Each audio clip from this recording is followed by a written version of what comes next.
In the morally bankrupt world of Naruto, Shiwa was unexpectedly imprisoned in a dungeon by Orochimaru, who subjected him to inhumane experiments. After the injection of the first Hokage's cells, he inadvertently awakened a modification device capable of altering all ninjutsu, jinjutsu, and taijutsu, with techniques such as Konoha Whirlwind, which unleashed additional slashes, and the lotus of the flower that bound and reflected damage without the need for bandages. He sought to amass a collection of jutsu, step by step aspiring to become the strongest. However, the narrative soon took an unexpected turn. Chapter 1. Survival in the dungeon. In the dark, damp dungeon, the surroundings were enveloped in utter darkness, rendering visibility non-existent. The air was thick with the stench of decay and the metallic odor of blood. A solitary beam of light streamed through the iron bars, illuminating the gloom, yet it offered no warmth. Instead, the shadows it cast heightened the atmosphere of horror. Shiwu sat in silence on the only piece of furniture, a solitary stool within his confinement. Numbly, he listened to the wails echoing around him while observing the bloodstains that marred the walls. His heart was devoid of emotion, and he even felt an absurd urge to laugh. He did not belong to this world. Having toiled throughout the day on Earth, he had returned home to binge-watch shows, bathe, and sleep. Upon awakening, he found himself occupying another's body, imprisoned in this dreadful place. From his recollections, the individual he had supplanted was merely an ordinary orphan, possessing the rather amusing name Shiwu.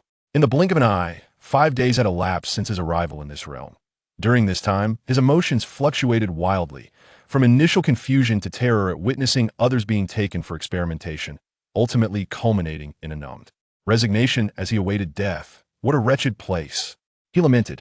Just as his exclamation faded, the ominous sound of footsteps echoed from outside. Tap, tap, tap. The sound was akin to the ominous knock of death itself, chilling to the bone. Just yesterday, the same footsteps had ushered away a man from the adjacent cell, whose agonizing screams still reverberated in Shiwa's mind. As the footsteps drew nearer, a tall figure emerged into view. The newcomer possessed long black hair, a pallid visage, and elongated golden pupils, adorned with aquamarine ear ornaments. How to describe him? He resembled a cold, venomous serpent, and his appearance seemed hauntingly familiar. Orochimaru? Shiwa uttered in disbelief. "Oh, you recognize me?" Orochimaru paused at the door to the adjacent cell, momentarily taken aback before pocketing the key and approaching Shiwa directly. Upon confirming his identity, Shiwa's heart sank further. He had traversed into the Naruto universe, where human life was regarded as expendable. Watching Orochimaru approach, he felt a profound despair. Given his knowledge of the Naruto world, falling into the clutches of Orochimaru seemed akin to courting death. Orochimaru scrutinized the frail boy before him, whose disheveled black hair barely concealed his brow. Approximately 7 or 8 years old, Shiwu possessed captivating, obsidian eyes that seemed to pierce through the veil of life and death itself. Youth, what does life signify to one who may soon face death? Orochimaru inquired, captivated by the depth of Shiwa's gaze, inadvertently voicing a question that had long troubled him. He chuckled to himself. What could such a young child possibly comprehend? As Shiwu recalled Orochimaru's word from the anime during the Third Great Ninja War, he responded, "Death has no inherent meaning. It is only significant when it can be exploited. Life, too, lacks meaning, unless it exists in the context of eternal existence." Orochimaru was taken aback, astonished by the profound insight emanating from the young boy. "You are remarkable," he exclaimed, elated, as he withdrew a key from his pocket and unlocked the door that confined Shiwu. Filled with a flicker of hope, Shiwu believed he had been granted a chance at survival. However, Orochimaru's subsequent words plunged him into despair once more. "You are destined to become a stepping stone on my quest for truth." With that, he hoisted Shiwu and led him out of the dungeon. Along the way, they passed a myriad of individuals imprisoned in the dungeon, some of whom were of similar age to Shiwu, while others bore the headbands of various ninja villages. As Orochimaru strode past, he was met with a cacophony of furious curses and pitiful pleas. Shiwu was brought into a dimly lit chamber, where he cautiously surveyed his surroundings, seeking an opportunity for escape. The room was shrouded in darkness, illuminated solely by the feeble glow of a chandelier overhead.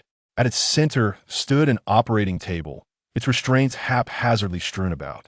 Surrounding it were several tall vessels filled with a light green liquid, perhaps 5 or 6 in total.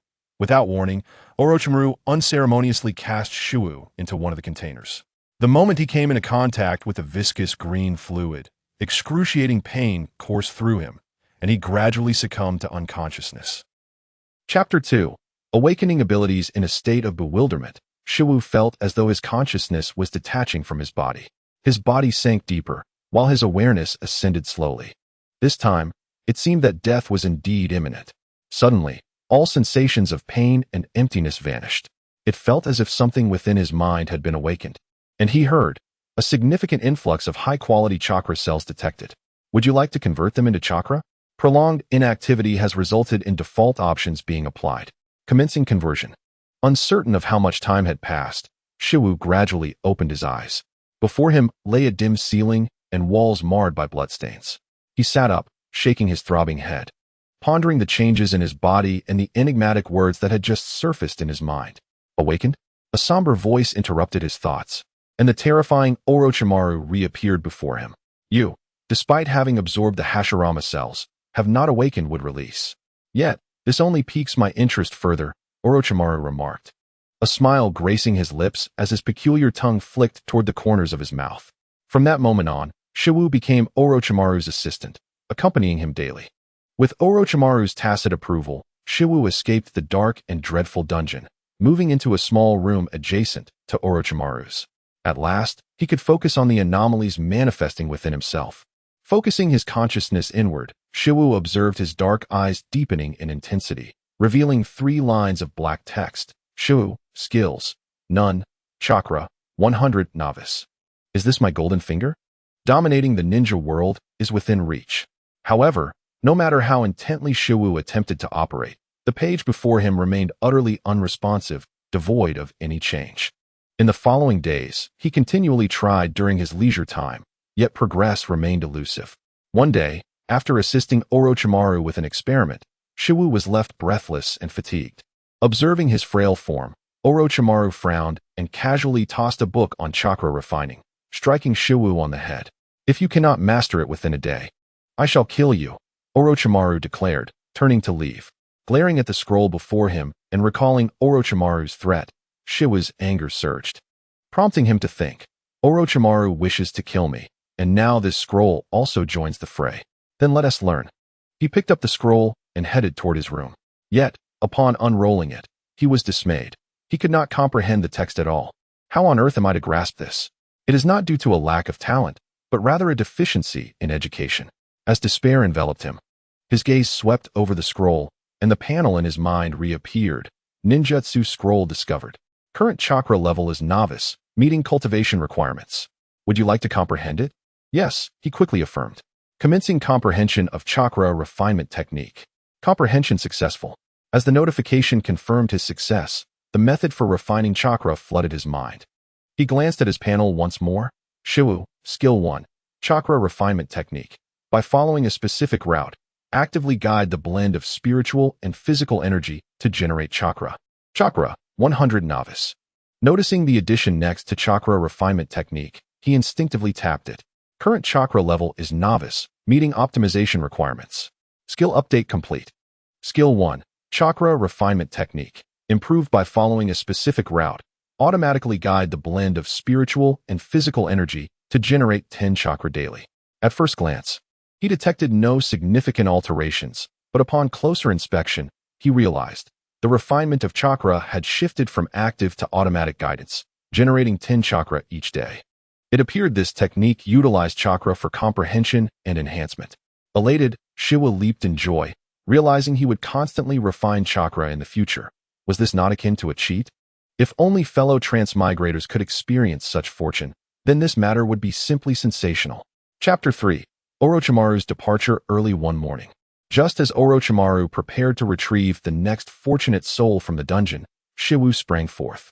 With hands on his hips and chest puffed out, he exuded an air of unbridled pride. Just as Orochimaru was about to reprimand this foolish boy, he was taken aback to sense chakra fluctuations within Shiwu's body. It had only been a single night. This was unexpected.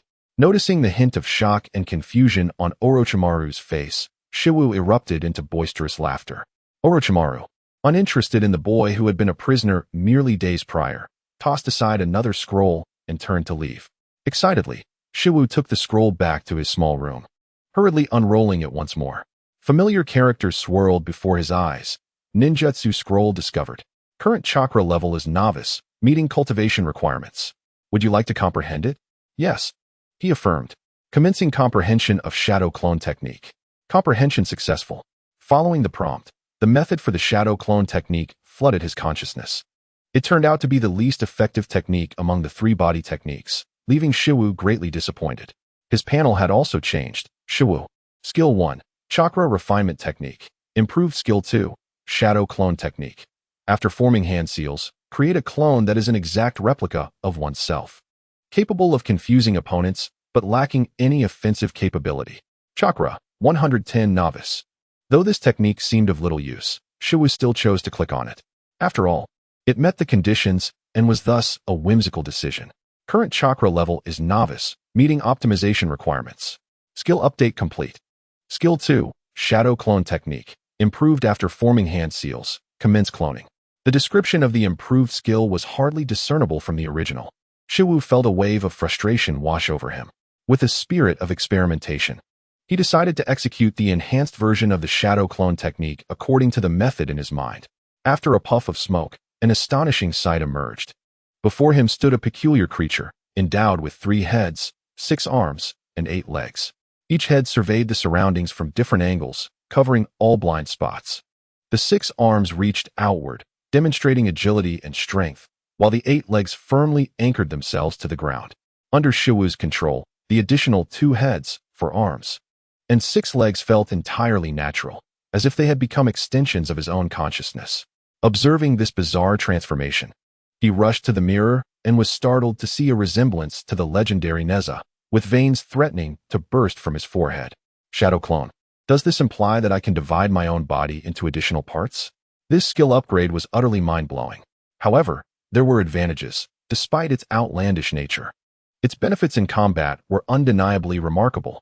Unsure how to evaluate this technique, Shiwu decided against informing Orochimaru, fearing that his peculiarities might spark Orochimaru's interest, leading to him being subjected to dissection for study. After the initial thrill faded, a sense of melancholy set in.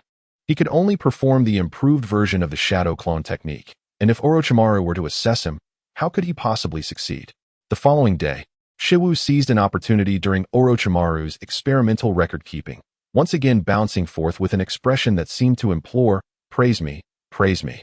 As expected, Orochimaru, engrossed in his documentation, showed no inclination to assess Shiwu. Perhaps in his mind, Shiwu's displayed talent made mastering such techniques seem effortlessly simple. With wide eyes, Shiwu observed Orochimaru scribbling furiously, eagerly anticipating what ninjutsu he might impart upon him next. Once Orochimaru completed his writing and raised his head, he was met with Shiwu's expectant gaze. Unlike usual, he did not merely toss down a scroll and depart. Instead, he gazed meaningfully at Shiwu. Kid, I am preparing to leave. Will you accompany me? Or remain behind to attend school? At this moment, Orochimaru retained a semblance of sentimentality, wishing to offer this peculiar being a chance at life. Shiwufu concealed his inner delight and solemnly stated, "Of course, I shall unwaveringly follow Lord Orochimaru to the death. It is our duty to safeguard the glory of scientific research." Orochimaru regarded him with intrigue. Is that so? Remember, opportunities are granted to each individual only once. Shiwufu immediately faltered, expressing that attending school was quite acceptable, and he had a genuine fondness for learning. Orochimaru promptly arranged for someone to facilitate his enrollment. After a period, Shiwufu overheard the townsfolk discussing fervently. Did you hear? Lord Orochimaru, one of the legendary 3 ninjas, has defected due to a certain revelation. Chapter 4. Entering the Ninja Academy, Shiwufu realized that Orochimaru's defection indicated the timeline of Konoha's storyline had begun. Orochimaru, having competed for the position of the 4th Hokage against Minato Namikaze, became elusive after losing, embarking on a quest for eternal human experimentation. Presently, he found himself approximately a year after the Ninetales chaos, with little time left for his own development. Konoha resembled a massive vessel swaying amidst a tempest, soon to face overwhelming waves. Through Orochimaru's clandestine connections within Konoha, Shiwufu was enrolled in the Ninja Academy. On the first day of school, the recently reinstated Hokage, Sarutobi Hiruzen, delivered a welcoming speech to the new students, marking the commencement of Shiwufu's official journey in the academy. Their instructor was a previously unseen character from the anime, Mitsui Hisashi. As class began, Mitsui called the roll, Nara Ashikamu, Yamanaka Ino, Akimichi Choji, and the names were answered in succession.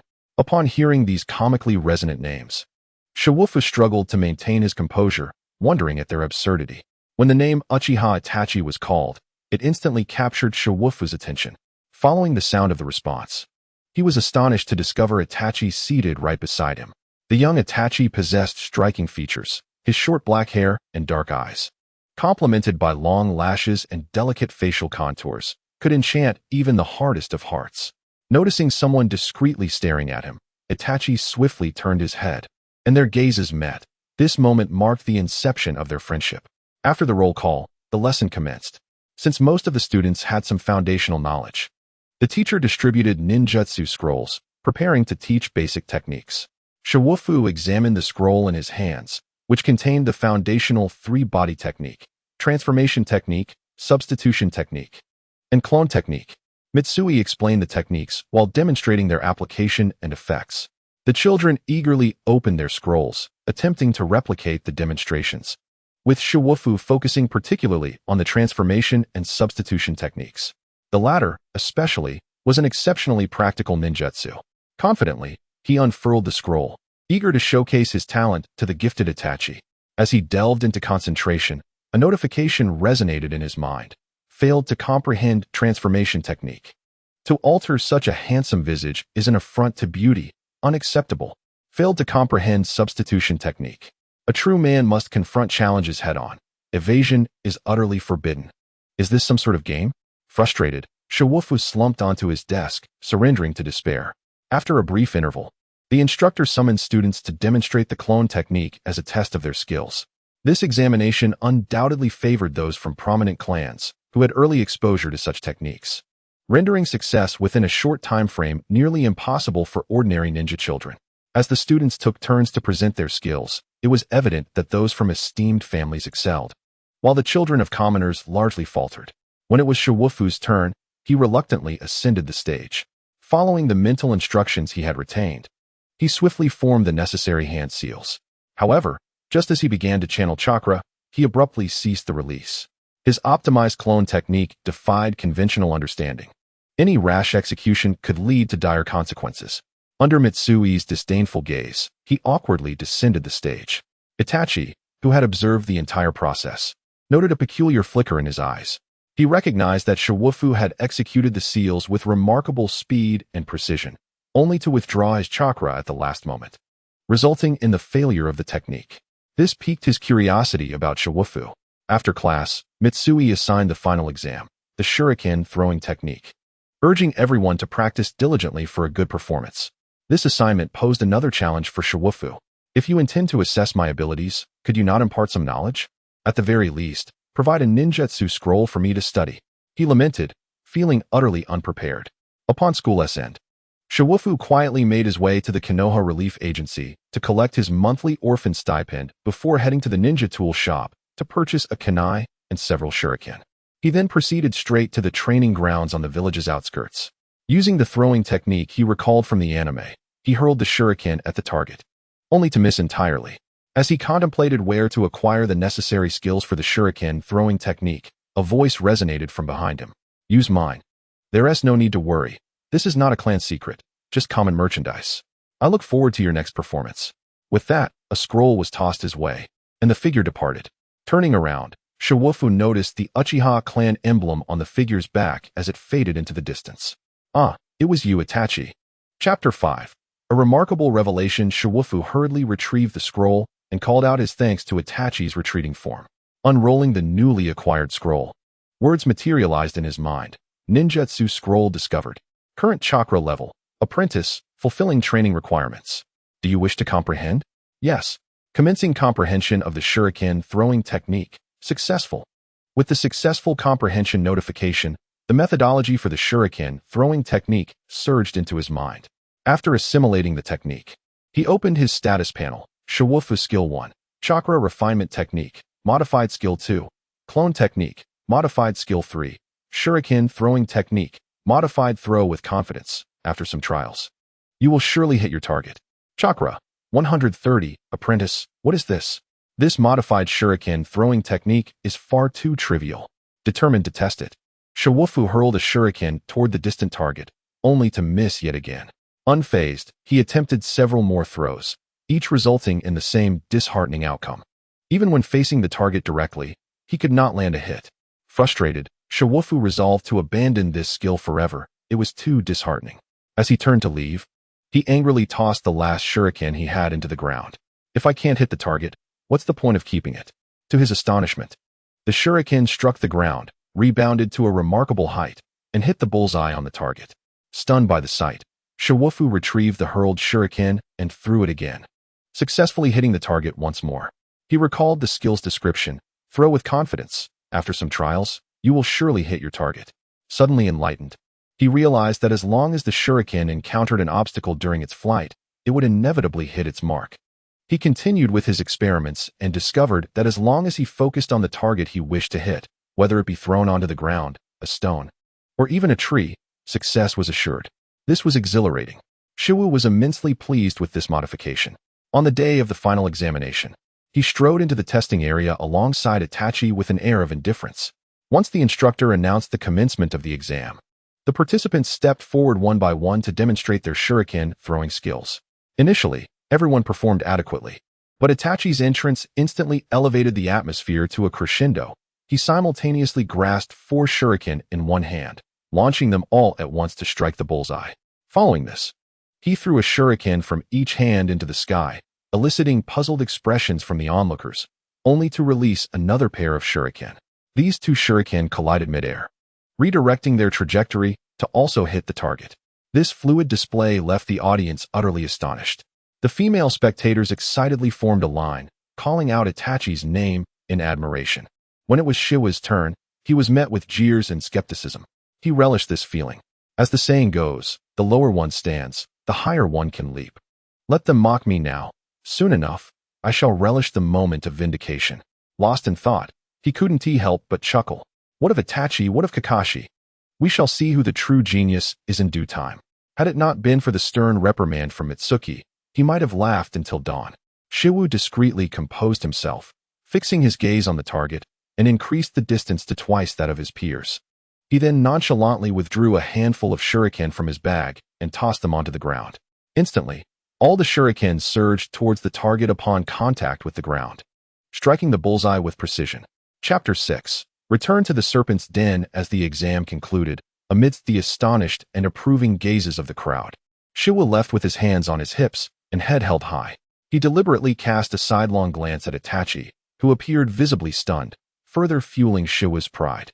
In the evening, Shiwu arrived at the training field. He did not engage in training, but sat quietly, seemingly awaiting something. Before long, Itachi's figure entered his line of sight. You truly surprised me, akin to a wolf in sheep's clothing, Itachi remarked, his tone still icy. I am grateful for yesterday's events, Shiwu replied, clasping his hands together in a slight bow. It was nothing. I simply wished to gauge your temperament. I am also curious why you refrained from using jutsu during the shadow clone exam. Without further ado, he added, if you wish to understand my temperament, I might have a method for you. Noticing Itachi's puzzled expression, Shiwu continued, lend me another jutsu scroll, and you will gain a more direct insight into my temperament. After their meeting, Shiwu bounded back to his dwelling, firmly clutching a jutsu scroll gifted by Itachi. According to Itachi, it was his most potent technique. The fire release, great fireball technique. Ah, your great fireball is impressive, but what will you do if I unveil my improved version? Shiwu eagerly unfurled the scroll, impatiently awakening the panel in his mind. Shiwu Skill 1. Chakra Refinement Technique. Modified. Skill 2. Shadow Clone Technique. Modified. Skill 3. Shuriken Throwing Technique. Modified. Chakra 140. Novice. Upon discovering the Jutsu Scroll, your current chakra level as a novice does not meet the training requirements. Do you wish to destroy the scroll? Yes. Shiwu's initial delight in obtaining something for nothing was short-lived. This was rather disappointing. However, it was understandable that without the chakra of a genin, such techniques could not be utilized. Gaining 10 chakra a day, He pondered how long it would take to reach Genin status. Was there a faster way to increase his chakra? Suddenly, a thought struck him. He recalled the moment he first awakened this ability. By coming into contact with the first Hokage cell fluid in Orochimaru's lab, his ability was activated, and he had absorbed 100 chakra. Shiwu hastily stowed away the scroll. Rising to gather his equipment, preparing to stealthily return to Orochimaru's laboratory, following the memories of his previous visit. Shiwu scanned his surroundings, ensuring no one was watching before making his way to the lab. At the time, Orochimaru had collaborated with Danzo to establish the lab in a secluded part of the Forest of Death within the Leaf Village. He ventured deep into the forest. Arriving at a large rock, he first kicked the tree 3 inches away and then pointed at the base of the stone. With a rumbling sound, the rock shifted to reveal a staircase leading downward. He descended the stairs, and as his figure vanished into the darkness, the stone automatically returned to its original position. As he made his way down, torches along the walls ignited one by one. Upon reaching the lab, he found it replete with signs of human destruction, remnants of past battles evident. Fortunately, although the containers for the cultivation fluid were damaged, much of the fluid remained intact. Shiwu reached into one of the containers before him. A familiar voice resonated within his mind. Chapter 7. The Black Hole of Ninjutsu, detecting a large influx of high-quality chakra cells. Do you wish to convert them into chakra? Of course. After converting the entirety of the fluid into chakra, Shiwu examined his panel. Shiwu Skill 1. Chakra Refinement Technique. Modified. Skill 2. Shadow Clone Technique. Modified. Skill 3. Shuriken Throwing Technique. Modified. Chakra. 250. Novice, a rather ominous number. 250. It seemed that absorbing this fluid was significantly faster than training automatically. It was akin to the elixirs of a martial arts world, where consuming one could sustain one through a period of arduous training. Seizing the momentum, Shiwu continued to search for the first Hokage cell fluid. However, the lab contained only 7 or 8 containers, many of which were severely damaged, leaving little fluid remaining. Upon reaching 300 chakra, only one container remained before him. This container was remarkably intact and appeared to be a deeper green than the others. The base of the container was even thoughtfully labeled with the words Heavenly Store. Shiwu extended his hand inside, and the liquid surface erupted into a boil, a surge of chaotic energy flooding in. After absorption, he glanced at his panel once more. Chakra, 1080, Genin unlocking ability. Can directly display the information of Jutsu scrolls and compare optimized skills. The energy contained within this container was overwhelmingly potent, instantly propelling Shiwu's chakra beyond the 1,000 threshold. Additionally, the newly unlocked ability proved to be exceedingly practical. Without waiting to return home, he eagerly retrieved the Jutsu scroll given by Itachi. Fire Release, Great Fireball Technique. After forming hand seals, channel chakra to the throat and expel a massive fireball from the mouth. Can be optimized to Fire Release, Not So Great Fireball Technique. After forming hand seals, expel a puff of stale air from the mouth, channeling chakra to the back of the head, shooting a small fireball from there. Shiwu, this jutsu is utterly lackluster after modification. He tossed the scroll aside, lacking any desire to comprehend it. Then, he dashed towards the dwelling of that fellow Orochimaru. Pushing open the door, he was greeted with a room filled with dust and corners festooned with cobwebs. He recalled that Orochimaru had not taken all of his scrolls. He rummaged through the place, finally uncovering several scrolls hidden beneath the bed. He quickly unfurled them, examining the contents.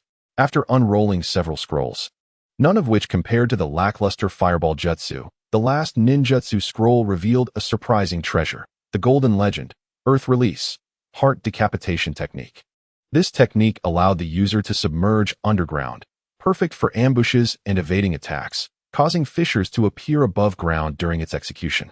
However, the optimized version was titled Earth Release, Kidney Decapitation Technique, which involved submerging underground with only a portion of the head exposed, rendering the user immobile. When a target approached within 5 meters, the user could suddenly spring forth and throw explosive tags. Upon encountering this skill, Shiwu was utterly confounded. What was this? Kidney decapitation? Did it imply one was to suffer in silence until someone stumbled upon them? The notion of burying oneself underground with only a head protruding, waiting to explode when someone drew near, felt like an absurd imitation of the potato mine from Plants vs. Zombies. Dejected, Shiwu made his way back home. Upon exiting the abandoned research facility, He angrily discarded all the scrolls he had acquired that day. It felt as though these ninjutsu were purposefully mocking him. What should have been ordinary techniques had been transformed into something utterly bewildering after optimization. The only way to defeat an opponent wielding such jutsu would be to make them laugh to death. Chapter 8. Optimizing Taijutsu. Upon emerging from the Death Forest and nearing Konoha, dawn was breaking. The sun, like a bashful maiden, had yet to rise above the horizon, peeking shyly to behold the beauty of the world below. As he passed the training ground, he faintly heard the sound of strikes against wooden posts. Following the noise, he approached to witness a rigorous training regimen, 1,000 strikes against the wooden post, failing which one would have to perform 1,000 push-ups, and if unable to complete those, 100 laps around the village. Before him stood a figure with a kappa hairstyle and thick brows, exuding a rugged appearance. Dressed in a green bodysuit, his forehead protector was worn around his waist. Shiryu instantly recognized him as the pinnacle of taijutsu, Might Guy. He had always admired this tenacious man from the anime he once watched, who was on the verge of delivering a climactic finale. As Guy, drenched in the sweat of youth, noticed the boy's gaze upon him, he immediately struck his signature pose, raising his right hand, giving a thumbs up, and flashing a wide smile. "Thank you for your encouragement, young one. Though you have said nothing, your eyes speak volumes. Let us embrace youth together." Shiryu replied, "Are you the proud azure beast of Konoha?" He hesitantly requested, "Might I learn a technique or two? I too wish to strive for youth once more." Upon hearing Shiryu's words, a spark ignited in Guy's eyes, especially at the mention of youth, which deeply touched him. Without hesitation, he handed Shiryu a scroll and generously demonstrated the technique 18 times. Had Shiryu not been unable to bear it any longer, claiming he had soup simmering at home, he might have wasted the entire day. Shiryu promptly fled the scene, eager to escape the tumultuous environment. Concurrently, he focused his mind on examining the scroll, hoping the optimization of taijutsu would not be as disappointing as that of ninjutsu. Leaf Whirlwind, an introductory taijutsu of Konoha, combining upper and lower kicks into a continuous offensive. Optimized version, Leaf's Grand Whirlwind, an advanced taijutsu that involves rapid contraction and extension of the leg muscles to generate kinetic energy, followed by a swift kick that surpasses the speed of sound, resulting in air compression that unleashes a sharp cutting wave. Wasn't this reminiscent of the Gale Kick from One Piece? Shiryu couldn't help but scoff, yet he found the technique undeniably impressive. He immediately grasped it and began optimizing. Shiryu Skill 1, Chakra Refinement Technique, Modified Automatic Refinement Skill 2, Shadow Clone Technique, Modified 3 Heads, 6 Arms, and 8 Legs Skill 3, Shuriken Throwing Technique, Modified Guaranteed Hit Upon Encountering Obstacles Skill 4, Leaf's Grand Whirlwind, a Kick of Gale Chakra, 1090, Jinin. He promptly conducted an experiment from a distance of about 5 meters from a tree, activating the skill and delivering a kick. In an instant, a tree that required 2 individuals to encircle was cleaved into 2 by a wave of energy. Overjoyed, Shiryu gazed at the fallen tree with immense satisfaction, unable to contain his happiness. Fearing accusations of maliciously destroying nature, he hurriedly made his way home. Upon returning, he fell into contemplation. Why had ninjutsu been rendered so utterly nonsensical, while taijutsu had become so practical? It seemed he would need to seek out more taijutsu secrets from Guy. Suddenly, a knock echoed from the door. Immediately after, Itachi's voice called from outside. "Shiryu, you didn't take a leave today, but instead skipped class. The teacher has assigned you a 2,000-word reflection to submit tomorrow." Shiryu. Chapter 9. Combat Training. Thank you for your efforts, Itachi. You truly are a kind-hearted person beneath that cold exterior. Not quite. I actually informed the teacher about your absence. Thus, I volunteered to deliver the message, curious to see your reaction. Following this exchange, Shiryu's desire to grow stronger intensified. He set a new goal for himself. He must defeat this troublesome brat in a real battle. Soon, that opportunity presented itself. Their class was scheduled for combat drills, pairing students for duels. Among them were 2 who remained unmatched: Shiryu, whose only skill was throwing shuriken with precision, and the prodigy, Uchiha Itachi, who was recognized for his unparalleled abilities. Thus, the 2 were automatically paired. As the other matches concluded, the onlookers settled on their benches, snacking on fruits and seeds, eagerly anticipating the spectacle of a genius dismantling a laggard. "I bet Shiryu won't last 3 minutes, declared one spectator eagerly. 3 minutes? I doubt he can endure even 3 exchanges, another countered. Our protagonist, Shirwu, remained unaffected by the surrounding jeers and scorn, offering only a faint smile as he assumed a stance reminiscent of Jeet Kune-do, his hands poised before him in a defensive posture. Itachi, upon observing Shirwu's stance, set aside his usual indifference and adopted a serious demeanor. The battle commenced. Almost simultaneously, both dashed forward, each aiming for the other. One wielded the taijutsu imparted by the Uchiha clan leader, while the other flailed with improvised punches. In terms of speed, strength, and combat experience, Shirwu was at a distinct disadvantage compared to Itachi. Within mere exchanges, he found himself on the receiving end of a relentless assault, unable to retaliate. Seizing an opening, Itachi delivered a powerful right whip kick followed by a left straight kick, sending Shirwu sprawling. Shirwu, propelled by Itachi's force, hastily rolled on the ground, disregarding his dignity as he quickly distanced himself. Simultaneously, he deftly reached into his waist pouch, grasping two shuriken and hurling them fiercely to the ground. The shuriken struck the ground at a peculiar angle, skimming toward Itachi. Unprepared for the trajectory of the shuriken, Itachi scrambled to evade.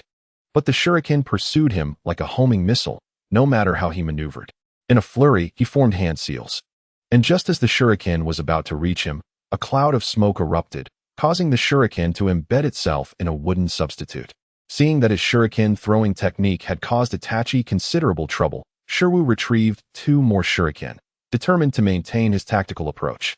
However, Itachi, recognizing the situation, promptly launched several shuriken of his own, interrupting Shirwu's assault before charging at him, intent on delivering a close-range finishing blow.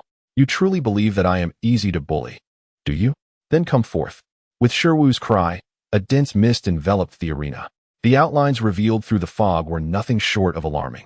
Itachi was the first to confront this spectacle, gazing at Shirwu, who appeared with 3 heads and 6 arms. Even his aloof demeanor faltered slightly. The homeroom teacher gasped in astonishment, questioning the identity of this formidable being. Shirwu reveled in the astonishment displayed by everyone, deceitfully proclaiming, "Kik. This is the bloodline limit passed down through generations of the Urki family." Chapter 10. Unexpected turns. Upon hearing his words, the crowd began to reconcile with his unusual appearance. After all, in the vast ninja world, there are bound to be unheard-of bloodline limits.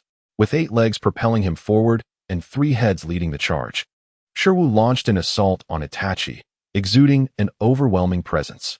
Each step, supported by his 8 legs, was remarkably stable, and the gently swaying 6 arms accentuated the difficulty of this encounter for Itachi. Itachi hastily responded, but his 2 fists were no match for 4, let alone 6. He found himself retreating under the relentless onslaught. Shifting his strategy, Itachi utilized his speed, circling around Shirwu in a bid to wear down his patience and seek a fatal opening. Yet, due to Shirwu's 3 heads, his field of vision was impeccable, making it impossible to find a blind spot for attack. In a moment of desperation, Itachi kicked out during his rapid movements. But his foot met only the sensation of kicking into a quagmire, devoid of any reverberation. Shirwu's 8 legs anchored him firmly in place. Finally feeling the weight of his disadvantage in physical combat, Shirwu's eyes ignited with fervor, his fighting spirit soaring. He was determined to make the cunning Itachi suffer today. For an extended period, he exerted absolute dominance over Itachi, capitalizing on his momentum to continuously solidify and expand his advantage. A moment of negligence on Itachi's part allowed Shirwu to seize the opportunity, unleashing 6 fists upon 6 different body parts. Itachi desperately raised his hands to shield his heart and head, striving to minimize the damage, yet he was still sent flying. As Itachi regained his footing, Shirwu unleashed another barrage of 6 punches. With a resounding thud, Shirwu anticipated victory, only to feel the absence of impact on flesh, realizing instead that his fists had shattered the wooden boards before him. Enough. Another substitution technique? Shirwu fumed, frustrated that he was being toyed with. At that moment, Itachi had cleverly maneuvered behind him using the substitution technique. With swift hand seals, just as Shirwu turned to react, a colossal fireball hurtled toward him. As the teacher prepared to intervene, unable to bear the sight any longer, Shirwu grinned wickedly. He raised a leg high and struck down with tremendous force, executing the Leaf Village's mighty whirlwind, a technique he had only recently mastered. As his leg descended rapidly, the kinetic energy compressed the air, creating a vacuum that emitted a sharp slicing sound. With a single blow, he cleaved the massive fireball in two, which slowly dissipated into the ether. Just as Shirwu readied to continue his assault, Itachi raised his right hand, signaling his surrender. The continuous barrage of attacks and evasions had depleted much of his stamina, and the series of substitution techniques, combined with the final fiery explosion, had drained his chakra to the brink. He collapsed onto the ground, utterly exhausted. The spectators were left speechless, astonished that such a fierce battle could occur between mere children. It was a match that rivaled even the Chunin exams. The standout moment was undoubtedly Shirwu's triumph over the renowned genius Itachi. No one had anticipated that this underdog would stage a stunning comeback. As the victor, Shirwu approached Itachi gently, pulling him up and embracing him in a gesture of comfort. The onlookers were moved by this tender display, praising the camaraderie born from rivalry between the two. Unbeknownst to them, as Shirwu hugged Itachi, he whispered softly into his ear, "You little rascal, I finally caught you. I'll show you how it feels to be outsmarted." Chapter 11. The first encounter with Shisui. This battle had undoubtedly become one of the most iconic duels in Konoha's recent history, a clash between an unassuming civilian ninja and the illustrious genius of the Uchiha clan. It garnered widespread attention, particularly among those who, like Shirwu, lacked guidance and training resources. Their unexpected triumph resonated deeply with the common folk. This incident was relayed to the third Hokage, Hiruzen Sarutobi. He was both concerned about the emergence of yet another Uchiha genius and astonished that an ordinary child possessed both combat talent and an exceptional bloodline limit. The Senga family? I have never heard of them. As he contemplated how to guide the two boys on their paths, the door to the Hokage's office was abruptly thrust open. Hiruzen, this child is extraordinary. How could he possess such a peculiar bloodline limit? I suggest we recruit him into Root. It would be a shame to let his abilities go to waste. Danzo Shimura rushed to the Hokage's building after receiving reports from Root, eager to advocate for the boy's inclusion. Isn't it a bit premature, Danzo? Besides, this child's future is in my hands. There's no need for your concern. Those with talent must inevitably embrace the elite's burdens. The ninja world is not a child's play, Hiruzen. I have my own plans. You needn't interfere. I act solely for the village's sake. Hiruzen, you will come to regret this. Danzo, frustrated by his inability to achieve his goal, struck the ground with his cane and stormed off. The discussions within the Hokage's office remained unknown to the outside world. Meanwhile, the protagonist of this event, seemingly detached from it all, was engaged in counsel with another young man. Why dwell on such matters? I tell you, all suffering stems from one's own weakness. Internal clan conflicts, family issues, and village dilemmas are not the crux of the problem. If clan disputes intensify, strive to become stronger than anyone else, ascend to the position of clan leader, and guide them back on track. If village issues prove insurmountable, become the strongest, and with the Uchiha name, ascend to the rank of 5th Hokage. At that point, everything will resolve itself, won't it? Itachi sat, resting his chin on his hands atop a tree stump. Shirwu stood beside him, passionately articulating his thoughts. Earlier, Itachi had sought out Shirwu, confiding his worries about the recent movements within the clan and contemplating whether to apply for early graduation to enter the true world of ninjas sooner. As Itachi pondered the validity of Shirwu's words, a voice echoed from the depths of the forest. While I find your statements questionable, I am at a loss for how to counter them. Is there a correlation between force and peace? As the words settled, a figure emerged beside them, slightly older, with a dignified demeanor, a prominent round nose, and wielding a small tanto. It was none other than Shisui Uchiha. Shirwu recognized him instantly, a name that resonated through the ninja world, albeit briefly mentioned in the anime, without much elaboration. Yet, in this real world, such achievements and renown were not easily attained.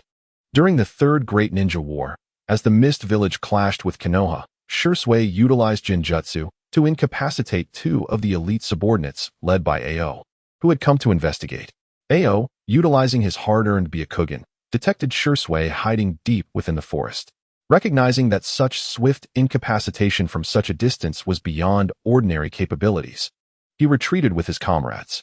Shisui continued to make his mark on various battlefields, leveraging the insight of his Sharingan and his self-created body flicker technique, earning him the moniker Shisui of the body flicker. The title of a ninja itself signifies the recognition of their prowess within the ninja realm. Without delving too far into history, One need only consider the illustrious Yellow Flash, Minato Namikaze, who emerged as a formidable force on the battlefield. The third Hokage held Shirsui's contributions in high regard, stating, "Shirsui, you are quite remarkable. Seeing you reminds me of my old friend, Uchiha Kagami." Tragically, this commendable ninja, praised by the third Hokage, met an untimely demise, casting himself into the Nanga River in a hasty end to his life.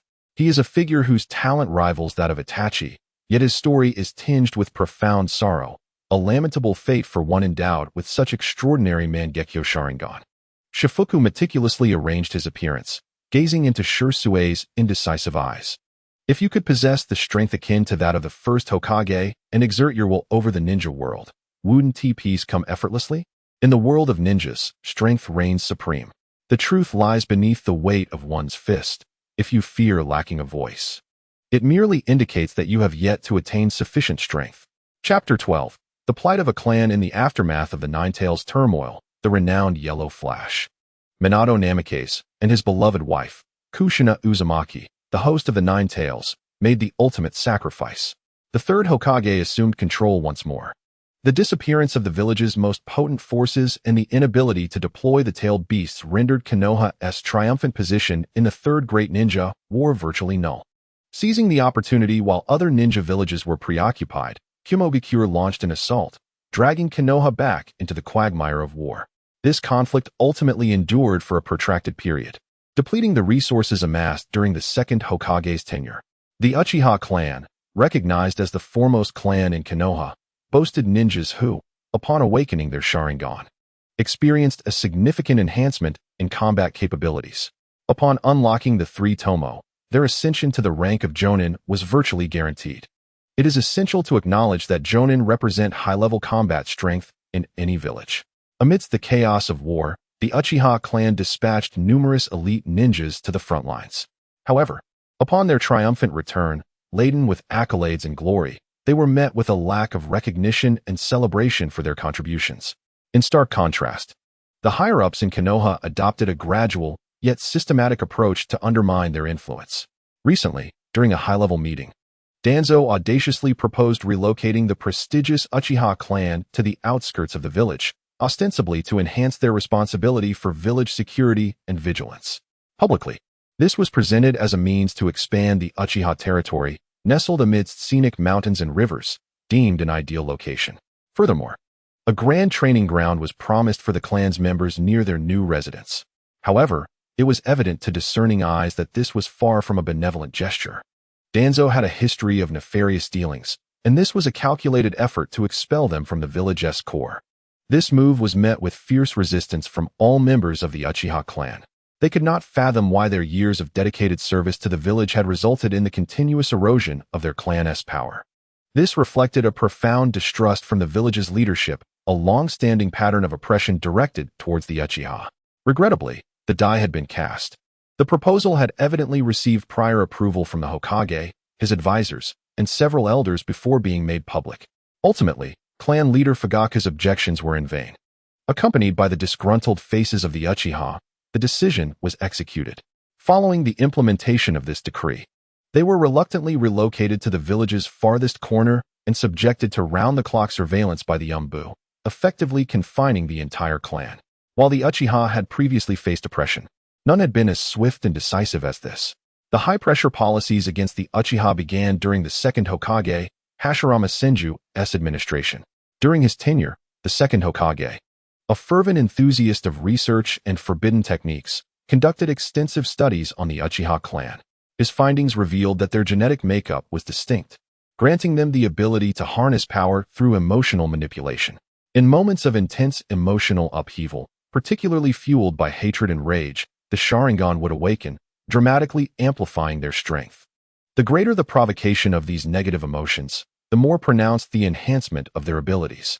Consequently, he deemed the Uchiha to be a clan born of malevolence. He entrusted the Konoha police force entirely to the Uchiha clan, ostensibly empowering them.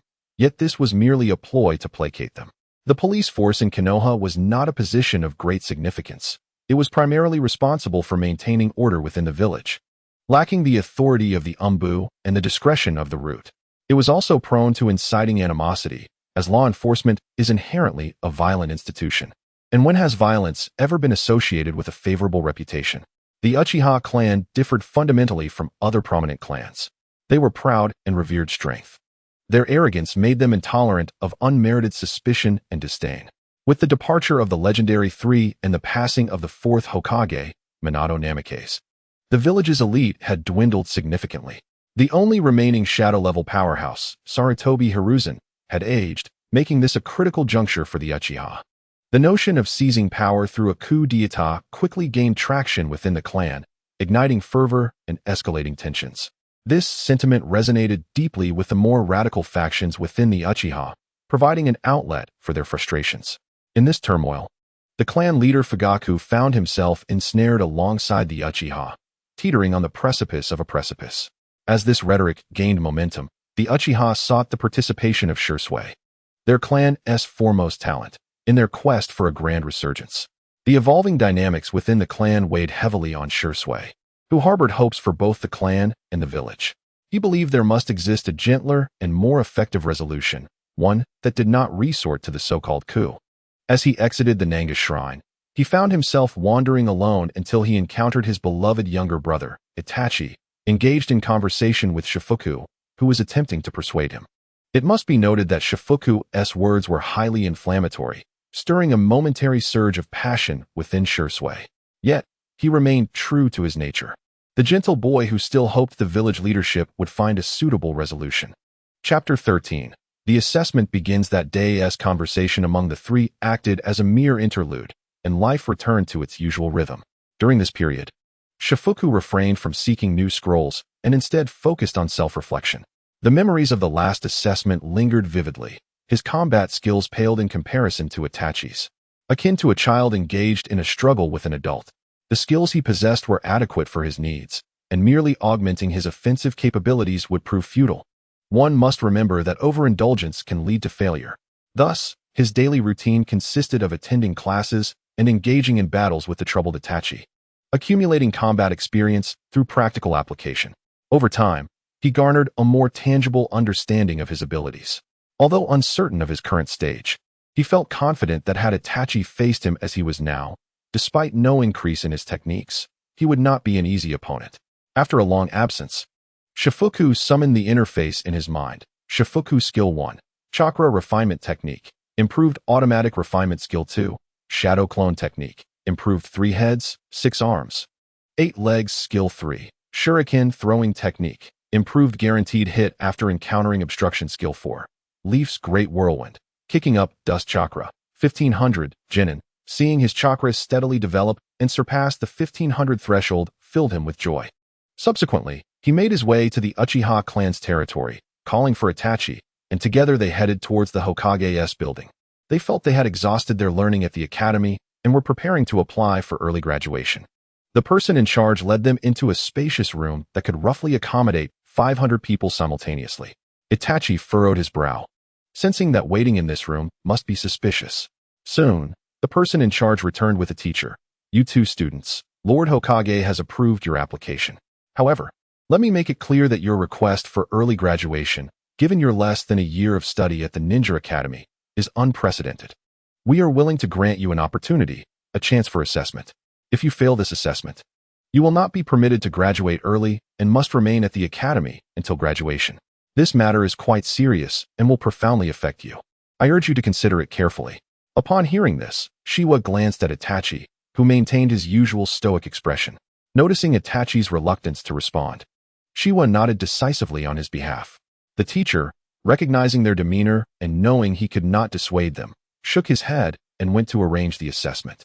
As he stepped out, he instinctively closed the door behind him. At that moment, Itachi suddenly shouted, "Retreat!" Trusting Itachi's instincts, Shiwa stepped back.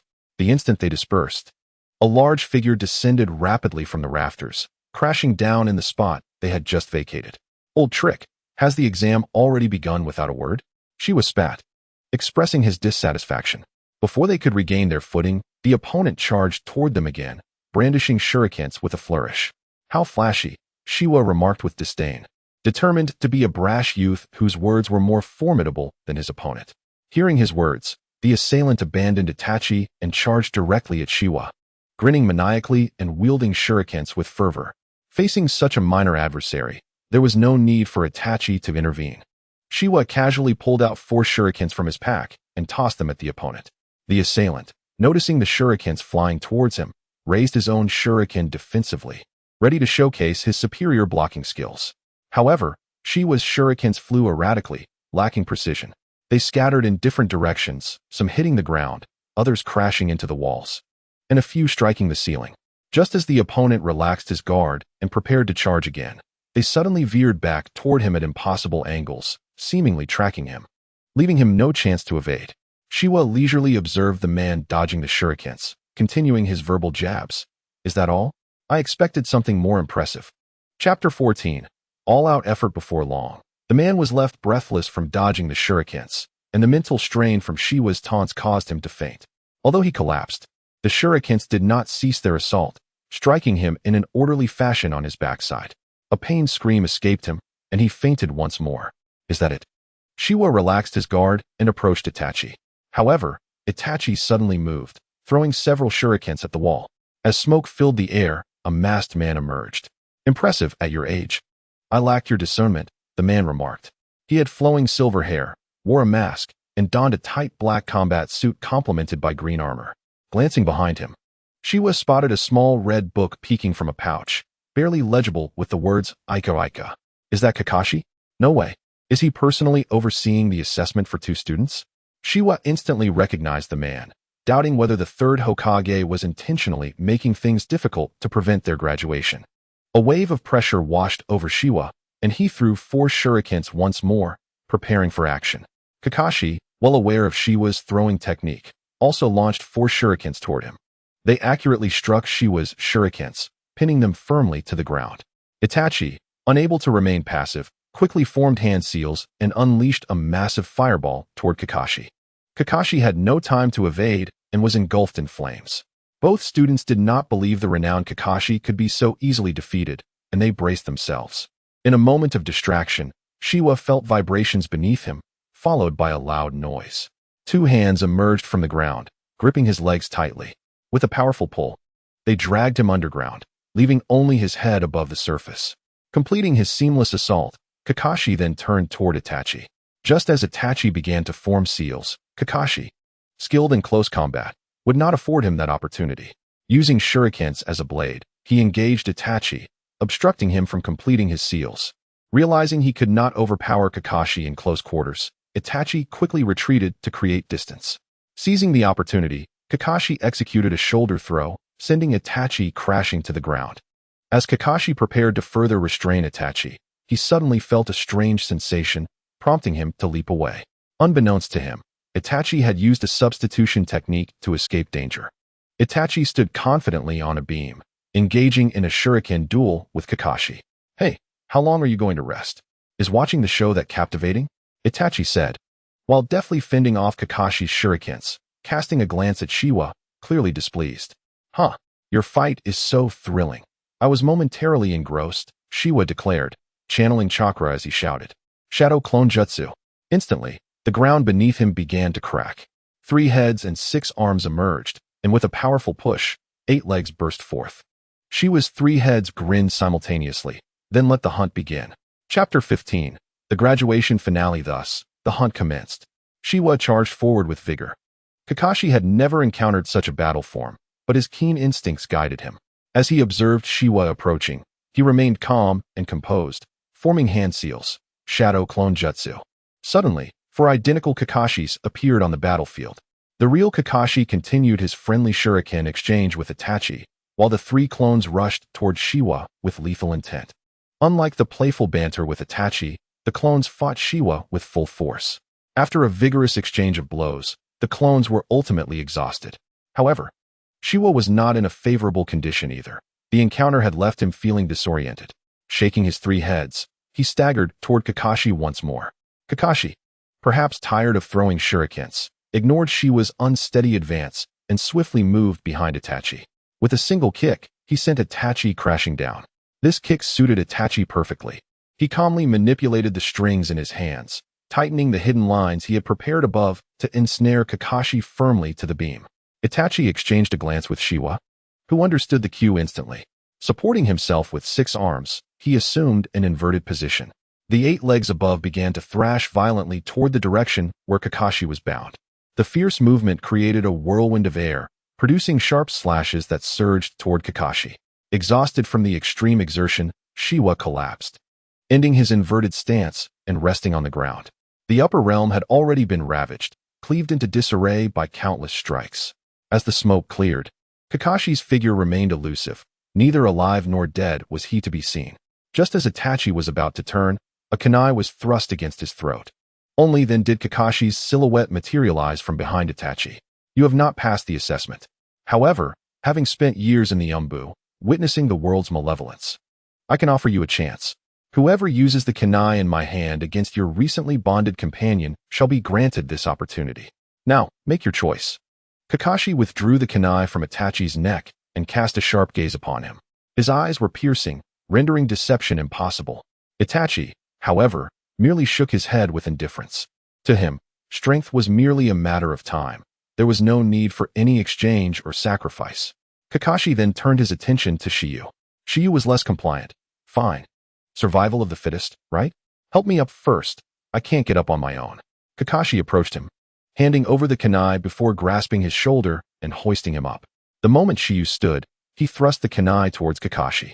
Calmly, Kakashi seized his hand, expressionless, twisting it until the kunai clattered to the ground. Just as he prepared to press the advantage, Itachi formed hand seals, ready to unleash a Uchiha fire jutsu. Enough. The assessment is concluded. Just as the three were about to clash once more, the door swung open from the outside. The third Hokage entered, accompanied by several high-ranking officials. You all have done remarkably well. It warms my heart to see such unity, he remarked, casting a discreet glance at Fugaku, the leader of the Uchiha clan. Seeing you all, I glimpsed the future of Konoha. Where leaves dance, the fire shall burn eternally. I declare, you have graduated. Chapter 16. 8 Gates of Lotus. On their way back from the ninja building, Shiyu and Itachi engaged in conversation. You really are bold. He handed you the kunai. And you aimed for his heart, Itachi remarked, somewhat speechless at Shiyu's actions. He said we should strike each other to earn a chance. But I have a feeling that if we did, this so-called opportunity would be dire. Shiyu believed that Kakashi at this time was not as numb as he had been after White Fang's death. Having witnessed Obito's demise, he now regarded his comrades as his very life. Just as the third Hokage mentioned, this assessment was not solely about combat abilities and awareness. The final test was truly about teamwork. Yet, it was unexpected that the examiner would be Kakashi Hatake himself. Indeed, to graduate in such a short span required far more challenging trials. Following this assessment, all of Konoha learned of these 2 boys, who had once again set a new record for early graduation. They shattered Kakashi's long-standing 2-year graduation timeline, accomplishing it in significantly less time. The most inspired by this news were the common ninja and the orphans of war. Shiyu and Itachi, following the 4th Hokage, once again proved that strength could eclipse background and allow one to stand tall. After the assessment, the 2 were awarded the title of Konoha Genin. However, due to their swift graduation, it was challenging to assemble a full squad.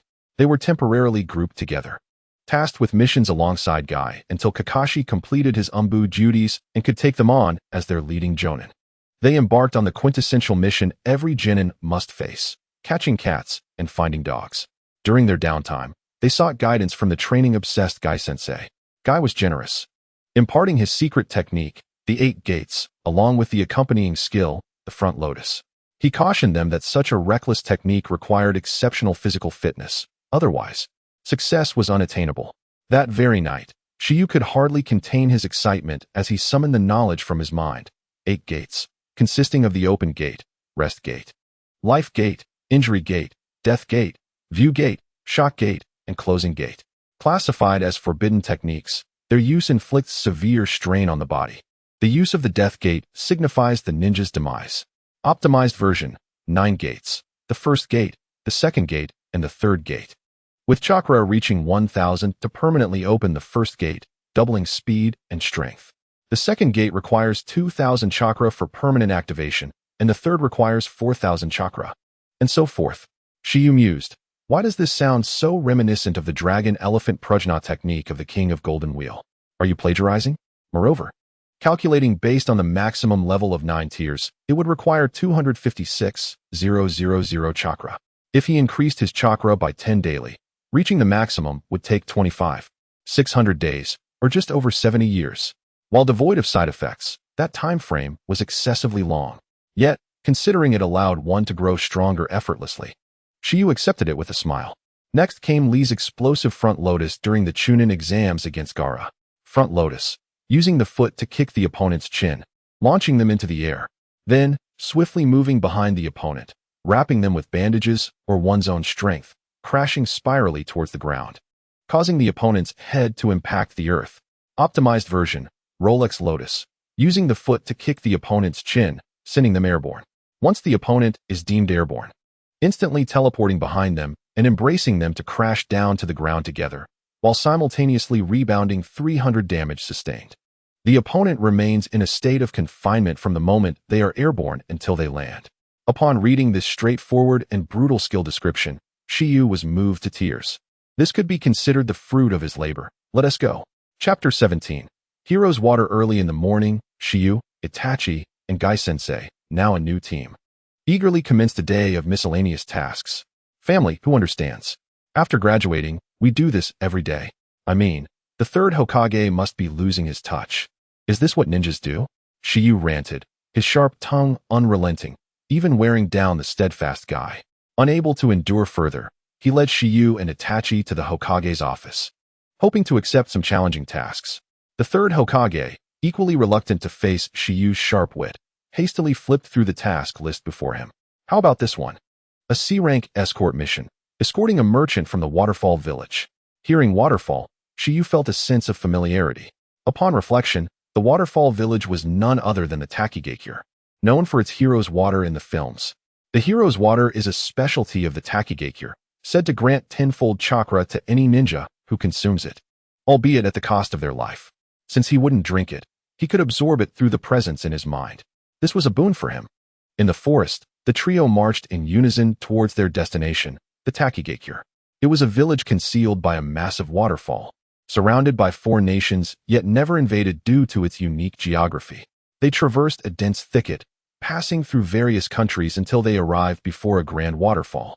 Guy noticed that the merchant lingered at the waterfall, seemingly reluctant to leave, assuming he wanted to bathe. Itachi suspected the merchant was likely lost. The merchant, however, smiled at them and said, "Thank you all, I can take it from here. Your mission is complete." Just as Itachi was about to inquire, Guy suddenly signaled for silence. He pointed towards the nearby woods, urging everyone to be vigilant. Sure enough, moments later, a flurry of footsteps approached. Before they could arrive, a barrage of shurikens was hurled towards Shiyu and the others' landing point. In an instant, Itachi retaliated by hurling shurikens, deftly knocking down his opponent's projectiles. A man resembling a leader emerged slowly from the forest, signaling others to attack before leaping into the waterfall. Kai and Itachi engaged in fierce combat with the adversaries, while Shirmu followed the leader into the waterfall shortly after. Seizing the opportunity, Shiwufu stealthily leaped into the waterfall as well.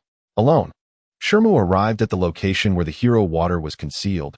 Just as he intended to retrieve it, he heard the leader, who had entered before him, loudly calling out in the village.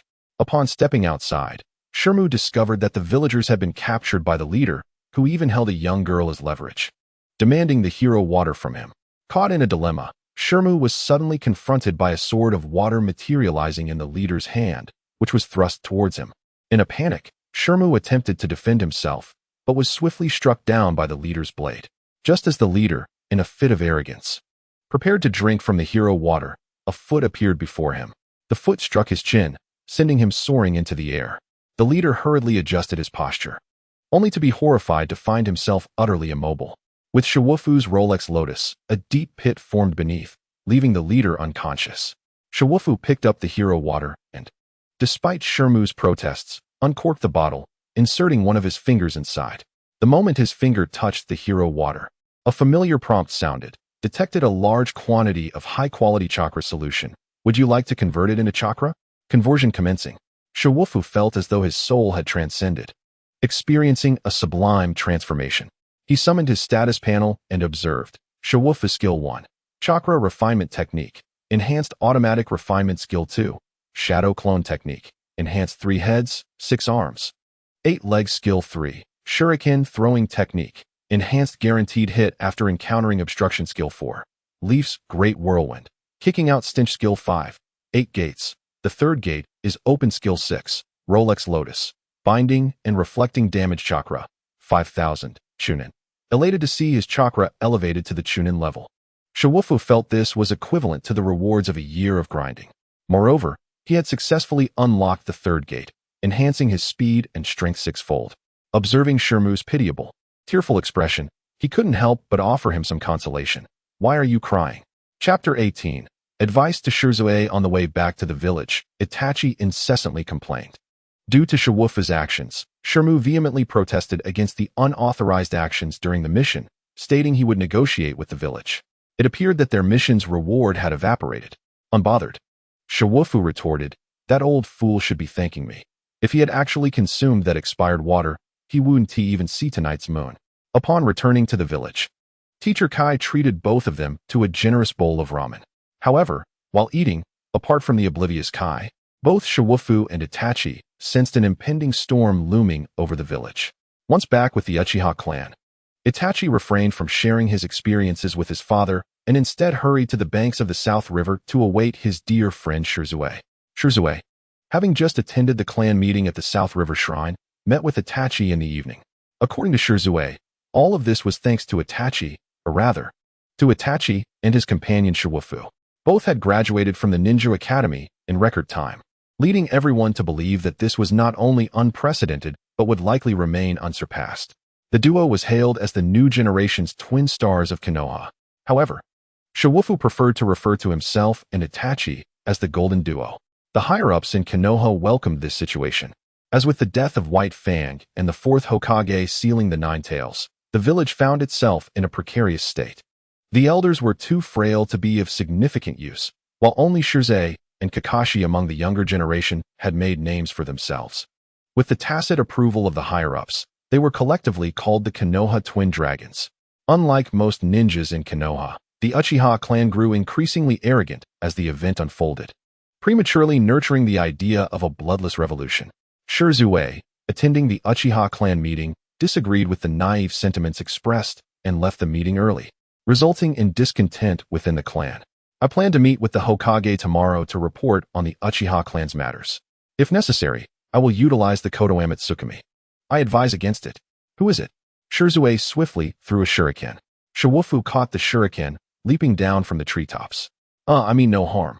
And I wasn't eavesdropping on purpose. Itachi was just waiting for you and got bored, so I kept him company," Shiwufu hastily explained, fearing for his life. "But what should I do then? If it were me, I would decisively eliminate the so-called radicals with absolute power. Then, I would unite a portion of the people, seize power by force, and steer the Uchiha clan back on track." Shirzue remained silent for a long time. Shiwufu knew that someone like Shirzue could not be swayed by mere words. Only when confronted with the harsh realities would he have the potential for transformation. He wanted to advise Shirzue to conceal his Mangekyo Sharingan, especially regarding its abilities. But how could he explain to Shirzue how he knew about his eyes and powers? Shiwufu took a moment to calm himself and rephrased. "Brother Shirzue, you may not believe me, but I wish to offer a warning.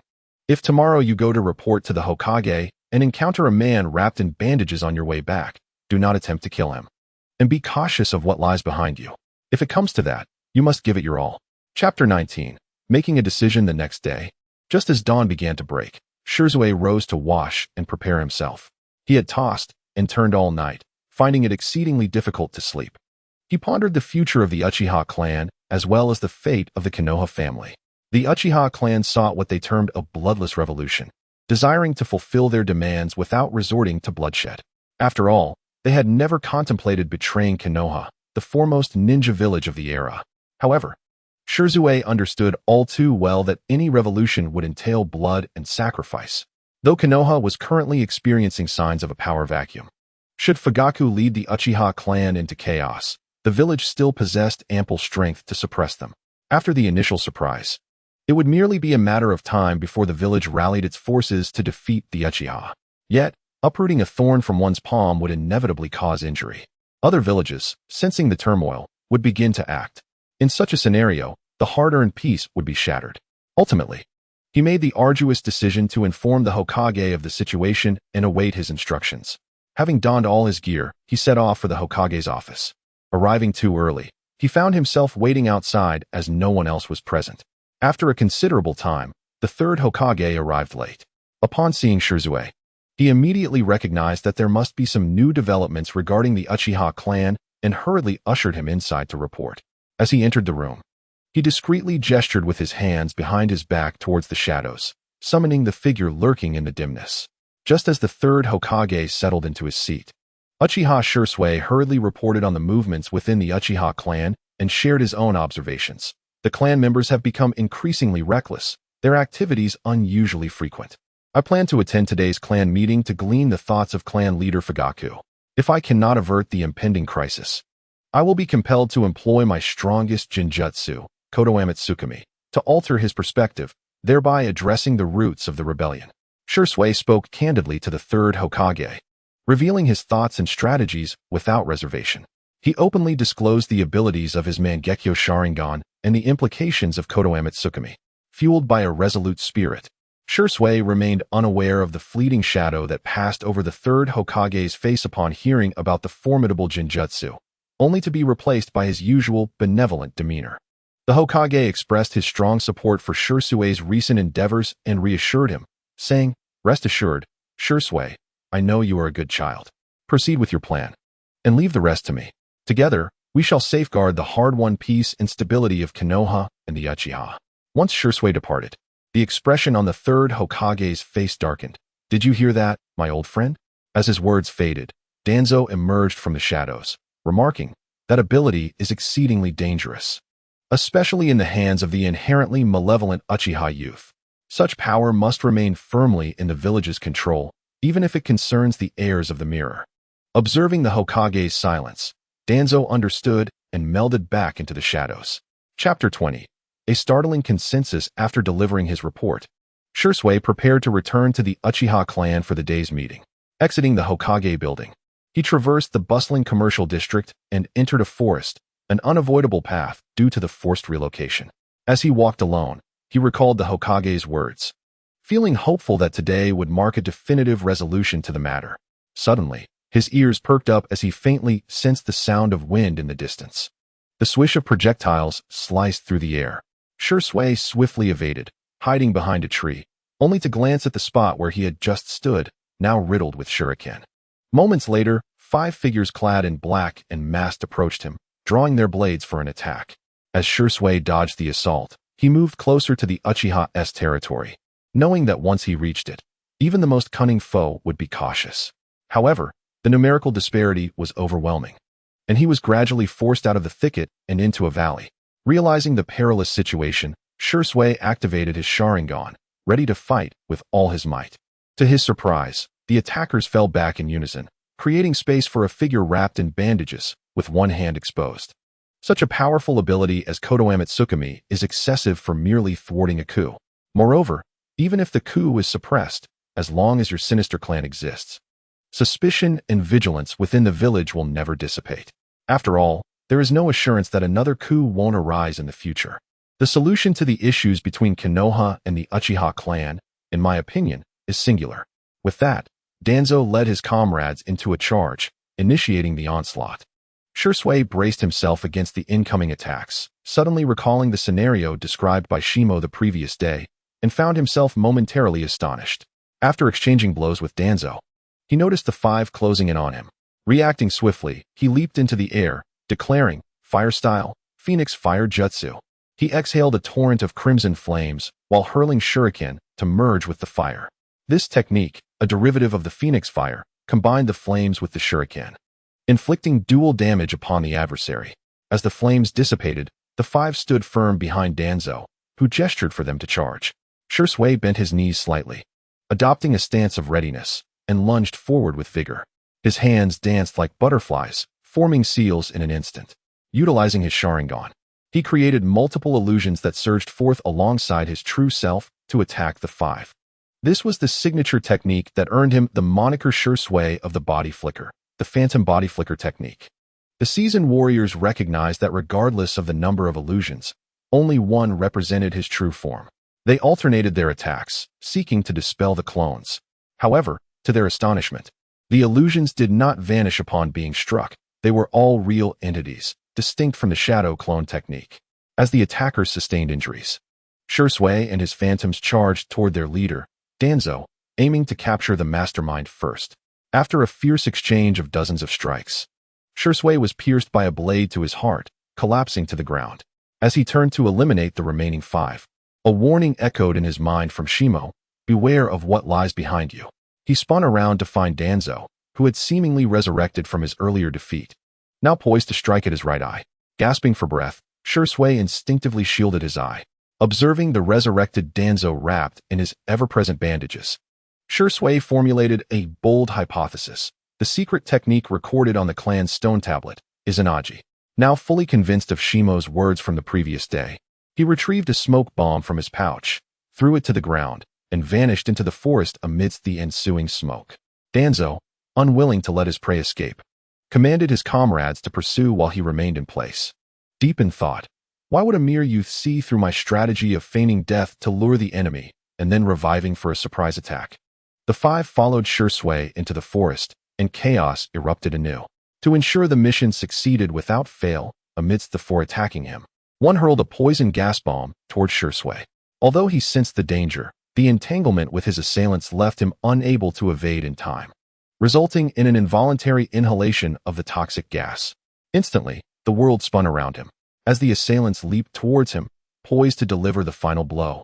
Shursui's thoughts drifted to his clan and the village, particularly to Itachi, whom he regarded as a brother. His 3-tomo Sharingan began to swirl and transform. Chapter 21. Susanoo. In an instant, an expansive clearing erupted in the forest, ascending into a cloud of smoke as a magnificent entity materialized. The 3-tomo of Shursui's Sharingan slowly rotated before finally settling into the shape of a 4-pointed pinwheel. Concurrently, a multitude of verdant bones enveloped his form. From within these bones, ethereal membranes and flesh began to grow, culminating in the emergence of a green skeletal visage above him. The hollow eye sockets of the skull flickered with a captivating light, and then arms sprouted from its torso. Thus, an incomplete form of Susanoo took shape. As Shursui clumsily commanded this powerful manifestation, he expended ocular energy to direct an assault. The armor across the chest of this colossal figure opened, revealing a crimson tomo at its center, which instantaneously unleashed a barrage of green chakra arrows. These countless green arrows swiftly eliminated 3 of his foes. Witnessing this from beyond the tree line, Danzo, an elder of the ninja era, recognized the significance of the formidable apparition before him. It seemed that a re-evaluation of the Uchiha clan was now imperative. With this in mind, Danzo cautiously retreated, concerned that the commotion would attract the attention of nearby Uchiha clansmen. The 2 remaining adversaries, astounded by the colossal being before them, began to question their own existence. Was this truly a force that could be matched by mere mortals? Regardless of their tactics, they found their efforts futile against the protective green armor surrounding Shursui. This can be regarded as an absolute defense of this era. At a moment when both individuals found themselves at a loss, the colossal entity before them unexpectedly disintegrated, slowly fading into nothingness. At the instant when Susanoo dissipated, Shizuka staggered and knelt upon the ground. He clasped his hands tightly over his eyes, trembling all over, with blood ceaselessly flowing from between his fingers. Have I truly reached my limit? My capacity is merely this much. As both regained their senses from their stupor, they hurled 2 kunai once more. Shizuka struggled to evade them, yet it was evident that he had already reached his breaking point. The cloaked figure, fearing Shizuka's desperate counterattack, refrained from closing in to conclude the battle, instead opting to launch remote attacks from a distance, leaving Shizuka in a rather disheveled state. Just then, a multitude of shuriken rained down from the sky. Upon recognizing this signature maneuver, Shizuka immediately discerned who had arrived. Strangely, it was as if he possessed the ability to foresee the future, an utterly astonishing phenomenon. As the 2 were still in a state of confusion, the shuriken struck the ground, then rebounded and soared toward them. By the time they reacted, the shuriken were already upon them. In a frantic effort to escape, they found that no matter how they dodged, the shuriken pursued them with uncanny precision. Ultimately, they realized how to counter this threat. Instead of evading, they would simply block the projectiles. Without granting them a moment's respite, Shikaku and Itachi charged in from a distance, engaging the two in combat. Exhausted from their earlier confrontation with Shizuka, Shikaku seized the opportune moment and executed a swift lotus technique that swiftly neutralized one of their adversaries. Casting a glance at Itachi, he found that his opponent had already been dispatched, and Itachi was calmly observing him with narrowed eyes. Concealed in the shadows of the forest, Danzo witnessed this scene unfold. Rather than attempting to rescue his subordinate, he simply turned away, preparing to return to the route. This spectacle could not escape Shikaku's keen gaze. He took 2 steps forward and called out loudly toward Danzo. "Hey, you cold-hearted bandage-wrapped elder, how cruel of you not to save your own. The purpose of a tool is to accomplish its task. Failure necessitates the replacement of the tool." Danzo, without turning back, coldly replied as he walked into the darkness. Chapter 22. Testing Sarutobi. How many twisted arguments can this old man conjure? Shikaku felt a genuine sense of disgust towards Danzo's callousness. Why must he always wrap himself in such grandiloquent rhetoric? The weakened Shizuka wiped away the blood tears from the corners of his eyes and sincerely bowed to Shikaku. "Thank you so much today, Shikaku. If it weren't for you." However, he hesitated. "Could you tell me how you came to know about these events?" Upon hearing Shizuka's gratitude, Shikaku felt elated, as if his tale might lift him into the sky. Yet, upon hearing the next question, he grew flustered. There was no way to explain this. Would he confess that he had traversed realms and witnessed the entire narrative? Observing Shizuka's troubled expression, he decided to abandon further inquiries. Shizuka trembled as he moved, preparing to return to his clan for recuperation. "Wait, Shizuka, what should we do about these individuals? There will be someone to handle it. You should know, they are the ones wrapped in bandages, part of the village's upper echelon. He is the Hokage's aide, Danzo. If this escalates..." Seeing Shizuka, who had been attacked and nearly lost his right eye, still so indecisive, Shikaku could no longer contain himself. "I only know that one must acknowledge their wrongs and stand tall when facing punishment. Do you think that after such a significant incident, with such uproar, he would simply let you go? He will not. Do not be foolish." Faced with Shikaku's words, Shizuka was at a loss for how to respond. The will of fire he had embraced had not instructed him on how to navigate such matters. "Do you believe that if you had truly lost your eye and perished, the third Hokage would suppress the matter even with irrefutable evidence? In their eyes, your Uchiha clan has always been. If you trust me, you should temporarily leave the village. Without someone like you as a catalyst for upheaval, the Uchiha will surely curtail their ambitions for a time. Danzo, having lost track of someone like you who keeps him awake at night, would also tread carefully." Shikaku began to earnestly persuade Shizuka. While it might seem like mere persuasion, he genuinely believed this was the best course of action at this juncture. In fact, he hoped Shizuka could leave Konoha and join the burgeoning Akatsuki organization. With a skilled operative like him embedded within the ranks of this extremist and violent group, Shikaku could gain immediate insight into their movements. After much contemplation, Shizuka still failed to reach a decision. He continued to harbor hope for the Konoha family. Shikaku realized that mere words would not suffice to dissuade this young man, poisoned by the will of fire. Thus, he conceived a new idea, one that might effectively shatter Shizuka's naive notions, testing Sarutobi in his presence. He first bound the 2 remaining root members lying defenseless on the ground, concealing them within a hidden cave in the valley, masked by foliage at the entrance. He would then have Shizuka utilize a transformation technique to disguise himself as one of the recently concealed root members, feigning escape to infiltrate Konoha. Meanwhile, he would personally escort the remaining root members and head straight to the Hokage building. Carrying 3 corpses, he approached the building amidst the bewildered gazes of the crowd, refusing to allow anyone to report or ascend the stairs, instead shouting from below, "Someone, quick! Hokage-sama, Shizuka! Shizuka is dead!" Hidden nearby, Shizuka, eager to discern how the third would address the situation, felt a surge of anxiety. As the crowd began to swell, the third Hokage arrived, albeit belatedly. Chapter 23. Shizuka's departure. As Shikaku entered Konoha with the 3 corpses, Sarutobi had already received word of the incident. He was acutely aware of the identities of the deceased.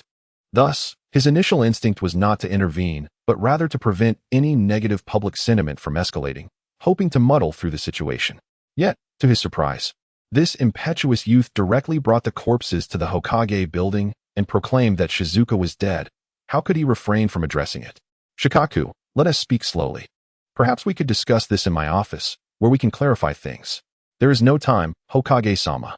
6 individuals attacked Shizuka, and 3 have escaped. Once you ascertain their identities, swiftly bring them to justice. Sarutobi calculated meticulously, attempting to placate Shikaku and minimize the fallout from this incident. However, this young man was not only obstinate, but also utterly unyielding, disregarding Sarutobi's attempts to reason with him.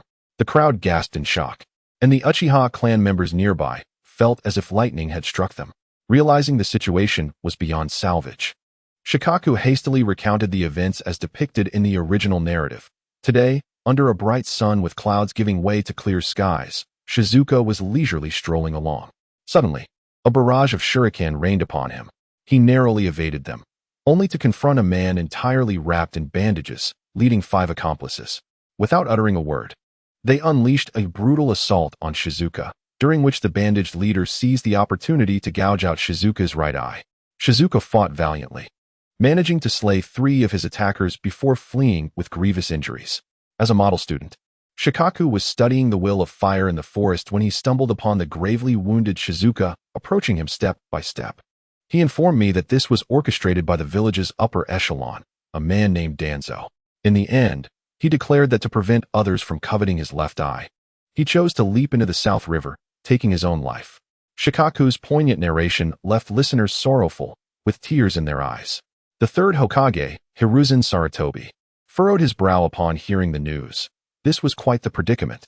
Through either his tacit approval or deliberate consent, he was aware that Danzo would surely seek to hunt down Uchiha Shursui. However, such matters could not be openly discussed. For a moment, the third Hokage found himself at a loss.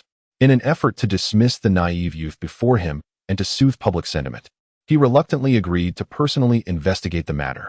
Shursui, secluded in his modest 1-bedroom abode, quietly sipped sake. From the initial hopefulness when the third Hokage promised to investigate, he had descended into a state of numbness due to the prolonged silence. After 5 days of waiting, all he received was a scroll from the Hokage. After investigation, the involvement of high-ranking village officials in the Uchiha Shursui incident could not be confirmed. However, according to eyewitness testimony from a certain witness, Shursui was killed by a man named Danzo. Based on the autopsy reports of 3 individuals, it was concluded that he was likely slain by Hanzo of the Salamander from the Hidden Rain village. The statement concluded with a note of deep sorrow and grief over Shursui's departure. Upon reading this declaration, Shifu was overwhelmed with joy. It was clear that the Hokage favored covering for Danzo, but the absurdity of the situation was undeniable. To mention Hanzo of the Salamander was laughable. Why not invoke the name of Miyamoto Musashi instead? Although the incident had initially stirred considerable uproar, public interest waned significantly within days. 5 days later, discussions surrounding the event, including those within the Uchiha clan, had all but ceased. After days of silence, our idealistic youth, Shursui, finally resolved to leave Konoha. Chapter 24. Solo Mission. Through Shifu's cunning maneuvers, the fate of the Uchiha prodigy Shursui was ultimately altered. However, Shifu refrained from revealing any intentions of recruiting Shursui into the Akatsuki. This was not only due to the complexity of the explanation, but also because the ninja world was vast, and the Akatsuki was still in its preparatory stages. It was only a matter of time before they would cross paths.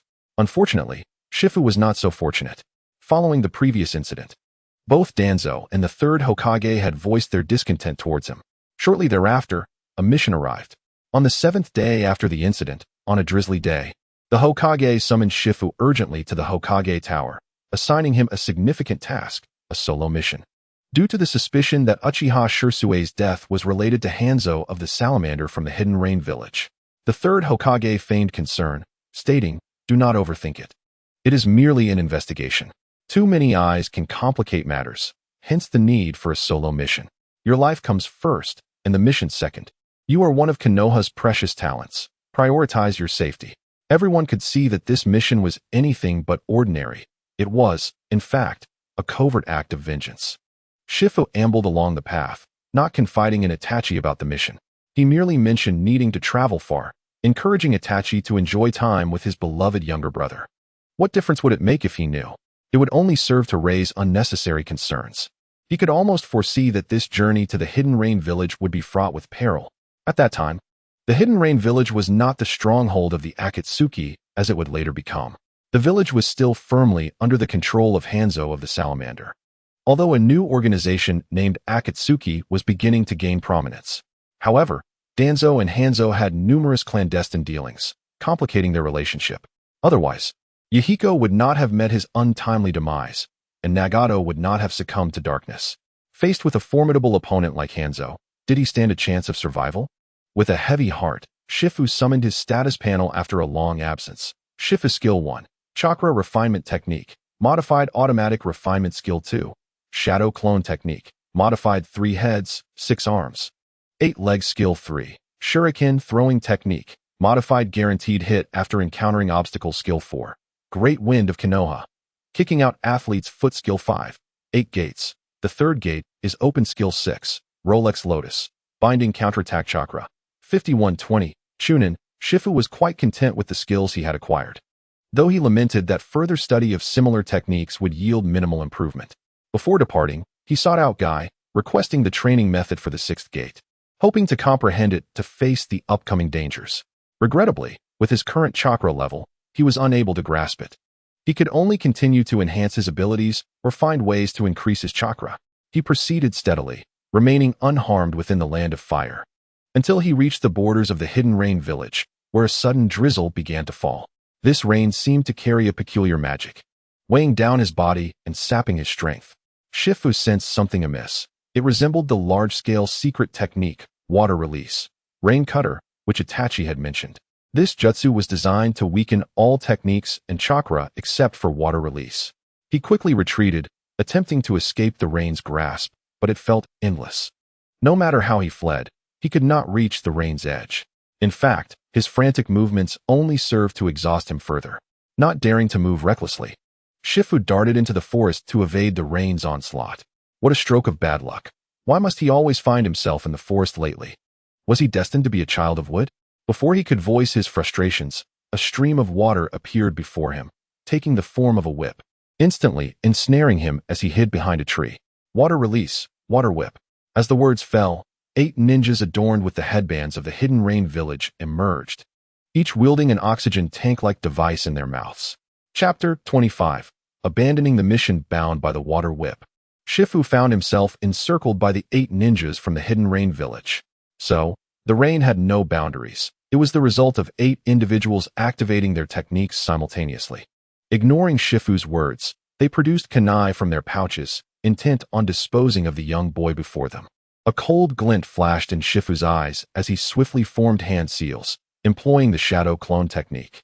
In a puff of smoke, a monstrous figure with 3 heads, 6 arms, and 8 legs materialized. With a mere flex of its 6 arms, it broke free from the water whip. The 8 ninjas were taken aback by the sight, their hearts trembling at the sight of the creature before them. In shock, they instinctively maintained their distance, forming a line. Calmly, they reached into their waist pouches, 6 hands simultaneously drawing forth a multitude of shuriken, launching them in all directions. The 8 hastily raised their kunai to defend themselves, seizing the opportunity while they were distracted. Shifu's 8 legs combined their strength, leaping into the air and vigorously swinging. As his legs struck, the rainwater twisted momentarily, the droplets scattering as if fleeing for their lives. In an instant, countless slashing waves descended upon the gathered ninjas below. The Hidden Rain ninjas in the center, caught off guard, were torn to shreds by the rapid strikes, their remains falling to the ground amidst the rain. The ninjas on either side, positioned further from the center, managed to block the attacks and save their lives for the moment. In a heartbeat, half of the 8 Hidden Rain ninjas had perished. The remaining ones wore expressions of shock, their faces paling as they regarded Shifu with trepidation, hesitant to take any further action. The remaining 4 exchanged glances filled with uncertainty, their steps betraying a rising panic. They were concerned about whether the boy before them had any other tricks up his sleeve. He had already demonstrated a bizarre and unpredictable kunai attack, followed by terrifyingly powerful kicks. They received orders from their leader, Hanzo, to lay an ambush for a young leaf ninja. They believed that with their combined strength, taking down a mere boy would be a trivial task.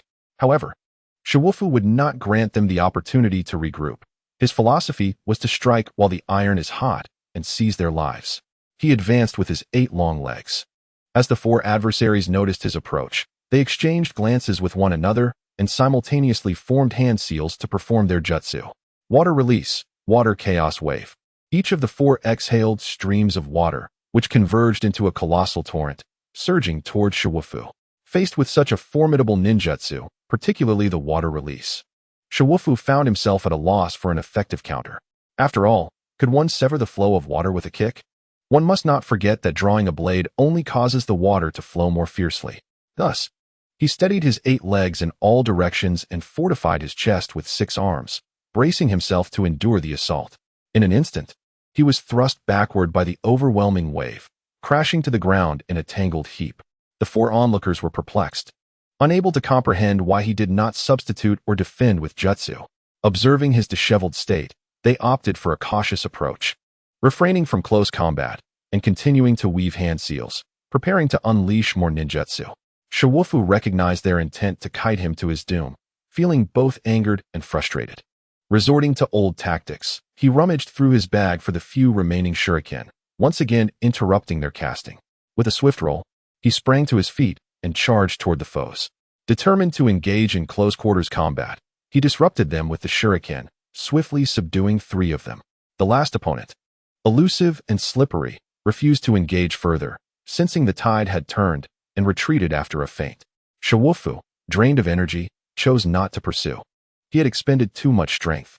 After all, he was still just a youth. He resolved to abandon the mission for the time being, opting not to head to the Rain Village. If even these minor lackeys proved troublesome, how much more formidable would Hanzo, known as the Salamander, be? He could not return to the Leaf without completing his task, uncertain of how the 3rd Hokage and Danzo would respond to his failure. Ultimately, he decided to follow the plot of the original story and seek out Orochimaru at the secret laboratory in the Land of Rice, hoping to explore methods to grow stronger. Chapter 26. The curse marked the Land of Rice, a small nation bordering the Leaf. It previously had no ninja village, but in the original story, after Orochimaru left the Akatsuki, he bribed the daimyo of the Land of Rice to establish the Sound Village within its borders. At this time, Itachi had yet to join the Akatsuki, let alone Orochimaru's defection. However, Shiwufu knew that the Land of Rice, adjacent to the Leaf, harbored Orochimaru's secret experimental base. Upon arriving in the Land of Rice, Shiwufu searched for peculiar stones, and after numerous trials, he finally uncovered an unusual stone deep within the forest. Indeed, once again, in the heart of the woods, Shiwufu followed his routine. He kicked the stone at a height of 3 inches and then pointed at the base with his hand. Accompanied by a rumbling sound, the stone shifted aside, revealing a staircase leading downward. He descended the stairs, and as his figure vanished into the darkness, the stone returned to its original position. With his descent, a chilling atmosphere enveloped him. Before him lay a deep tunnel, dimly illuminated, with intricate patterns interwoven on the walls, and cobwebs clung to the cracks in the corners. As he pressed onward, an enormous serpent entered Shiwufu's line of sight.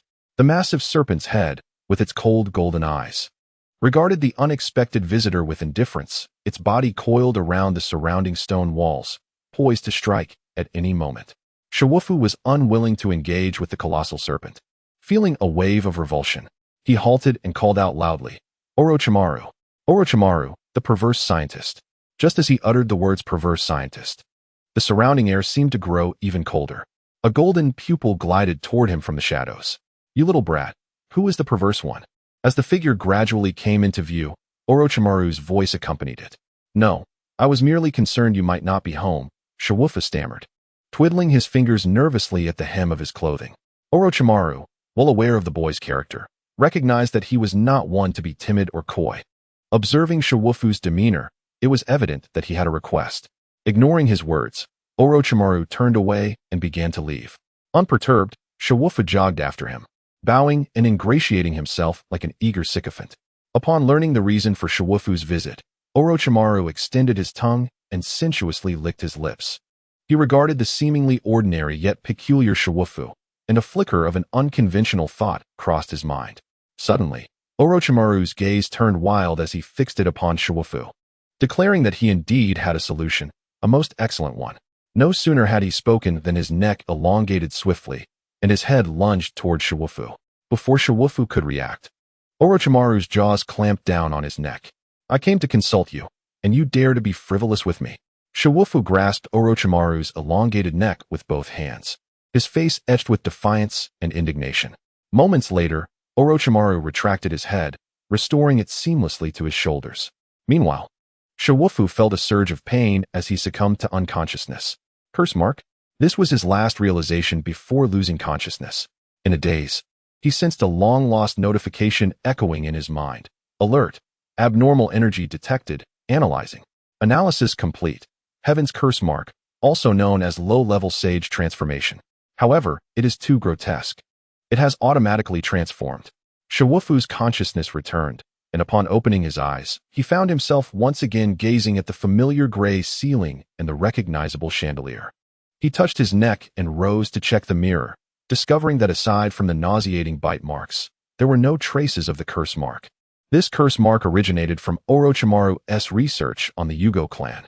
Members of the Yugo clan, when an area is rich in natural energy, would experience uncontrollable madness and physical transformations, achieving a partial sage transformation.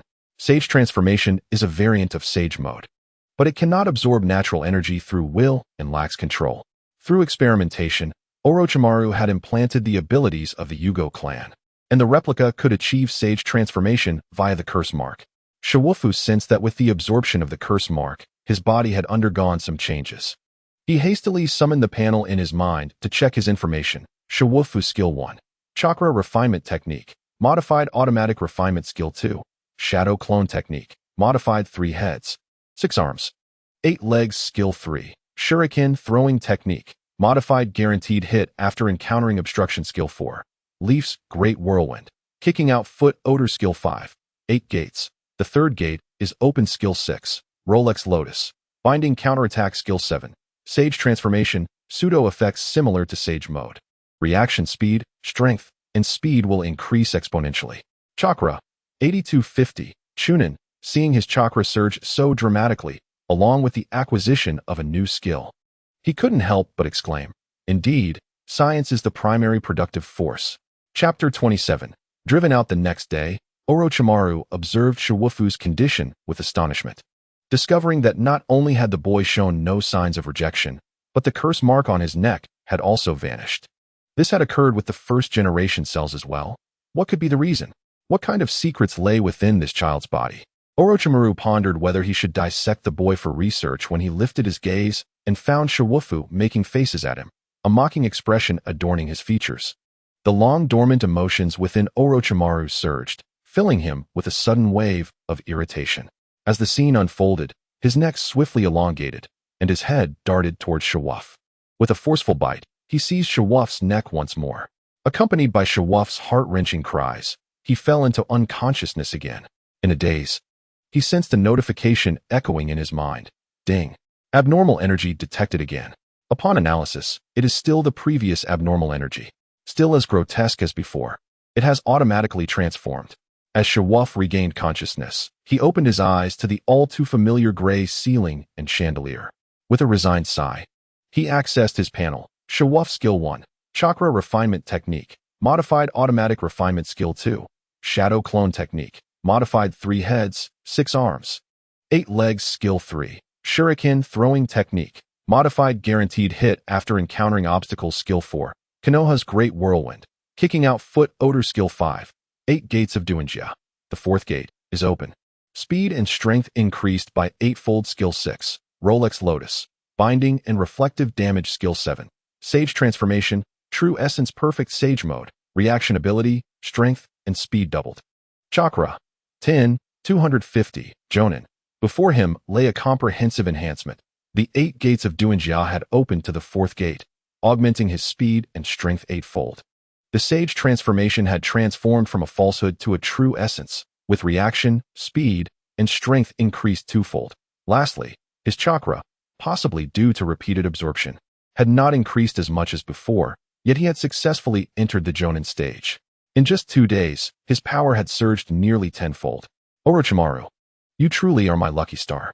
Come on, bite me again, Lord Orochimaru. With that, Shiwuf dashed out, heading straight for Orochimaru, who was engrossed in recording his experiments. Seeing Shiwuf's manic demeanor, Orochimaru stood up, assuming that the repeated curse marks had driven the boy mad.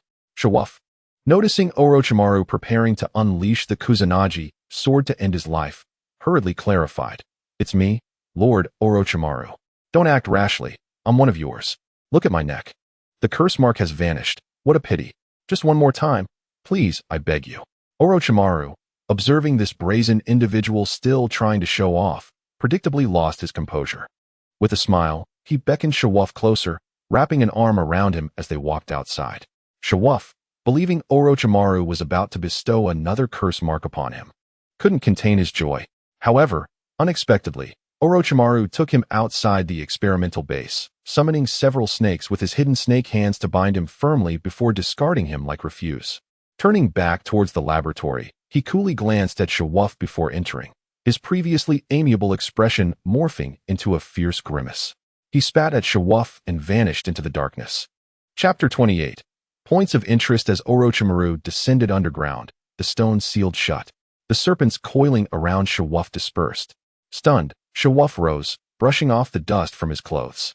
Although he could no longer rely on Orochimaru as his experience booster, the short days had yielded abundant rewards. He threw a punch at a nearby tree, and the seemingly light blow shattered the trunk into splinters. He hastily retrieved the training method for the morning peacock that Kai had given him, now that his chakra had reached Jonin standards, and prepared to comprehend it. Morning peacock, open the 6th gate of the 8 gates of Duanjia and rapidly strike forward, creating flames from friction that generate powerful air shock waves. The flames cascading from the fists will paint the sky crimson, as bright as the dawn, reminiscent of a peacock's splendid feathers. Optimized version, Morning Phoenix, swiftly strike forward once, generating flames from friction that create powerful air shock waves.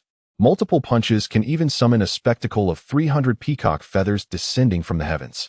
Shawuff took his time before testing it, walking directly to the outskirts of Rain Village. This time, he approached the village head-on.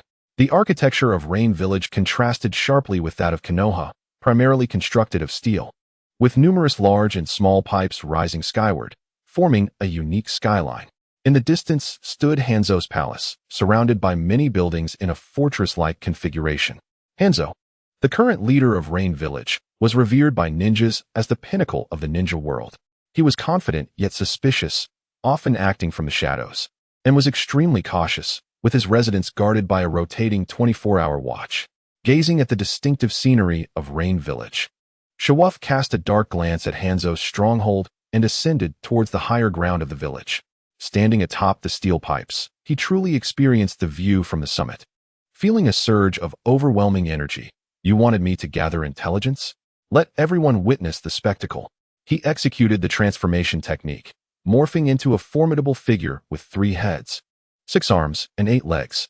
Facing Hanzo's residence, he rapidly swung his 6 arms, unleashing a barrage of Morning Phoenix strikes. Countless crimson shockwaves erupted from his fists, raining down innumerable peacock feathers upon the rumored demigod's palace. As the first batch of peacock feathers descended, terrifying explosions echoed like thunder, followed by the collapse of buildings. Sensing the danger, the ninjas of Rain Village rushed out in droves, but before they could react, they stood frozen in shock at the apocalyptic scene before them. Once the nearby structures lay in ruins, the villagers snapped back to reality and hurried towards Hanzo's residence for support. Before they could arrive, a thick cloud of smoke billowed from the center of the devastation, revealing Hanzo's summoned beast, the salamander. It shook off the debris from its body and dove underground to seek out the intruders of Rain Village. Hanzo emerged from a puddle, utilizing his secret technique, the water body technique, allowing him to transform into a puddle of water to evade enemy attacks. Observing the extensive destruction yet minimal casualties, Shawuff felt somewhat satisfied despite his dissatisfaction. It was unreasonable to expect to cripple Rain Village in a single blow. After all, it was a village of some repute in the ninja world. Moreover, he was nearly exhausted from this attack and could no longer engage in battle. Consider this interest paid. And you, Danzo, our affair is far from over. Just as Shawuff finished his declaration, 3 or 4 ninjas from Rain Village approached, following his trail. Spotting the unfamiliar figure, they unsheathed their long blades and charged at him. Exhausted and hurriedly dodging, Shawuff narrowly avoided a slash but was struck by several shurikens in the rear. Crying out in pain, he summoned his last ounce of strength, sprinting away with all 8 legs, vanishing from sight. I shall return. Chapter 29. A fortuitous encounter with Tsunade Shawuff, clutching his rear, fled Rain Village at high speed, unknowingly passing through a coastal town. This town, reportedly built by the wealthy magnate Kato of the Land of Waves, boasted the most comprehensive ninja-related industries in the ninja world: gambling, drugs, and other vices. With a mindset to broaden his horizons, Shawuff headed toward the town's hedonistic establishments, not for any particular reason, but to gather materials and learn about local customs. Upon arriving near a store, he was greeted by a bevy of women dressed in strikingly revealing attire, a vibrant display of beauty and allure. In an instant, he was consumed by an insatiable curiosity, yearning to liberate those wayward young women from their suffering. However, just as he was about to take a step forward, the other party's scandalous remarks made him blush, prompting him to cover his flushed face and flee. As he hurried away, embarrassment mingled with contemplation of a pressing matter. He seemed to require a defensive ninjutsu, akin to the lightning release chakra mode of the 3rd and 4th Raikage. Mastering such a technique would allow him to don a chakra-infused armor, unleashing unparalleled destruction, charging in to wreak havoc without restraint. Imagine, akin to the combined might of the formidable Tsunade and the 4th Raikage, he would be invincible beneath the 6 realms. Yet, how could he acquire it? Just as despair began to settle in, he caught a fleeting glimpse of a figure that vanished into the casino. The individual had long, light yellow hair, typically styled in a high ponytail, with a blue-purple seal emblazoned on her forehead. She donned a tea-green long coat and deep blue cropped trousers. Besides her striking figure, the most conspicuous feature was the large character for gambling emblazoned on her back. Indeed, she was Tsunade, one of the legendary Sannin of Konoha. Was this a serendipitous encounter? Without a moment's hesitation, he followed her inside. Upon entering the casino, he heard Tsunade's boisterous voice. "Shizun, stop pulling me. I'll leave once I win back my money." Unable to suppress a smile, he thought to himself, "If you can win, I'll do anything." He made his way directly to the table where Tsunade was seated, occupying the empty seat opposite her. As the dealer dealt the cards, everyone placed their bets. Noticing a young boy across from her, Tsunade scoffed. However, her expression changed upon spotting the Konoha forehead protector he wore. With unwavering confidence, she wagered half of her fortune. Once she had completed her bet, he countered hers. Although he was unfamiliar with the game, he understood that betting against Tsunade would surely yield victory. As expected, the outcome was as anticipated. The next round followed suit, and he continued to win consistently. After several rounds, chips had piled high before him, nearly forming a miniature mountain, while Tsunade had lost all her stakes. Accompanied by Shizun's complaints, Tsunade stormed out. He hurried to exchange his chips and pursued after her. After only a few steps, Tsunade halted. "Kid, why are you following me? Don't think I 1T beat you just because you're a ninja from Konoha." I merely recognized you, Lady Tsunade. One of the legendary Sannin." Tsunade glanced at him but did not respond. He continued, "To be honest, the Hokage entrusted me with a solo mission in the Hidden Rain Village, but if I encounter Hanzo's poison, I truly..." Tsunade remained skeptical of his words. How could the 3rd Hokage possibly send such a young boy alone into the Hidden Rain Village? However, upon presenting his mission scroll, she finally believed him. "Then what do you want by following me? Let me make it clear, I won't assist you. Lady Tsunade, I merely wish for you to teach me some medical ninjutsu to prepare for the potent poisons of the Hidden Rain Village." "Huh? Do you think medical ninjutsu can be learned so easily? Do you know why medical ninjas are so scarce? I understand, but just half a day of your time would suffice." Tsunade's interest in the confident lad was piqued. Whether he was overestimating himself or indeed possessed talent remained uncertain. Chapter 30. Thus, a disciple is taken. Shizun knew that Lady Tsunade would never accept such a request. She had become indifferent to everything in the ninja world. Yet, to Shizun's surprise, Tsunade regarded the confident youth before her and mockingly nodded. She handed him a scroll and kindly demonstrated the technique. In truth, Tsunade was not as altruistic as she appeared. She simply wished to tease him, seeking a bit of amusement. The medical ninjutsu she imparted was not a basic technique, but rather advanced medical ninjutsu, the palm healing technique. This technique precisely channels chakra to facilitate astonishing recovery speeds for both internal and external injuries. Its only drawback is the high threshold required, even among medical ninjas. Few can wield it. For him, this was insignificant, as he had an advantage. The lack of foundational practice mattered little. He feigned earnestness as he observed Tsunade's demonstration, then excitedly opened the scroll. Palm Healing Technique. By channeling chakra from the palm, one can enhance the healing ability of wounds or ailments, serving as a form of medical ninjutsu. Optimized version. Sage Palm Technique. By channeling chakra from the palm and making contact with any part of the body, one can rapidly heal injuries. The more severe the injury, the greater the physical toll. This skill seemed tailor-made for him. In the future, when he charged into battle, he could maintain one hand firmly on himself while the remaining 5 unleashed destruction without restraint. From Tsunade's perspective, in a mere moment, the youth stood up. She couldn't help but want to mock him. Was he ready to give up so soon? To her surprise, he flashed a charming smile, and a wave of blue healing chakra enveloped his palm. Gently, he placed his chakra-infused hand on his own ravaged backside. In an instant, the wounds began to heal at a remarkable pace. This talent, was it truly humanly attainable? Tsunade was taken aback, stumbling back a few steps, momentarily unable to believe her eyes. How about it, Lady Tsunade? Though it may be slow, diligence can make up for lack of talent. Unaware of the gravity of the situation, he continued to stoke the flames of Tsunade's astonishment. Tsunade had no time to respond. After a long while, she regained her composure. As the pinnacle of medical ninjas, she prided herself on being an authority in medical ninjutsu, but had never encountered someone so exceptionally gifted.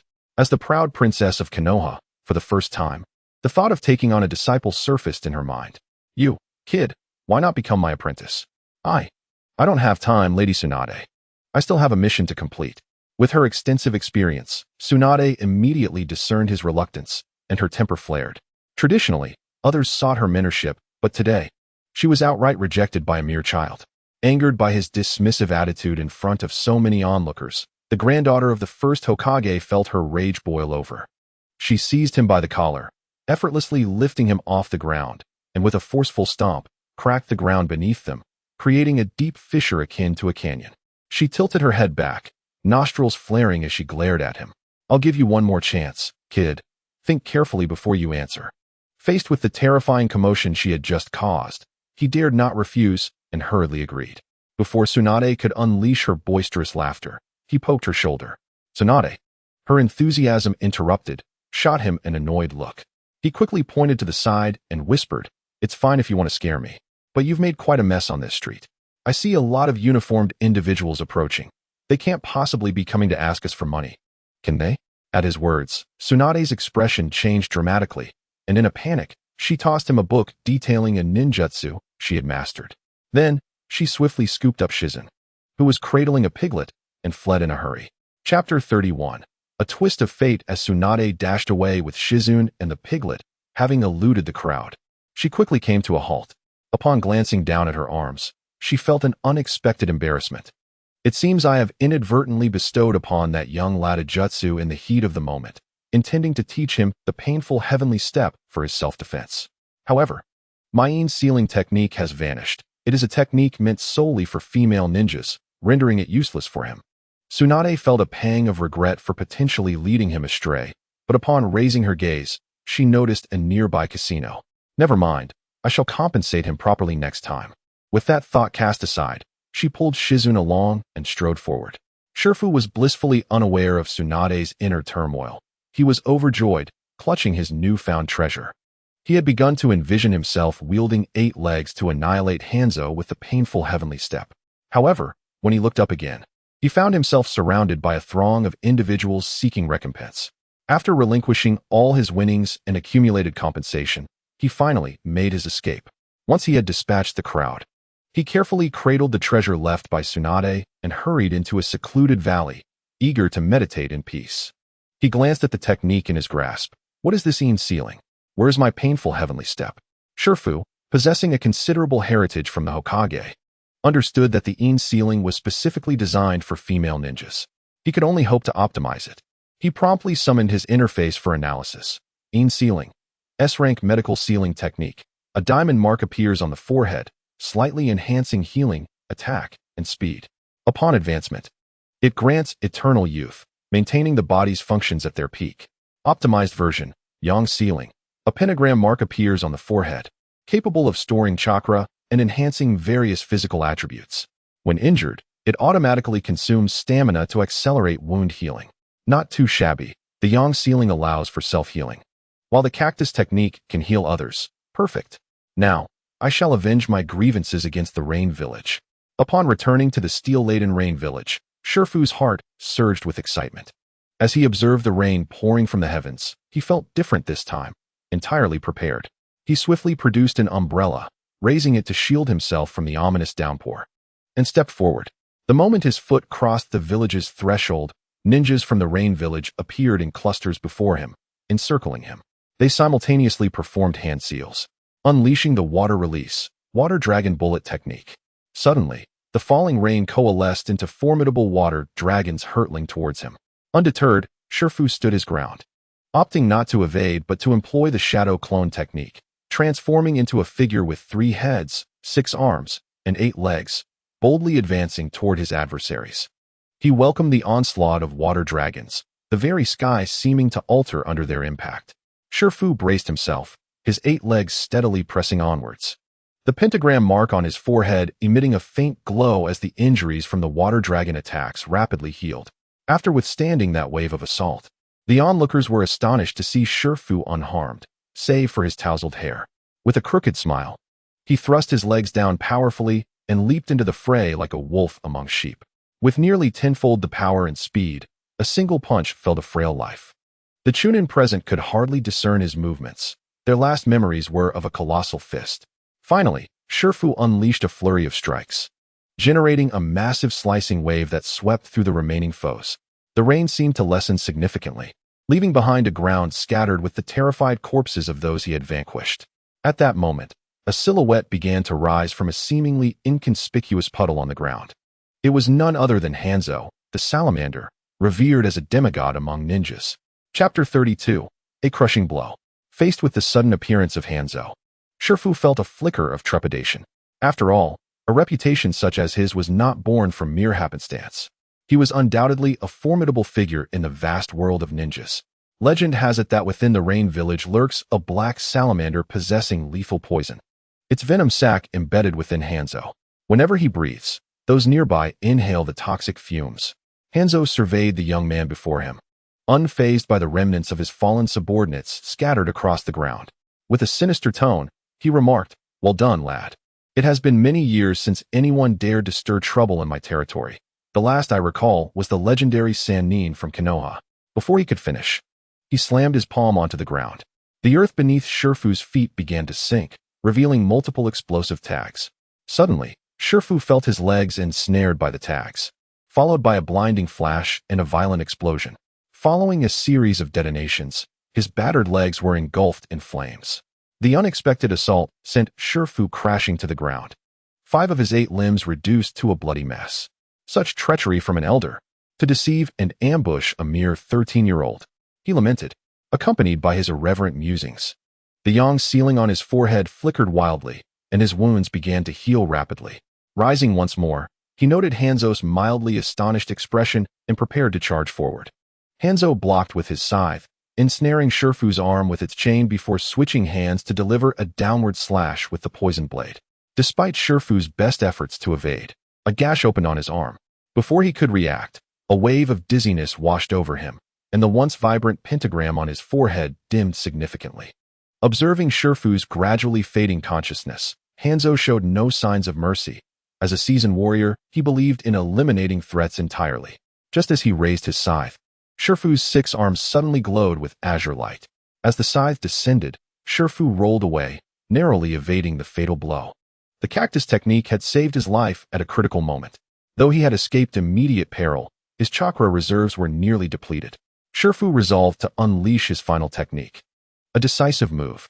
He swiftly distanced himself from Hanzo, then assumed a horse stance with his 8 legs, summoning 6 enormous fists. He unleashed a barrage of punches directed at Hanzo, creating an array of illusory fists striking the air. Amidst the fierce friction, countless peacock feathers descended from the sky, tinting the overcast heavens a soft crimson. Confronted with such a formidable assault, Hanzo hastily retrieved his ultimate technique, the summoning technique. The figure of the salamander emerged, diving into the ground alongside Hanzo to evade the rain of peacock feathers. The violent impact generated a cloud of smoke. As the haze dispersed, Shifu collapsed, utterly exhausted. and the form of 3 heads, 6 arms, and 8 legs dissipated. He exhaled a weary breath, only to feel the ground quaking beneath him. The earth began to fracture, and a colossal brown axolotl emerged, bearing Hanzo as it broke through the surface before him. Understanding the gravity of the situation, Shifu struggled to his feet, propping himself up with his hands. From his waist pouch, he retrieved an ancient soldier's ration pill and discreetly popped it into his mouth. Then, with his head held high and hands defiantly placed on his hips, he shouted at Hanzo and the axolotl. "You two are quite formidable. To survive my attack is no small feat. I shall bestow upon you the title of demigods of the ninja world." Hanzo, taken aback by Shifu's audacious words, found himself momentarily speechless, contemplating the familiar sentiment that echoed his own words during his encounter with the legendary Sannin of Konoha. As he and the agile fish awaited the follow-up from Shifu, they were taken aback when the previously arrogant youth fled without a glance back. Chapter 33. The incident escalates in the heart of the rain-hidden village. Amidst towering steel structures where Hanzo's crumbled palace once stood, a temporary shelter had been erected, with all available ninjas assembled, standing by for 24-hour readiness. The leader of the rain-hidden village, Hanzo, sat in silence within the confines of this shelter, his demeanor icy and the atmosphere oppressive. At that moment, a tall figure knelt at Hanzo's feet, his arms heavily bandaged, reporting the situation. "My lord, the Leaf Ninja has escaped. We lost track of him." Upon hearing this, a murderous intent flickered in Hanzo's eyes as he coldly regarded the speaker, as if any further words would lead to dire consequences. After a prolonged silence, he concealed his murderous intent, letting out a hollow sigh. This young man possesses incredible skill at such a tender age. Danzo truly has an interesting choice. He even wishes to eliminate him. This time, we have faltered in the rain-hidden village. Let it be. Once he returns to the Leaf, our chances will be non-existent. Moreover, we are currently in a weakened state. There will undoubtedly be those who seek to exploit our vulnerability. We require an ally. Inform Yahiko and the others that I consent to negotiations with them. In the Land of Fire, within the Leaf Village, news of the sudden conflict in the rain-hidden village and Shiwufu's exploits reached the intelligence department, causing shockwaves among the higher-ups and clans, akin to experiencing a seismic upheaval in the ninja world. The Hokage and his advisors hastily convened to deliberate over this pressing matter that weighed heavily on their minds. As the architect of this incident, Danzo was the first to express his confusion. He acknowledged Shiwufu's genius, but questioned the audacity of confronting Hanzo directly. The disparity seemed too vast. The third Hokage, as the principal supporter of the event, felt a chill of dread. Had he known of Shiwufu's prowess, he would never have pushed him forward. After verification, the information was confirmed to be substantially accurate. They quickly summoned the elderly and frail Kohor Udatane and Hashirama Kado to jointly decide on a course of action regarding Shiwufu. Upon their arrival, the third Hokage promptly handed them the intelligence and directly inquired, "How should we handle Shiwufu?" Danzo was the first to speak. "In my view, we must either recruit him for our cause or eliminate him. He has gained insight into our affairs, and given the nature of this mission, should he harbor resentment, he will remain a threat."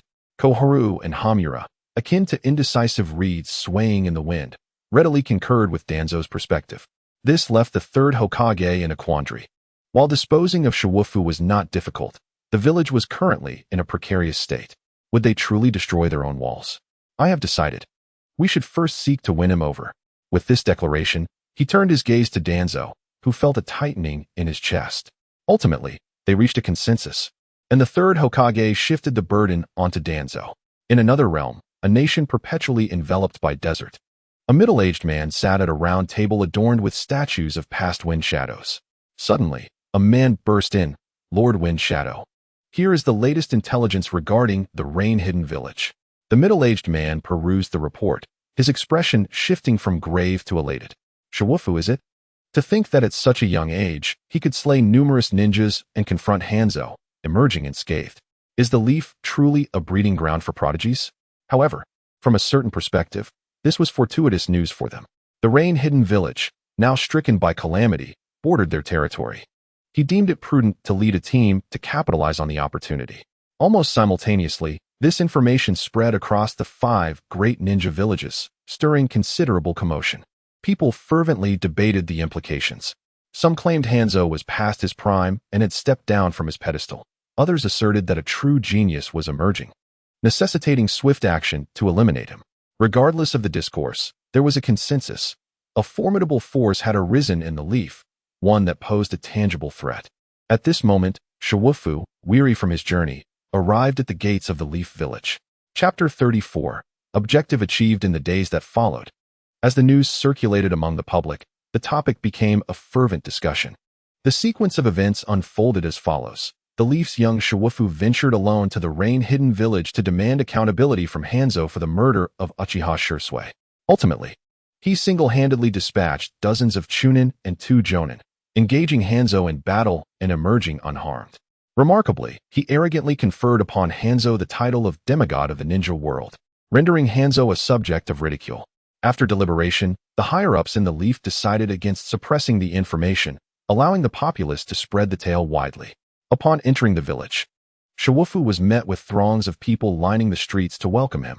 The village had undergone numerous tribulations in recent years, and since the passing of the 4th Hokage, it had been a long time since such exhilarating news had graced them. Faced with the overwhelming crowd and deafening cheers, Shiwufu felt an undeniable thrill. Reflecting on the constraints he faced when departing the Leaf on his mission, contrasted with the resounding applause he received today, he realized, indeed, in any world, absolute strength is the most reliable safeguard, particularly in this unforgiving realm where lives are regarded as expendable. He was acutely aware that the village's positive public sentiment was a subtle overture from the higher-ups towards him. This was precisely in alignment with his intentions, as he had no desire to genuinely position himself in opposition to the immense entity that was the Leaf. His keen eyes caught sight of Itachi amidst the crowd, maintaining an air of indifference, yet with a slight smirk. However, Itachi's dark attire signaled caution. Had Itachi joined the Umbu and become a double agent during his absence from the village? He hastened to approach Itachi. Upon reaching him, he intended to speak, only to discover that Itachi was accompanied by his younger brother, Sasuke, whom he regarded with disdain as he observed the latter's hand held tenderly by Itachi.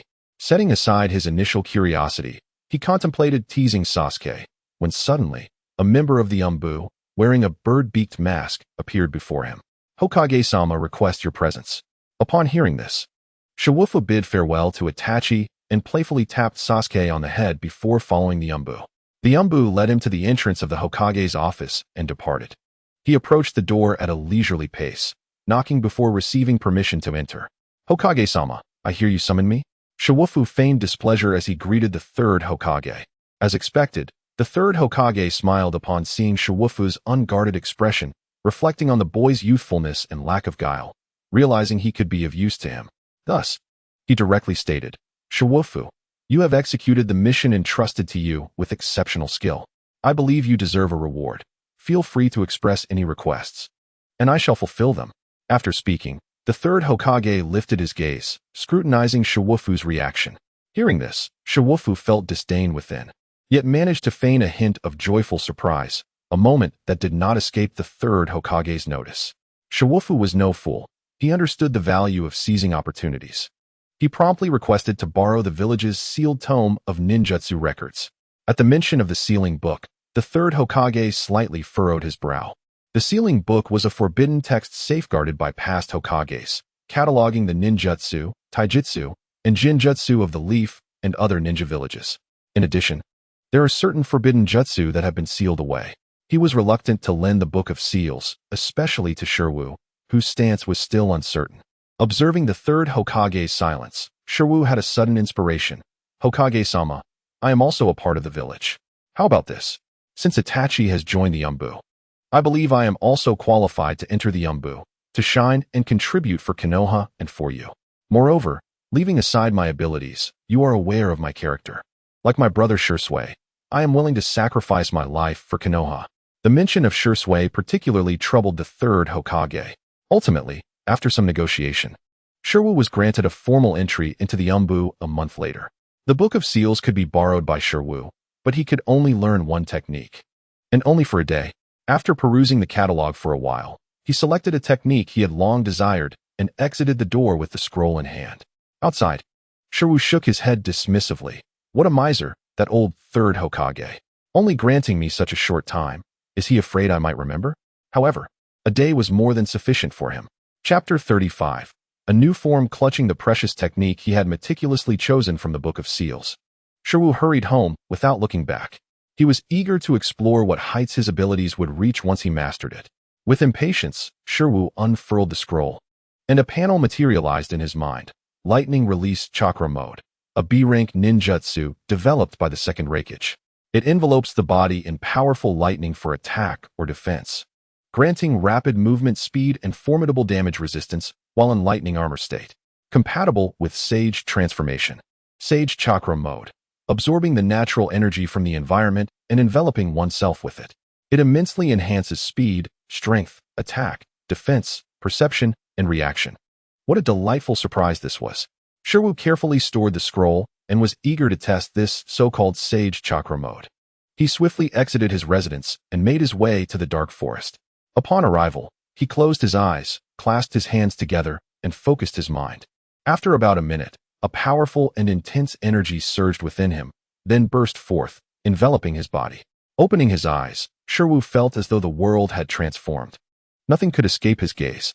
It was as if everything around him had slowed down, an addictive sensation. He then lightly swung his fist, shrouded in Sage Chakra, brushing against a tree trunk. Remarkably, though there was no physical contact, the tree still snapped in response, akin to Naruto's attacks in Sage Mode. Just as he was about to test his defensive capabilities further, he sensed someone approaching. Shirwu immediately dispelled the Sage Chakra Mode, not wishing to reveal his hidden cards to outsiders. Moments later, a slender figure leaped onto a branch behind him. A familiar voice called out, "Shirwu, stop playing around.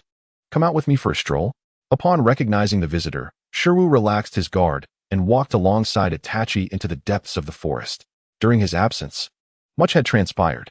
The clan had momentarily quieted due to Shirsue's disappearance. However, the long-simmering resentment soon resurfaced within the clan. Shirwu had joined the Umbu, with the clan hoping he would convey intelligence from the Umbu, while the Hokage expected him to relay information about the clan. By chance, a masked man claiming to be Madara approached him. He had not anticipated that so much had occurred during his absence. He realized that his return had altered the timeline of the Shirsue incident, hastening the Uchiha clan's tragic night. Shirwu understood that without Shirsue, Itachi had lost a confidant, leaving him to grapple with his thoughts alone. Observing his soul companion's troubled expression filled Shirwu with anger. Yet, amidst the fury, he felt a sense of relief. Grateful he had returned just in time. Had he arrived any later, after the tragic night, Itachi would have defected, and everything would have been irretrievable. If you need to report to the third Hokage soon, remember to let me know in advance. Don't forget, we are the invincible duo of Konoha. Whatever the matter, I will stand by you. Shirwu firmly grasped Itachi's shoulders, his confident smile dispelling the gloom that had lingered on Itachi's face for days. Chapter 36. The best solution in the midst of slumber. Shirwu vaguely sensed someone shaking him. Annoyed, he turned over, only to feel the shaking intensify. He angrily sat up, bleary-eyed, and looked at the intruder. "Oh, it's you, Itachi." Upon recognizing him, Shirwu briefly regained his composure. After greeting Uchiha Itachi, he flopped back down to sleep. Seeing him in such a state, Itachi felt a surge of frustration, his body brimming with anger. After a series of loud thumps, Shirwu, sporting panda-like eyes, stood up. Fully awake now, he immediately understood Itachi's purpose for visiting. Quickly getting dressed, he followed Itachi out of the door. At the Hokage building, the two entered the Hokage's office.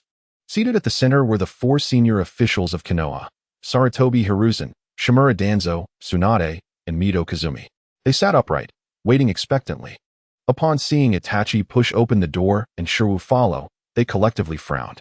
The sight of Shirwu's prominent panda eyes deepened their frowns. Before the furrowed-browed Danzo could speak, Shirwu preemptively addressed them. "I know the topic of your discussion. As Shirsue's successor, I am willing to work with Itachi to address the lingering issues of the Uchiha clan." Danzo, like the third Hokage, found himself at a loss for words upon Shirwu's mention of Shirsue, knowing he was in the wrong, and could only remain silent. Returning to the matter at hand, once Itachi finished reporting on the recent developments within the clan, Tsunade stood up. "We can no longer tolerate this. Since they are seizing power under the banner of revolution, we must treat the Uchiha as traitors to Konoha and execute them immediately." The third Hokage interrupted her. "Tsunade, wait a moment. Let us not rush to conclusions. The Uchiha clan is, after all, part of the village. Danzo, ever the instigator, wholeheartedly agreed with Tsunade. The Uchiha clan will not back down. We must formulate a strategy to avoid chaos. Do you wish to incite war? Engaging in a civil war against the Uchiha clan is no trivial matter. I believe there is a better way. The situation was urgent, and they needed to act before the Uchiha rose in revolt. If you and I, along with our subordinates, collaborate and launch a surprise attack from the shadows, I am confident we can resolve this swiftly. Seeing their heated discussion, Shirwu could not help but interject. In essence, there are merely two viewpoints. Either prevent the coup to preserve the Uchiha clan, or fail to stop the annihilation of the Uchiha. Why not find a compromise? Save the Uchiha who have no intention of rebellion, and eliminate those who plot insurrection. The four officials, along with Itachi, were taken aback by this perspective. At first, it seemed absurd, yet upon reflection, it was indeed worth considering.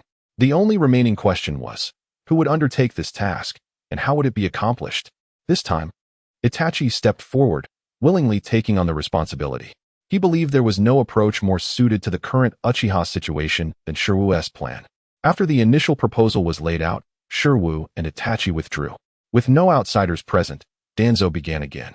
Hiruzen, even if this resolves the issue, have you considered how Shirwu and Itachi will handle it? Enough, Danzo. I have tested Shirwu. He is capable. Moreover, Konoha can no longer withstand any turmoil.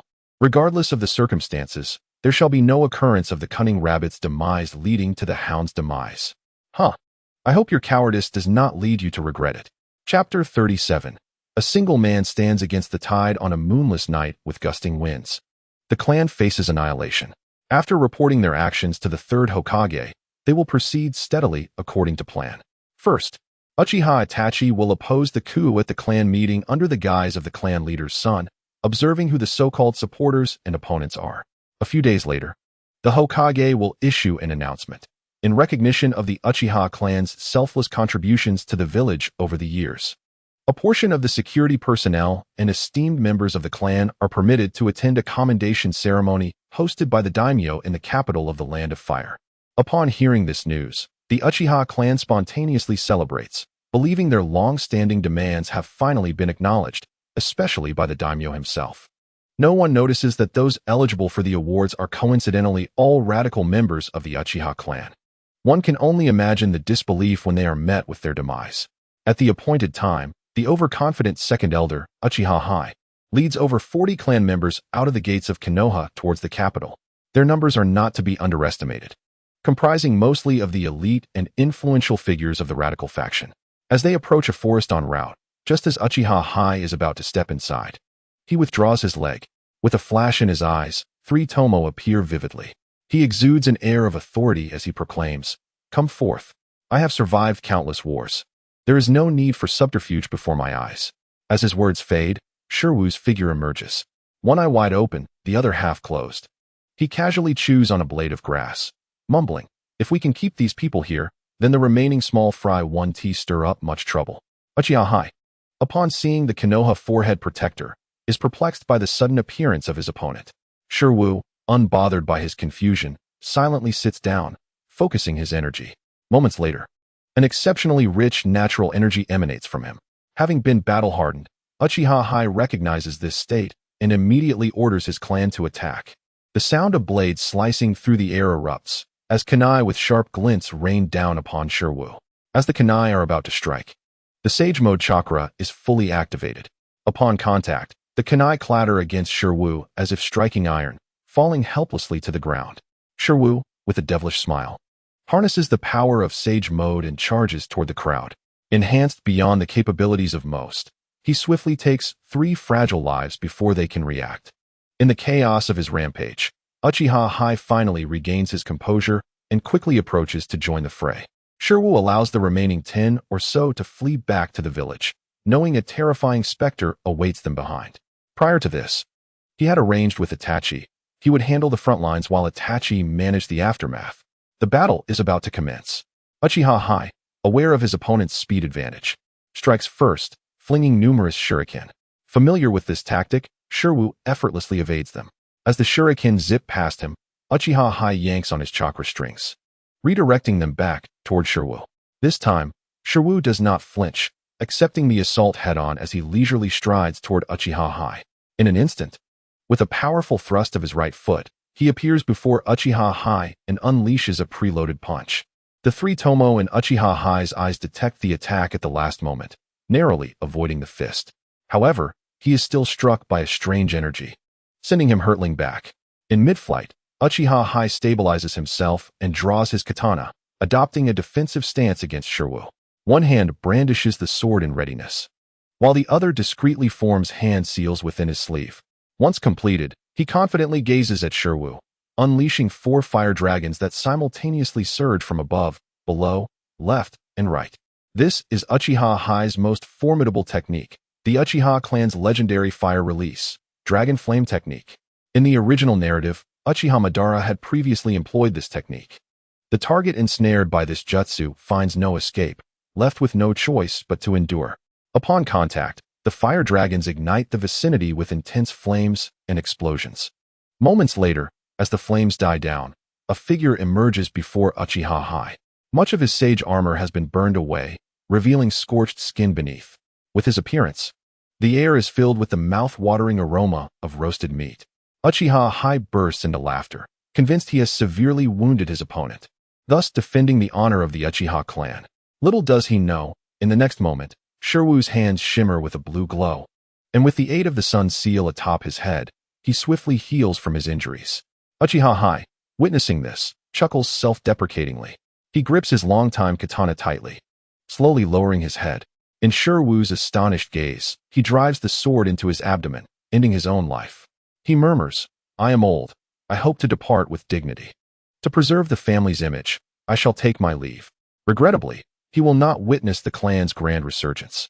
In his final moments, his expression is filled with sorrow. Chapter 38. The last two. Shirwu buries the fallen with care. Despite their differing stances, they were once contributors to the village. After the burial, he turns to regroup with Itachi. Suddenly, a spatial disturbance arises from the trees behind him. The air swirls, and a man wearing an orange spiral-patterned mask and clad in black adorned with red clouds appears. Upon his arrival, he cheerfully inquires, "Excuse me, but do you no longer require these spoils? Might they be entrusted to me?" Shirwu recognizes the feigned ignorance of the masked man and chooses not to engage, walking forward instead.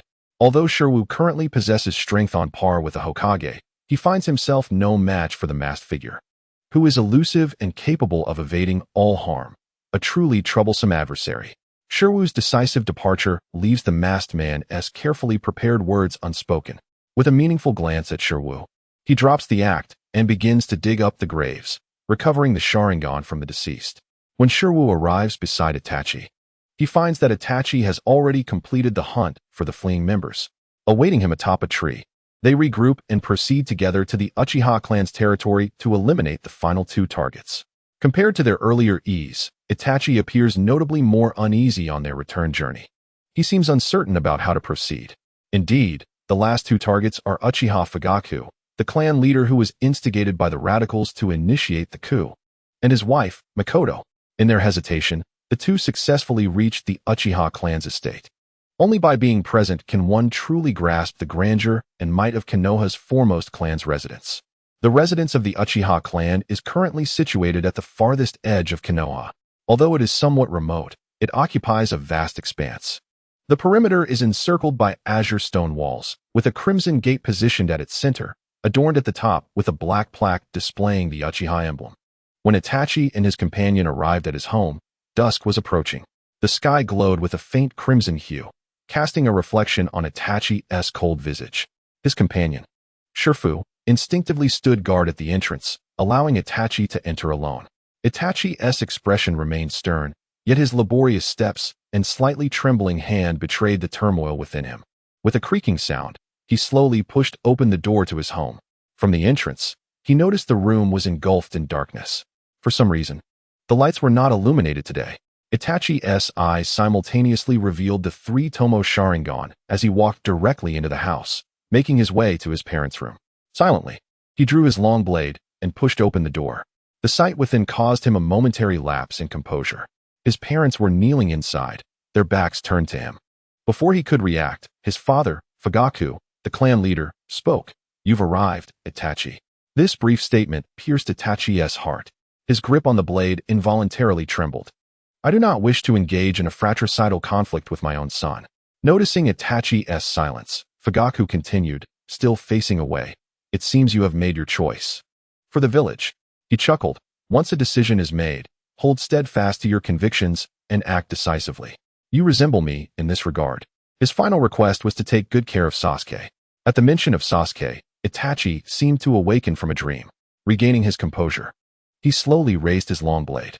He could lift the weapon, yet found himself unable to strike. "Do not be afraid. This is the path you have chosen. Compared to your suffering, our pain will end in an instant.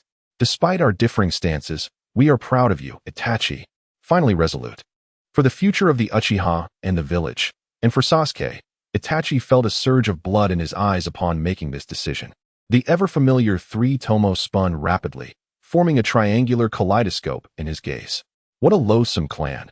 Is this the only way to awaken the Sharingan? Itachi muttered to himself, tears streaming down as he swung the blade downwards. With a clang, Itachi's heavy conviction met the blade as if striking an iron plate. Unable to shift even a fraction. Slowly, he opened his blood-soaked eyes, the kaleidoscope coldly gazing ahead. To his astonishment, it was none other than Shifu, who had been on guard at the entrance that blocked his attack. Itachi, frustrated by his failure, sheathed his blade and fixed a penetrating gaze on Shifu, seeking an explanation. When they had come this far, how could they falter? "Actually, I believe we are mistaken. It appears that your uncle and aunt have seen through our plan. Yet they have chosen to die by your hand. In this light, we need not kill them. Fugaku can restrain the Uchiha clan in his capacity as leader." Hearing this, Fugaku paused, stating, "Regardless of the reason, I consented to the coup.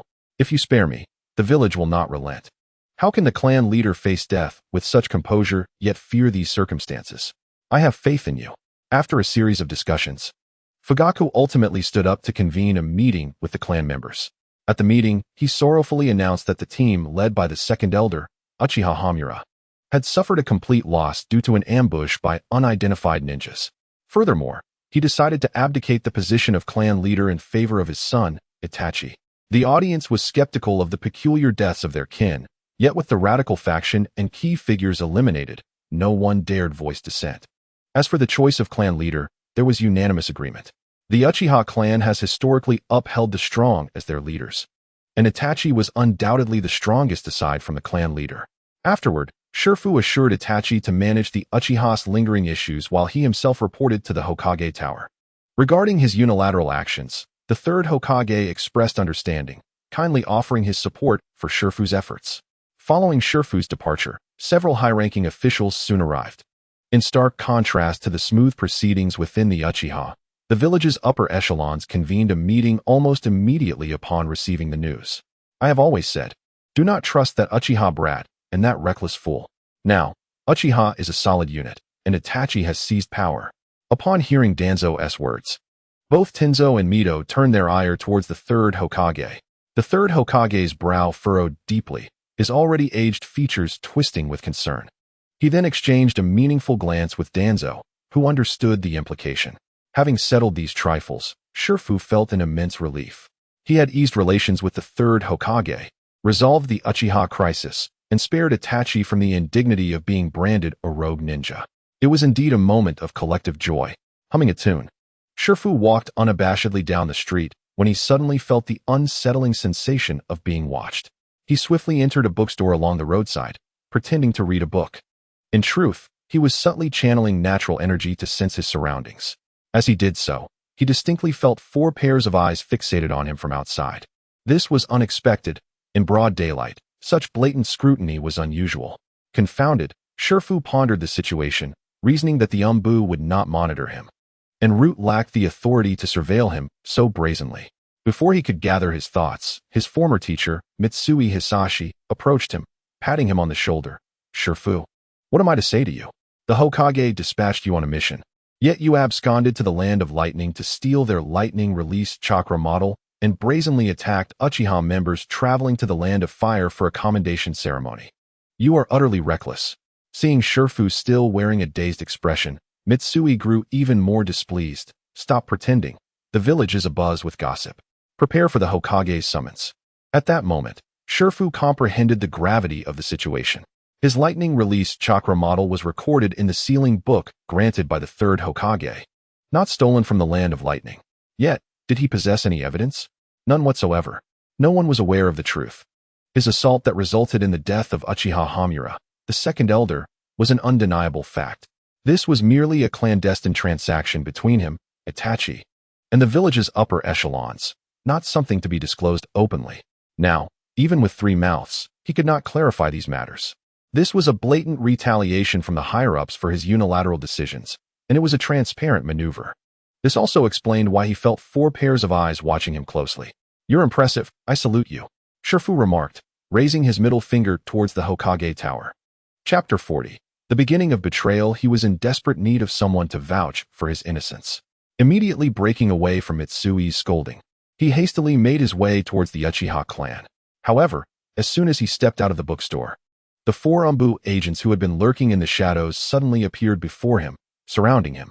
The leader, adorned with a peacock mask, coldly declared, "We suspect you are involved in several criminal incidents. Please accompany us." Upon hearing this, Shifu smiled broadly, responding gently, "Accompany you? Not a chance." He then propelled himself into a sprint. He understood that they had merely been monitoring him, and upon seeing him seeking Itachi as a witness, they had revealed themselves to apprehend him. Their intentions were clearly malicious, and should he go with them, death was likely to await him. The Umbu did not anticipate that within the confines of Konoha, someone would audaciously reject their invitation, prompting an urgent pursuit. However, Shiwufu's speed was simply beyond the reach of ordinary individuals, leaving them far behind in an instant. Before he could exit the street, it became evident that this was a premeditated ambush. Pedestrians were swiftly dispersed, and several Umbu joined the chase. Faced with this encirclement, Shiwufu executed a powerful leap backward, evading the incoming ninjutsu attacks. He then sat cross-legged, raising his hands to signal his surrender. A group of vigilant Umbu cautiously approached, swiftly forming a tight circle around him. Their hesitation to strike was understandable.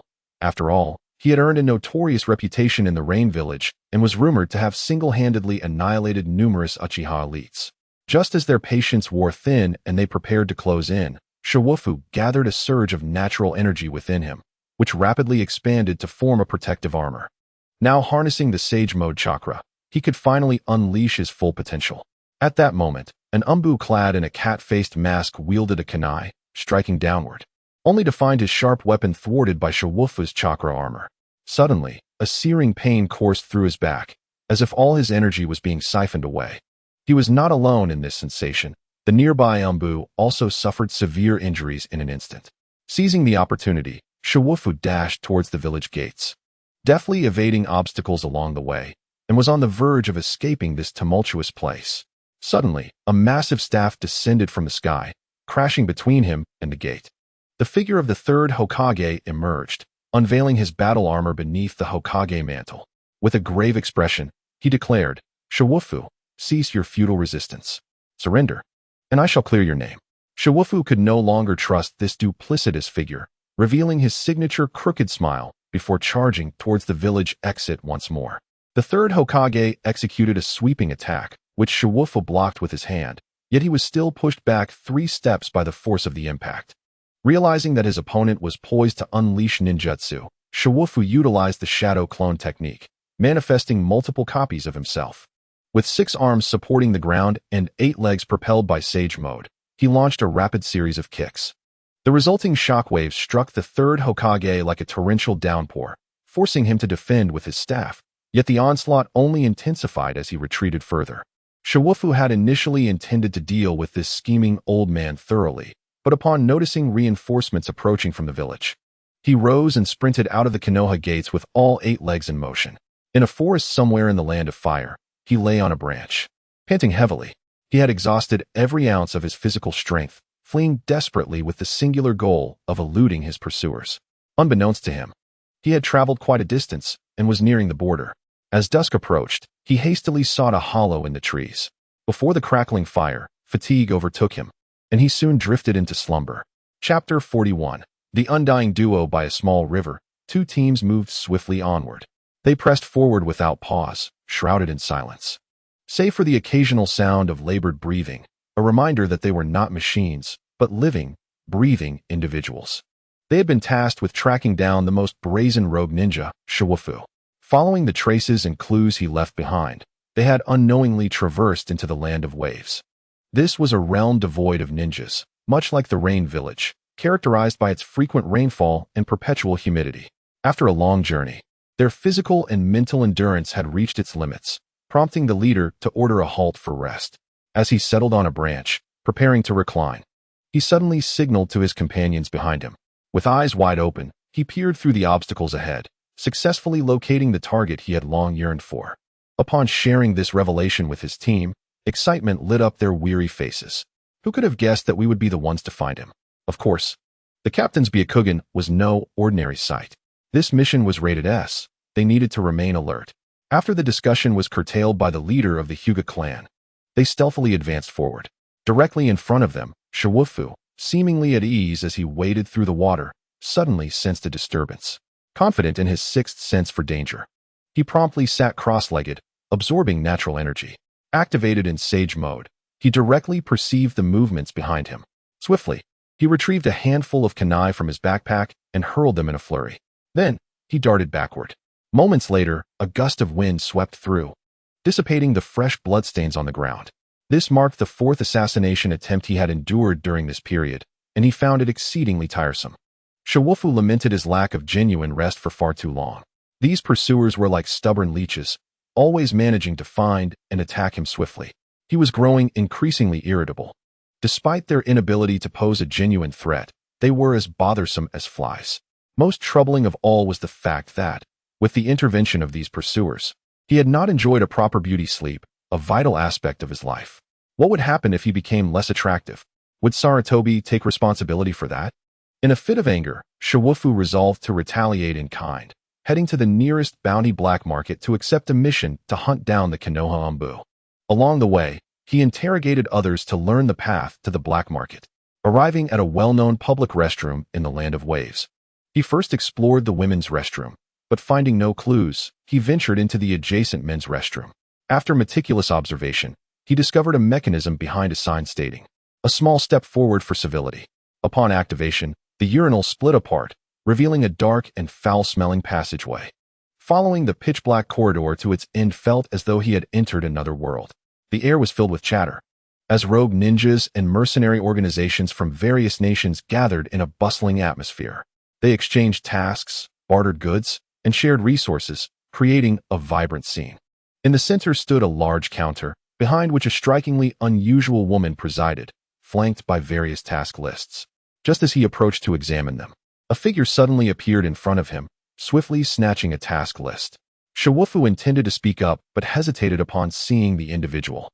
Clad in a black robe adorned with red clouds, only his hands and feet were visible, while his eyes shone through the fabric. The occasional glimpse of his arms revealed numerous stitches. "Kisame, never mind. I'm not in the mood to encounter the Akatsuki right now." Shiwufu pursed his lips, preparing to make his escape. Moreover, did Kisame's presence in the Akatsuki imply that Hanzo was dead? Unexpectedly, Kisame turned his head, scanning Shiwufu from top to bottom, and spoke. "Shiwufu, the leader mentioned you. Would you be interested in joining our organization?" His words, coupled with his imposing demeanor, conveyed a rather forceful invitation, as if refusing would lead to dire consequences. Shiwufu weighed the pros and cons, refraining from a direct acceptance or refusal. Observing his reaction, Kisame discarded the task list and approached him. Agree or decline? Shiwufu regarded the audacious old man before him, feeling an urge to retaliate. Wasn't he just a shuriken thrown at the first Hokage from 800 miles away? You think you're impressive? Just as he was about to act, he caught a glimpse of Haiden, fervently praying to the evil god in the corner. Instantly, he suppressed his thoughts, given that he was already being pursued by Konoha. Provoking the immortal duo or the Akatsuki was akin to lighting a candle in a toilet, inviting disaster. In truth, joining the Akatsuki might not be so bad. At the very least, it would allow him to sleep soundly. Chapter 42. The formal introduction of Shiwu. Upon this realization, Shiwu experienced a fleeting moment of exhilaration. So, you agree? Kakuzu did not anticipate such ease in the matter. Why not? Shiwu obediently nodded. Observing that he could recruit Shiwu into the organization without a fight, Kakuzu's spirits lifted. He promptly seized the bewildered Haiden with his tendrils and prepared to return to the hidden rain village with Shiwu. Upon arriving once again in this steel-laden village, Shiwu felt a twinge of sentimentality. Primarily, he lamented the untimely demise of Hanzo, the old rogue, who had deprived him of the opportunity to humiliate him. The injury on his backside from their last encounter remained unavenged. As he stepped across the threshold into the hidden rain village, Pain, standing at the pinnacle with a face full of nails, opened his eyes. Conan, summon everyone. Kakuzu has returned with a newcomer. A piece of paper flew from the horizon, gradually taking on a human form. Upon hearing Pain's words, it scattered into a myriad of papers, drifting away.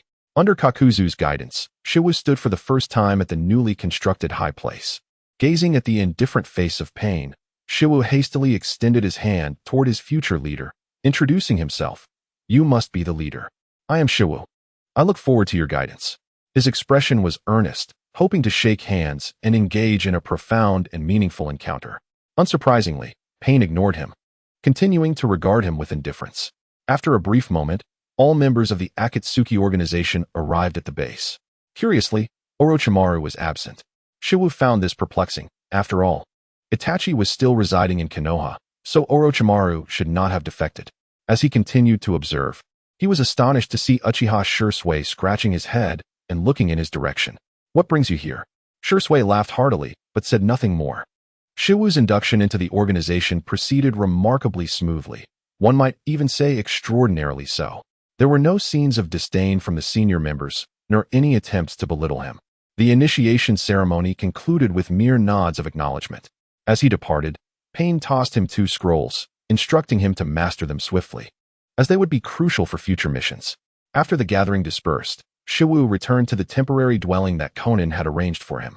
Sitting quietly on a stool, he awaited something. Indeed, shortly thereafter, a knock echoed at the door. Shursui entered with an apologetic expression and began to recount the experiences he had endured during this period. It turned out that after leaving Konoha, he had been struggling for survival in the black market, taking on missions to make ends meet. After a long interval, akin to Shiwu, he encountered Kakuzu, who attempted to recruit him. Following a fierce battle, although he had managed to disorient Kakuzu, killing him proved exceedingly difficult. It was not until Pain himself arrived that Shursui finally yielded, agreeing to a temporary alliance. Upon joining the organization, he was suddenly ambushed by Orochimaru, who met a surprisingly similar fate, being taken down by Shursui's Jinjutsu. Consequently, Orochimaru withdrew from the group.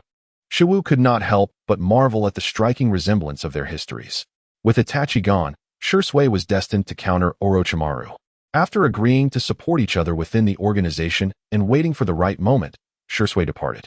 Shiwu finally had the opportunity to delve into the 2 scrolls he had obtained.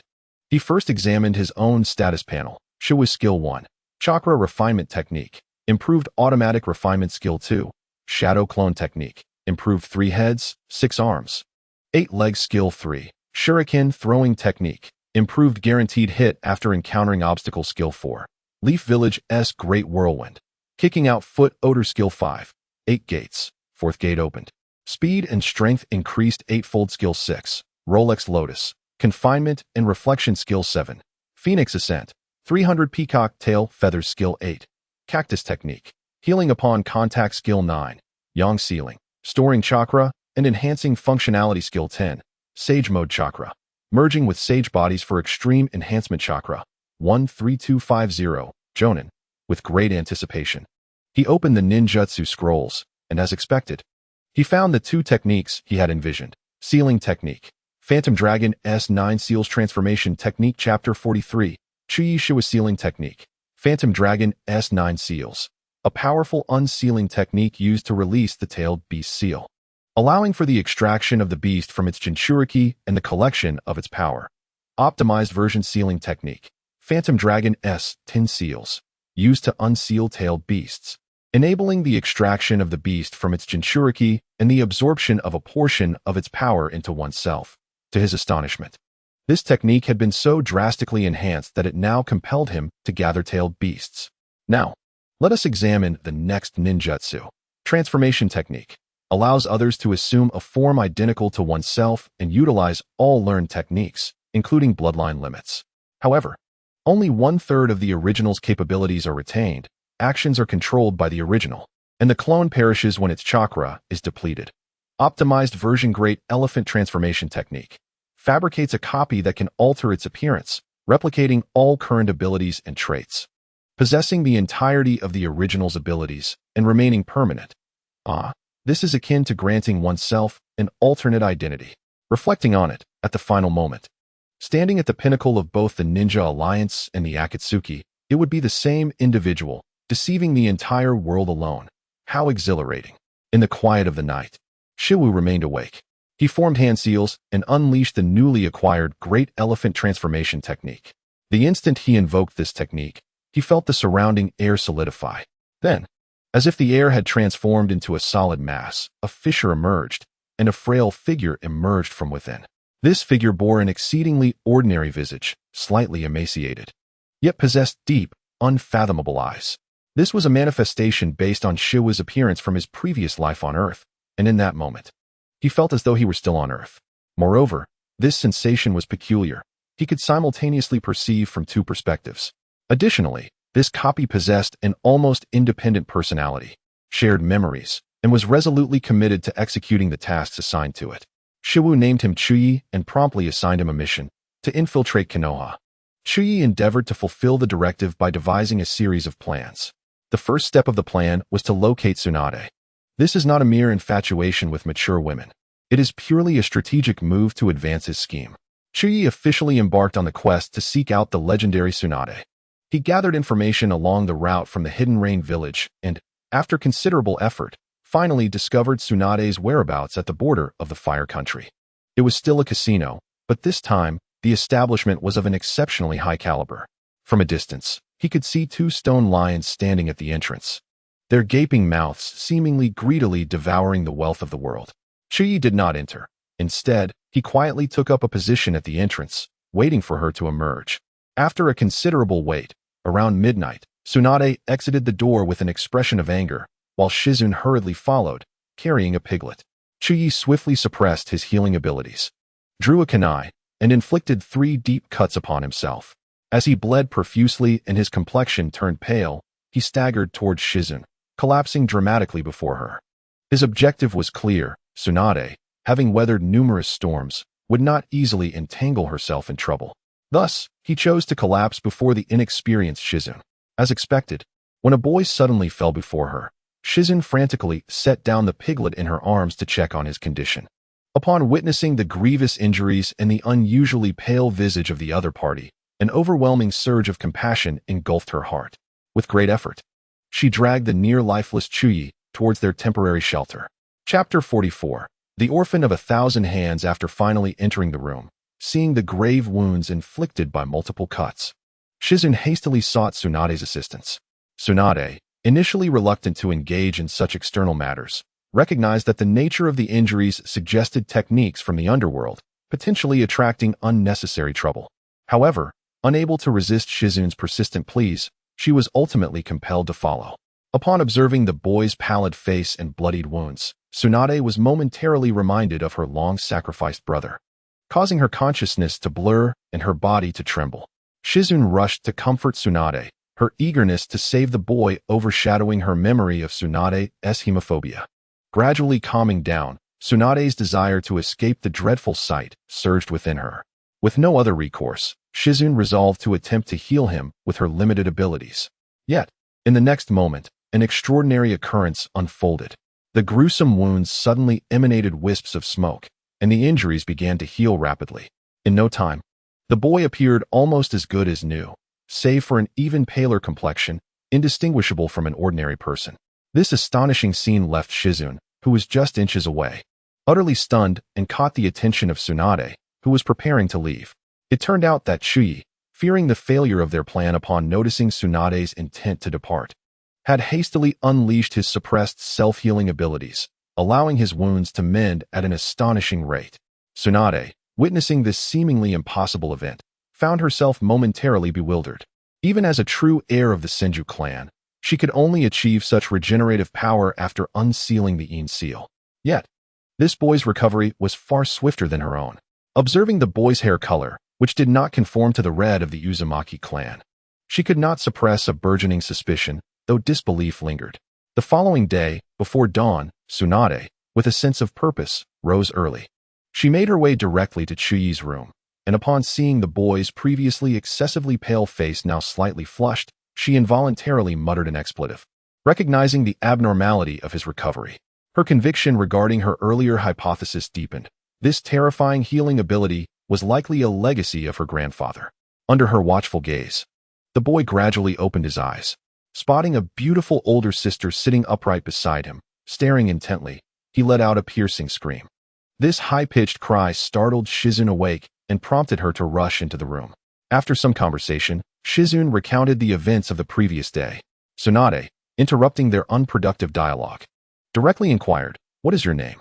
"Chuyi," the boy replied, somewhat nervously. "What is your surname? Where are your parents?" Aside from the first question, Tsunade received no answers to her subsequent inquiries. Yet, this silence only solidified her belief that he shared a subtle connection with her and the Senju clan.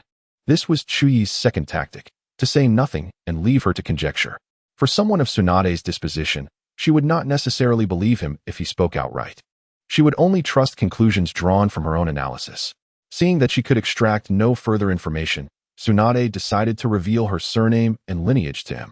She keenly observed a fleeting twitch of pain cross the boy's face when she mentioned the Senju name, his pupils reflecting a shadow of sorrow. Tsunade ceased her narrative and invited Chuyi to accompany her outside for a walk. Once outside, she swiftly turned and threw a punch. Chuyi, reacting quickly, countered with a punch of his own. They both staggered back. While Tsunade only took 2 steps back, Chuyi was forced to retreat a full 10 steps. Impressed that this boy could withstand her formidable punch and even push her back, Tsunade's admiration for him grew. She realized that, according to her knowledge, few in the ninja world could make her retreat even a half-step purely through physical strength. After a brief pause, she asked, "You are actually from the Senju clan, aren't you?" Chapter 45. The wood-style scroll. Seeing Tsunade finally voice this realization after her persistent guidance, Chuyi felt a swell of pride, though he still refrained from confirming it. Instead, he gazed at Tsunade in shock before silently walking back into the room. By noon, Tsunade invited Chuyi to join her for a barbecue, momentarily setting aside her love for gambling due to his unique status. Upon arriving at the barbecue restaurant, they began to eat. However, Chuyi's manner of eating resembled that of a famished specter. His speed and quantity of consumption were beyond description. Once he had satisfied his hunger, Tsunade observed his noticeably distended belly and felt an inexplicable sadness wash over her. Recognizing the hardships he must have endured alone, finding such joy in an otherwise ordinary meal. Catching the warmth in Tsunade's gaze, Chuyi seized the moment to express his thoughts. "Sister Tsunade, you truly are a good person and so powerful. I wonder when I can become as formidable as you." The term sister struck a chord within Tsunade, alleviating some of her sorrow from the previous day's losses. "Haha, I possess the ability to teach you that," she replied, her tone turning serious as she recognized this as a key moment to unlock the boy's heart. "Because I wish to return to the hometown my parents described and, if possible, contribute to it," Chuyi replied, his eyes revealing a hint of melancholy. "Where is your hometown?" "I'm not entirely sure. I only heard my father say it was an ancient village located in the central area, a vital thoroughfare connecting the north and south, thriving with prosperity." Tsunade immediately grasped the location Chuyi referred to. Only the Hidden Leaf Village in the Fire Country matched that description. Chuyi continued, "You may not believe me when I say this, but my parents are very principled individuals. Yet when they learned that our hometown was besieged by war, they resolutely returned home." Tsunade said nothing further, her trembling lips betraying her inner turmoil. After they had eaten their fill, Tsunade took Chuyi to a serene forest, where she began to explain the intricacies of training. Just as she was discussing how to channel chakra to enhance her immense strength, she noticed Chuyi's attention had drifted. His gaze fixated on a nearby tree trunk, seemingly entranced. After a moment, he suddenly spoke. "Sister Tsunade, you mentioned you are a princess of the Senju clan, correct? What does the legendary wood style truly look like?" Hearing his question, Tsunade reminisced about her grandfather's wood style. The wood style is a remarkably unique bloodline limit, formed by the fusion of earth and water chakra, activated by one's own chakra as a source of life. In truth, since the first Hokage, no one has been able to awaken this unparalleled wood style. Observing Chuyi's admiration and longing for wood style, Tsunade smiled, retrieving a long-preserved scroll of wood style ninjutsu from her bag and handing it to him. Though we may not be able to awaken wood style, you can glean something of its splendor from this scroll. Chuyi's eyes lit up as he eagerly accepted the scroll, carefully unfurling it. As the scroll slowly opened, he could hardly contain his excitement, eager to test whether the abilities in his mind could enable him to comprehend this bloodline limit. As the scroll unfurled completely, a voice resonated in his mind. Detection of wood release ninjutsu. Due to the absence of the wood release bloodline limit, optimization is not possible. Upon hearing this, Chuyi's heart sank. What had just been a flicker of hope plummeted back into despair. However, something stirred within him. Optimization was not forbidden, merely unattainable. His heart, once again, surged with newfound vigor, filled with an overwhelming ambition.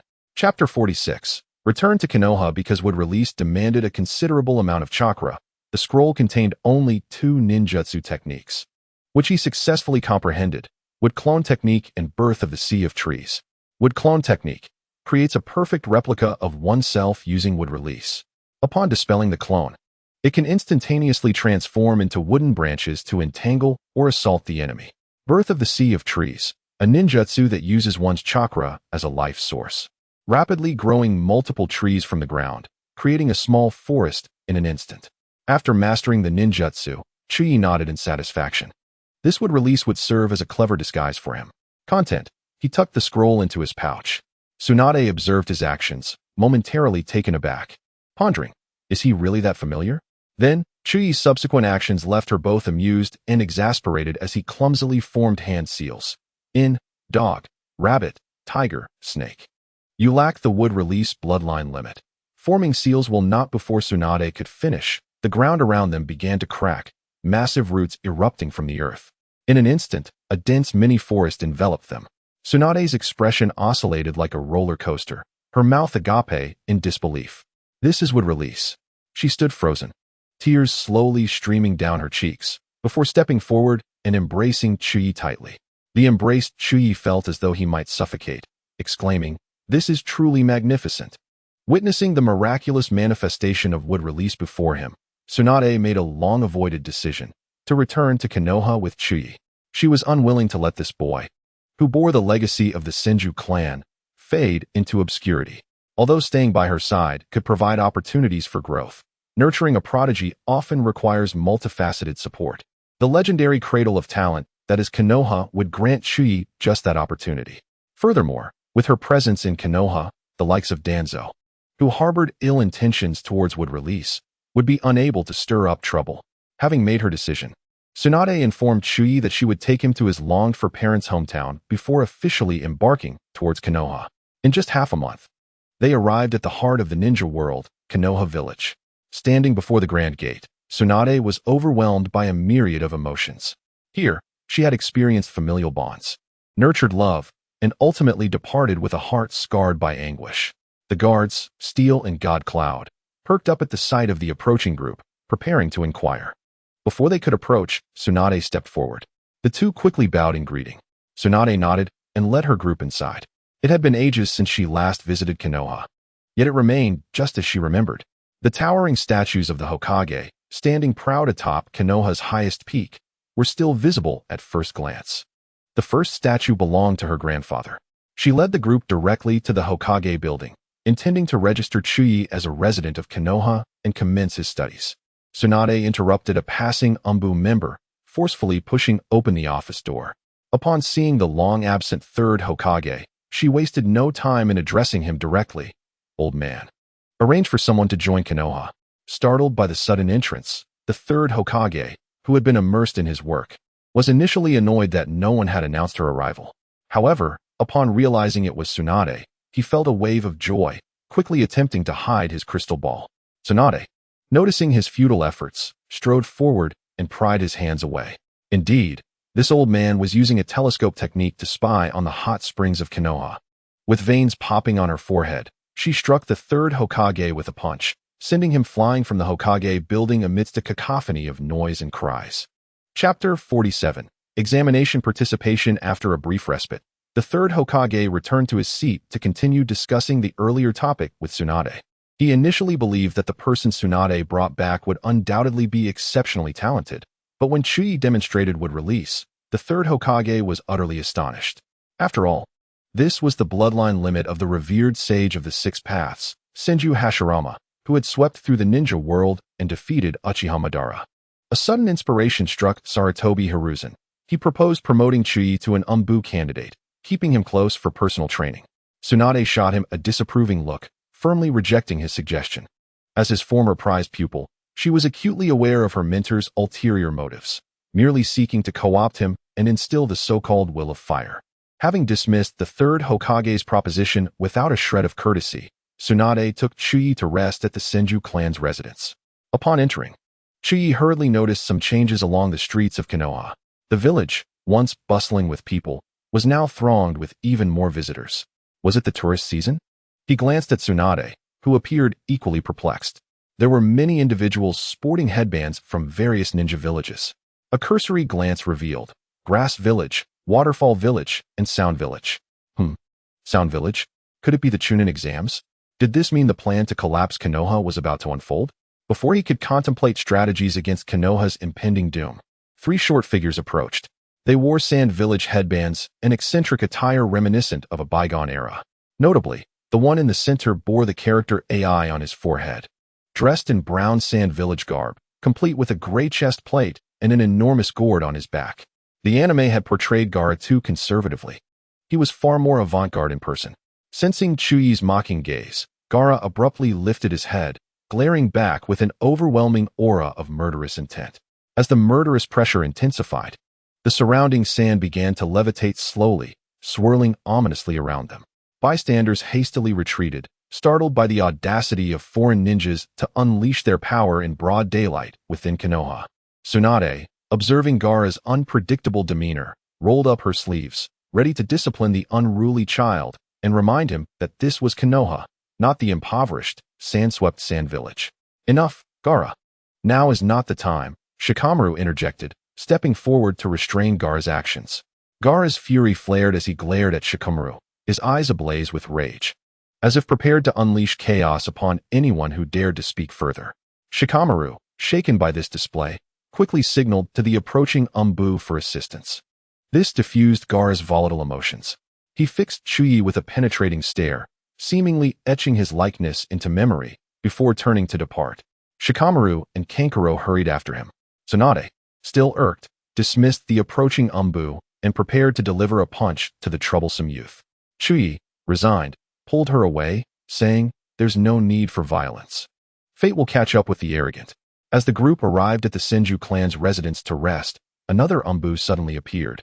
Delivering the Hokage's orders, Chuyi was granted special permission to participate in this year's Chunin exams for training and assessment purposes.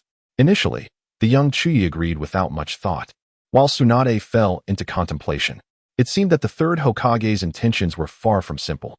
Historically, the joint exams of the ninja villages served as an ideal stage for showcasing strength, and he intended to announce to the world that the wood release of Konoha had returned. Chapter 48. The examination begins. Tsunade, indulging in a lazy morning at home, was accompanied by Shizune as they escorted Chuyi to the examination venue. Chuyi noticed that Shizune always cradled her beloved piglet, and he couldn't help but blurt out, "Sister Shizune, your little piglet is so white and plump."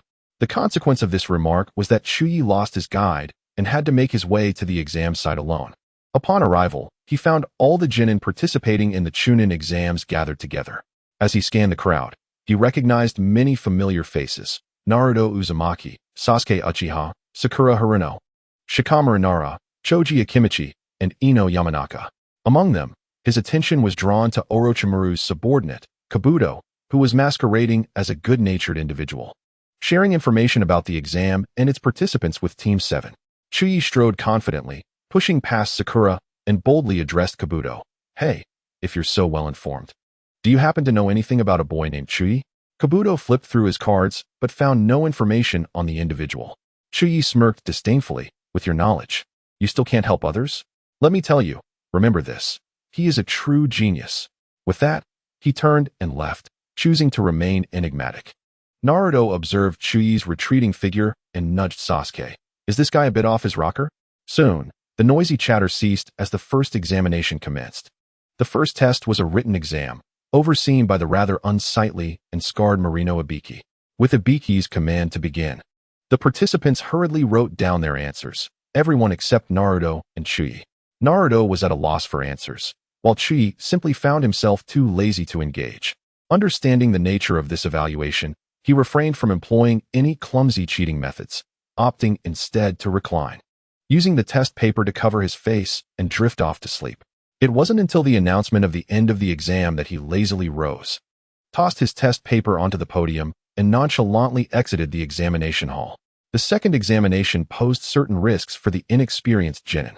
The venue was a treacherous area known as the Forest of Death, filled with traps and deadly creatures. Each team was assigned a scroll and divided into two groups, Heaven and Earth. Only those who successfully reached the tall tower and collected both scrolls could pass the test. The rules of the examination assured that it would not be a tranquil affair. It was a fierce battle for survival. At the command of the proctor, Mitarashi Anko, the teams surged into the arena. Some split off immediately, while others banded together in small groups, and some even chose to wait at the finish line to ambush others. In stark contrast to the anxious atmosphere, Chuyi strolled leisurely, akin to an elderly lady perusing a market. This carefree demeanor caused others to hesitate in confronting him, fearing his boldness. Only Naruto, with his usual lack of foresight, recalled how Chuyi had previously pushed Sakura aside before the last exam. He clenched his fist and declared, "Hey, you annoying brat. You and that Chuyi you were inquiring about. I'll knock you both out myself." Chuyi paused, approached Naruto, and gently ruffled his golden hair before once again pushing Sakura aside and walking away. In a certain part of the Forest of Death, Gaara and his companions encountered a few minor ninja.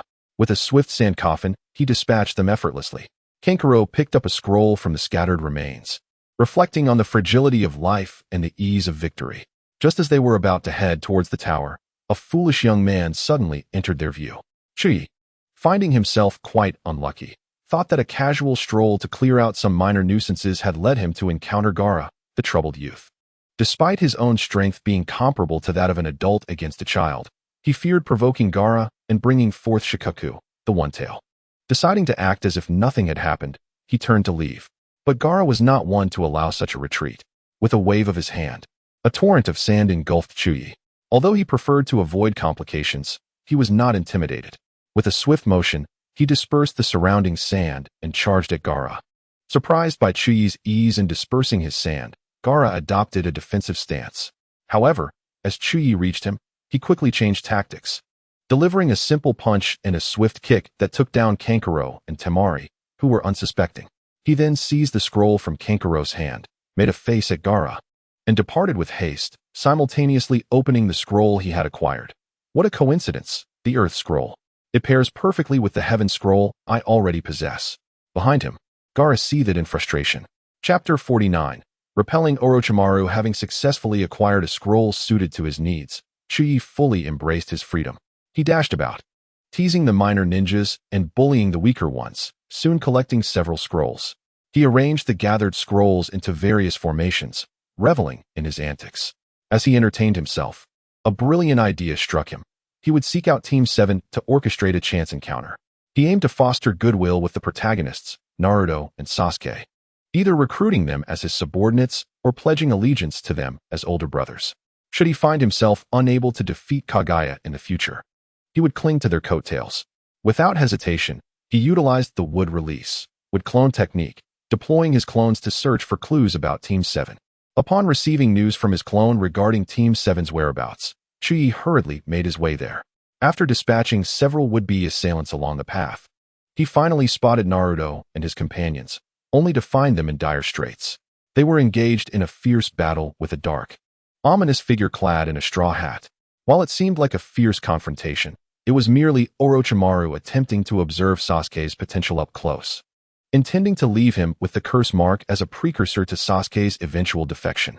Chuyi chose not to rush in, instead perching on a tree branch, watching the spectacle with amusement. When he witnessed the disguised Orochimaru leaning in to bite Sasuke, he finally stood up to join the fray. Orochimaru had successfully marked Sasuke with the curse mark and was reveling in his triumph when he suddenly noticed a small child approaching him. "Are you meddling in affairs that don't concern you?" he snarled, his face contorted with disdain, his voice growing increasingly frenzied. Most would have been intimidated by such a display, but Chuyi was no ordinary individual. He continued to approach nonchalantly. Naruto called out in warning, "You annoying brat. Don't come any closer. You can't win against him." Ignoring Naruto's plea, Chuyi looked at Orochimaru with an air of arrogance. "Do you think you're strong? Strength means nothing if you lack influence and background. Where do you hail from?" Orochimaru, nearly driven to madness with laughter, had not encountered such audacity in a long time. He contemplated for a moment, then licked his lips with his long tongue and pointed to the forehead protector of the hidden sound village. Upon seeing this gesture, Chuyi instantly understood. "Ah, so you're just a petty thief." Orochimaru observed the antics of the audacious figure before him, a visage of unrestrained bravado, stirring a sense of unease within him. Chuyi, undeterred, defiantly raised his middle finger in provocation. Just as Orochimaru was on the verge of launching an attack, Chuyi unleashed his ultimate maneuver, help, murder. Orochimaru felt a surge of irritation, contemplating the elimination of this seemingly deranged child, yet he hesitated, wary of alarming any lurking dangers. After all, they were within the confines of Konoha, and he feared that escalating the situation might hinder his plans. Thus, he made a hasty retreat. With Orochimaru's departure, the onlookers exhaled a collective sigh of relief, collapsing onto the ground. Sasuke, drained of energy, succumbed to unconsciousness. Naruto, summoning his remaining strength, limped over to Chuyi, his face alight with admiration. "You are truly remarkable. Just a single phrase, and you drove away a formidable foe. What a verbal victory." Chuyi, noticing Naruto's starry-eyed admiration, affectionately ruffled his hair until it was in disarray. He smiled at Naruto before playfully knocking Sakura to the ground, humming a tune as he departed. At this moment, Naruto's emotions were tumultuous. He found himself torn between continued admiration for Chuyi and indignation on Sakura's behalf. Chapter 50. I shall confront him. Chuyi resolutely approached the tower, no longer lingering, intent on completing the exam.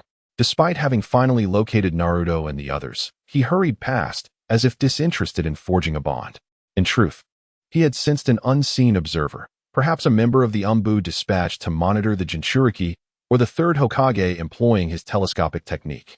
Thus, he refrained from engaging with Naruto, fearful of raising the Hokage's suspicions. Nevertheless, he was confident that his performance, coupled with his antics involving Sakura, had left a vivid impression on Naruto. After a brief respite, the third round of the Chunin exam commenced. Within the venue, Moonlight Gale coughed as he recited the rules of the competition to the audience. Suddenly, the doors were flung open, and the triumphant music of the gambling god filled the air, resonating with a rhythmic clamor. In slow motion, Chuyi made his entrance, striding forward while the audience stared in bewildered silence as he took his time to reach their vicinity. He proceeded to distribute tips to a few children before dismissing them, standing nonchalantly as he awaited Moonlight Gale to continue with the rules. Moonlight Gale shot a disapproving glance at Chuyi, clearly exasperated with the interruption. After a heavy sigh directed at Chuyi, he turned to exit. Observing the audience's rapt attention, Chuyi, with his habitual absurdity, quipped, "Have you all eaten, my friends?" The spectators erupted in laughter, their amusement echoing throughout the stands. The third Hokage, witnessing this spectacle, was incensed, his forehead veins threatening to burst.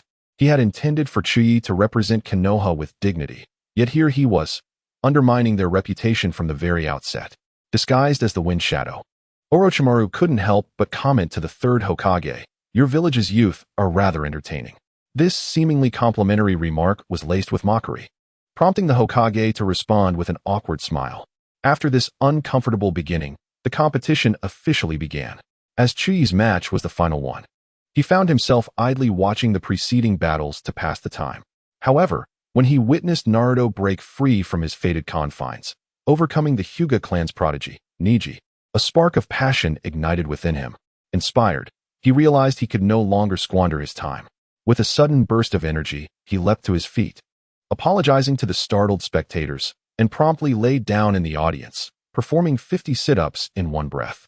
Upon completing this feat, he felt a profound elevation of spirit, as if he too had exerted effort akin to those around him, breaking free from the shackles of destiny.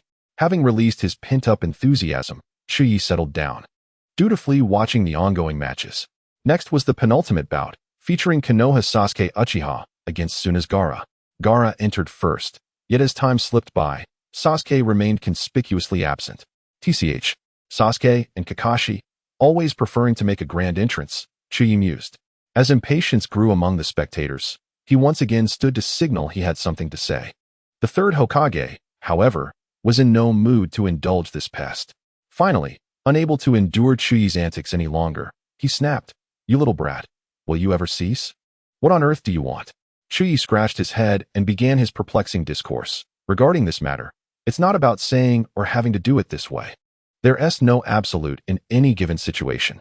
I merely wish to offer a modest suggestion, a rather small one. Hearing Chuyi ramble without substance, the Hokage's patience wore thin. Spit it out. Do you want a beating? Fearful of inciting the Hokage's wrath, Chuyi cut to the chase. It's quite simple, really. I am set to compete in the next match, yet Sasuke has not arrived. How about I take his place? It's nothing personal.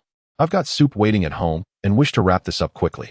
Though such a request was undoubtedly against the rules, the third Hokage, wary of Chuyi's unpredictable nature, recognized the potential for further complications should he refuse. It seemed wiser to expedite the match and allow Chuyi to return home sooner rather than later.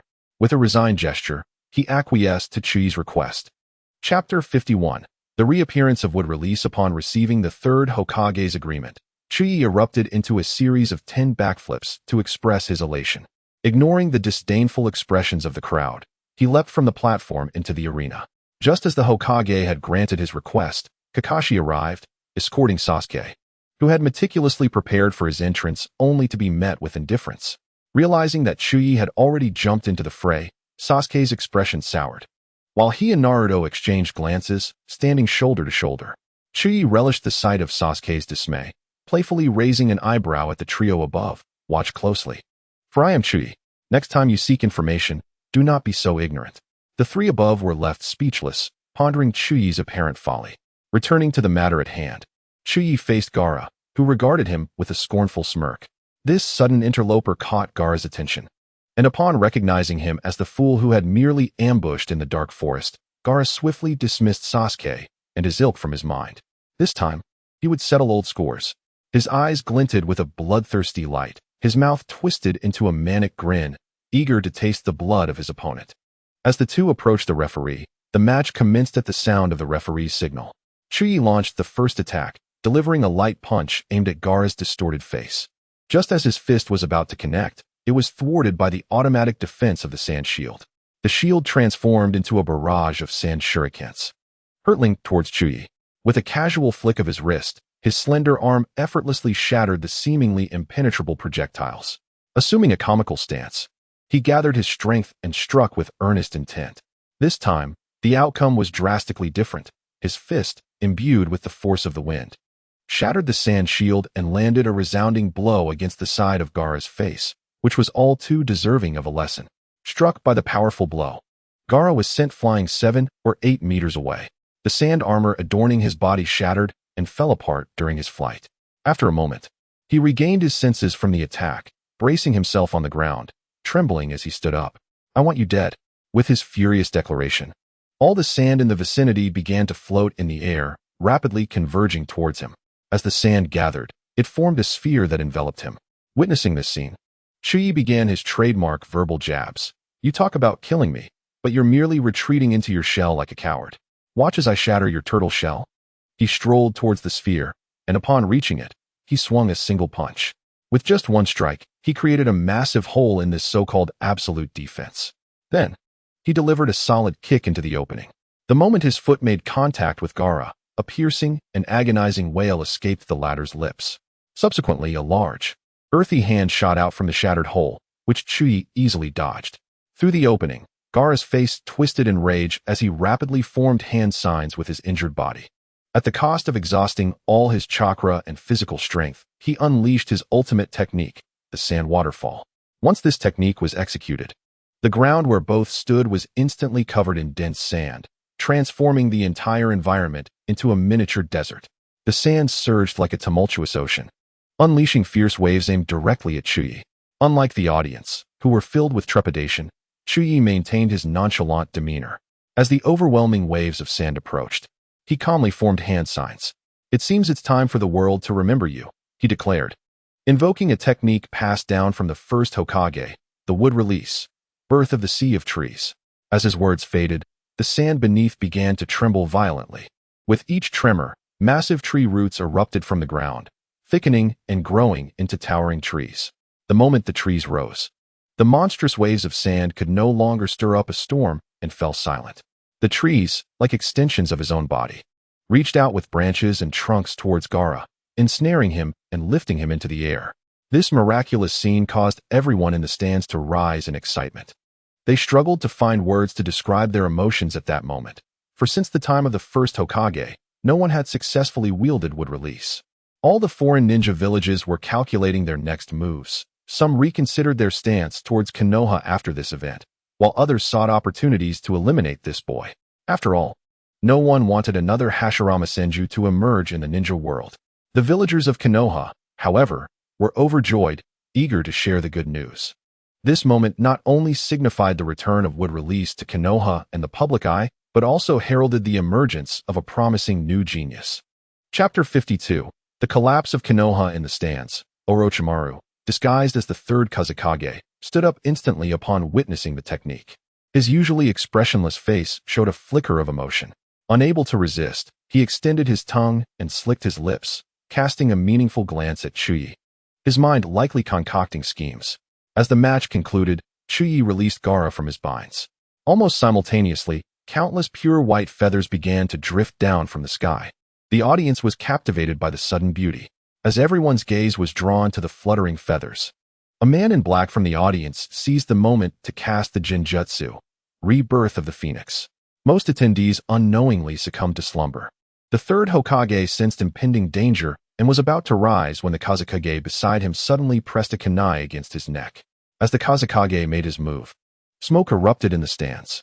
The Kazekage, taking the Hokage hostage, leapt to the rooftop, where the sound four emerged from the corners, simultaneously forming the four purple flames formation, trapping the two within the barrier.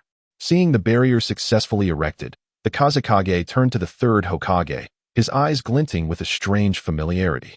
With everything seemingly under control, the Kazekage waved his hand, shedding his disguise.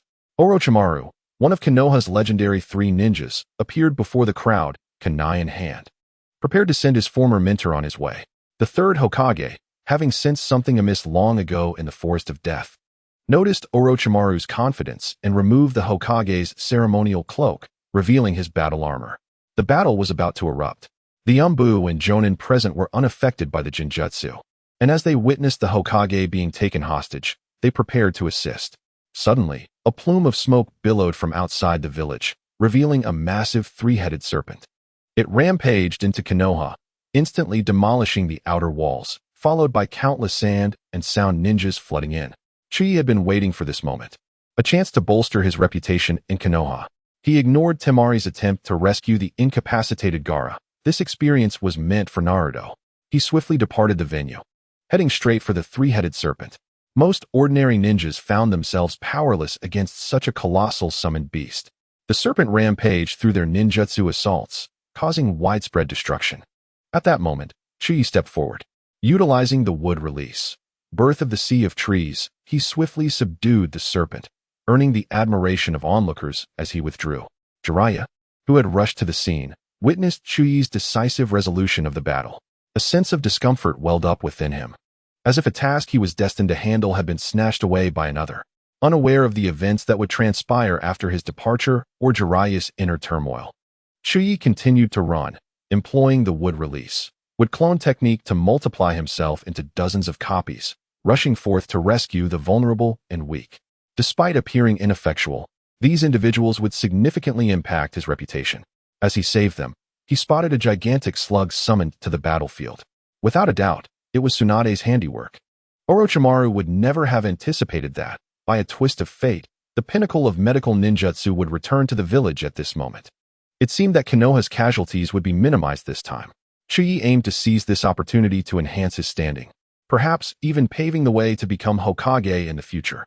On the rooftop, Orochimaru employed the reanimation jutsu, summoning the first and second Hokages, who were also drawn in by the enormous slug. Tsunade, why now? He realized that this operation might not unfold as planned. With Tsunade in Konoha, The village could not be destroyed, nor could it suffer significant harm. All his meticulous preparations seemed destined to go to waste. Orochimaru, ever the strategist, quickly recognized that the situation was deviating from his expectations. He abandoned the battling sand ninjas and the sound for he had painstakingly assembled, ordering them to dismantle the barrier, allowing the two Hokages to restrain Sarutobi while he made his escape. As the barrier fell, the third Hokage, witnessing his former disciples retreat, immediately summoned the sealing team from outside the village to counter the two Hokages of insufficient power. He, along with the Monkey King, pursued Orochimaru. Orochimaru, I will no longer allow you to fall so low. This time, I shall rectify the consequences of my previous leniency. In the midst of the chaos, the young Chuyi, still playing the role of a firefighter, witnessed Orochimaru's retreat and felt a profound sense of anguish. If you do not eliminate the old Sarutobi, how can Tsunade ascend to power? Without Tsunade's rise, how can I legitimately harness the strength of Konoha in my quest for the treasures that amplify chakra? As the third Hokage pursued Orochimaru to the border between Konoha and the land of rice, a daring thought crossed his mind. Chapter 53. The death of Sarutobi. The third Hokage, Hiruzen Sarutobi, relentlessly chased the fleeing Orochimaru. Upon realizing he was being pursued only by an aging man, Orochimaru decisively halted. Die here, Sarutobi-sensei. With those audacious words, a fierce battle ensued. The third Hokage swiftly formed hand seals, unleashing chakra that sent stones and leaves swirling into the air. Ninjutsu, shuriken of all things, he declared, and the debris flew towards Orochimaru like shurikens. Orochimaru leaped into the air to evade the assault, his mouth widening grotesquely as he summoned the sacred Kusanagi sword, attacking the third Hokage up close. Sarutobi defended himself with the staff transformed from the Monkey King, engaging Orochimaru in combat. However, due to his age, he was vulnerable. Orochimaru seized the moment, executing a hidden snake technique that summoned countless serpents to bind the third Hokage, before piercing his chest with a sword.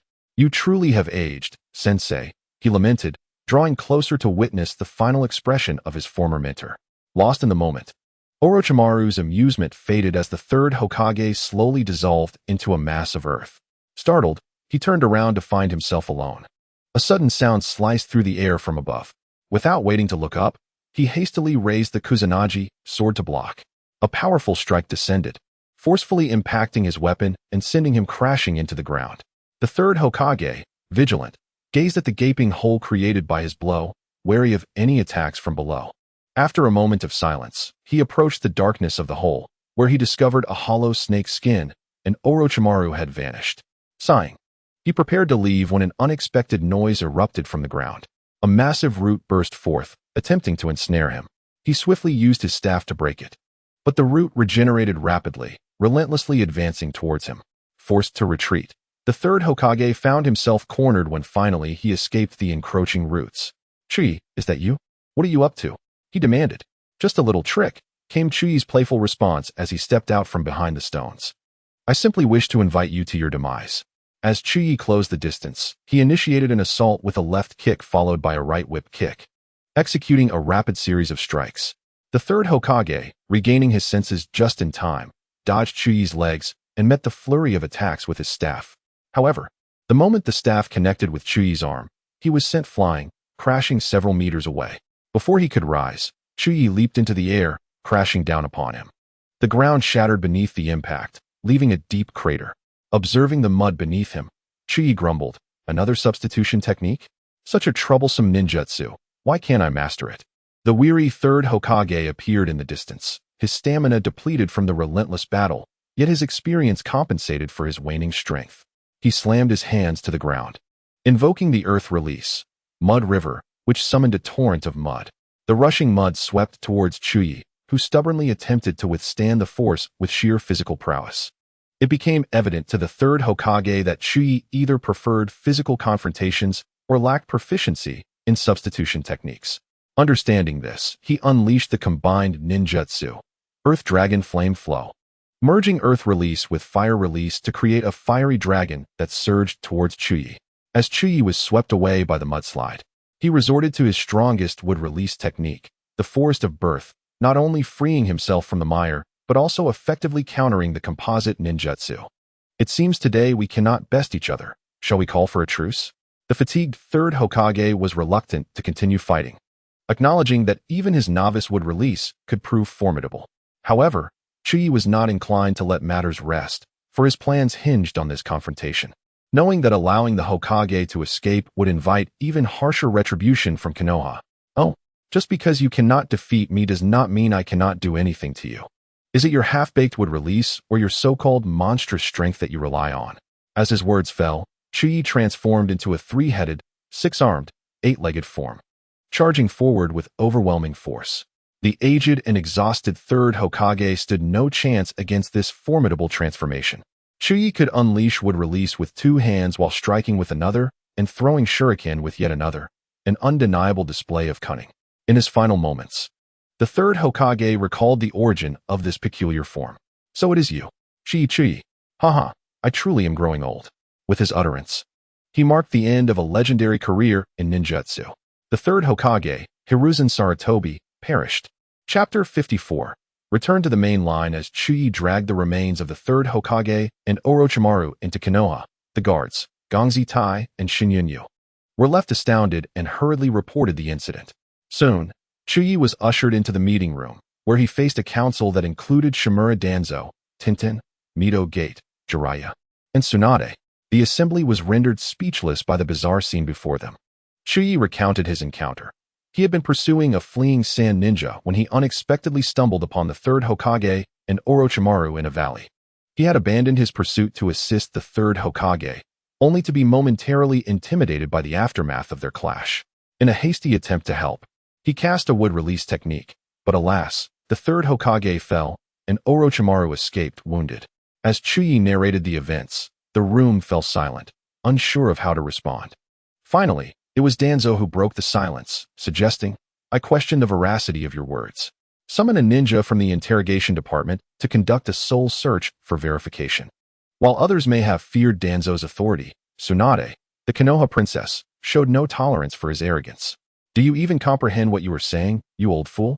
In the recent defense battle, the first-year student made a remarkable contribution and even returned with the teacher's remains. I wish to inquire, where were you when Konoha was attacked? Or rather, what is the location of your roots? This notion was dismissed vehemently by Tsunade. Furthermore, the old coot Danzo was chastised without mercy by Tsunade, who was unafraid of anything. After the reprimand concluded, the conversation returned to the matter at hand. Konohamaru and Mito's son, much like Jiraiya, remained behind to ascend as Hokage and lead Konoha. Jiraiya, with his inherently laid-back nature, declined and urged Tsunade to succeed him as Hokage.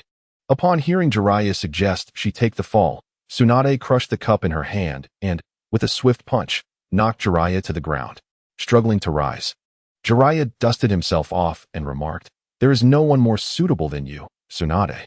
After heartfelt persuasion from those present, Tsunade refrained from further vehement refusal, instead furrowing her brows in contemplation.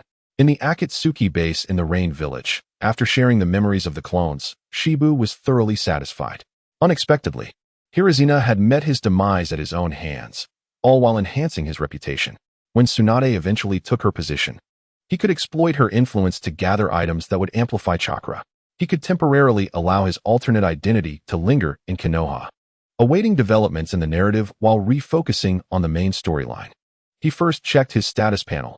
Shibu Skill 1. Chakra Refinement Technique. Modified Automatic Refinement Skill 2. Shadow Clone Technique. Modified 3 heads, 6 arms, 8 legs Skill 3. Shuriken Throwing Technique. Modified Guaranteed Hit Upon Obstacle Encounter Skill 4. Konoha's Great Whirlwind. Kicking Up Dust Skill 5. 9 Gates of Release. 4th Gate Opened. Speed and Power Increased 8-fold Skill 6. Rolex Lotus. Binding and Reflecting Damage Skill 7. Phoenix Approach. 300 Peacock Tail Feathers Skill 8. Cactus Technique. Heals Upon Contact Skill 9. Yang Seal. Stores Chakra and enhances Functionality Skill 10. Sage Art Chakra Mode. Merges with Sage Body. Maximizing Enhancement Skill 11. Sealing Technique. Phantom Dragon 10 Seals. Extracts Tailed Beast, retaining a portion of its power Skill 12. Elephant Spin Technique. Creates clones. Permanently exists Skill 13. Would release Bloodline Limit. Currently records 2 types of would release techniques chakra. 20250, Elite Jonin. After perusing this, he sighed. His individual output was decent, yet he lacked a devastating weapon for team battles. When comparing himself to Hashirama Senju and Madara Uchiha, it was evident that their claims of single-handedly annihilating nations were far from modest. The Sharingan was beyond his grasp, leaving only would release as a glimmer of hope. At his current level, he could only barely hold his own against the Raikage, falling short of true strength. It was known that Madara could take on 5 Kage with ease, let alone the 6 paths level. Contemplating how to elevate his chakra to that of a Kage's, he mused on his sealing technique, Phantom Dragon 10 Seals, which allowed him to retain a portion of the tailed beast's power when extracted. Thus, he concluded that he must expedite Akatsuki's operations to initiate their plan swiftly. Without delay, he resolved to accelerate the tailed beast capture endeavor. The first step was to exploit Tsunagekyu's leaderless and weakened state. Coincidentally, they had just been deceived by Orochimaru and had recently antagonized Konoha, ensuring that Konoha would not extend assistance. It was a fortuitous opportunity. Chapter 55. The annihilation of Tsunagakure. At this moment, the Akatsuki's focus was entirely on financial gain. With a rather loose organizational structure, unlike the original narrative where they formed pairs. Thus, under the guise of fundraising for the organization, Shibu easily left the Rain Village. He purchased a map of the ninja world from a roadside vendor and, following its directions, made his way to Tsunagakure. Tsunagakure, adjacent to Konoha, suffered from a scarcity of natural resources, was geographically isolated, had a weakened economy, and a sparse population. Following the feudal lord of the Wind Country's proposal to cut funding, the village was forced to train only a handful of elite ninjas. The harsh, sandy environment became fertile ground for cultivating ninjas. Upon arriving in this land of swirling yellow sand, Shibu's mood soured. Once he entered Tsunagakure's territory, he found himself consuming sand with every step. Upon catching sight of Tsunagakure's outline, he did not approach directly. Instead, he transformed into the 3-headed, 6-armed, 8-legged form and swiftly swung his fists, creating a gust of air and using the phoenix approach. In an instant, countless peacock tail feathers descended with an unstoppable momentum towards Tsunagakure. Following a series of violent explosions, several buildings on the outskirts of Tsunagakure collapsed. The explosion's location sent surrounding ninjas and villagers fleeing towards the village's center. Tsunagakure's ninjas, roused from their stupor, rushed to the site to rescue the injured. Elite ninjas scoured the area for signs of the assailant. Before long, Shibu was spotted from a distance. The suspected culprit, dressed in a black robe adorned with red clouds, was reported to require assistance and suppression. Upon receiving the news, throngs of sand ninjas surged toward Shibu. He provocatively raised his middle finger at them, even playfully patting his backside. As they approached, he unleashed the Konoha's great whirlwind with all 8 legs, sending sharp air slashes towards the sand ninjas. Upon making contact, they mercilessly dismembered all who were hit. The remaining sand ninjas, witnessing their comrades suffer devastating losses in the blink of an eye, hesitated, afraid to recklessly engage. With the feudal lord's funding cuts already leading to a scarcity of ninjas, and following the assault on Konoha, Tsunagakure's elite forces had suffered heavy casualties, leaving them unable to muster a force capable of contending with Shibu. "If you want to come to me, then I shall come to you," he declared, charging at them with enthusiasm. Within what felt like a mere half a stick of incense, he had incapacitated dozens of ninjas from Tsunagakure. He casually seized a fallen sand ninja and inquired softly about the location of Gaara, the Jinchuriki. He learned that Konoha's Mizuki had conspired with the Raikage brothers to steal the sealing scroll and defect, leading Gaara and others to provide assistance. Shibu sighed, understanding that events were unfolding as scripted, albeit with the objective shifting from retrieving Sasuke to reclaiming the sealing scroll. Frowning, he reluctantly remarked, "Well, I suppose this trip was in vain." However, having come this far, he felt compelled to leave some mark before departing. After efficiently dispatching them, he continued deeper into the village. With each step towards the heart of Tsunagakure, he encountered only fleeing civilians or ninjas who fell easily to his prowess. He couldn't help but lament, "Is this the current state of Tsunagakure? It truly does not live up to its reputation among the 5 great shinobi villages." "Boy, you can only make such bold claims in these circumstances," a voice chimed in. Turning towards the source, he beheld a modestly dressed elderly woman at his side. If he was not mistaken, this was Chiyo, the last bastion of Tsunagakure. "Old woman, did you not retreat into seclusion with Chiyo? Why do you still expose yourself to danger?" As an elder of Sunagakure, I cannot bear to see my village so humiliated. I shall make one final stand in my twilight years. Let us see you try, Shibu retorted as he charged towards Chiyo, hoping to leverage his physical superiority to deny her any opportunity to retaliate. As he approached, he felt as if he had kicked a taut wire. In an instant, a series of crossbows emerged from the ground on either side, unleashing a barrage towards Shibu. Chakra strings? Such a clever old woman. As Shiwufu regained his composure, he swiftly withdrew with remarkable speed, narrowly evading the arrows that had been shot at him. Chiyo then waved her hand grandly, producing a scroll. As smoke billowed forth, 10 grotesque, yet lethal puppets materialized between the two. This was Chiyo's renowned technique, the 10 puppets of Chikamatsu, crafted by the legendary puppeteer, Monzaemon. Each puppet was equipped with its own weaponry, ninja tools, and unique methods of attack. It was rumored that she had single-handedly conquered a city using this very technique. Upon summoning the puppets, Chiyo deftly manipulated one with a single finger, orchestrating them to execute combined attacks and ninjutsu. Faced with such a rapidly shifting offensive, Shiwufu found himself momentarily flustered, dodging the onslaught with all 8 of his legs. It was not a matter of skill, but rather a desire to preserve his meticulously cultivated handsome appearance from the puppets' hidden weapons and toxic gases. When Chiyo commanded the 10 puppets of Chikamatsu to attack again, Shiwufu did not evade this time. Instead, he unclasped his hands, declaring, "The time has come." At this proclamation, a faint blue energy enveloped his body, forming a suit of armor. The puppet's large blade struck against the exterior of his Senjutsu chakra armor, emitting a mournful wail upon impact. Shiwufu remained immovable. Now in Senjutsu chakra mode, he closed his eyes and allowed Chiyo to unleash her futile slashes upon him. After a while, feeling bored, he leaped several times and, in the blink of an eye, shattered all 10 puppets on the field. With a powerful punch directed at the helpless Chiyo, he eliminated all obstacles in his path. Ascending to the highest point of Sunagakure, he surveyed the entire village.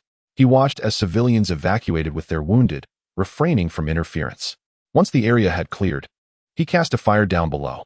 As he observed Sunagakure being gradually consumed by flames, he murmured, "Sunagakure, from this day forth, is but a relic of the past." The first phase of his plan was complete. Chapter 56. A shift in strategy. After the deed was done, Shiwufu swaggered back to the rain-soaked village of Amigakure. Upon entering the Akatsuki's secret base, he noticed an unusually large number of members present, many of whom were new faces. From left to right, they included Itachi, Kisame, Haiden, Kakazu, Zetsu, Deidara, Sasori, Konan, and their leader, Pain. As Shiwufu strode in, Pain's already sour expression grew even more displeased, showing no intention of introducing Shiwufu to the newcomers. Oblivious to the tension, Shiwufu approached Pain directly, standing tall with his hands on his hips, exuding an air of expectation for praise. Pain, noticing Shiwufu's audacity, begrudgingly offered him a compliment. "You've done well. Look at the stir you've caused. It's become common knowledge. Have you forgotten the organization's current plans?" Initially, Shiwufu failed to grasp the severity of the situation, puffing up with pride at the first 2 sentences. However, his expression fell at the last remark, his head drooping, his hands dropping, and his once confident stance faltering. "Leader, you see, isn't it quite beneficial? With Sunagakure gone, only the weak and the Jinchuriki remain. This is advantageous for our tailed beast recovery plan." Pain's expression remained sour, seemingly dissatisfied with Shiwufu's explanation.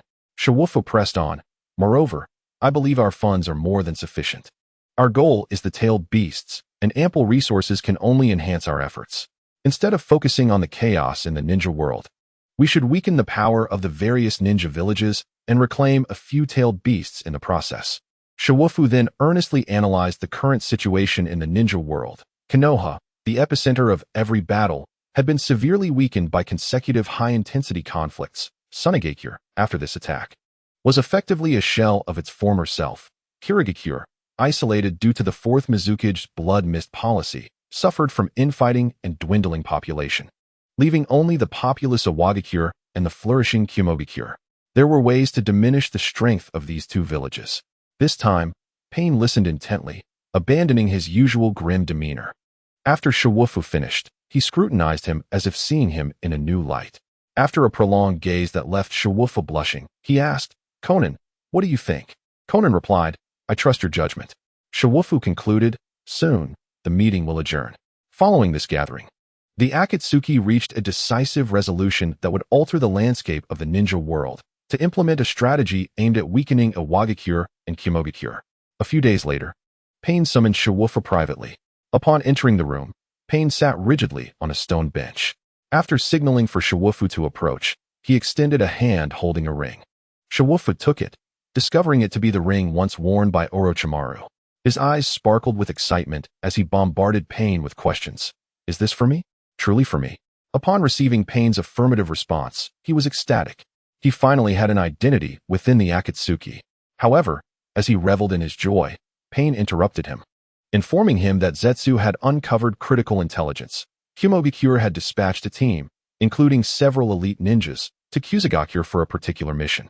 Following this revelation, Pain assigned Shiwufu the task of eliminating the Kimogakure ninjas, thereby weakening their overall strength. "Leader, please tell me I'm not going alone on this task." "Of course not. Currently, you are the only one exposed to the public eye. Sending others would inevitably lead to significant exposure for our organization, which would be detrimental to our plans." Witnessing Pain's unwavering seriousness, Shiwufu felt exasperated. Recognizing he had no room for negotiation, he accepted the task, thinking to himself, "You wish to avoid exposure? Just wait. I will ensure the name of the Akatsuki resonates throughout every corner of this world." As he prepared to leave, he glanced at Pain, who sat composedly on the stone bench, and impulsively uttered a cryptic remark. "Who understands, my friends?" The Great Silence Incident. Chapter 57. Unveiling Clues on the Journey to Kusagakure. A well-trained group advanced in unison, seamlessly weaving through the forest. This was the squad from Kimogakure that Zetsu had detected, consisting of 8 elite jonin leading 10 ordinary jonin and 50 chunin. In the shadows, Shiwufu lay in wait, holding his breath as he observed this formidable assembly of nearly 70 individuals. "Zetsu, are you out of your mind? This is a squad. This is enough to assault Sunagakure." Nevertheless, as the saying goes, whether it's one sheep or two, Shiwufu felt undaunted. As the group entered his strike zone, Shiwufu brandished the 100 shuriken he had just acquired. With a swift flick of his wrist, they soared into the air. "Enemy attack, be alert." Upon hearing the whistling sound of the shuriken above, the lead Kimogakure ninja immediately commanded his comrades to take cover in preparation for the impending assault. However, as they found their hiding spots, they soon realized that it was raining shuriken from above, each one veering awkwardly, yet perfectly missing all targets. The group collectively sighed in relief, realizing they had merely experienced an exaggerated scare, bemused by the ineffectiveness of the opponent's ambush. As the moment of relaxation faded, the shuriken that had been forcefully thrown to the ground suddenly rebounded with astonishing height, piercing through a dozen individuals amidst the astonished gazes of onlookers. The remaining survivors hastily brandished kunai and katanas in a desperate attempt to block the incoming projectiles. At that moment, Shiwufu surged forth from the shadows, having long been prepared, transforming into a formidable combat form with 3 heads, 6 arms, and 8 legs, all enveloped in a mystical chakra armor. His speed was unparalleled, and while the others were still evading the shuriken, he suddenly materialized before them. This ghostly speed, combined with his sweeping attacks, constituted a dimensional strike against his lesser opponents. Shiwufu relished the combat, delivering blows as effortlessly as a child would. Aside from 8 elite jonin who narrowly escaped disaster, the rest of their forces were utterly vanquished. Laying prostrate beneath his sandals, the 8 elite jonin exchanged glances, at a loss for how to contend with this overwhelmingly one-sided battle. Moreover, the appearance and combat style of this individual bore an uncanny resemblance to the one who had obliterated Sunagakure. Most bizarrely, his speed, nearly imperceptible to the naked eye, and unparalleled destructive power, coupled with the ethereal blue armor he donned, made him a mirror image of the 4th Raikage. Was he not the twin brother of the esteemed A? While the onlookers were lost in thought, Shiwufu was unfazed by the battle, eagerly rushing forward once more. Engaging with the ninjas of Kimogakure felt entirely different from his previous encounters with those of Sunagakure. The combat style of the ninjas from Kimogakure, which adeptly blended ninjutsu and physical techniques, resonated profoundly with him. The visceral thrill of each punch connecting with flesh far surpassed the hollow exchanges of ninjutsu. However, Shiwufu's so-called physical strikes were lethal, Each blow inflicted upon his adversaries would result in their untimely demise. After dispatching 3 more foes, the remaining Kumogakure ninjas were thoroughly demoralized. No longer daring to engage him in close combat, they prepared to unleash ninjutsu in a desperate attempt to suppress him. Understanding their intentions, Shiwufu feigned a vulnerability, then rapidly accelerated. Ignoring the attacks from the others, he focused on one individual, closing in for a relentless assault until that opponent lay lifeless. Thanks to the protective chakra armor, they could not breach his defenses, yet he could easily extinguish their lives. Under this strategy, soon only the squad leader remained, desperately struggling. Amidst Shiwufu's relentless barrage, the leader of the Kumogakure team quickly lost the ability to move. He struggled to rise but found himself utterly incapacitated, collapsing to the ground. With vacant eyes, he gazed at the demon before him and managed to croak out. "Who are you?" After annihilating Sunagakure, what is your purpose in ambushing Kumogakure? At that moment, Shiwufu surprisingly began to explain, "Haha, Kumogakure is but of this caliber. First, I shall eradicate Sunagakure, then obliterate Kumogakure.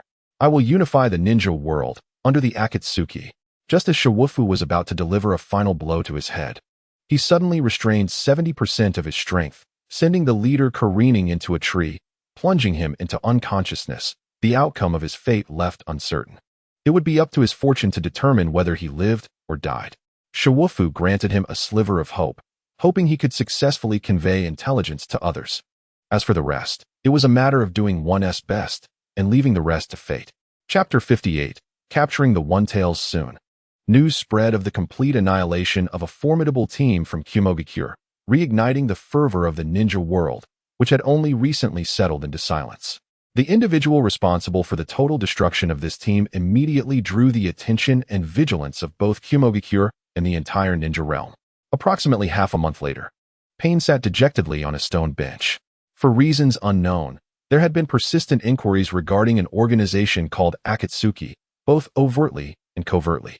Even Kakuzu, the organization's secretive moneymaker, had drawn attention due to his attire. Fortunately, Kakuzu's experience in battling the first Hokage, Hashirama Senju, enabled him to return to the organization unscathed.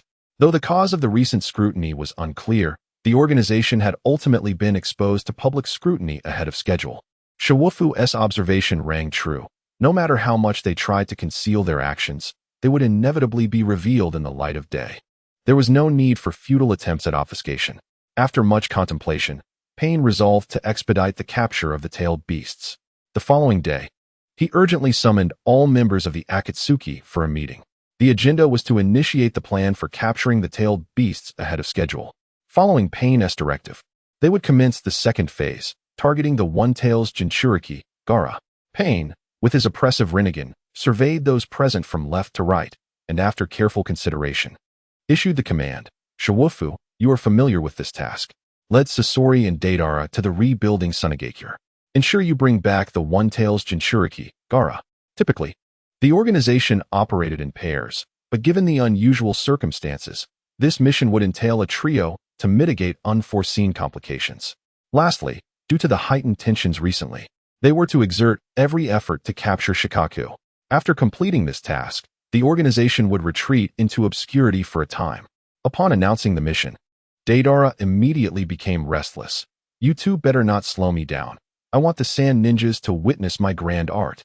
"Huh, brat, what do you know of art?" "Only eternal art can truly be deemed art," came the somber voice of Sasori from within his puppet. Shiwufu, initially inclined to engage with them, lost interest as he observed the two bicker incessantly over art. Once the mission was conveyed, the members dispersed, each retreating to their respective homes. A great white bird soared along the path to Sunagakure. The trio, embarking on their mission, sat upon the great bird in silence. It was Shiwufu's first experience of flight, and he had to admit, it was quite exhilarating. As they neared the borders of Sunagakure, Shiwufu, out of courtesy, broke the silence. "Gentlemen, shall we devise any plans or strategies for this operation?" "Heh, just sit back and watch my art unfold. Your presence is entirely unnecessary." Deidara disdainfully waved his hand in dismissal. Sasori, seated beside him, nodded in agreement, for their artistic endeavors were steeped in a form of spiritual purity. Disallowing the presence of those who lacked an understanding of art, Deidara turned to Sasori, equally disdainful. You'd better not steal my thunder. Behold the explosive artistry. Shiwufu, witnessing their lack of appreciation, felt no ire. After all, avoiding confrontation suited him just fine. In Sunagakure, within the office of the newly appointed 5th Kazekage, Gaara sat earnestly at his desk, diligently addressing the recent conflicts and trivial matters arising from the village's reconstruction. Indeed, fate had come full circle. Gaara had ascended to the position of leader of Sunagakure. With the village in ruins and elite ninjas decimated, this once proud village, one of the 5 great ninja villages, found itself unable to muster a competent facade. Ultimately, Gaara had been called upon in a moment of crisis to assume the mantle of Kazekage. However, he inherited no meaningful legacy, only a chaotic mess to manage. After a time of sifting through documents, Gaara felt fatigued. The multitude of matters requiring his attention weighed heavily upon him, and the villagers remained distrustful of him. Had it not been for the dire circumstances in Sunagakure, he would never have been given this responsibility. With a sigh, he gazed out at the swirling sands, feeling a profound sense of desolation. Suddenly, his eyes widened. A great white bird was approaching in the distance.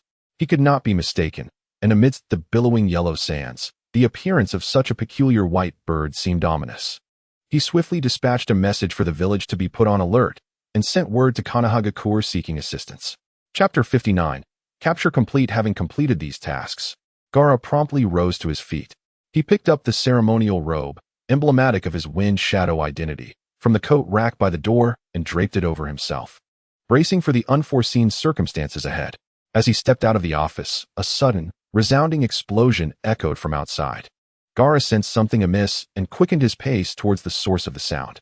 The scene shifts back 5 minutes. Upon reaching the outskirts of Sunagakure, Deidara set down Sasori and Shii, instructing them to wait and observe this moment of artistry. He then took to the skies on his large bird, soaring towards the heart of the village. Upon arrival, Deidara extended his hand, revealing a grotesque mouth that had opened in the palm of his hand. With a swift motion, he expelled a glob of white clay, which he then shaped into several lifelike birds and released into the air. The birds, seemingly imbued with intelligence, flew directly towards the village's structures. With a declaration of art is an explosion. The birds detonated, resulting in a series of catastrophic explosions that drew the attention of the sand shinobi, who rushed to the scene. Seizing the opportunity presented by the chaos, Deidara leaped from his bird, determined to find and capture Gaara. However, upon landing, he collided directly with Gaara, who was exiting a nearby building. Their eyes met, and Gaara took the initiative, manipulating sand to assault Deidara. With a nimble leap, Deidara evaded, taking to the air once more on his bird. Not to be outdone, Gaara crafted a cloud of sand in the shape of a flying nimbus, propelling himself skyward to engage in a high-flying pursuit. Observing Deidara's agile maneuvers and frequent explosions, Gaara altered his strategy.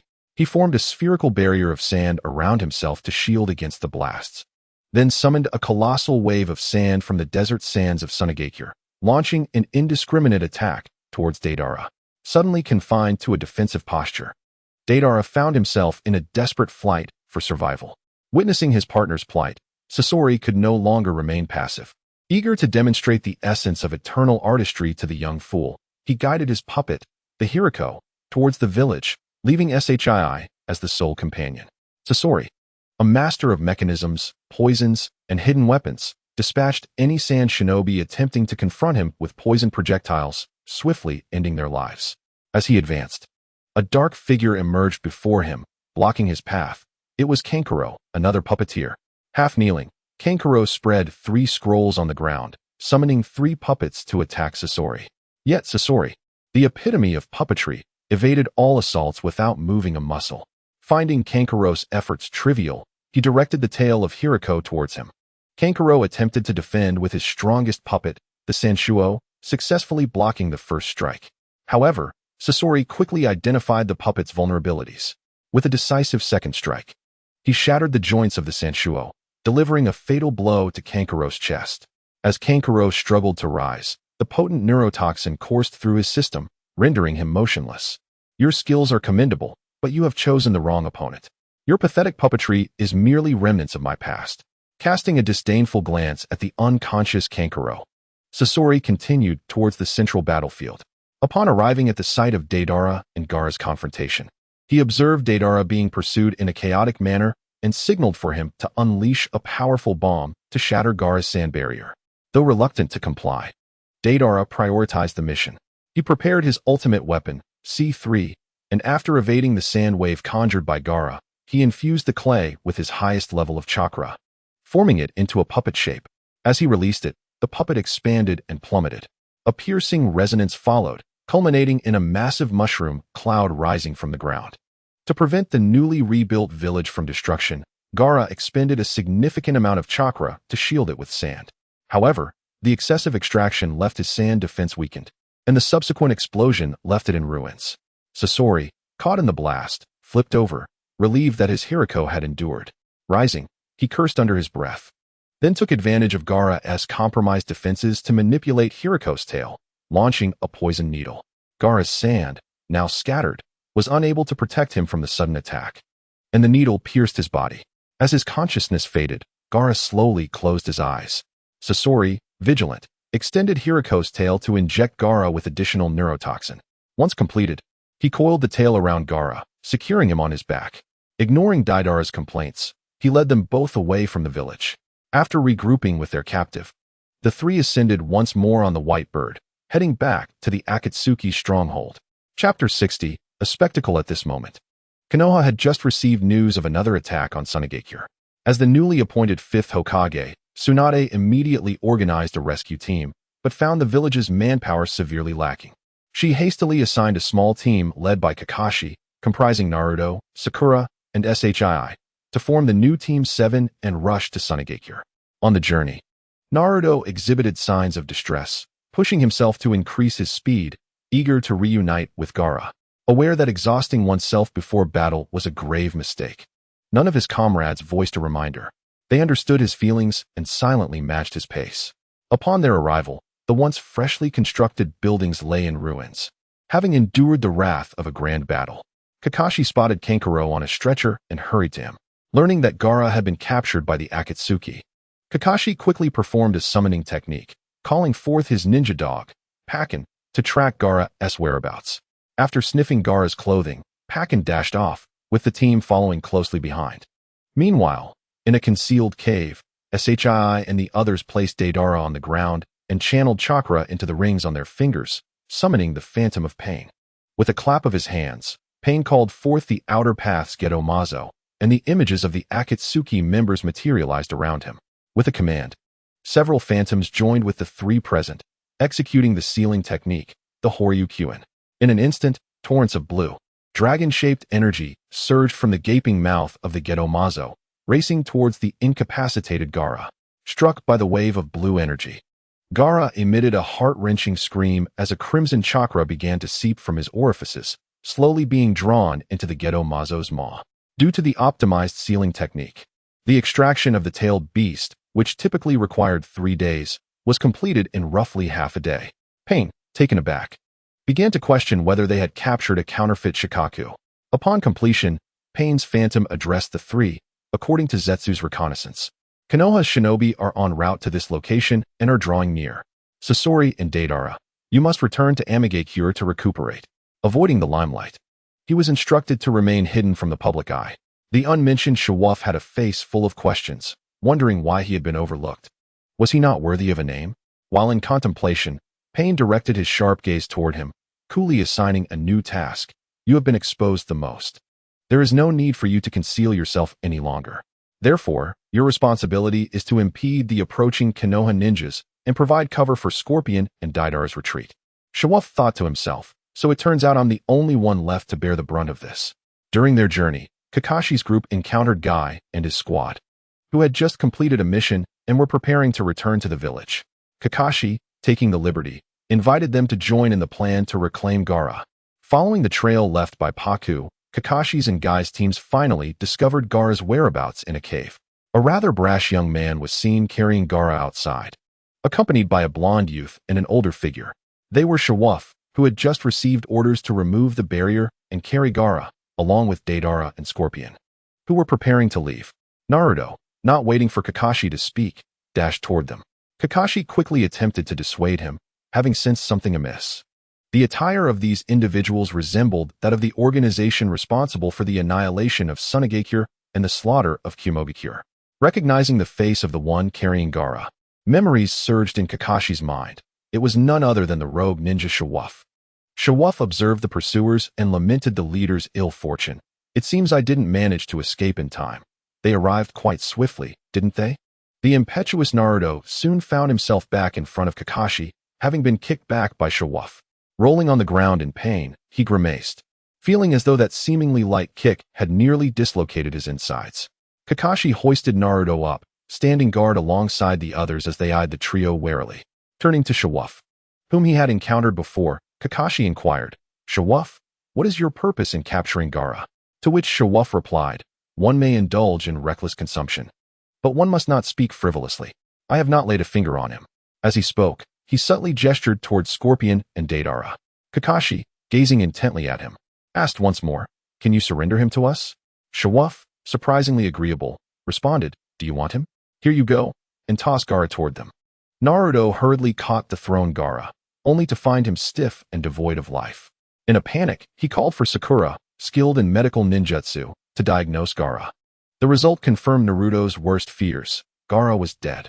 Upon hearing Sakura's professional assessment, Naruto felt as though a part of him was missing and slowly sank to the ground, tears streaming down his face. In the next moment, a torrent of deep crimson chakra surged from him, propelling him toward the retreating Deidara and Scorpion.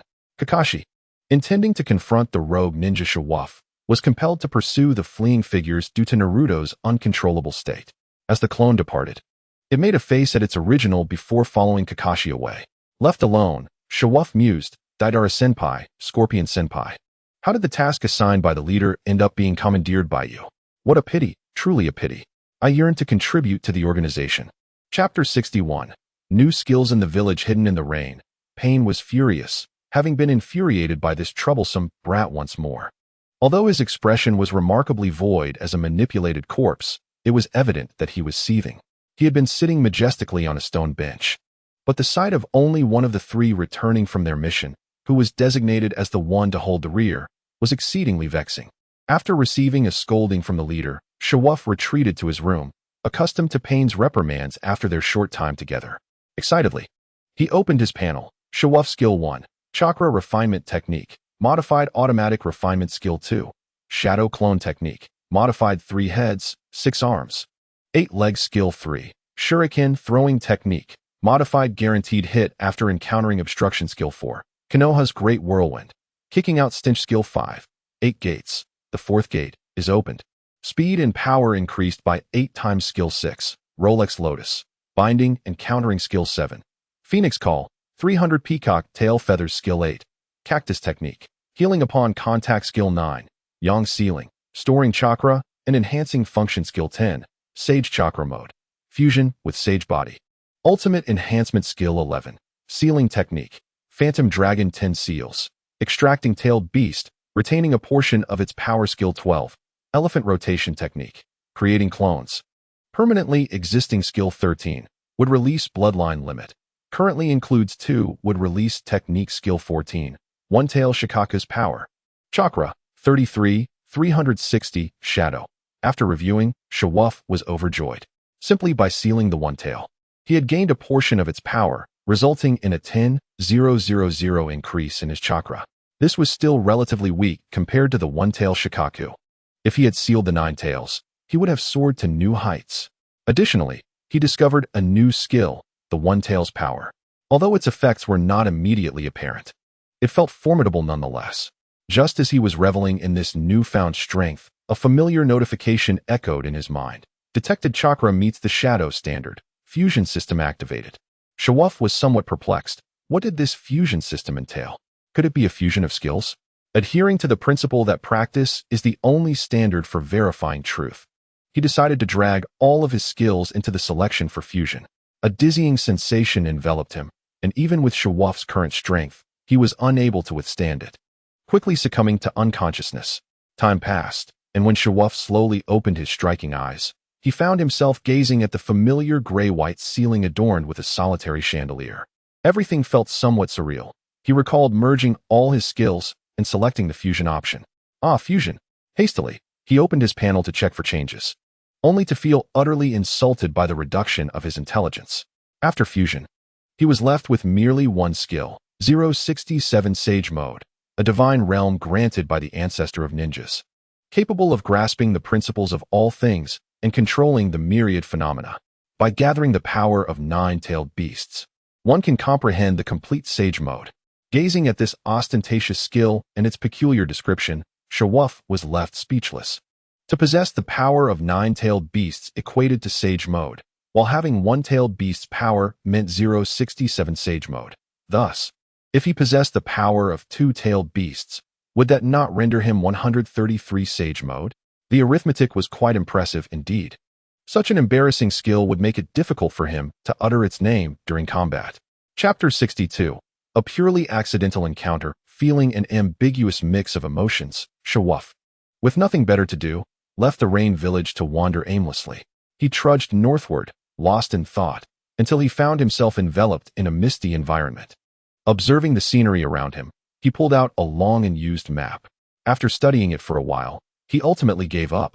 He couldn't even determine his own location, let alone discern where he was. Resolving to press on regardless, he continued forward. As he walked, he unexpectedly came upon a vast canyon. Towering peaks shrouded in clouds surrounded him, accompanied by the ear-splitting roar of thunder. Shawufu had never witnessed such a spectacle in the ninja world. With his cultural background, he could only exclaim how magnificent it was. Yet, he remained unaware of which sage had traversed this place. As he immersed himself in the awe-inspiring natural scenery, a tiny flame resembling a mouse suddenly fell at his feet. In his moment of confusion, the mouse-like flame erupted instantaneously, dispersing into numerous blue flames that surged toward him. Caught off guard by this unexpected assault, he adeptly evaded the attack using his physical agility. Upon surveying his surroundings, he noticed a woman behind him to his right. She had long, chestnut-colored hair, intricately braided down to her waist, and her large, expressive eyes conveyed an air of arrogance. I must admit, this place has its charm. The mountains, the water, and the people are all delightful, he thought, captivated by her presence. However, the woman regarded his flattery with indifference. Her gaze icy as she addressed him. It has been many years since anyone dared to sneak into our hidden cloud village. Do you not hold the 5 great ninja villages in any regard? Shawufu suddenly realized that his casual stroll had led him into the territory of the hidden cloud village. No wonder he had been greeted by thunder and lightning upon entering this domain. Reflecting on her appearance and her method of attack, he deduced that she was likely the Jinchuriki of the Two Tails, Yugi. Initially, he contemplated surrendering to convey his lack of malice, considering he was on her home turf. However, a fleeting thought crossed his mind. Now that he embodied the power of 19 Sage of 6 Paths, what was there to fear? He flashed his signature devilish smile and provocatively gestured for her to come at him. Provoked, Yugi launched another attack. Her fingers elongated into claws, and she unleashed a fierce assault on Shawufu. With a flourish, he executed a graceful left kick, sending the approaching Yugi sprawling backward. Realizing that she was no match for him in her normal state, she immediately transformed into her tailed beast form. As one of the few perfect Jinchuriki, her mastery over the tailed beast's power was formidable.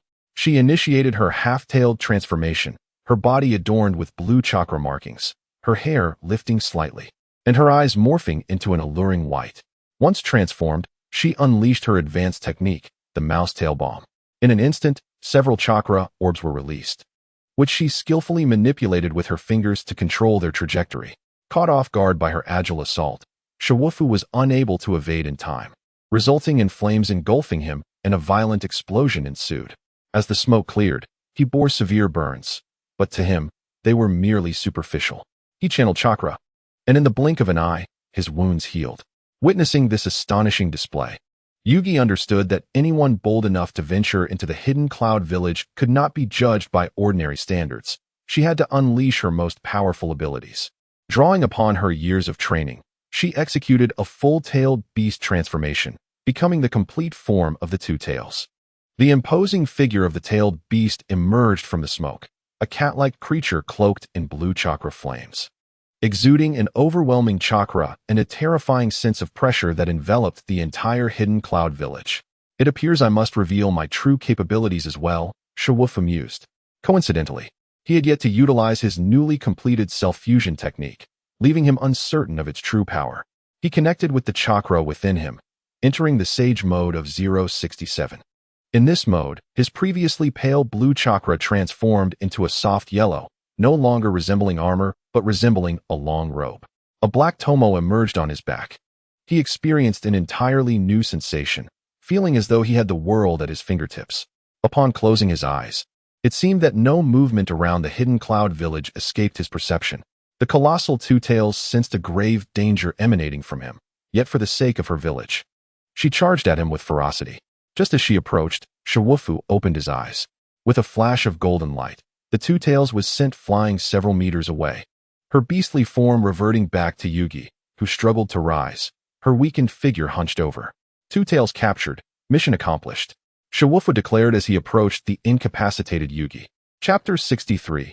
Clear rewards and punishments. He moved to Yugi's side, witnessing her futile attempts to resist, and swiftly sent her into slumber with a single kick. He lifted her and prepared to depart from this tumultuous place. However, the commotion had attracted a squad of hidden cloud ninjas who soon arrived to investigate. Upon spotting the figure in the black robe adorned with red clouds, as well as the Jinchuriki slung over his shoulder, they quickly surrounded Shiwufu, sounding the alarm for reinforcements. Shiwufu detested such situations. Defeating one adversary only to be confronted by a swarm was particularly irksome. It was as if he had angered the king of the underworld, with troublesome little spirits buzzing around him like flies. As the alarm echoed, an increasing number of hidden cloud ninjas converged on his position, swelling the crowd to nearly 100 and still rising. I advise you not to obstruct my path, while I still harbor no intent to kill, he warned. Though it was evident his words fell on deaf ears. The crowd, organized and resolute, positioned themselves before him, forming hand seals and simultaneously unleashing a barrage of lightning techniques towards him. In the past, he would have been utterly defenseless against such a fierce assault, but he had undergone a transformation.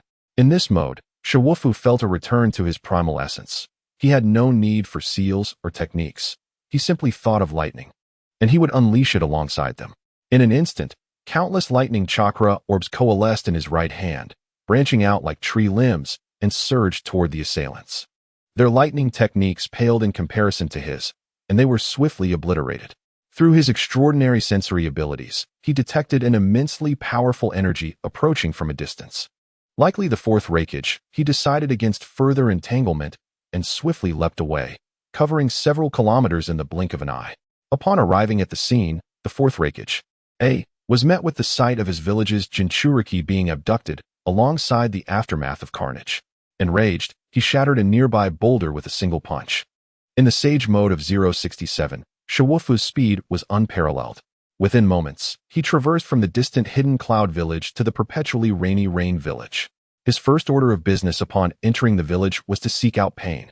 Upon seeing the disheveled Shiwufu, Pain felt as if 100 large dogs were barking at him simultaneously. Noticing the slender woman slung over his shoulder, he inquired, "What brings you here? And why are you carrying a woman?"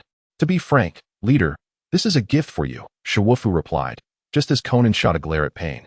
Her expression filled with indignation. Pain, bewildered, asked, "What do you mean?" Realizing their misconceptions, Shiwufu hastily clarified, "This is no ordinary woman. She is Yugi, the Jinchuriki of the Two Tails from the hidden cloud village." After speaking, he proudly raised his head and placed his hands on his hips, eagerly awaiting the applause and accolades from those around him. However, contrary to expectations, an unforeseen event occurred. Pain unleashed a torrent of scolding upon him, with saliva flying, giving him a thorough dressing down. Nevertheless, despite the reprimand, Pain did not take any severe action against him. After all, he had contributed to the organization in some capacity. Given the circumstances, Pain summoned the members to seal the Two Tails into the Outer Path statue. Once the sealing was complete, Shiwu eagerly examined his faux sage of Six Paths form, Sage mode of 133, a divine realm bestowed by the progenitor of ninjas, capable of comprehending the principles of all things and controlling the myriad phenomena. By gathering the power of nine-tailed beasts, one can attain a complete Sage of Six Paths mode. Indeed, a transformation had taken place. As Shiwu gazed at the interface with a silly grin, he suddenly realized that the others had not yet departed, as if there was something significant to announce. After the intermission, A momentous announcement was indeed forthcoming. Pain, seated upon a stone bench above, solemnly declared a punishment for Shiwu. 3 years of house arrest. Chapter 64. Information disclosure recently. The ninja world has been rife with sensational news. First, Sunagakure was destroyed twice, and the Kazekage was captured. Then, Kumogakure also faced 2 assaults, resulting in the Two-Tails Jinchuriki being taken. Rumor has it that these incidents are closely tied to a rogue ninja from Konohagakure, Shiwu. It seems he has joined a particular organization, launching successive invasions of ninja villages and capturing Jinchuriki, causing widespread panic among all the villages, leaving the Jinchuriki unable to find peace in their lives. Among those aware of this organization, none are more informed than the Tsuchikage, Anoki, who has repeatedly enlisted the Akatsuki for strategic operations. Upon seeing Shiwu's attire for the first time, he immediately recognized him as a member of the Akatsuki. With his exposure, the Akatsuki has risen from a mere underground mercenary group to a notorious organization in the spotlight. This, of course, contradicts Pain's current intentions, leading to the house arrest of the most troublesome Shiwu. However, Shiwu is not overly concerned about the house arrest. He simply wishes to avoid any rift with the Akatsuki over such trivial matters, as it might disrupt his plans. Relying solely on his own strength to gather tailed beasts is an arduous task, and since his ideals align with those of the Akatsuki, it would be more beneficial to stick with them and enjoy the spoils. Do not assume that remaining confined will render him incapable of influencing the ninja world. Pain, you are far too naive. With a crooked smile, Shiwu locked himself in his room and let his consciousness dive into his alternate persona, Chuyi. In the Land of Fire, Konoha Village, during the evening, Chuyi accompanied Naruto on a visit to Sasuke's home. With the voyeuristic third Hokage deceased, Chuyi felt no hesitation in bonding with Naruto and Sasuke. Over the years, both have come to regard him as an elder brother. Especially Naruto, who, having lacked affection in his childhood, looks up to him as a role model in life. Inside the house, while teasing Sasuke and playfully engaging with Naruto, Chuyi's attention was suddenly caught, and moments later, he regained clarity. He had received an order from his original self, Shiwu. Immediately, he stowed away his playful demeanor, leaving the two to entertain themselves, before standing up and exiting the room. On his way, he passed by the room of Itachi, the current head of the Uchiha clan. Noticing a faint light still glowing within, he peered through the slightly ajar door. The matured Itachi sat upright, scrutinizing information regarding Shiwu, his brows furrowed in deep thought. Over the years of living in Konoha, Chuyi's impression of Itachi had become increasingly silent and reserved. The boy who was once saved by Shiwu now bore a heavier heart. Although Itachi remained taciturn, he had constantly been concerned about his former partner. He understood all too well why his partner had defected. It was due to the machinations of the third Hokage and Danzo Shimura. Even now, this quiet man was devoted to uncovering evidence and leads to vindicate Shiwu. Outside, Chuyi observed this scene and felt a flicker of attachment for the first time in this illusory world. Although their time together was brief, they had indelibly marked each other's hearts. After a prolonged gaze, mindful of the task assigned by his original self, he hurriedly departed. After leaving the Uchiha clan, Chuyi promptly made his way to the Hokage Tower. The Hokage building was still brightly lit in the evening, clearly indicating the demanding nature of the Hokage's duties, as they were still occupied with village affairs at such a late hour. Due to his close relationship with Tsunade and being a hero among the younger generation of the village, the Umbu did not require any formal announcement of his arrival, allowing him to come and go freely. He swiftly approached the office door, forgoing a knock, and entered. Inside, Tsunade was diligently reviewing documents, while Shizune assisted her, clutching a small pig. In a departure from the norm, the lecherous Jiraiya was also present, evidently there to keep Tsunade company. Chuyi walked straight up to Tsunade and handed her a top-secret document. I have unexpectedly obtained intelligence regarding the organization that Shiwu is associated with. Tsunade trusted Chuyi immensely and did not inquire about the source of the information, directly taking the document to examine it. The intelligence was straightforward, consisting of 3 characters and 2 photographs. At the top, the words Akatsuki were boldly inscribed, followed by recent photos of Konan and Yahiko. Tsunade furrowed her brows as she scrutinized the document, momentarily unsure of what it was trying to convey. Noticing Tsunade's reaction, Jiraiya stepped forward to take a look at the intelligence. Upon seeing the name Akatsuki, he felt no stirrings in his heart. He continued to examine the photographs. the first one appearing somewhat familiar but not immediately recognizable. However, upon seeing the second image, particularly noticing the striking Rinnegan within the individual's eyes, his voice changed. Rinnegan? Impossible. Could this be? Chapter 65. Unraveling the truth. The hair does not resemble Nagato's, but rather that of an older Yahiko. Yet, how could Yahiko possess Nagato's Rinnegan? Jiraiya was incredulous. Are you referring to the child you taught in isekai'd? Upon hearing the name, Tsunade's memory was jogged. Jiraiya felt a surge of confusion. He had participated in the war in isekai'd with Orochimaru and Tsunade, and by chance, encountered 3 children, one of whom possessed the legendary eyes of the Sage of Six Paths. After their earnest pleas for mentorship, Jiraiya took them under his wing. He spent 3 years in isekai'd, devoting himself to their care and instruction. Jiraiya had once believed that the child with the Rinnegan, Nagato, was destined to be the one to change the world, until the news of their deaths reached him during the Third Great Ninja War. What on earth is happening? Were they not dead? What about the red-haired Nagato? Why does Yahiko possess Nagato's Rinnegan? Why has he joined this organization? A barrage of questions crashed down upon Jiraiya, suffocating him with their weight. After a long silence, Jiraiya turned to Tsunade and said, I will investigate this matter.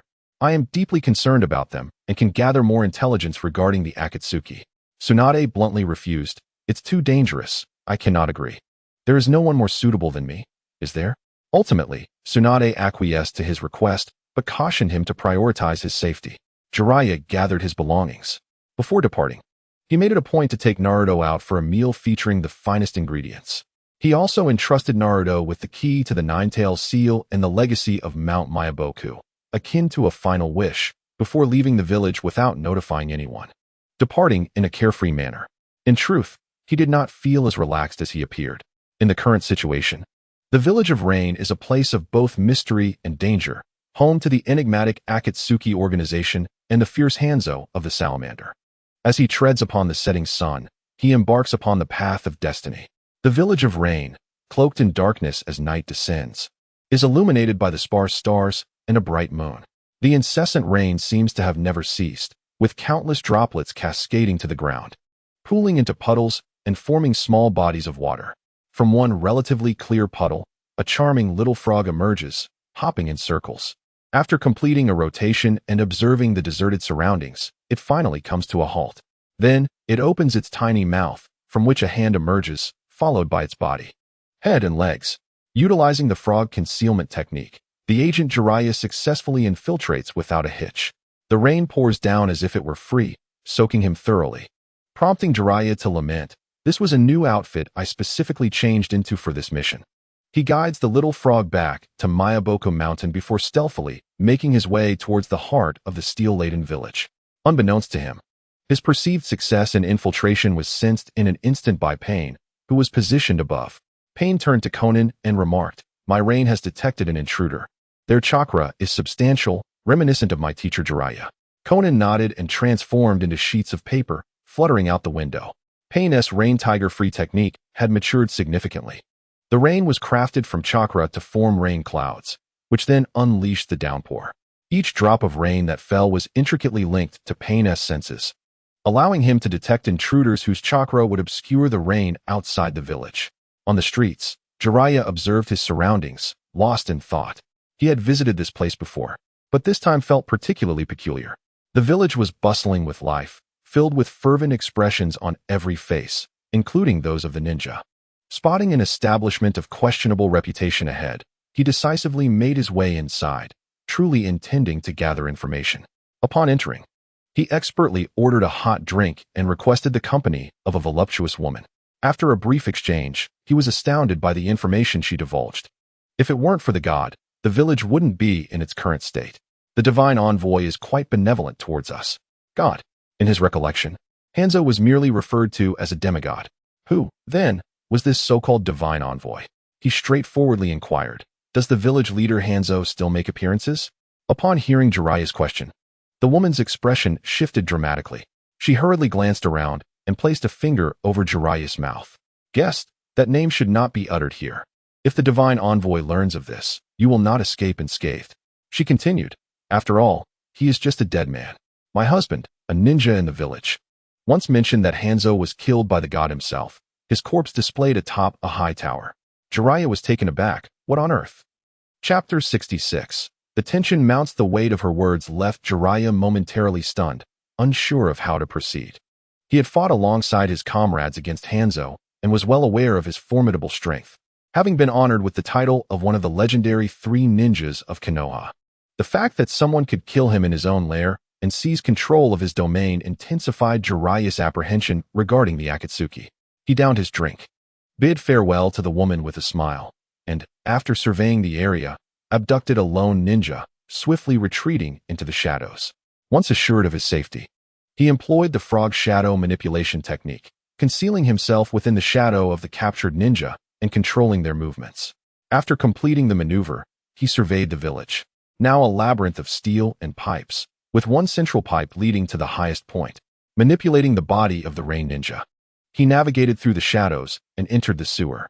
Following the route he had memorized, he sought the central pipe, intending to uncover the secrets of the rain village. Or rather, the Akatsuki's foundation. As he navigated through the twisting pipes, he finally spotted his target, the central pipe. Upon entering, he found no convoluted paths, only a singular direction ahead. After walking for an extended period, light began to filter through. He hastened towards it, only to be greeted by a flurry of flying papers. Suddenly, a surge of chakra infused the fluttering sheets, hardening them into sharp projectiles that shot towards Jiraiya like shuriken. Realizing the danger, Jiraiya dispelled the frog shadow manipulation technique and quickly incinerated the paper shuriken with a fire technique. The scattered papers converged towards a single point, and moments later, Conan's graceful form reappeared before Jiraiya's eyes after many years. He looked at Conan and complimented, "Your skills have improved tremendously. You have grown into quite a woman, Conan." Conan merely gazed at him in silence, her eyes devoid of emotion, hollow and numb.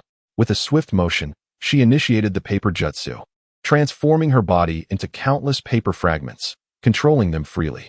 In the blink of an eye, the paper transformed into spear-like shapes. Countless paper spears, propelled by a fierce gust, descended upon Jiraiya. Yet, he countered with fire again, incinerating the barrage of paper. Conan exclaimed, "Are you playing tricks?" Jiraiya chuckled. "Conan, growing up is not enough. You must not forget your teacher's lessons. I warned you before that your paper jutsu is weak against fire. Do not be overconfident in its use." Realizing she could not overpower her teacher, Conan transformed back into paper, preparing to disperse. Seizing the opportunity, Jiraiya unleashed a barrage of frog oil, converting chakra into a sticky substance and spraying it towards her. Soaked in frog oil, Conan lost her ability to transform, reverting to her physical form. As Jiraiya prepared to speak to the cornered Conan, a massive crab spewing foam lunged at him. Jiraiya extended his hair, ensnaring the crab, and tightened his grip, swiftly ending the skirmish. However, the remaining frog oil on Conan was washed away upon contact with the crab's foam, allowing her to regain her freedom and flee as paper. Before Jiraiya could gather his wits, a long tongue suddenly struck at him. He hastily dodged, only to find himself face to face with an enormous, grotesquely colored chameleon. Atop its head stood a man with a long ponytail, his face adorned with steel needles, most notably featuring the Rinnegan in his eyes. "Is that you, Nagato? What has happened to you?" Jiraiya questioned. "As you can see, this is the Akatsuki stronghold. I am the founder of Akatsuki." "What? Why do you?" "There is far too much war in this world. I seek only peace. I intend to collect the 9-tailed beasts to create an ultimate weapon, to be provided to each nation, thereby deterring war through mutual intimidation." Jiraiya shook his head in regret. "My child, your path has strayed. A peace maintained by force is ultimately an illusion, destined to fail." One of the 6 paths, the animal path, recognizing their ideological discord, ceased further discussion and summoned the Cerberus to attack Jiraiya. In response, Jiraiya summoned the talented frog Ken, instructing it to stall for time while he entered Sage mode, a form he was not yet adept in. After a brief struggle, Frog Ken, battered and bruised, returned to Mayaboku Mountain in a puff of smoke to recuperate. With the arrival of the 2 frog sages on Jiraiya's shoulders, he successfully activated Sage mode, ready for battle. The beast realm was suddenly enveloped by immense pressure, summoning the beast realm and the human realm to join the fray. Jiraiya, witnessing this scene, found himself utterly perplexed. Who were these beings? And how many pairs of Rinnegan were in existence? Since he was already here, he decided to put aside his confusion and eliminate them all to unveil the truth. In Sage mode, Jiraiya became a force to be reckoned with, capable of slaying anyone who stood in his way. After several probing attacks, he discerned the capabilities of his foes, visual sharing, absorption of ninjutsu, and summoning techniques. He first kicked the human realm away and then circled behind the hungry ghost realm, launching a surprise attack with a massive Sage art, Super Rasengan. Unfortunately, the hungry ghost realm, equipped with visual sharing, detected the attack and turned around to absorb the Rasengan. Recognizing the ineffectiveness of both ninjutsu and taijutsu, Jiraiya resolved to have both Sage beings cast an illusion technique. Indeed, the opponent lacked immunity to Jinjutsu. Thanks to the frog's chant, Jiraiya finally dispatched the three adversaries. Just as he believed he had achieved victory and was ready to rise, the Azura realm appeared behind him. In Chapter 67, Changing the Outcome, the Azura realm, lurking in the shadows, was poised to wrench off Jiraiya's right arm when suddenly distracted by a fierce blaze igniting from the outside. This momentary distraction granted Jiraiya the chance to react. He swiftly retreated, using a Rasengan to clear his path, and leaped onto the open ground. Subsequently, figures began to jump down alongside him. 6 figures, each possessing identical eyes, surrounded him. Jiraiya was momentarily stunned to see the 3 he had just vanquished among them, leaving his mind in disarray. However, one figure stood out to him, his former disciple, Yahiko, who now stood in the center. Jiraiya fixed his gaze on Yahiko, questioning how he came to possess Nagato's Rinnegan, and moreover, 6 pairs of them. Yahiko simply replied, "Oh, there seems to be such a person." Then the Azura realm stepped forward, its wrists contorting at strange angles as missiles shot forth. Homing in on Jiraiya, he decisively dove into the water to evade the missile onslaught, holding his breath and focusing, seizing the chance to pull the beast realm into the frog's mouth barrier, dispatching it with a Rasengan. As he gazed at the lifeless beast realm before him, a sudden thought struck him. He felt he had seen this person before. To verify this notion, despite knowing he was outmatched, he chose not to retreat. He resurfaced from the frog's mouth at the bottom of the water, quietly peering above to observe. One by one, he scrutinized the figures above. Indeed, all those possessing Rinnegan were ninjas he had encountered during his travels. The true pain must consist of only one, and the Rinnegan should be singular as well. This explained why they could continue to function even after being killed, and why their bodies were riddled with black iron nails and identical eyes. They were merely puppets. Just as he solidified this thought, he was suddenly met with a crushing grip around his throat from pain lurking underwater.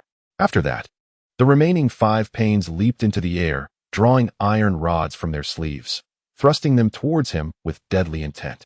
Just as they prepared to dive down and execute Jiraiya, an unexpected explosion erupted in the heart of isekai'd, igniting the sky with flames.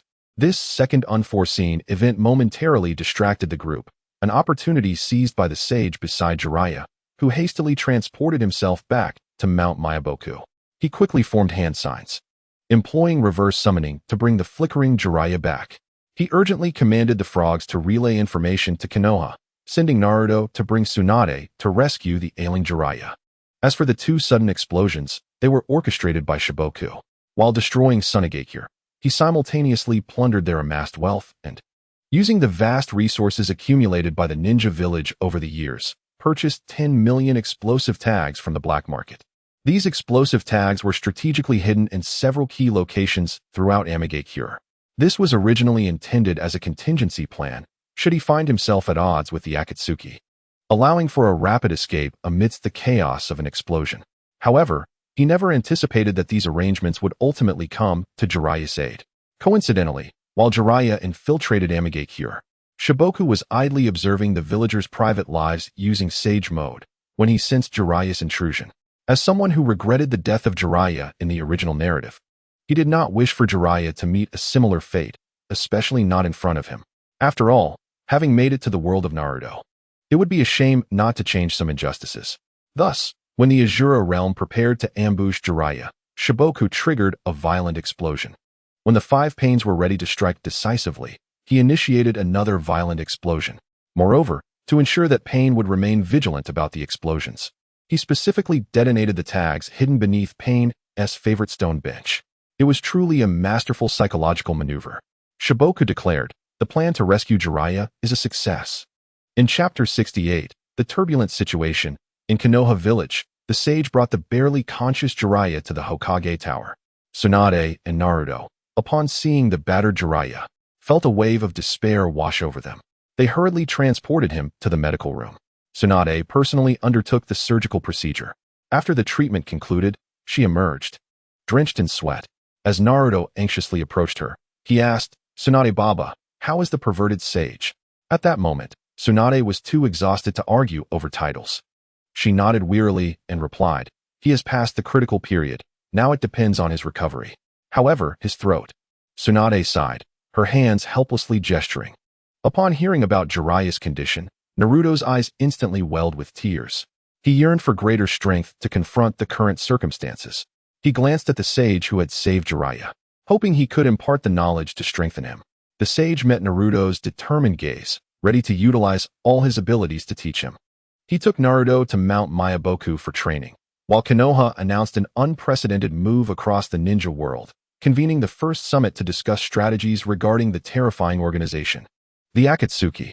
Meanwhile, in Amigakure, upon realizing that his teacher Jiraiya had vanished, Pain's already pallid face grew even more ashen with anger. The two explosions that thwarted his plans infuriated him. He immediately ordered an investigation into the matter. However, how could one investigate such a situation? Although Shiboku was unreliable, he was not foolish enough to leave traces behind after such actions. In the end, the investigation yielded no results. The fact that his prey had slipped from his grasp left a bitter taste in Pain's throat, deeply lodged in his heart. However, even though he did not understand why Jiraiya had infiltrated Amigakure, his successful escape indicated that the Akatsuki's secret base had been exposed. He promptly decided to convene an emergency meeting. As the meeting commenced, gazing at the defiant elite ninjas before him, Pain had no choice but to officially announce the commencement of the tailed beast capture plan. Since the organization had been exposed, he intended to swiftly capture the beasts before the plan was unveiled to the world, taking advantage of their unpreparedness. Akatsuki members, gather intelligence. There is a lake overseas exuding an enormous chakra signature. It is suspected to be the hiding place of the Three Tails. You too, go investigate. The Four Tails Jinchuriki, at odds with Inoki of the Iwagakure, departed from the hidden rock village to pursue a life as a wandering monk. His presence was recently spotted in the land of snow, and that information has been relayed to you. Shippu, Konan. The Five Tails Jinchuriki was previously injured by Orochimaru and is currently recuperating on the outskirts of the land of rice, which you are familiar with and know how to handle. Haiden, Kakuzu. The Seven Tails Jinchuriki was sighted near the bounty black market you often frequent. She is exceedingly young and unfamiliar with your capabilities, so do not let me down. As for the Six Tails, the organization can no longer spare any personnel, and due to its troublesome abilities, I shall take matters into my own hands. Shippu did not anticipate that employing a clone to instigate Jiraiya's infiltration of the Hidden Rain village would trigger such a chain reaction. The entire organization was mobilized at once to capture five-tailed beasts, a truly audacious endeavor. Moreover, Pain has chosen to intervene personally. I am eager to witness the true extent of the power of the Rinnegan and how it might reshape the world. What chance do I stand against him now? Upon receiving their assignments, the members departed the meeting in pairs, setting forth to deliberate on the execution of the organization's first large-scale operation. The Akatsuki, a vast war machine, has finally begun to turn its intricate gears, propelling this elite organization, born for warfare, onto the stage of the shinobi world. Chapter 69. Reactions from all sides. 2 months have elapsed since the infiltration of the Hidden Rain village. The shinobi world has descended into utter chaos. It is best encapsulated by the phrase, as one finishes their performance, another takes the stage, countless lives lost with no burial ground. Initially, Jiraiya's mission ended in failure, and he returned grievously injured. Konoha subsequently issued a statement calling for a summit to collectively discuss the terrifying Akatsuki organization. However, it was evident that aside from the utterly devastated Tsunagakure sending representatives to support Konoha, others paid no heed. Notably, the Tsunagakure delegation was led by Gaara, who should have perished due to the extraction of his tailed beast. Fate's hand had once again chosen him, due to the lack of successors in Tsunagakure. The aging Chiyo had no choice but to utilize her forbidden jutsu to resurrect Gaara, sacrificing her own life in the process. The reasons other ninja villages declined to attend the summit were varied and peculiar. Despite being attacked twice by the Akatsuki Shippu, resulting in casualties and the capture of a perfect Jinchuriki, Kimogakure, having just concluded minor skirmishes with Konoha, refused to participate in the meeting initiated by Konoha. Kirigakure, previously thrown into disarray by Tobi's manipulation of the Mizukichi, suffered immensely under the blood mist policies, leaving only a fraction of its ninja alive. Although Mei Terumi initiated reforms and successfully ascended to the position of Mizukichi, she desperately needed time and energy to guide her village back to its former glory, a task that was far beyond her current capabilities. Iwagakure, with its vast reservoir of ninja resources, had not suffered any persecution at the hands of the Akatsuki and thus had no interest in participating. Inoki, with his keen political acumen, secretly hoped that the other ninja villages would face more targeting, allowing his own village to profit from the turmoil. Ideally, he would prefer Iwagakure to emerge as the sole dominant force in the end. Furthermore, he was not without guilt, having engaged in various wartime dealings with the Akatsuki. For him to attend a meeting discussing the Akatsuki would be akin to subjecting him to a public trial. For these reasons, the inaugural summit convened by Konoha concluded in disarray. In a flash, the major ninja villages and organizations began to mock Konoha, reveling in their self-inflicted humiliation as fodder for gossip. However, mere days after their refusal to attend the summit, their laughter turned to silence, and they wished they could slap themselves. For at that critical juncture, the Akatsuki officially commenced their operations, executing a multi-pronged assault. Little did they expect that the simple act of spectating would lead to their own downfall. The true jesters were themselves. The Hidden Mist village was the first to face calamity. Haiden and Deidara ventured to the lake on the outskirts of the Hidden Rain village to capture the Three Tails.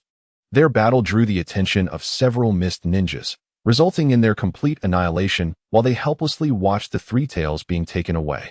This was a dire blow to the already strained Hidden Mist, as they lost both elite shinobi and a strategic weapon. The Wagakure's schadenfreude soon turned against them. Kisame and Zetsu engaged the Four Tails Jinchuriki in fierce combat at a temple on the outskirts of Iwagakure, ultimately capturing him. However, with the collaboration of the Jinchuriki Old Purple and the Four Tails Sage Monkey King, they unleashed a devastating lava release technique that triggered a volcanic eruption, obliterating a significant portion of Iwagakure's territory. Inoki, thank you, for your presence has warmed all 4 seasons. Chapter 70. I have expanded soon. All members of the Akatsuki gathered once more. Not only did they arrive, but they also brought with them the spoils of their efforts: the Three Tails Isabu, the Four Tails Son Goku, the Five Tails Kokuo, the Six Tails Saiken, and the Seven Tails Komiai. After more than half a month of refinement, they successfully extracted the power of the tailed beasts. At that moment of triumph, a collective sigh of relief resonated among them, for the relentless pursuit and extraction had drained their energy. Except for Shippu. After assimilating a portion of the tailed beast's power, he did not feel fatigued by the prolonged strain. Instead, he felt invigorated. Shippu promptly accessed his own status panel for 167 Sage Mode, a domain granted by the progenitor of ninjutsu, allowing the understanding of the principles of all things and the control of the cosmos. Collecting the powers of all 9-tailed beasts enables the comprehension of the complete 6 paths Sage Mode. Only 2 remain. Pain maintained his usual stoic demeanor, though his body appeared noticeably hunched. He clapped his hands to draw everyone's attention, acknowledging their hard work and providing direction for the capture of the final 2-tailed beasts. Today, our mission has been a resounding success. This is not merely a result of effort and struggle, it is the will of the divine. An untimely laugh erupted. Shippu, what is amusing you? Do you take issue with my words? No, I simply recalled something joyous. Pain ignored him and prepared to deliver another lengthy oration, only to be interrupted once more by Shippu's laughter. Shippu, time and again, do you not acknowledge my authority as your leader? Shippu, blinded by this newfound power, felt as if the world was within his grasp. He no longer wished to indulge the Akatsuki in their ninja games. Pain, merely a puppet easily shattered. He boldly confronted Pain. It is time.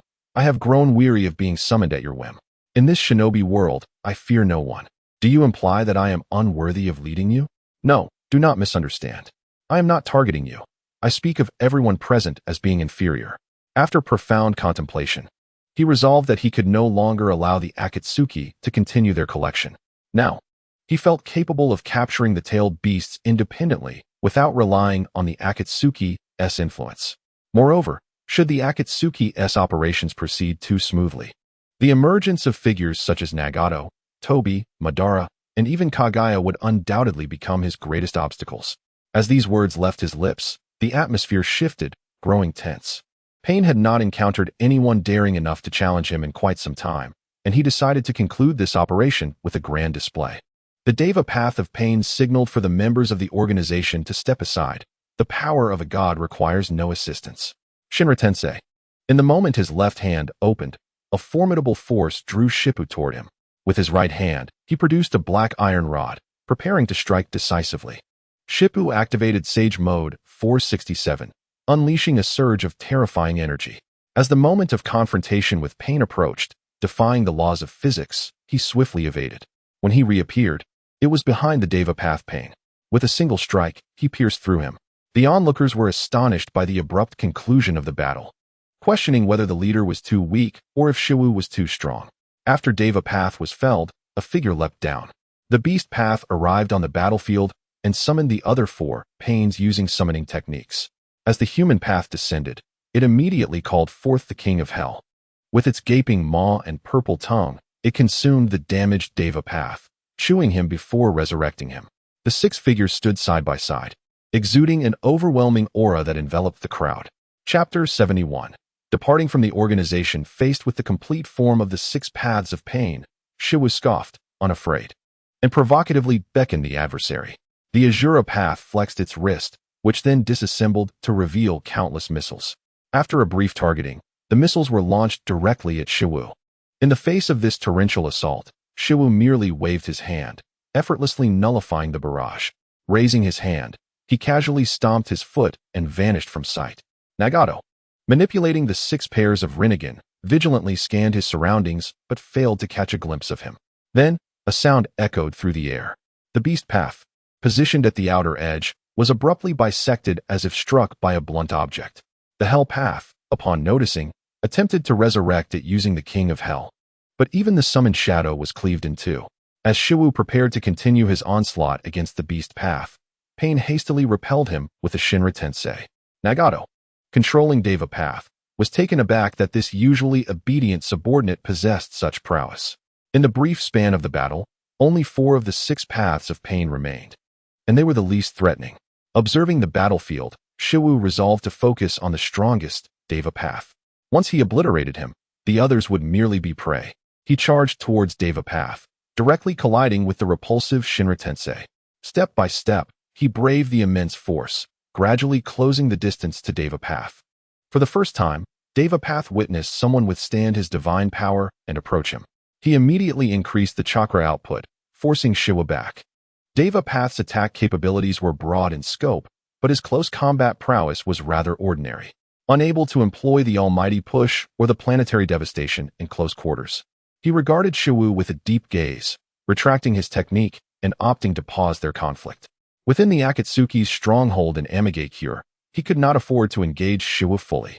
Moreover, even if victorious, he would suffer significant damage, hindering his future endeavors to capture the tailed beasts. It was wiser to let him be for now, waiting until all 9 tailed beasts were gathered to settle the score. Seeing his adversary cease hostilities, Shippu also chose not to press further. Continuing this unworthy battle held no significance, and with a dismissive glance at the crowd, he exited the base. The onlookers gazed at his receding figure, lost in contemplation. After leaving, Shippu headed straight towards Kimogakure, his target being the 8 tails. The 4th Raikage, A, was holding a staff meeting in his office when he was interrupted by Karabi. The 8 tails senses a powerful presence approaching. "Do you think it's time for me to act tough?" A, exasperated, rubbed his forehead and signaled everyone to investigate. As they stepped outside, a booming voice called out, "Hey, those inside, if you don't want me to annihilate Kimogakure, hand over the 8 tails Jinchuriki Karabi." At this, A's temper flared, and he was instantly enveloped in a blue, electrified chakra armor. He smashed the only desk in the room and charged out, heading towards the source of the voice, with his entourage hastily following. With a crackling sound of thunder, a suddenly appeared before Shippu. Upon seeing his target, his fury escalated. "You brat, you have some audacity. After attacking my subordinates twice, I let it slide, yet you dare show your face again." Shiwu, aware of A's bond with Kurabi, knew he wouldn't relinquish him willingly, and thus initiated an attack. In Sage mode, he unleashed a powerful punch. Chapter 72. The Unrivaled Presence. A felt an inexplicable impact as Shiwu's fist connected with his lightning armor, shattering it. He was struck with tremendous force, sent flying several meters away. How is this possible? A wiped the blood from the corner of his mouth, staring incredulously at Shiwu. Before he could rise, Shiwu closed in again, delivering another devastating punch. This blow was even more forceful. A felt as if he had been struck in the kidneys by an eight-tails tentacle, embedding him deeply into the canyon wall and plunging him into unconsciousness. As Shiwu prepared to eradicate the threat, the onlookers hastily employed ninjutsu to assist. However, these techniques were ineffective against Shiwu at that moment. Suddenly, he felt a new presence at his neck, followed by a surge of power that slammed him into the ground. In the original story, Sasuke endured a similar attack that shattered his insides when Kurabi struck him with his elbow. Yet, Shiwu, having taken the hit, simply brushed off the dust and rose. "Oh, daring to strike my brother? You'll regret that." Shiwu turned to Kurabi, whose forced rhymes seemed rather foolish. Kurabi, fearing he might meet the same fate as his brother A, activated his tailed beast cloak, enveloping himself in dark red chakra. He intended to attack directly, but as he prepared to strike, he felt the eight tails tremble within him, gravely warning, "The moment you attack, you will die." Kurabi dared not hold back any longer. He fully synchronized with the eight tails, achieving complete tailed beast transformation. The true power of the eight tails, Gyuki, emerged. It raised its head high, ready to unleash a tailed beast bomb. Collaborating with Kurabi, they compressed the yin and yang chakra into a sphere and unleashed it ferociously towards Shiwu. Shiwu responded with a punch. In an instant, a colossal mushroom cloud erupted.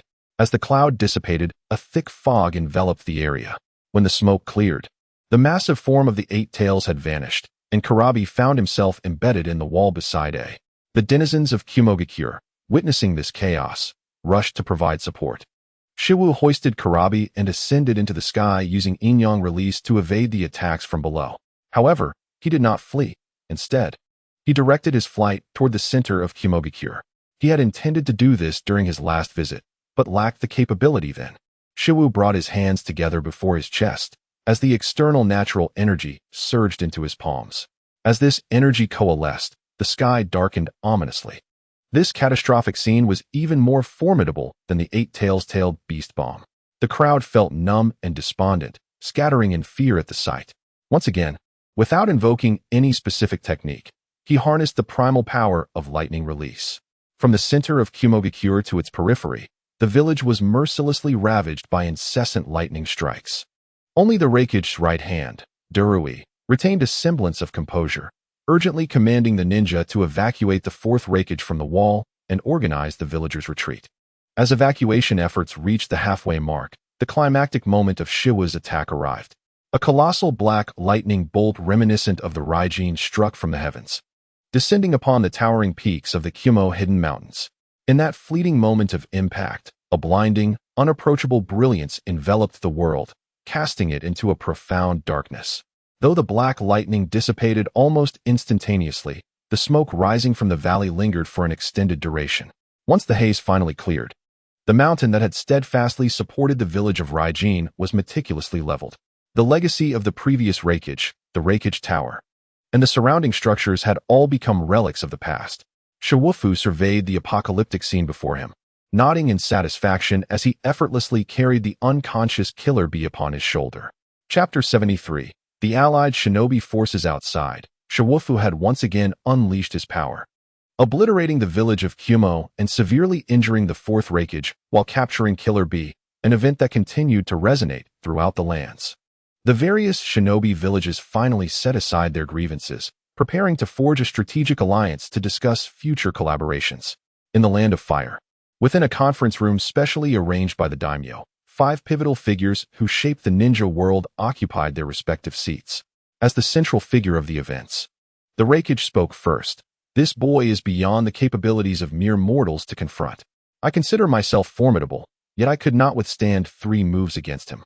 He may have already attained the heights of Uchiha Madara and Hashirama. The ancient Tsuchikage, Inoki, was the first to challenge this notion. Your perspective is skewed, for you have not witnessed Uchiha Madara in his prime. Tsunade, the Hokage, interjected, let us not debate his strength today, but rather discuss the matter of the tailed beasts. She introduced Nara Shikaku, the unequivocal strategist of Konoha, whose analysis illuminated the assembly's persistent efforts to collect all tailed beasts. They were now only one short, with the singular remaining beast being the Nine Tails, currently residing within Naruto Uzumaki. While the intentions of their adversaries remained unclear, a collective defense and offense was recommended. Unbeknownst to Shiwufu, even had he been aware, he would have felt no trepidation. He carried Killer Bee to a nearby valley, and, with a mere wave of his hand, conjured a stone cavern using yin-yang release, unceremoniously depositing Killer Bee upon the ground as he prepared to extract the beast's chakra solo. The extraction proceeded with an uncanny ease that bordered on the surreal. While the Akatsuki required 3 days and nights to perform the same feat collectively, he accomplished it in a single night. Could it be that I am simply too powerful? He mused, having successfully siphoned the Eight Tails chakra. Just as he was about to rise, he noticed that Killer Bee, having been drained of the Eight Tails, seemed to be melting away. Are you ice cream? You'll melt if left out too long. As Killer Bee continued to liquefy, a severed tentacle emerged before him. Shiwufu realized, this is undoubtedly the Eight Tails method of facilitating Killer Bee's escape. Even Sasuke, when capturing the Eight Tails, had fallen prey to this same ruse. Frustrated, he remarked, why is it that my solo ceiling yields less power than what I previously acquired? Nevertheless, he resolved that it was sufficient. Only one remained. Shiwufu exited the cavern, soaring towards the land of fire, where the atmosphere grew increasingly oppressive as he approached. The 5 great shinobi villages had amassed a formidable alliance, relentlessly advancing towards the land of fire, intent on fortifying it against impending invasion. Although he could have chosen to bide his time, allowing the allied forces to expend their patience, Shiwufu was no longer inclined to simply drift through life. With his current strength, he felt ample confidence. Harnessing the power of yin-yang release, he ascended into the skies. Observing the vast army of nearly 10,000 below, he drew forth a large horn from his belongings and proclaimed, Shirima, your emperor has returned. The allied shinobi forces responded with confusion. Shiwufu sighed, rubbing his forehead. Indeed, it seems that no one in this realm appreciates my sense of humor.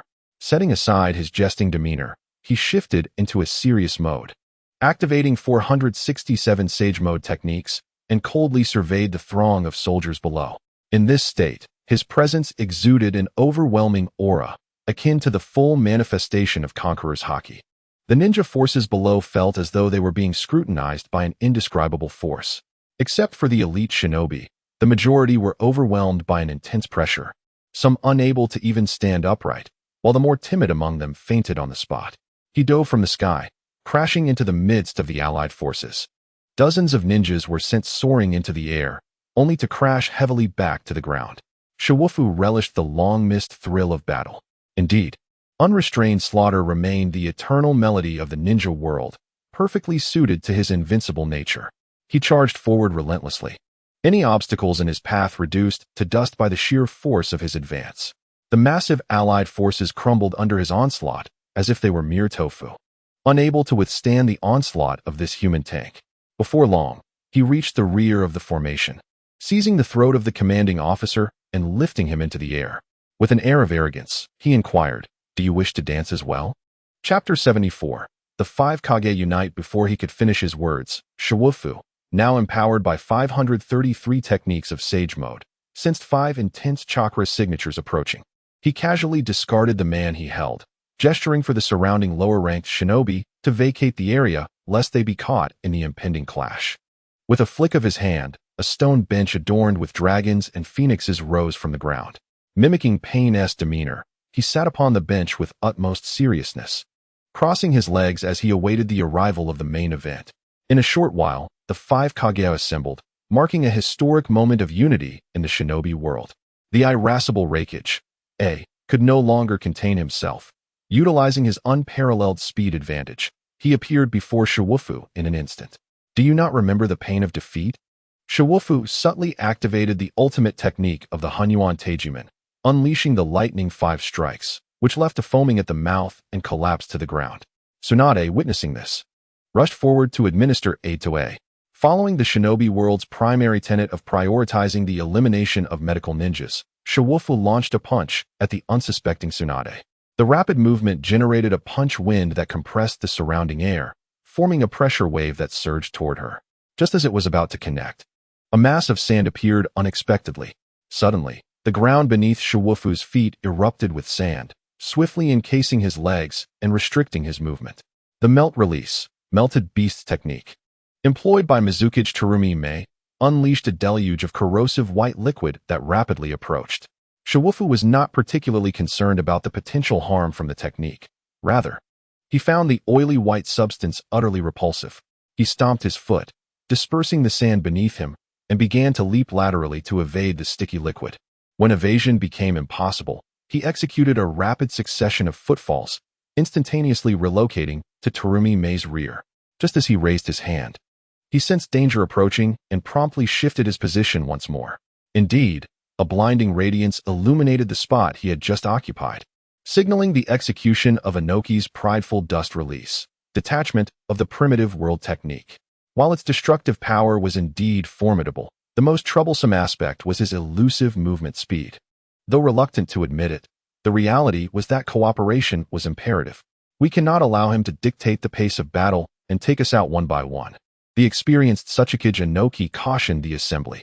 The recently revived Reikage, after a moment of hesitation, nodded in agreement. 5 individuals reached a strategic consensus, abandoning their solitary endeavors to collaboratively harness their unique strengths in combat. As Gaara waved his hands, countless grains of sand converged from the surroundings. He manipulated the vast amounts of sand to restrict Shikamaru's movements, striving to minimize his operational radius. Tsunade, embodying the pinnacle of a medical ninja, summoned a slug to attach itself to her companions, continuously replenishing their health and chakra. Activating the mitotic regeneration technique, she bore a portion of the damage for her teammates. Inoki crouched behind the Reikage, adept at offensive maneuvers, employing the light-heavy rock technique to alleviate the Reikage's weight and amplify his attack power.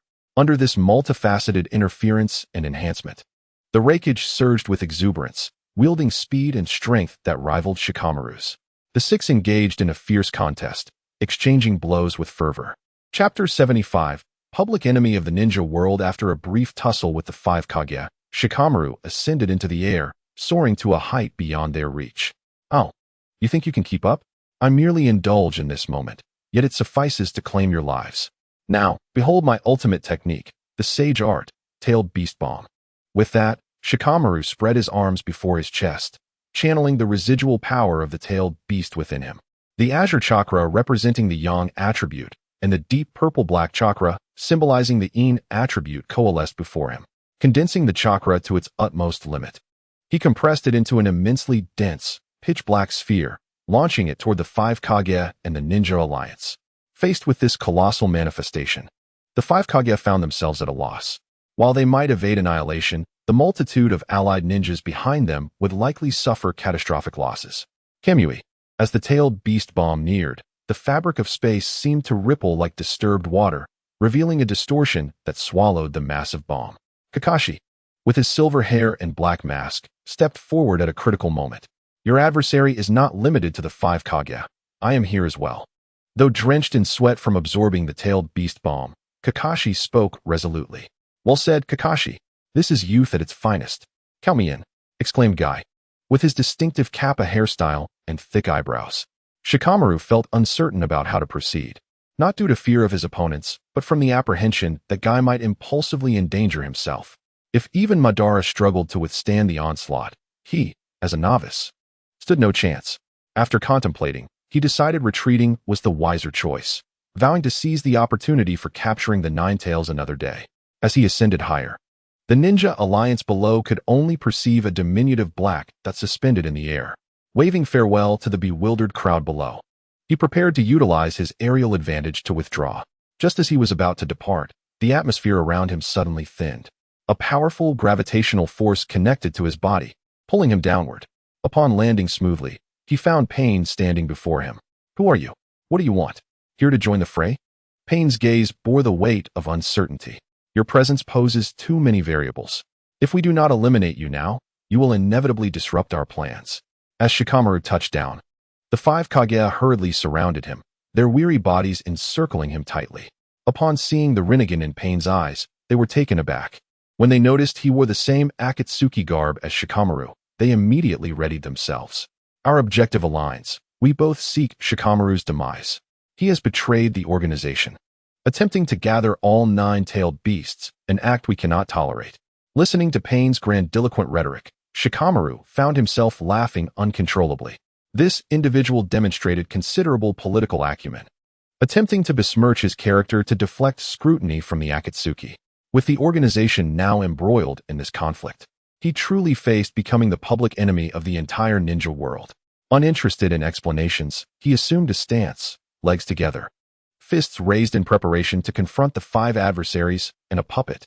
Chapter 76. Planetary Devastation. The group resumed their previous coordinated efforts. Kakashi, running low on chakra, was soon joined by the Azure Beast of Konoha, Might Guy. With the addition of these three, the battle grew increasingly stalemated. Shikamaru, lacking the complete Sage of 6 Paths mode, could not dispatch his foes with the ease he desired. With assistance from Tsunade and Konin, the Tsuchikage fought in perfect harmony with Guy. Every time Shikamaru attempted to evade the Raikage and Guy's onslaught using his speed, Pain would employ the universal pull to restrain him, forcing him to endure a punishing blow.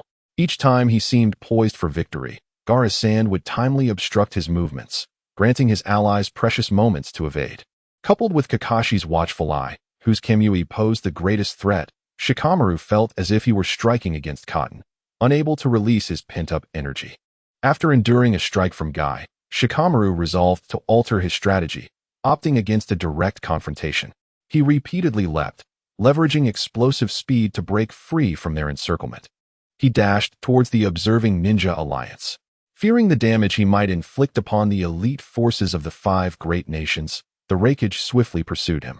Once Shikamaru had drawn their attention, he abruptly altered his course, deftly maneuvering behind Guy. As he prepared to defend himself upon sensing a shadow behind him, it was too late. Guy, having only opened the 7th gate, was struck with a precise chop to the neck, his eyes rolling back in unconsciousness. Amidst the ensuing chaos, as Tsunade rushed to aid, Shikamaru swiftly approached Kakashi, who remained dazed. A similar chop rendered Kakashi unconscious. Finally, I can unleash my full potential. Shikamaru rolled up his sleeves. Free from concern, ready to unleash his fury, he charged directly toward Pain, the most detestable figure among the group. Ignoring the attacks from A and Konin, he pressed on relentlessly. Pain unleashed the almighty push, forcing Shikamaru back, but with a mere 5-second cooldown on his technique, Shikamaru closed the distance in under 2 seconds. Seeing Shikamaru's unwavering determination, Pain unleashed all his chakra, even at the cost of his life force. Floating slightly above the ground, he raised his hands, resembling a deity in his poise. As Shikamaru approached once more, Pain's power reached its zenith. "Prepare to feel the world's suffering," he declared, invoking the super extreme pain technique. A surge of potent chakra swept through the air, rapidly expanding from his center. The solidified airflow erupted outward, creating a massive crater thousands of meters wide within the land of fire.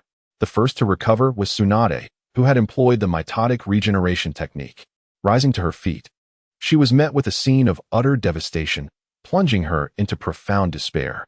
In a flurry of desperation, she expended all her chakra to perform the summoning technique, conjuring forth half of the slug sage's true form from the wet bone forest. It split into innumerable smaller slugs, writhing towards the countless wounded on the brutal battlefield. Her stamina and energy had reached their zenith, and she forcefully dispelled her 100 heal technique. The seal on her forehead dimmed, losing its luster. Exhausted, Tsunade collapsed to the ground, preparing to assess the situation of the other 4 Kage when she suddenly sensed a formidable presence behind her. "I've caught you now, little healer," sneered Shibumi, grinning wickedly. Just as he was about to strike, 2 frogs rushed in to provide swift assistance. A Rasengan sent Shibumi reeling back. The lecherous sage Jiraiya, whose injuries had finally begun to heal, arrived to Tsunade's side. Witnessing Jiraiya dragging his battered body to her aid stirred a flicker of emotion within her. This guy is truly troublesome now. Neither ninjutsu nor taijutsu can breach his defenses, she cautioned. Jiraiya, typically unreliable but possessing an innate combat instinct, felt a spark of insight. That means we haven't yet attempted Jinjutsu or sealing techniques. He immediately signaled the Fukasaku couple perched on his shoulder to prepare their formidable Jinjutsu, Frog Song. Shibumi ambled towards Jiraiya with an air of nonchalance. You really seem intent on courting death, don't you? Do you even recall why you failed last time? Before he could finish, the clamorous voices of the two sages interrupted him, plunging Shibumi into a daze. Observing this, Pain swiftly executed his most potent sealing technique. The Planetary Devastation. Chapter 77. A new beginning with a resounding command. Released the transmission. A torrent of blood erupted from Nagato, concealed within the nearby woods. As the chakra influx escalated, blood began to seep from his mouth, ears, and throat. Receiving a colossal amount of chakra through the black rods, Pain's demeanor shifted dramatically. He began his performance, vigorously rubbing his hands together. After a fervent frenzy, an immense quantity of chakra coalesced into his palms. Utilizing high-frequency motions, he condensed the vast chakra into a dark sphere. Once completed, he gently lifted the sphere and cast it into the sky. As it ascended, a tremendous gravitational pull emerged, drawing everything within its reach, including Shibumi, into its grasp. Simultaneously, the attracted rocks enveloped everything, ultimately forming a colossal planet suspended in the air, enveloped by the stones. Shibumi finally regained consciousness.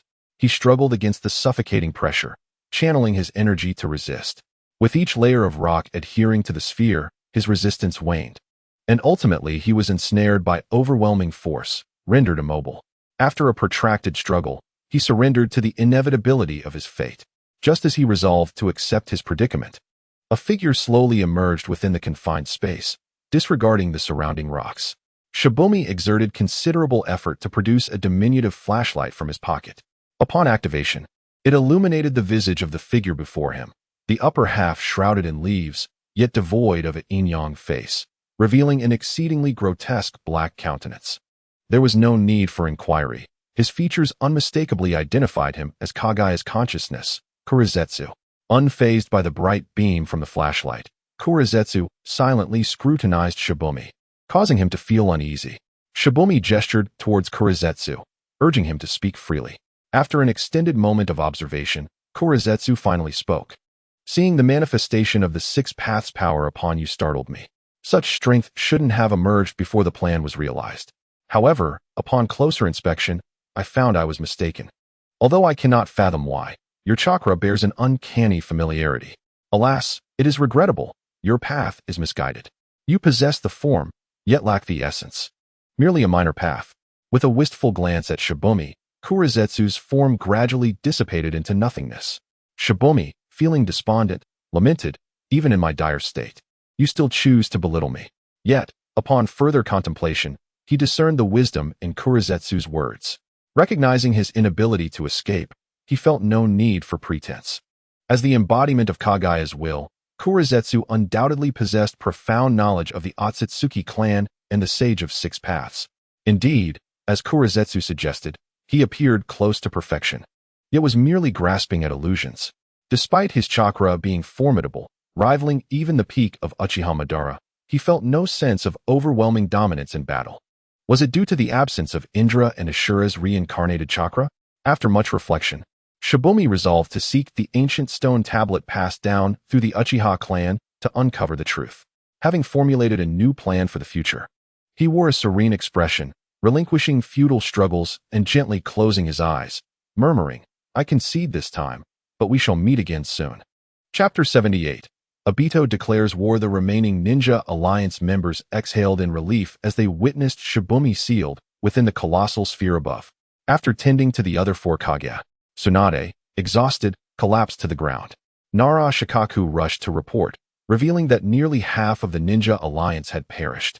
The sight of the devastating losses wrought by Pain's vast sealing technique incited their collective ire, directing their resolve towards him, ready to retaliate at any moment.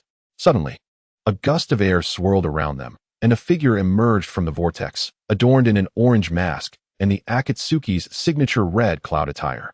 With the mask upon my face, I am Obito, remember my name. His grand entrance captured the attention of all present. Placing a hand on Pain's shoulder, He brazenly rested a foot atop a stone. Conservatively speaking, you've lost around 20,000 men this time. Since everyone is gathered here and suffering grievously, I have an announcement to make. I declare war on behalf of the Akatsuki organization in this fourth Great Ninja War. The crowd, taken aback by his audacity, found it absurd that a mere handful of individuals would challenge the 5 great ninja villages. Obito, casting a glance at the wreckage, remarked, "Your unreliable brother was never captured by Shibomi. He escaped using the tail of the bull demon." Without allowing the wreckage time to respond, he continued, "However, it is unfortunate that while fleeing the Cloud Lightning Gorge, he crossed paths with us. Therefore, the 8 tails have been successfully captured."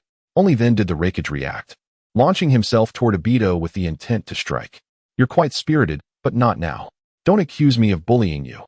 I shall grant you 3 months to prepare. We will meet on the battlefield then."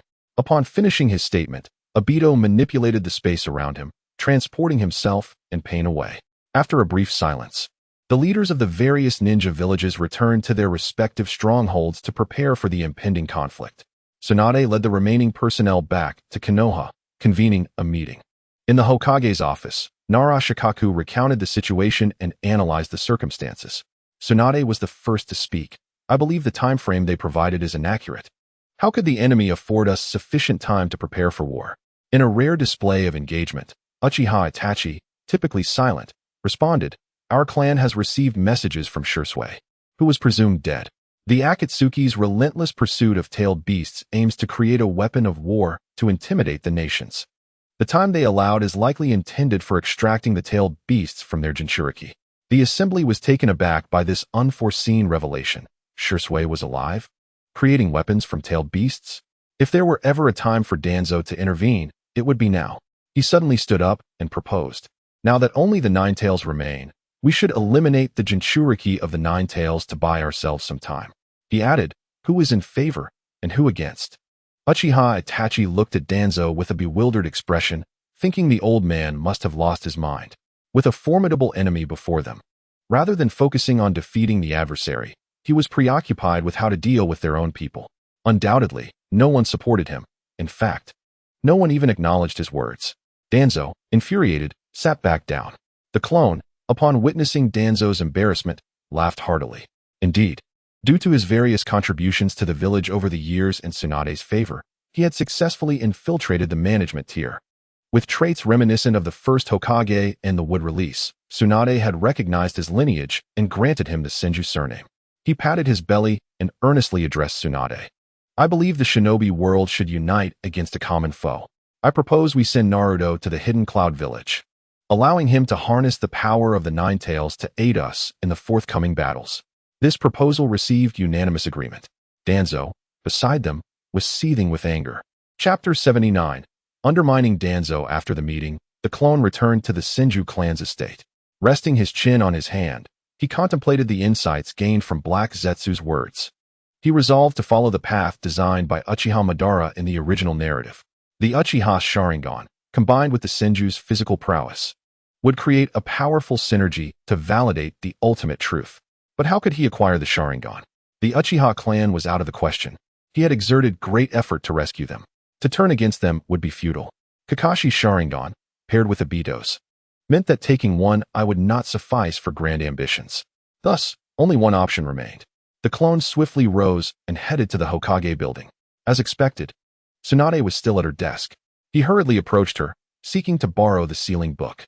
Tsunade, seeing him as akin to her deceased brother Nawaki, could not refuse his earnest request and reluctantly agreed. Successfully obtaining the sealing book, the clone quickly located the technique he needed, optimizing it with an enhancement, technique of the dark path, advanced illusion. Create a dark environment, sealing the opponent's vision and stealing away all light. Optimized version, technique of absolute darkness, advanced illusion. Perfectly blend into the shadows, rendering oneself undetectable even at close proximity. Success. The clone rejoiced at the optimized technique, feeling more confident in his plan. In the stillness of the night, he executed the newly mastered technique, swiftly merging into the darkness. He followed the path ahead, moving purposefully until he discerned the outline of the root base. Sensing numerous vigilant gazes around him, he trusted completely in his optimized skill and proceeded inward. Indeed, Even when confronted by the guards at the entrance, they remained oblivious to his presence. The clone stealthily pushed open the entrance to Danzo's office in the cellar and leaped down. After rummaging through the place, he stuffed a vast number of route mission manuals into his sleeves and swiftly departed. The following day, explosive news spread like wildfire across every household. Just the headlines alone were enough to ignite interest. Who was responsible for the death of Uchiha's prodigy? Why did Konoha's White Fang die by suicide? Why were there blood-curdling screams from the orphanage at midnight? The sinister life of the mysterious bandaged man. Not only were the headlines sensational, but the content was also strikingly authentic, even accompanied by top-secret mission records.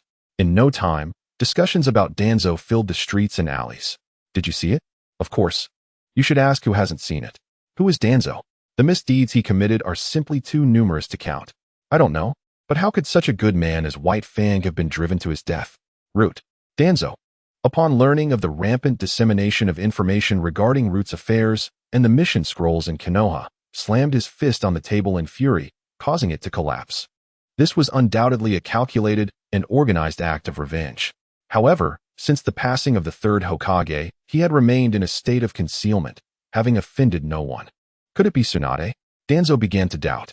After all, possessing such skills to infiltrate the heavily guarded route and steal the sealed mission scrolls was nothing short of fantastical.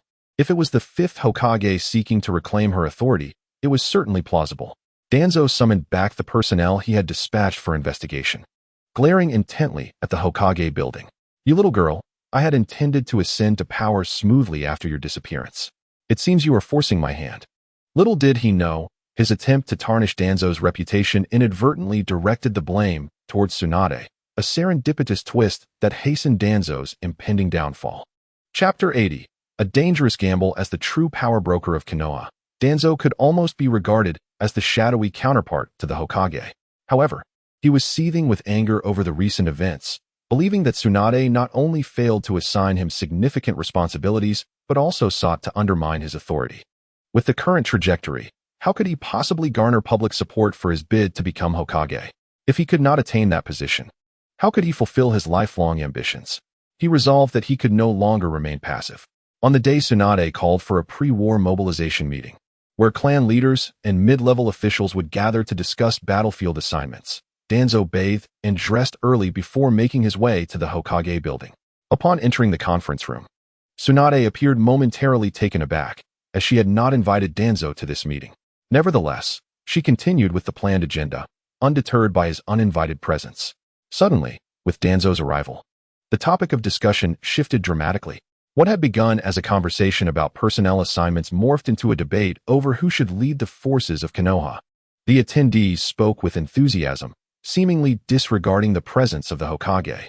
I believe Lord Danzo is highly esteemed and capable of commanding the troops. Indeed, he is practically a living relic of the ninja world, entrusted with responsibilities since the era of the second Hokage. With such an experienced leader, I believe we can annihilate the Akatsuki in 3 years and unify the entire ninja world in 5. This abrupt change in discourse left Tsunade at a loss, as she could not comprehend how the conversation had veered toward who would command the troops. Strangely enough, the one they were proposing was none other than Danzo, who had just been implicated in scandalous accusations. As the discussions continued, Tsunade began to reconsider her stance. Perhaps it was indeed appropriate for Danzo to lead the troops, and even the position of Hokage should rightfully be passed to him. A loud thud echoed as someone slammed their hand on the table, startling the attendees. They suddenly felt disoriented, as if the previous discussion had not been real. Hyuga Hayashi, the clan leader of the Hyuga, rose to his feet. The noise had originated from him. He boldly questioned Danzo. May I inquire, Lord Advisor, if I might have a look at your right eye beneath those bandages? At his words, everyone turned to look at Hayashi, their faces filled with confusion. You're right, I must belong to the Uchiha clan, correct? Such immense ocular power leads me to suspect that it is the eye taken from the late Fugaku during an ambush outside the village. Not long ago, Fugaku, the former clan leader of the Uchiha, had been surrounded by dozens of elite shinobi while on a mission and narrowly escaped, albeit losing an eye in the process. The incident had stirred considerable uproar in the village, but due to the lack of leads in the investigation and the commotion caused by the Akatsuki, it had been temporarily shelved. Seeing that his secret was exposed, Danzo ceased his attempts at denial. Rising to face Hayashi, he remarked, "The Byakugan? Truly, the Hyuga clan's legacy of insight is remarkable. Indeed, my right eye was taken from Fugaku. I invested a considerable amount of time cultivating interstitial cells, ultimately nurturing this eye to its fullest potential. I had intended to stake everything on a decisive move, commanding the masses. However, I found myself thwarted in the end. With that, I unwrapped the bandages binding my right eye, revealing the crimson and enchanting three-tomo Sharingan within. Old man, this Sharingan alone speaks volumes, serving as irrefutable evidence. Furthermore, do you have anything to say regarding the rampant speculation from the outside world?" Tsunade slammed her hand on the table and pointed an accusatory finger at Danzo's bulbous nose. Berating him fiercely, Danzo offered no defense. His current predicament necessitated none. He gestured to the oil woman behind him to provide cover while he made a swift exit. Just as Tsunade was about to send someone after him, Shi stepped forward, volunteering to bring him back, hoping Tsunade would grant him the opportunity. Granted permission, Shi dashed out, following the foul stench left behind by Danzo. Chapter 81. A successful capture. Danzo fled in a panic, strangely encountering no one to impede his escape. Successfully reaching the outskirts of Konoha, the intensity of his exertion was taking a toll on his aging body, and he leaned on his knees, gasping for breath. After a moment, he glanced back toward Konoha, muttering to himself, "As long as the green hills remain, I need not fear the lack of firewood. Konoha will inevitably return to my leadership." He spat disdainfully, "I've bitten off more than I can chew." Following the sound, he spotted that irritating brat again. He looked around, realizing that the only pursuer was Shuyi. Relaxing, he prepared to impart the rules of the ninja world to the young one. With a series of hand seals, Danzo unleashed Wind Release, Vacuum Great Sphere. Compressing wind chakra in his mouth, he directed a powerful gust towards Shuyi. Without forming seals, Shuyi casually countered with Wood Release, Cutting Technique. Suddenly, wooden spikes erupted from his arm, piercing Danzo and interrupting the Vacuum Great Sphere, continuing to grow and branch within him, ultimately piercing him from the inside out. The moment Danzo was killed by the cutting technique, he vanished, only to appear unscathed beside Shuyi the next second. The ability of Izanagi is indeed troublesome. Yet, encountering me, I had already devised a solution. Simply don't kill you. As Danzo approached him with an air of confidence, Shuyi drew forth a technique he had meticulously prepared for Danzo. Would Release, Tree Binding, Eternal Burial. This technique ensnared the opponent with vine-like saplings, siphoning their chakra. The saplings rapidly grew into towering trees, completely subduing Danzo beneath their weight. Struck by this attack, Danzo lost his combat capability, ensnared by the trees. Unable to move an inch, his chakra was continually drained, rendering him too weak to even bite his tongue to trigger Izanagi. Resigned, he looked at Shuyi and said, "I've met my end. Grant me a swift release." Shuyi, uninterested in replying, stepped closer. Just as he had once seized the eyes of a certain individual, he grasped Danzo's right eye and removed it, storing it in a vial filled with nurturing liquid. Next, he released the bindings on Danzo's right arm, confiscating all of the Sharingan he had there. Without his Sharingan, Danzo was exceedingly easy to eliminate. A wooden spear thrown carelessly ended the life of this dark figure in the ninja world. As he killed him, Shuyi deliberately covered his mouth with Wood Release. "I've spoken for you. In the end, you still failed to become Hokage." After his sardonic remark, Shuyi set off on the journey back to the village with Danzo's corpse. After ensuring everything was in order, he hurried home, eager to examine Fugaku's Mangekyo Sharingan and uncover its mysteries. However, after a brief study, he realized that with his intellect, what could he truly uncover? He could only ponder the simplest question: should he replace his eye or not? After a moment's reflection, he decided to replace his right eye with the Mangekyo Sharingan taken from Danzo. Upon completing the replacement, he felt the flow of chakra surge at an astonishing rate. However, this heightened chakra flow quickly led to symptoms of fatigue. No wonder Kakashi appeared so drained after receiving a transplant. Lacking the Uchiha bloodline truly took its toll. Nonetheless, this minor setback had been anticipated. He retrieved a pair of cosmetic contact lenses from his drawer and donned them to conceal the Sharingan. After ensuring everything was in perfect order in front of the mirror, he adjusted his attire and proceeded directly to the Uchiha clan grounds. Chapter 82. The all-encompassing universe. Shuyi arrived at the door of the current Uchiha clan leader, Itachi, and knocked. Moments later, Itachi opened the door and invited him inside. Shuyi got straight to the point, stating, "To be candid, I have a matter to discuss." Itachi nodded, signaling him to continue. "I was tasked with a mission to retrieve Danzo, and during our fierce battle, I was ensnared by an illusion cast by his right eye, leaving me in a state of disorientation, plagued by bizarre commands in my mind." Upon hearing this, Itachi promptly activated his 3-Tomo Sharingan to assess Shuyi's condition. However, no matter how he scrutinized, he could find no indication of any abnormality in Shuyi's body, nor did he appear to be under the effects of an illusion. Noticing Itachi's skeptical gaze, Shuyi skillfully spun a tail. "It's understandable that you can't see it. Danzo used that Sharingan to implant psychological suggestions during meetings, and no one noticed a thing." Itachi pondered this, conceding that it indeed held merit. Furrowing his brow, he began to strategize a solution. Seizing the opportunity, Shuyi expressed his request to peruse the scrolls documenting the Uchiha clan's insights on the Sharingan, hoping to discover a means of breaking the illusion. This request placed Itachi in a difficult position, as it involved the Uchiha clan's secrets and regulations against revealing them to outsiders. "I have no Sharingan, nor do I possess the Uchiha bloodline. I assure you, I will not be a burden." After persistent assurances, Itachi relented, deciding to allow him access to only the most basic scroll. The moment Shuyi unfurled the scroll, as he had anticipated, familiar notifications resonated, detected foundational insights on the Sharingan. Analysis and optimization in progress. Optimized to a comprehensible version. Sharingan bestows the qualifications to possess the Sharingan, as the subject already possesses a Mangekyo Sharingan.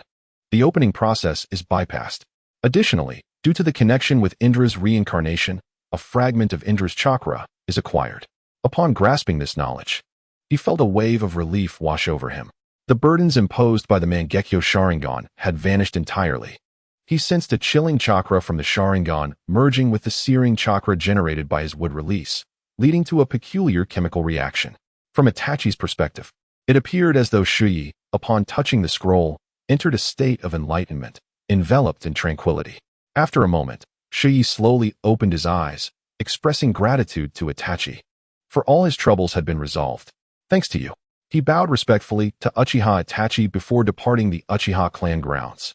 Once home, Shuyi did nothing but lean against the table, closing his eyes in contemplation, waiting for something.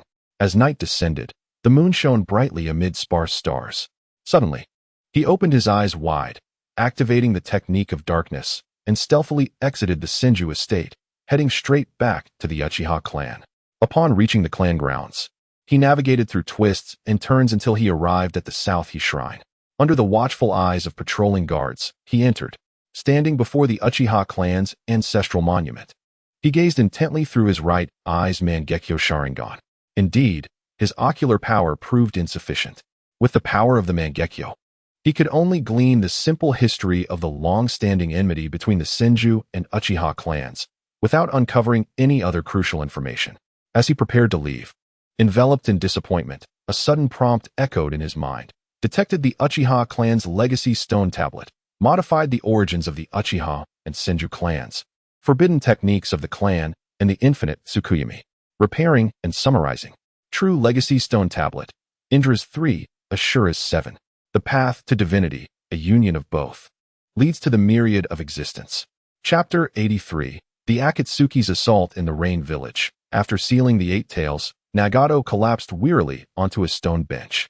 The exertion from sealing the beast had drained too much of his vitality, leaving his hair streaked with gray. Unable to control the 6 paths of pain, he was compelled to temporarily entrust the Akatsuki organization to Uchiha Obito. Taking advantage of the situation, Obito convened the first operation plan under his command. In Konoha, the villagers were engaged in discussions with other villages regarding the upcoming 4th Shinobi World War set to commence in a month. According to reports from the formidable gatekeepers, the barriers surrounding the village were under violent assault. Before Tsunade could dispatch anyone to investigate, with a resounding crash, the barrier shattered, revealing the terrifying figures of several terrorists: the Masked Man, Uchiha Shursui, Kisame Hashigaki, Deidara, Haiden, and Kukazu. Aside from Nagato and Konan, who remained behind, the Akatsuki had mobilized its entire force to launch a surprise attack on Konoha. As their figures materialized, Obito's somewhat frivolous voice rang out. Konoha's brothers and sisters, It seems our arrival has taken you by surprise. Tsunade, taken aback by the sudden assault, flustered, exclaimed, "You promised 3 months. Instead, you come to deceive and ambush an old veteran like me, over 50 years old. The youth today have no sense of honor." Obito regarded her with a look of bemusement. "This is war, an all-out war. Must I maintain a facade of sincerity?" Disinterested in further banter, Obito gestured for the battle to commence. Deidara and Sasori were the first to step forward, heading straight for the incoming Konoha Enbu. Meanwhile, Obito and the rest charged into the village. Both Deidara and Sasori were renowned as devastating assets in battle. It goes without saying that Sasori could single-handedly obliterate a nation. Being the master of the puppet technique, Deidara, too, was reputed as a destructive force, capable of unleashing explosive clay creations in overwhelming quantities. Upon their initial encounter with the Anbu, chaos ensued, resulting in numerous casualties. Seeing this, Naruto rushed forward, determined to halt their killing spree, but Tsunade intervened, commanding Jiraiya to take him away, insisting he must remain far from the battlefield.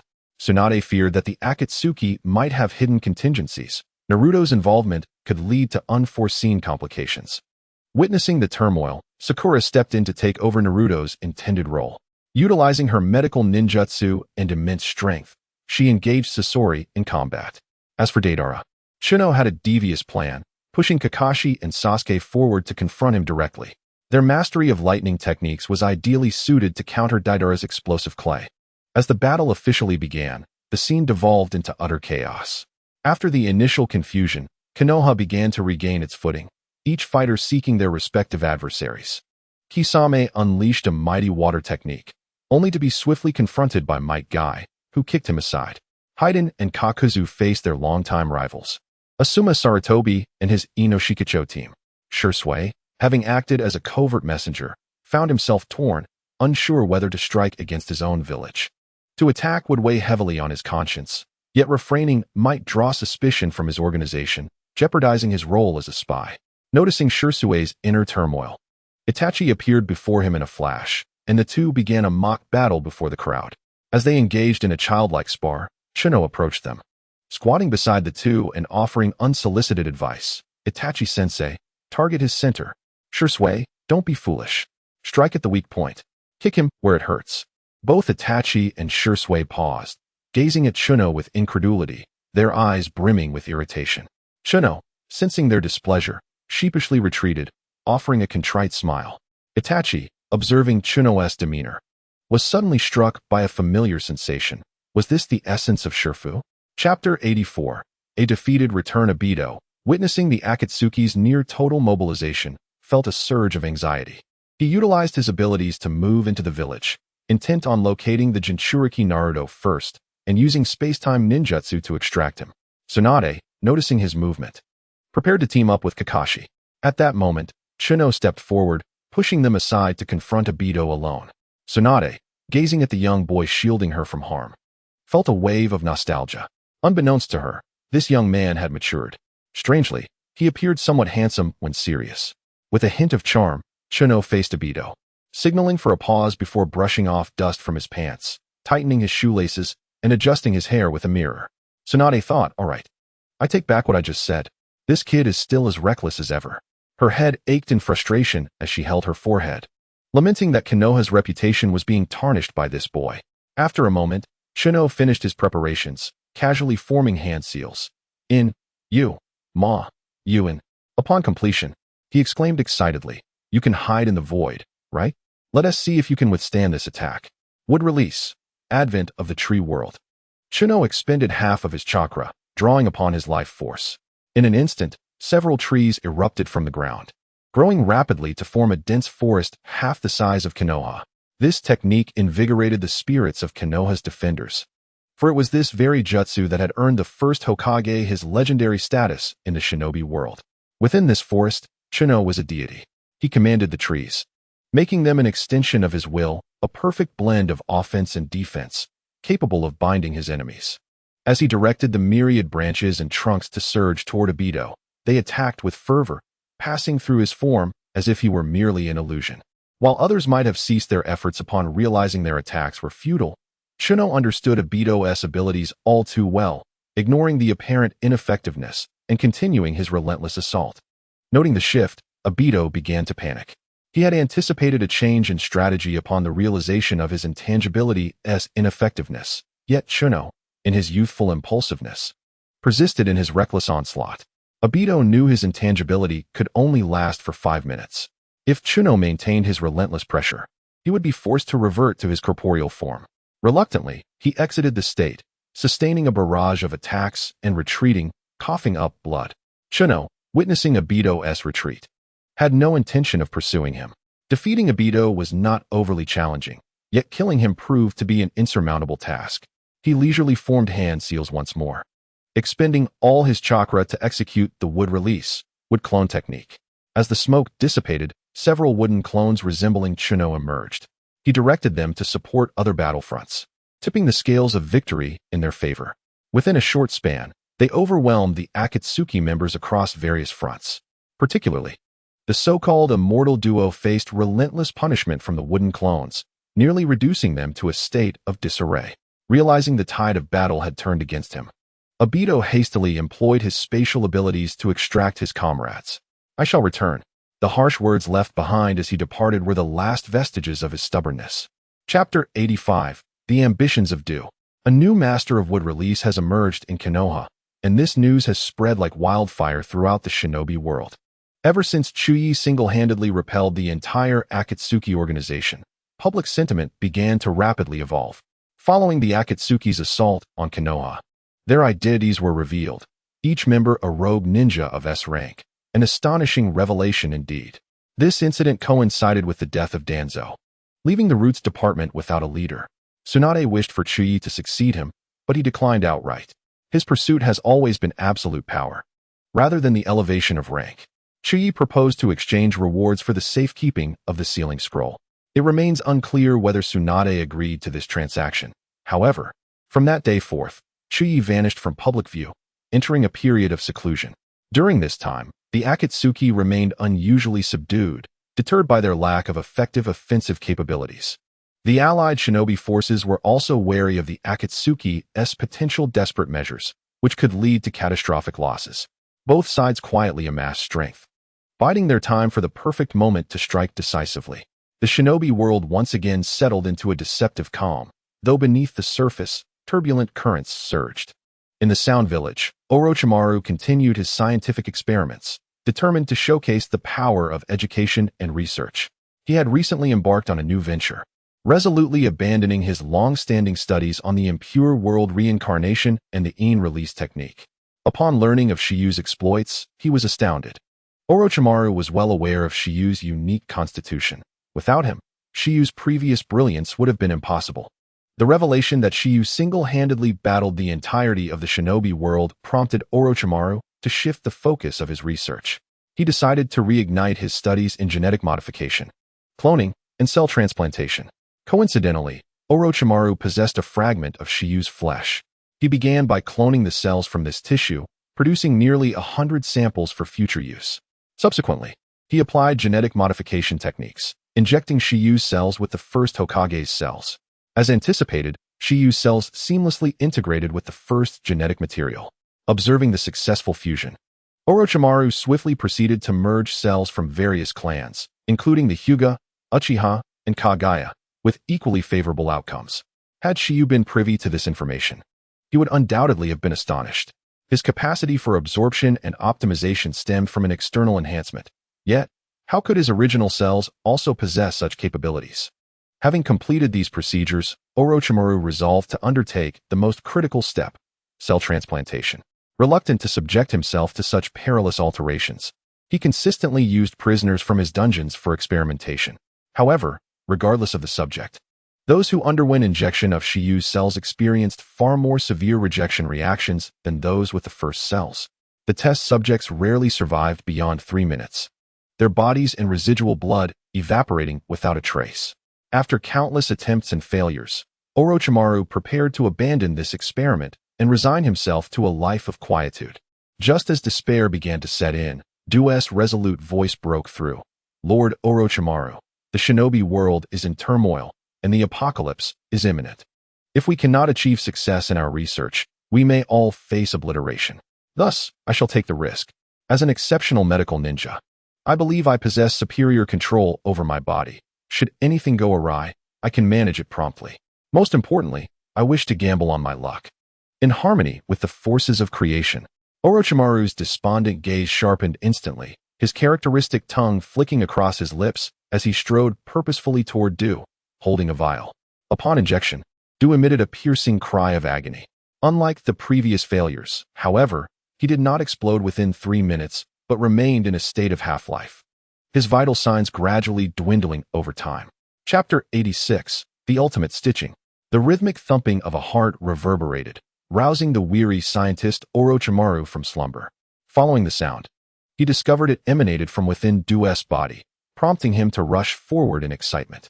As the beating gradually subsided, Du opened his eyes. His bare form, exposed due to the experiment, underwent a dramatic transformation in that instant. One eye showcased a single tomo Sharingan, while the other displayed a double tomo. The visage of Hashirama vividly appeared on his left chest. His left arm, infused with an excess of Kagaya's bone lineage, transformed into a skeletal appendage. Conversely, his right arm, derived from Hashirama's cells, assumed a tree-like appearance. Most notably, after the infusion of Shogo's cells, his body became adorned with intricate cursed seal patterns. These everlasting markings enabled him to harness the formidable destructive power associated with Shogo's absorption of natural energy. However, his thoughts and actions began to spiral into madness, fueled by the surging natural energy. Observing the changes in his body, Du felt no fear or disappointment. Instead, he was filled with exhilaration and a sense of fulfillment.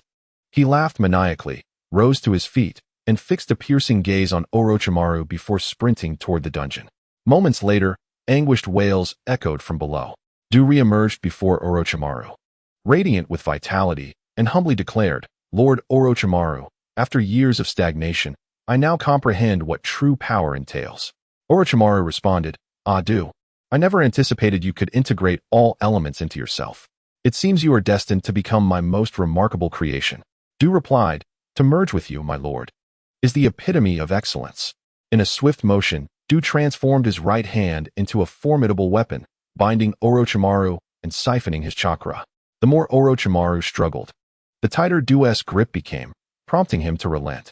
Employing the Orochimaru substitute technique, he shed his skin, evading Du's control. "Well then, let me see what surprises this masterpiece can deliver," Orochimaru exclaimed, producing the Kusanagi sword and charging at Du. With 10 skeletal fingers poised to unleash a barrage, Du waved his left hand, releasing the bloodline limit of the Kagaya clan. The skeletal projectiles fired forth like bullets. In that instant, he also unleashed the iron wire flower technique of the bone lineage, transforming his spine into a whip-like weapon to assault and restrain his adversary. As Orochimaru found himself ensnared once more, he remained undeterred, continuing to shed his skin to regain freedom. Halfway through the shedding process, he halted, confronted by Du's Crimson Sharingan. Lacking the ability to resist Jinjutsu, Orochimaru was instantly rendered unconscious, standing frozen in place. Seizing the opportunity, Du opened his mouth wide and devoured Orochimaru whole. Sitting cross-legged, he commenced the process of refining his essence. After a brief interval, the resistance within his abdomen diminished, and Orochimaru's white phosphorus form emerged from Du's body. "My lord Orochimaru, we have finally merged into one." Du extended his long tongue, characteristic of his nature, and licked his lips. He then proceeded to Orochimaru's abode, preparing to stoke the flames of this grand war. While rummaging through items, a voice interrupted from outside. "Lord Orochimaru, do you still require my assistance in treating the medic Du today?" "Ah, Corinne, you arrived just in time." Chapter 87, Stirring Trouble. With minimal casualties, the assault by the Akatsuki organization was successfully thwarted. The people of Konoha collectively exhaled in relief, their faces illuminated with joy. Among them, Chuyi, who had exerted the most effort, felt a mix of happiness and sorrow. Although he rejoiced that the Akatsuki failed to seize the 10 tails, he lamented their diminished overall strength, which hindered their ability to effectively weaken the power of the major shinobi villages. The root cause lay with him, as he had nearly exhausted Nagato's blood and blueprints. He gazed at the jubilant crowd on the street, once again reflecting on the disparity. The merriment and excitement belonged to them, while he was left with nothing. With a facade of insincerity plastered on his face, he made his way home, contemplating how he could stir the waters of the ninja world. When faced with uncertainty, one must delve into the mastery of profound techniques. From within his garments, he retrieved the Book of Seals, meticulously selecting one technique after another: Shadow Clone Technique, Multi-Shadow Clone Technique, and the Heart-Turning Technique. Among the myriad of ninjutsu, his eyes were drawn to the Heart-Turning Technique. As he communicated with the external forces in his mind, he began to study it intently. Heart-Turning Technique, a secret ninjutsu passed down through a clan in the mountains. A medium-range supportive technique. Targeting an enemy, it focuses the spirit at a single point, unleashing mental power to seize and control the opponent's body. Optimizing. Heart-Turning, turning technique, randomly infiltrates half of one's consciousness into another's mind, allowing complete domination over their awareness. Time manipulation is limitless. The technique can be undone to restore the subject's freedom, while simultaneously taking away all insights and transformations experienced during that time. Observing the skill, he found himself in a quandary. The replication of myself by Shi was akin to creating a new, independent consciousness from my original persona. It felt as though I was straying further from the path of self-creation. After pondering throughout the night, he resolved to give it a try. As he completed the incantation, he felt half of his spirit dissipate from his corporeal form. When the other half regained its clarity, he was taken aback by the scene before him. Itachi's figure materialized, as if recounting a tale. "What's wrong, Sasuke? Why are you staring at me in such a daze? Is there something on my face? What did you just call me? Sasuke?" Itachi, perceiving Sasuke's bewilderment, assumed he was simply fatigued. With an affectionate smile, he playfully flicked Sasuke's forehead, then put away the children's book he had been reading to him, advising him to rest early before leaving the room. This randomness is rather absurd. Amidst the vast ninja world, how did you manage to land in the body of Uchiha Sasuke? However, one must consider, Sasuke, being of such age, still required Itachi to read him children's literature before his midday nap. Was this not the hallmark of a grown child? Rising, Sasuke approached the mirror in the room. The young man reflected looked quite handsome, yet his visage and gaze bore a hint of immaturity. Indeed, he had not endured the fateful night of clan annihilation orchestrated by Itachi, and had been sheltered from the battlefield by his family, save for that one instance when Chuyi pushed him into battle. Though Sasuke was not particularly young anymore, his mental maturity lagged far behind that of his counterpart in the original narrative. He felt a unique chakra swirling within his eyes. A slight focus, and the crimson three-tomo appeared within the mirror's reflection. Is this the pure lineage of the Uchiha? What an unprecedented experience.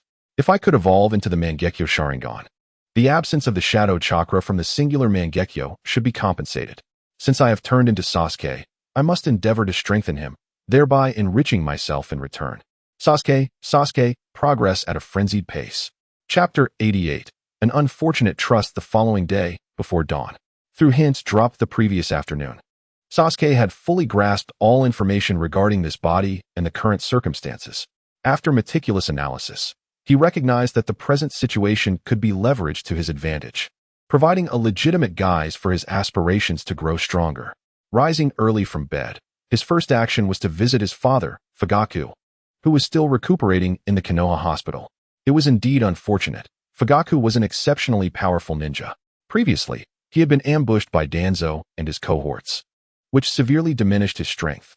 Then, due to Chuyi pushing Sasuke into battle against Deidara, he had rushed forward to assist, worrying for his younger son's safety. As the ancients say, concern breeds chaos. He was distracted while trying to protect Sasuke and fell victim to Deidara's clay spider, leaving him grievously injured. Thus, he ended up in the Konoha hospital, recuperating under Tsunade's orders. Upon entering the hospital room, Sasuke beheld his father, whose face was marred yet resolute. Instantly, he feigned emotion, choking back tears. "It's all my fault. If it weren't for me, you wouldn't have been ambushed by that scoundrel." Though Fugaku loved his younger son dearly, he held high expectations for him, maintaining a veneer of aloofness. Faced with Sasuke's incessant weeping, his ire flared. How could a man of the Uchiha clan cry so pitifully? He ought to exhibit more fortitude than a woman.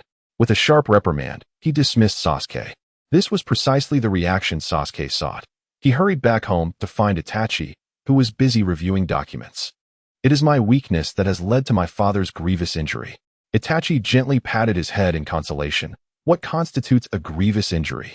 Moreover, with the Hokage present, no amount of wounds is insurmountable. It's still due to my inadequacy. My capacity is insufficient. My father lost an eye, and I could do nothing. I could only watch as he was injured. Noticing his younger brother's distress, Itachi led him to sit down, allowing him a moment to calm himself. Once Sasuke's emotions had somewhat stabilized, Itachi spoke again to offer comfort. Feigning a state of enlightenment, Sasuke broached his roundabout goal, Onii-chan. I wish to leave the village for training. I cannot permit that.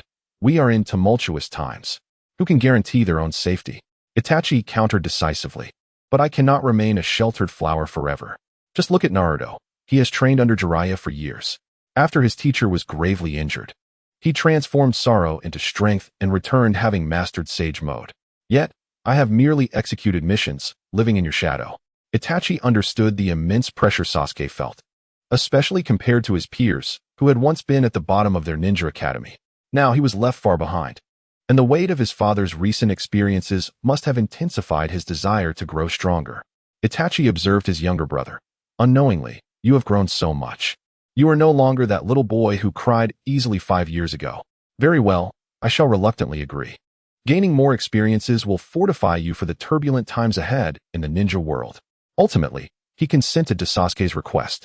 However, he insisted that he could not venture out alone and required the company of 2 jonin from their clan. In a matter of moments, Itachi received a reply of approval from the Hokage. After bidding farewell to family and friends, Sasuke set off with the necessary documents in hand. Upon exiting the village, he and the 2 accompanying jonin proceeded for an additional 50 kilometers. Once they were certain they were alone, he felt a sense of relief. Feigning the need to relieve himself, Sasuke discreetly slipped away. He unfastened his clothing, performing the seals to undo the curse mark bestowed upon him by Orochimaru during the Chunin exams, which had been sealed by Kakashi. Infusing chakra into the mark, he established communication with the chakra it contained. He hoped that Orochimaru would dispatch his subordinates to assist him, curious to see if this scientific madman could devise a method for his eyes to evolve through scientific means. However, he had no inkling that his cellular remnants had fallen into Orochimaru's hands, resulting in the creation of an ultimate and grotesque being driven by a voracious hunger. The entity he sought to ally with had inadvertently merged within the body of Kabuto. Chapter 89. Yet another experiment after sending out the signal through the curse mark. Sasuke found himself fabricating various excuses to delay time while waiting for Orochimaru's subordinates to arrive. He spent 3 days honing his skills in the woods under the pretense of connecting with nature. When he could no longer stall, he set off with the 2 jonin. Suddenly, Sasuke sensed a chilling aura. He turned to the 2 men beside him, who were touted as some of the more formidable jonin of the Uchiha clan. Yet they strolled on as if nothing were amiss. Well, it seems your senses are even inferior to mine. How is it that you can protect me? I am genuinely concerned for the future of the Uchiha clan. As this feeling intensifies, flamboyant laughter reverberates around me.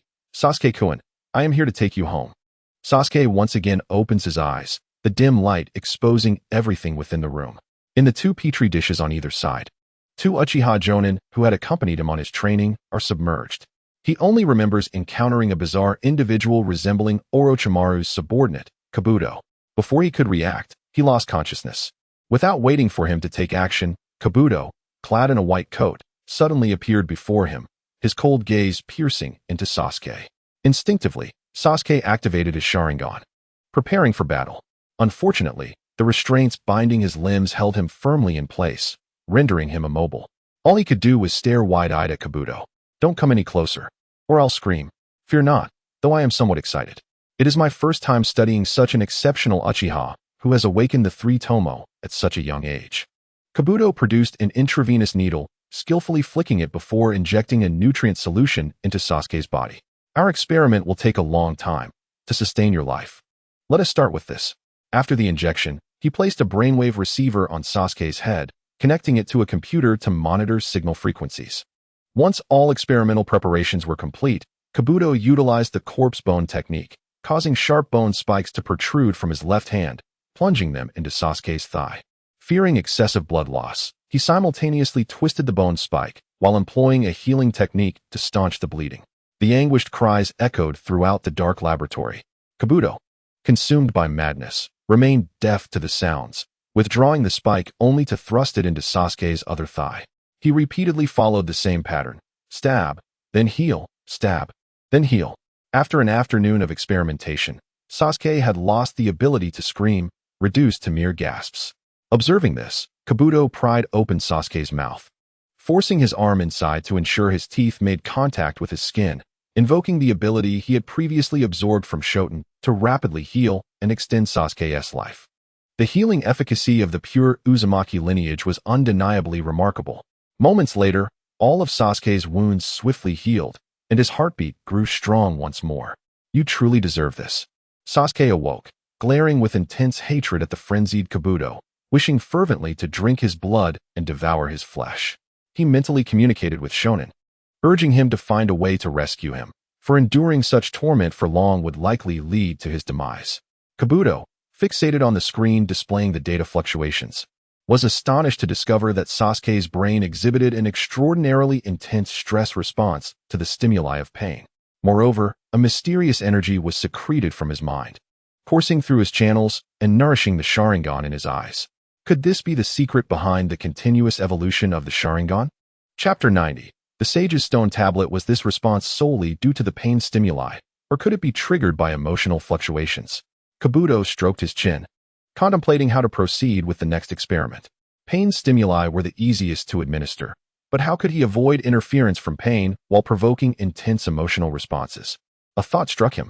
He would use the two Sharingan in his eyes to ensnare Sasuke in a Jinjutsu, manipulating illusions to influence his emotions. Yet, his rudimentary Sharingan techniques would undoubtedly falter against Sasuke's pure bloodline. Without a doubt, the attempt failed. Undeterred, Kabuto employed would release to siphon Sasuke's chakra, continuing until there was no trace of chakra left in his body. Exhausted, he seized the opportunity to cast a Jinjutsu on Sasuke's eyes once again. This time, he succeeded. I am unsure what emotional stimuli will be most effective. Let us explore all the flavors of life. He decided to allow Sasuke, still young, to first experience the sweetness of love. As Sasuke succumbed to the Jinjutsu, Kabuto thoughtfully draped his outer garment over him. He then turned to the two Uchiha Jonin in the petri dish and repeated the previous procedures, only to be met with disappointment. Although they displayed some responses, the quality and quantity of the unique energy they secreted were evidently inferior to what Sasuke produced. Instantly losing interest in them, Kabuto returned them to their dishes, focusing intently on Sasuke's experimental progress. Time passed, and eventually, Sasuke regained consciousness. Upon seeing Kabuto, he realized the eyes are indeed the windows to the soul. One cannot conceal the intent behind a gaze filled with animosity.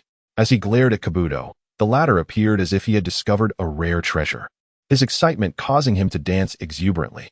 In a moment of fervor, he rhythmically clapped his hands against his belly. Once he had calmed down, he turned to Sasuke. You are angry, yet you are unaware of what I have bestowed upon you. Once you recognize its beauty, you shall be grateful. Hearing this, Sasuke took a moment to compose himself and indeed noticed that his eyes differed from before. His eye sockets brimmed with an ominous chakra, as if a tide of malevolence was surging forth. Was this the feeling of the kaleidoscope Sharingan? Correct. Shouldn't you express your gratitude? I thank you for nothing. Sasuke erupted in fury. Within the sweet illusion of love crafted by Kabuto, he found himself surrounded by burly, muscular men who not only flaunted their physiques, but also ostentatiously requested him to apply sunscreen on them. Family, who understands? Sasuke pondered the abilities of his kaleidoscope. The left eye's technique was the eternal black flames of Amaterasu, known as the strongest fire, yet never having incinerated a master. Awakening this power was likely a result of witnessing muscular men perform lewd dances, igniting his rage. The right eye's technique allowed him to manipulate the consciousness of Amaterasu, diversifying his offensive capabilities. It was most likely awakened by his desire to devise countless methods to eliminate the muscle-bound figures within the illusion.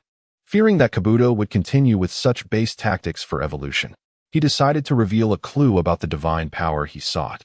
Do you wish to uncover the truth of this world? If so, I shall grant it to you. Go and find it, for all truths are concealed therein. In the south shrine of Konoha village lies the stone tablet passed down through generations of the Uchiha clan. It is I who shall unlock this in the great ninja era. Chapter 91. Time flows gently, however. I advise you to first test that illusion on yourself. Without a higher level eye, you cannot perceive the tablet. What choice did Kabuto have but to trust him? He withdrew a mirror from his pocket, gazing at his reflection as he began to cast the sweet illusion. The technique successfully activated without any resistance on his part, leaving him motionless in place. How foolish. Sasuke swiftly employed Amaterasu in conjunction with the technique of Gekido, precisely incinerating the bindings that restrained him. Having successfully burned them away, he quickly rose, stealthily preparing to escape. Yet, the room's walls were solid stone, leaving him unable to locate an exit. He considered using brute force or ninjutsu to break through, but regardless of the attack, the walls bore no mark. As he searched for a mechanism, a chilling voice echoed from behind him. Sasuke-kun, what do you intend to do?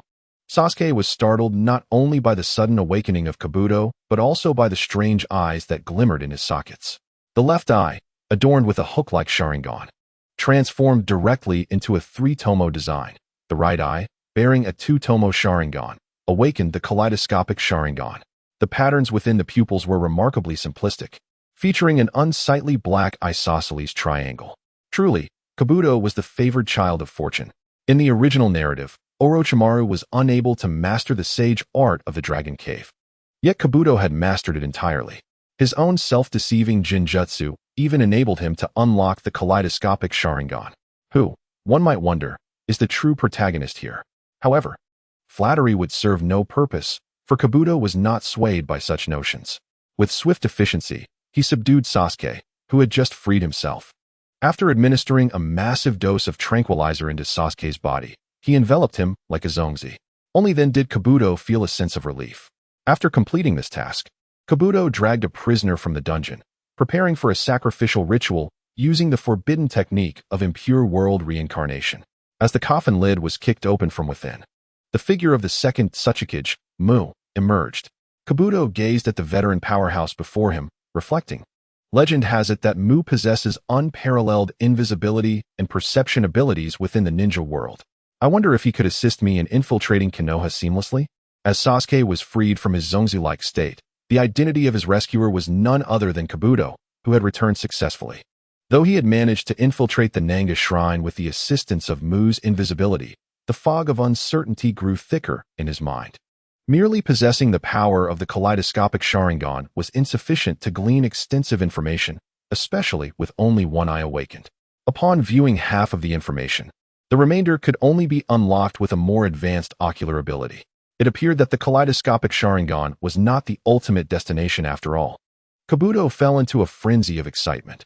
Rather than feeling lost, he found himself increasingly intrigued by the unknown. He had never before felt such fervent anticipation for the future as he did today.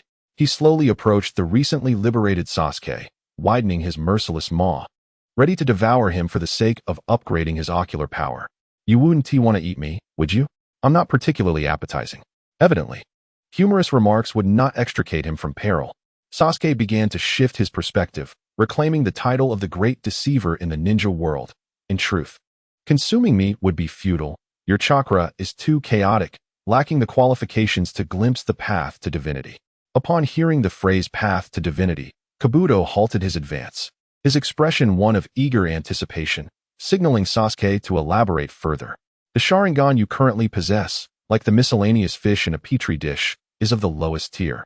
In contrast, Itachi and I come from a lineage with a unique heritage. Every night at 10, we absorb radiation from 500 kilometers beneath the moon's surface, nurturing our eyes.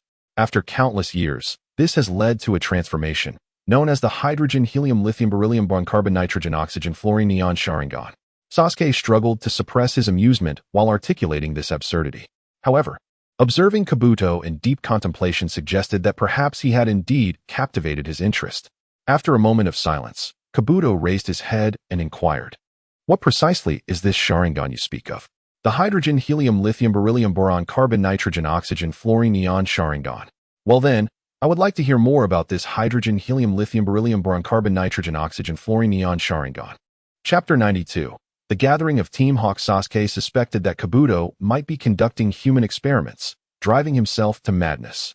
The words of a normal person would be met with disbelief. Yet Kabuto seemed to treasure them, as if the truth of the world were within reach. However, upon further reflection, Having a high-powered yet intellectually erratic ally might not be such a poor arrangement. He resolved to strike a deal with Kabuto. Yakushi Kabuto. I propose a transaction. Possessing the hydrogen, helium, lithium, beryllium, boron, carbon, nitrogen, oxygen, fluorine, neon, Sharingan, I am destined to become the strongest. In due time, I will lend my strength, and you will lend your intellect. As we unveil the mists of this world together. Very well, Kabuto replied. Yet, after finishing his statement, he remained in a daze, fixated on Sasuke's Sharingan. But if you do not unlock the mechanism, I cannot find the door to exit. Oh. Sasuke felt a chill run down his spine. It was impossible to predict the next move of such a neurotic individual. How could one communicate effectively with him? After reciting "Do not be angry" in his mind several times, Sasuke calmed his racing heart and shared a tale with Kabuto. Even a chick, no matter how noble its lineage, cannot transform into a magnificent eagle without the experience of soaring in the skies. As the saying goes, without accumulating small steps, one cannot reach 1,000 miles. Without gathering small streams, one cannot form a river. This cryptic discourse was nearly akin to nonsense, yet Kabuto thrived on such rhetoric. As the moment he heard these words, the once numb Kabuto came back to life. His mouth gaped wide, as if to consume him, opening to a height of nearly a person's stature. Was he really going to eat me? I should have known better than to speak in such an obscure manner. Sasuke lamented. To his surprise, Kabuto did not lunge toward him, but maintained his stance.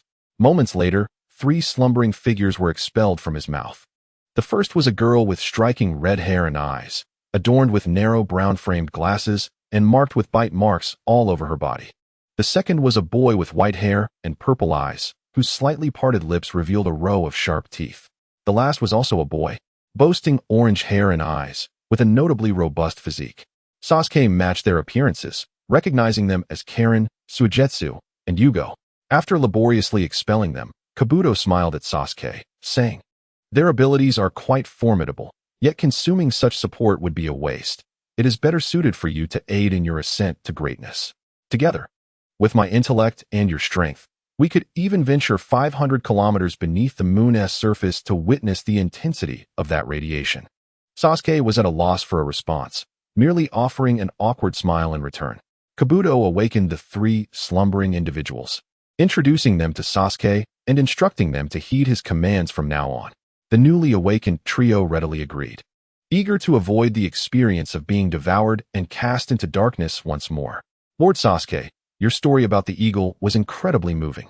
I propose we form a small team, and we could call ourselves Team Hawk. What do you think? Sasuke paused, contemplating whether this was fate. No matter how he altered history, it seemed destined to revert to its original course.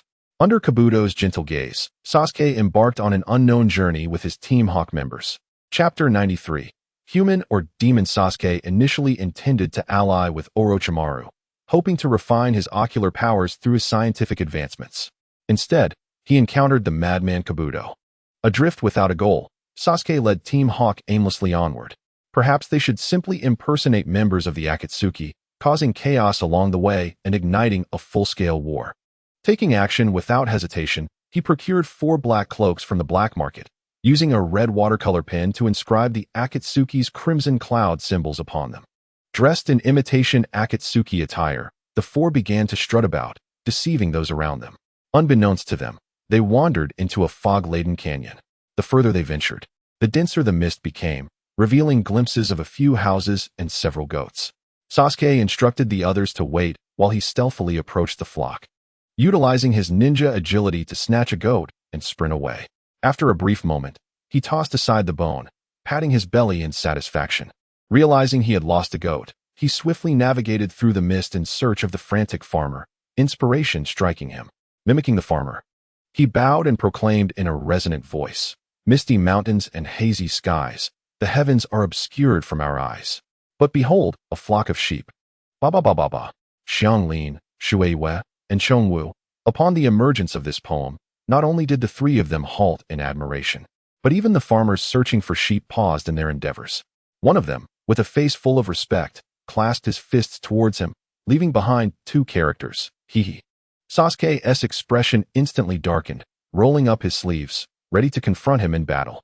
The trio hurriedly restrained him, primarily due to the shame of losing face. Amidst the struggle, a rhythmic voice echoed from the valley. Yo, your poetry is truly lackluster. It's frightening how devoid of culture you are. Stand there and let me scold you, or come fight me." Hearing the provocation, Sasuke, incensed by the well-structured taunt, broke free from their grasp and dashed towards the valley. The moment he laid eyes on the one mocking him, he froze. It was none other than the formidable Kurabi, clad in dark sunglasses. A physical marvel from the hidden cloud village. Weren't you captured by the Akatsuki? Are you a man or a ghost?" Kurabi adjusted his sunglasses and replied, "Oh, the little brat knows quite a bit, but they couldn't capture me. The Eight Tails can lose its tentacles 8 times, ensuring my survival 8 times over." After saying this, Kurabi's attention was drawn to their black uniforms adorned with red clouds. Recognizing them as the organization that had attempted to capture him twice, he swiftly drew 7 swords from his side, wielding them with various parts of his body, launching an attack. Sasuke, witnessing this, realized the misunderstanding and hurriedly removed his outer garment to explain. Yet, who would believe him? Kurabi, skillfully maneuvering the 7 swords, unleashed a rapid and unpredictable assault that left Sasuke pierced by 3 blades in an instant. Seizing the opportunity, Kurabi raised his sword high, poised to deliver a lethal strike to Sasuke. At that critical moment, he was halted by Shueiwa, who used a kunai to block the attack. "Then try and block this." Kurabi unleashed a powerful technique, infusing his sword with thunderous chakra, causing high-frequency vibrations that endowed the blade with extraordinary penetrative power. This strike shattered Shueiwa's kunai into fragments, paralyzing his body with the imbued lightning chakra, rendering him immobile. Chongwu promptly entered a semi-berserk state, delivering a powerful punch that sent Kurabi reeling, and quickly retreated with his companions. Xianglin utilized her powers to help Sasuke bite down on his own arm, employing the Uzumaki clan's formidable healing abilities to mend his wounds. As Sasuke gradually recovered, he suddenly recalled that this was reminiscent of the scene in the original story where he, alongside Team Hawk, captured Kurabi. Was this the terrifying corrective power of the reincarnation of Indra? Most importantly, since taking over this body, he had been exceedingly unfortunate, either captured for experiments or brutally beaten due to misunderstandings. Chapter 94. Heavy losses. You wish to fight, then I shall fight. Don't blame me for obliterating you. After declaring this boldly, Sasuke, accompanied by Shueiwa and Chongwu, lunged towards Kurabi. After exchanging a few moves, he was unceremoniously sent flying by Kurabi's overwhelming physical prowess. "Your strength is truly inadequate. Allow me to demonstrate a move that will prevent your further decline."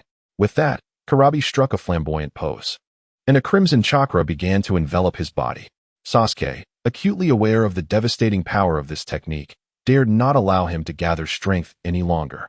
He activated his Mangekyo Sharingan and unleashed a blazing Amaterasu. However, the flames of Amaterasu were entirely negated by the protective layer of the tailed beast chakra, yielding little effect. As the half-tailed beast Kurabi charged towards him, Sasuke had no choice but to exert all his ocular power.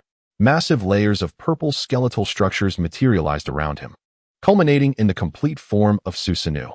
Kurabi's assault struck solidly against it, the tremendous force sending both of them hurtling away. In Kurabi's mind, the voice of the Eight Tails urged, "Finish this quickly, B. Use that move." The half-tailed beast Kurabi raised his head high, opening his mouth to gather energy, compressing yin and yang chakra into a dazzling black sphere in a 2:8 ratio. He aimed at Sasuke and unleashed it. As the smoke cleared, the valley lay completely flattened under the destruction wrought by the tailed beast bomb. Sasuke's towering purple giant shielded him from this cataclysmic onslaught. He nearly depleted all his ocular power to maintain the complete form of Susanoo. As the smoke gradually dissipated, the colossal Susanoo began to fade into nothingness, and Sasuke, covering his bleeding eyes, collapsed onto the ground. The 3 companions beside him also fell to the ground, gasping at the apocalyptic attack they had just witnessed. They had lost their combat effectiveness, while Kurabi was still riding high. In his half-tailed beast form, he gathered a formidable amount of lightning chakra, charging at Sasuke with incredible speed. In the moment he approached Sasuke, his elbow revealed sharp bones, brutally sending Sasuke flying. From Xianglin's perspective, it seemed that the instant Kurabi made contact with Sasuke, he shot backward, scattering parts everywhere. As Kurabi basked in his victory, striking poses and showing off, the 3 rushed towards Sasuke. His condition was dire. Bones from his neck and chest had been shattered, and his internal organs lay strewn about from Kurabi's violent impact. Concerned that he might not be able to safely bring Sasuke back and fearing being devoured by Orochimaru for incompetence, Chongwu hurriedly gathered the scattered parts, attempting to reassemble him. For irreparable areas, he utilized the secret technique of the Tenseigan clan to expel new cells, distributing chakra-infused cells to Sasuke to help him regenerate new organs. The extensive consumption of cells transformed Chongwu into a childlike form. After numerous attempts by Chongwu and Xianglin to save him, they finally pulled Sasuke back from the brink of death. Sasuke dared not act recklessly any longer, exhausting all his ocular power to unleash a vast Amaterasu, sealing off Kurabi's movement radius. Having completed this, his vision was nearly obliterated, and he urgently instructed Shueihue to carry him away from this perilous place. Chapter 95. Brotherly Night Talk. What should we do? Sasuke-kun's heartbeat is growing weaker. If this continues, damn, how would I know what to do? Besides, aren't you the best medicine yourself? Alright, now is not the time for bickering. The pressing matter is to find a way to save him. Otherwise, if Orochimaru comes after us, none of us will escape. Upon hearing this, the trio was once again reminded of the dark, sunless days after being devoured by Orochimaru. A chill running down their spines. Yet, despite their discussions, they found themselves at an impasse, until they inadvertently spotted the Leaf Village forehead protector in Sasuke's grasp.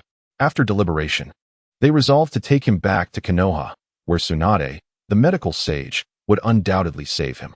With Chongwu and Xianglin continuously sustaining Sasuke, they finally reached the heart of the ninja world, Konoha. It was indeed a feat for Chongwu, who was not a medical ninja himself, to have expended nearly all his chakra cells, now resembling Naruto at the age of 3. Upon explaining their situation, they were promptly admitted into Konoha, where Tsunade personally took charge of Sasuke's treatment. Half a month later, one evening, Sasuke lay despondently on the hospital bed. His injuries had mostly healed, yet his eyes were nearly devoid of light. Lying there, he lamented, "Well, here I am, having taken over someone else's body, leaving nothing behind. And now I've gone and lost my eyesight." Several times, he contemplated directly dispelling the body-switching technique, but his intense pride forbade him from abandoning the mess he had created. He resolved to provide an explanation to Sasuke of the future. If restoring his sight proved impossible, he would find a way to replace his eyes. Lost in contemplation, a rustling sound emerged from the doorway. "Sasuke, I have come to see you. This is not acceptable. You must not succumb to despair. Your brother is always here for you." As before, there was no response from Sasuke. In truth, I had activated my Mangekyo Sharingan long ago. I had learned of part of the Uchiha clan's path to redemption from the Southern Tablet. For you, I am the new light. As a brother of the Uchiha clan, once you transplant my Mangekyo, you will possess the eternal eye, never to succumb to blindness. At this, the bettered Sasuke stirred not from the prospect of obtaining the eternal eye, but from the realization that this scenario closely mirrored the eye transplantation in the original narrative. Is it fate? But I refuse to believe it. I shall shatter it. Sasuke reignited his spirit, his hollow gaze fixed intently on Itachi. "Let us perform the eye transplant. Brother. However, it shall not merely be me receiving your eyes. Rather, we shall exchange our eyes." Itachi was momentarily taken aback, perplexed by the deeper implications of such an action. Sasuke continued, "You mentioned that when brothers exchange Mangekyo, they acquire the eternal Mangekyo Sharingan. Thus, if we were to exchange our eyes, could we not both attain pairs of eternal eyes?" His somewhat provocative words quickly ignited a spark of hope within Itachi. Indeed, why not give it a try? Even if it failed, the worst consequence would be his own blindness, while Sasuke would gain a pair of eternal eyes. Should it truly unfold as he suggested, then let us act swiftly. Itachi hurried to the Hokage Tower, imploring the experienced Lady Tsunade to oversee the eye transplantation. Chapter 96. Continuing the chaos after completing the procedure for Sasuke and Itachi, Tsunade immediately slumped onto a chair outside the operating room. Given their condition, they would need to remain hospitalized for at least another month to monitor for any signs of rejection from the transplanted eyes. Once their matters were settled, Tsunade prepared to initiate her long-considered plan for the second 5 Kage summit. As always, the focus would be on the Akatsuki organization. Since the last encounter with the Akatsuki ended in failure for them, Tsunade had been increasingly concerned about their potential resurgence, which could bring greater calamity to the ninja world. After all, It was unthinkable that a mere 7 individuals would dare to launch an assault against Konoha, the village recognized as the strongest in the ninja world. Especially the enigmatic masked man leading them, whose abilities were exceedingly troublesome. Anyone would fear his elusive spatial capabilities, which could facilitate a decapitation strike against high-ranking officials with ease. Thus, it was decided, Konoha would host the second 5 Kage Summit to alleviate concerns and ensure fairness, transparency, and impartiality. The neutral country of the Land of Iron was chosen as the venue. This summit, compared to the last where unity prevailed against a common enemy, felt somewhat discordant. Although all 5 Kage attended as promised, it was evident that each harbored their own ulterior motives. Once everyone found their seats, the host, Mifune, began his address. It is an honor to have such pivotal figures of the ninja world grace my Land of Iron. As he spoke eloquently, Chue, standing in the corner, interjected, "This summit will provide important directives for the prosperity of the ninja world and a better tomorrow." Tsunade glared at the disorganized fool and struck him on the head in frustration. Each Kage was permitted to bring 2 guards. Tsunade now regretted having brought Chue, as Naruto seemed remarkably reliable in comparison. Soon, discordant voices arose. During the surprise attack on Konoha, the Akatsuki fled in disgrace. "I believe they have lost their threat. Pursuing them further holds no value," declared Inoki, the Tsuchikichi. As the eldest among them, his political insight was the clearest. When there is no dominant power or substantial threat, the gun barrels do not point outward in unison. "You speak nonsense, old man. If it means dying at their hands, I will ensure they are utterly exterminated." Reikage slammed his fist on the table, pointing accusingly at Inoki. "Youthful folly. Attacking them is a fruitless endeavor. Even if we were to annihilate them, we would gain nothing. There are no eternal enemies, only eternal interests." The ensuing meeting devolved into their quarrel, with others unable to interject. Ultimately, the first day of discussions passed without resolution, merely a barrage of verbal sparring. Back in his room, Chue contemplated the futility of the summit and thought how nice it would be to stoke the flames of chaos. He quietly retrieved the sealing scroll he had borrowed from Tsunade and began selecting jutsu. "This one looks promising." After much searching, he found the spirit manifestation technique recorded by Kato Dan. Spirit manifestation, an S-rank soul jutsu that allows the soul to leave the body. It transforms oneself into a living soul, capable of traversing distances and eliminating enemies, and can also enter another's mental realm. Optimizing soul avatar technique allows a part of the soul to leave the body and act independently. The soul can freely alter its appearance but exists in a state of nothingness. It lacks physical attack capabilities but may use jinjutsu or be subjected to it. This shall be my choice. Let chaos ensue. However, I must admit, perhaps I have created too many alternate identities. The next day, the meeting commenced as usual. Inoki and Reikage continued their heated debate over their differing stances. The others grew weary of speaking, merely observing their quarrel. Inoki found himself at a loss with this brash man, who was singularly focused on avenging his brother without consideration for the larger picture. The seasoned Inoki was directly thwarted by this unyielding attitude. Suddenly standing, he exclaimed, "It was merely the death of a Jinchuriki. Which village hasn't suffered losses? Why are you so obstinate?" At this, Reikage, deeply bonded with Killer Bee, was also provoked. He smashed his fist through the table, clad in his lightning armor. Charging at Inoki, the meeting room erupted into chaos, a lively scene indeed. In the corner, Chue had anticipated such a turn of events and silently began forming hand seals. If he did not take action to instigate further chaos, this meeting might never conclude. As the spell concluded, the soul avatar technique activated. A swirling orange mask, reminiscent of a Beto, adorned in the Akatsuki's red cloud and black attire, materialized in the conference room. Nonchalantly, he rested a leg on the table and called out to the assembly, "Do you seek my treasure? If so, go and find it. Everything in this world lies there." A voice from another channel, GOLD, "Roger?" Chapter 97. A timely assistance. The assembly gazed at him in confusion, unable to discern his intentions. "Apologies. I just crossed signals. Listen well, my goal is to collect the 9-tailed beasts, resurrect the 10 tails, and become the strongest Jinchuriki of the 10 tails." "Why, you ask?" Inoki regarded his actions with bewilderment. "Only in this way can I possess sufficient power to execute a jutsu, the ultimate illusion that projects eyes onto the moon. I have dubbed this Plansuki no Mi, or the Eye of the Moon." Obito began to outline the vision he had conceived, through the eye on the moon. I will radiate my ocular power across the entire world, controlling all and unifying thoughts. I shall construct a world devoid of war and suffering, a beautiful utopia. The assembly was taken aback by his depiction of a seemingly perfect world. If realized, it would indeed transform the world into a paradise, albeit a false one. The most volatile Raikage, upon hearing this, broke into a cold sweat. Toby continued to seize the opportunity. Do not presume that your prior defeat signifies your true superiority. The current misfortunes in battle merely stem from the fact that our leader has yet to intervene. The power of the Rinnegan, as you witnessed before, is indeed formidable. Even someone as powerful as Jubi ultimately fell into the fate of being sealed.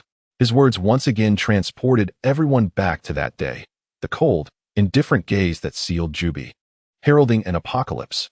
The cataclysmic strength was, indeed, beyond human resistance. Raikage, unwilling to allow this shadowy figure to further dampen their morale, activated his lightning-release chakra mode and launched a powerful punch towards Toby. Unfazed by the attack, Toby's ethereal form allowed him to slip through Raikage, shattering only the wall behind him. In his spiritual state, he lacked physical form and thus was impervious to physical harm. Raikage persisted in his assault from various angles, yet all his attempts were futile. Tsunade intervened, halting Raikage's fruitless strikes. It's futile, he can phase his body. If he wishes to leave, none can stop him. Raikage, seething with frustration, felt helpless despite the killer being so close at hand. His pent-up rage had no outlet. Toby continued. Let me reiterate, the final battle of the Fourth Great Ninja War is about to commence. All forces shall converge upon the ironclad village of Amegaekure, where we shall determine the fate of the world. With that proclamation, his form gradually faded into nothingness, vanishing from the assembly. Witnessing this, the crowd fell into a profound silence. Faced with such circumstances, they had no choice but to prepare for battle. Gaara, the loyal subordinate, was the first to vocalize his commitment. I will swiftly assemble the full strength of Tsunagakure and deploy around Amegaekure, awaiting Lord Hokage's command.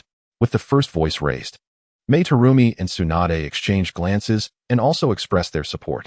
When it was Raikage's turn, he cast a sidelong glance at Inoki. Let us hope that none among us harbors ulterior motives, secretly collaborating with the Akatsuki. Inoki disdainfully turned away. Unlike some, who rely solely on brawn without wit, let us not squander this favorable situation. After Tsunade's persuasion, the two leaders temporarily set aside their grievances and formed a strategic alliance. Thus concluded the Five Kage Summit.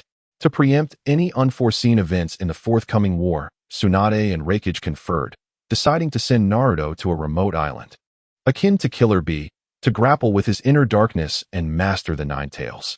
This would augment their possibilities for the impending conflict. The scene shifted to the temporary residence in the Land of Iron. After the meeting, Shikamaru reflected deeply. His impersonation of Toby was so convincing it could easily deceive anyone. If he could find an opportunity to eliminate Toby, he could claim the position for himself. Meanwhile, in Amegaekure, Toby sneezed several times, sensing that someone was tarnishing his reputation from afar. Days later, Toby sat on a stone bench, contemplating his next move. During this period of concealment, he had nurtured 80,000 white Zetsu, ready to serve as the main force on the battlefield.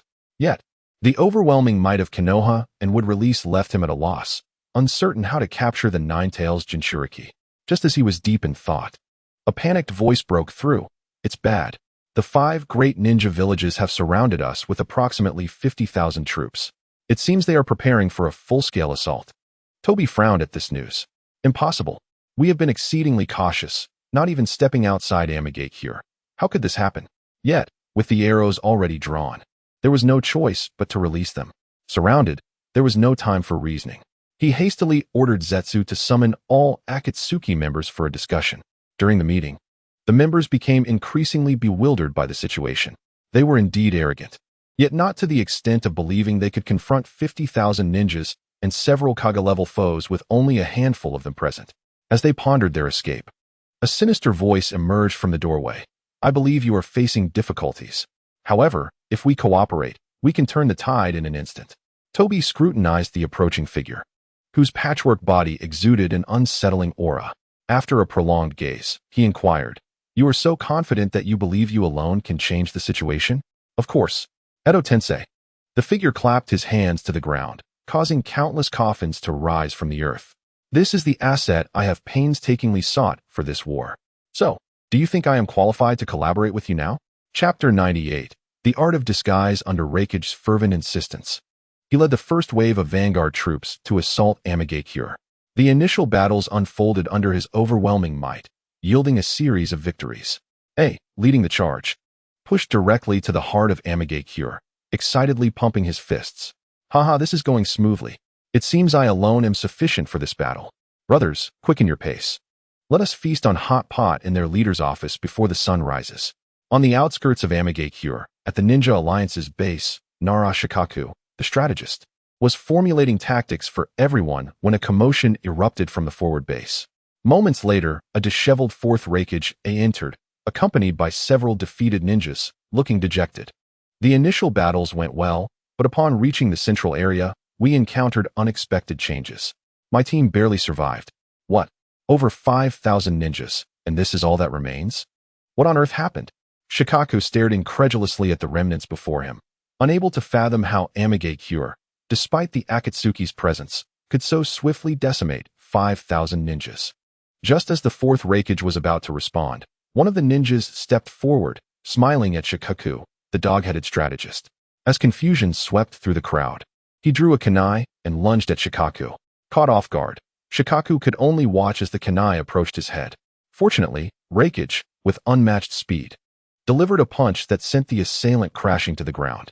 Losing consciousness, the ninja gradually transformed into a limp white Zetsu form. Now you see, this is the unexpected change we faced. Suddenly, all our comrades turned their weapons against us. In our inability to discern friend from foe, we suffered a crushing defeat. Shikaku, troubled, rubbed his forehead. It was his first encounter with such an inexplicable situation, leaving him momentarily at a loss for effective strategies. He hastily ordered the troops to regroup at camp. This was the Book of Formation's unique and most potent transformation technique of the White Zetsu. Unlike typical transformation techniques, this one absorbed others' chakra, replicating it exactly. Even the most familiar individuals or sensory ninjas could not discern the truth. After half a day's time, all units were finally regrouped. Shikaku promptly convened a briefing to explain this bizarre situation, so everyone would be prepared. However, before he could speak, a tremendous uproar erupted from the audience. Countless ninjas clutched their throats, staring in disbelief at their comrades beside them. Just moments ago, they had been the closest allies. Why had they suddenly turned against them? Shikaku rushed to control the chaos, attempting to discern everyone's identities. Yet, whether through the Byakugan's penetrating gaze or the most elite sensory ninjas, none could distinguish the imposters from the genuine troops. The fakes were crafted too convincingly, even mirroring chakra flow and bloodline limits flawlessly. Panic ensued among the ranks. Ordinarily, this task should have been entrusted to Naruto, who possessed the Nine Tails chakra, capable of discerning the goodness or evil within a person's heart. However, Naruto was far away on the isolated island, unable to conquer his own darkness amidst the true waterfall. The mentor Karabi, who was supposed to teach him, had perished due to the Akatsuki extracting the Eight Tails, resulting in a sluggish progression. At this moment, Chuyi stepped forward. "Leave it to me. I excel in these matters," he declared, promptly employing wood release, birth of the tree world, to confine everyone in the recently disturbed area. After executing this feat, he clapped his hands, signaling the onlookers to commend him. Is that all? Lucky could not comprehend this maneuver. Indeed, it resolved the issue once and for all. But when did you acquire the ability to discern enemies? After all, you cannot even distinguish genuine Byakugan from fakes. How can you ascertain that these individuals are not imposters? I am uncertain. If the problem cannot be resolved, then let us deal with the crowd causing it, Chuyi retorted, hands on his hips, head held high. Chapter 99. Better to misjudge than to let go. With Chuyi's intervention, hundreds were suspended in midair by wood release, swaying gently with the breeze. 3 days later, the disguises of the White Zetsu, unable to maintain themselves, were fully revealed. They were escorted by Naruto to the interrogation department, where they were handed over to Marino Ibiki for processing. Thus, the crisis of the indistinguishable ninja allied forces was temporarily alleviated. However, a dilemma arose among the ranks regarding who should lead the troops in the main offensive. After much deliberation, they could not reach a consensus on how to invade the Rain Village. They decided to send a small unit to lie in wait around the outskirts of the village. At such a crucial moment, it had to be the fourth Raikage, renowned for his boldness. Having faced failure previously, he spent a mere 3 days pondering before devising a solution. He resolved to undertake the invasion solo, without a single soldier accompanying him. The strategist Lucky highly praised his bravery, but expressed concern for his intelligence. Once again, the problem solver, Chuyi, stepped forward. A solo operation can indeed be feasible. The fourth Raikage felt a surge of appreciation as someone finally recognized his insights and was prepared to execute his plan once more. However, Chuyi's next utterance extinguished his fervor. But, Lord Raikage, you certainly cannot handle this. Who do you look down upon? I can take on anyone. Ah, true. You fear few, but if we delve deeper, you might fear the first Hokage, the second Hokage, the third Mizukage, the third Raikage, and so forth. More recently, you might find yourself wary of Minato Namikaze, the masked man, and others. Upon hearing this, the fourth Raikage's fury ignited, and he smashed his fist onto the table before him, shattering it to pieces, his third table damaged in recent days. He angrily confronted Chuyi, demanding to know who else could shoulder such a grave responsibility. Chuyi initially waved his hand in modesty, but then pointed to himself with both index fingers. Old-timers, the times have changed. Allow me to show you why the first Hokage's would release is regarded as miraculous. He elegantly flicked his coat and strode towards the Rain Village. Tsunade calmed the others who wished to advise him, her gaze fixed firmly on Chuyi. Let him try. All we can do now is trust him. Chuyi's journey proceeded remarkably smoothly, to the point of appearing almost uncanny. He neither encountered enemy reconnaissance nor faced ambushes. Unfazed, he strolled leisurely. Just as one foot was about to step into the Rain Village, a voice called out to him from behind. Turning around, he was met with a massive force of thousands. Leading them was Darui, the Raikage's right-hand man, who had brought a team to lie in wait around the outskirts of the Rain Village.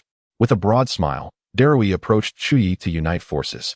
Suddenly, from Chuyi's other side, another shout could be heard, as another Darui, accompanied by thousands, approached him.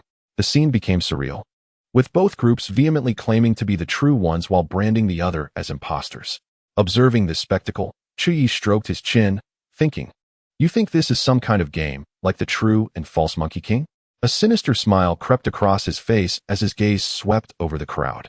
He gestured for silence, then confidently proclaimed, "I possess a method to discern the genuine from the false. Trees arise." Chuyi pressed his palms together and struck the ground. Invoking would release. Birth of the tree world. An overwhelming expanse of trees descended upon this realm, their growth seemingly imbued with a form of enchantment. Feverishly extending towards the group on the left, those touched by the branches found their chakra swiftly siphoned away, losing the ability to resist, becoming ensnared and suspended in the air. The Darui on the left scrambled to evade the rapidly growing trees, but was ultimately ensnared, hanging helplessly as well. With a look of indignation, he turned to Chuyi. "What are you doing? We are allies. That person is the imposter. You should reconsider. How will you explain to Lord Raikage if you kill the wrong person?" Chuyi chuckled. "I don't care what you think. I care about what I think. Whether you are a manifestation of white Zetsu or a genuine member of the allied forces, it matters not to me." With that, he clenched his fist. As he tightened his grip, the branches binding the others constricted fiercely. Soon, all those under immense pressure turned from red to white, then to purple, gradually losing their breath. The deceased shed their disguises, revealing remnants of white Zetsu. The true Darui trembled at the gruesome scene before him. Yet he could not help but regard Chuyi as a cornerstone of strength, given his ability to discern truth from falsehood and his formidable combat prowess. Just as he was about to propose joining Chuyi in battle, Chuyi excitedly patted his thigh. "It seems my predictions were spot on. Perhaps I should buy a lottery ticket next time." Guess. He laughed, "Just kidding. Rest assured, I never engage in battles without confidence." Chapter 100. True Thousand Hands. Darui retracted his earlier thought of fighting alongside Chuyi. After all, one cannot gamble with their life. He stiffly waved at Chuyi, leading his troops away. Chuyi offered no explanation, purposely intending to frighten Darui. The abilities of white Zetsu posed a significant nuisance to ordinary ninjas, and bringing along a group of liabilities did not align with his plans. With his current medical ninjutsu, even if he guessed wrong, he could save them at the last moment of their demise. Perhaps due to the commotion caused by Chuyi's tree world, as soon as Darui turned his troops around, A multitude of white Zetsu suddenly emerged, encircling them. The sheer number was staggering. As far as the eye could see, the landscape was dotted with white Zetsu. Stunned, Darui found himself at a loss for how to escape. Anxiety spread through his troops, creating an atmosphere of panic. Only Chuyi, upon witnessing this scene, felt exhilarated. He possessed a technique he had inherited from the Senju clan, which he had never had the opportunity to test. Chuyi activated his long-dormant Sage Chakra mode. A torrent of natural energy surged forth. The mere eruption of his aura repelled both Darui and the white Zetsu surrounding him. Sage Art would release True Thousand Hands. Chuyi clasped his hands together, and half a second later, a massive Buddha-like figure, adorned with countless gigantic arms, began to rise beneath him. The white Zetsu present were bewildered, unable to comprehend its majesty. The ninja alliance led by Darui held the most authoritative perspective. The colossal entity towered over them, dwarfing even the Nine Tails, leaving them speechless in awe, unable to find words to describe the spectacle. Standing atop the colossal Buddha, Chuyi gazed down upon the throngs of people below, resembling mere ants. With a casual snap of his fingers, the immense figure responded to his command, unleashing a cataclysmic assault.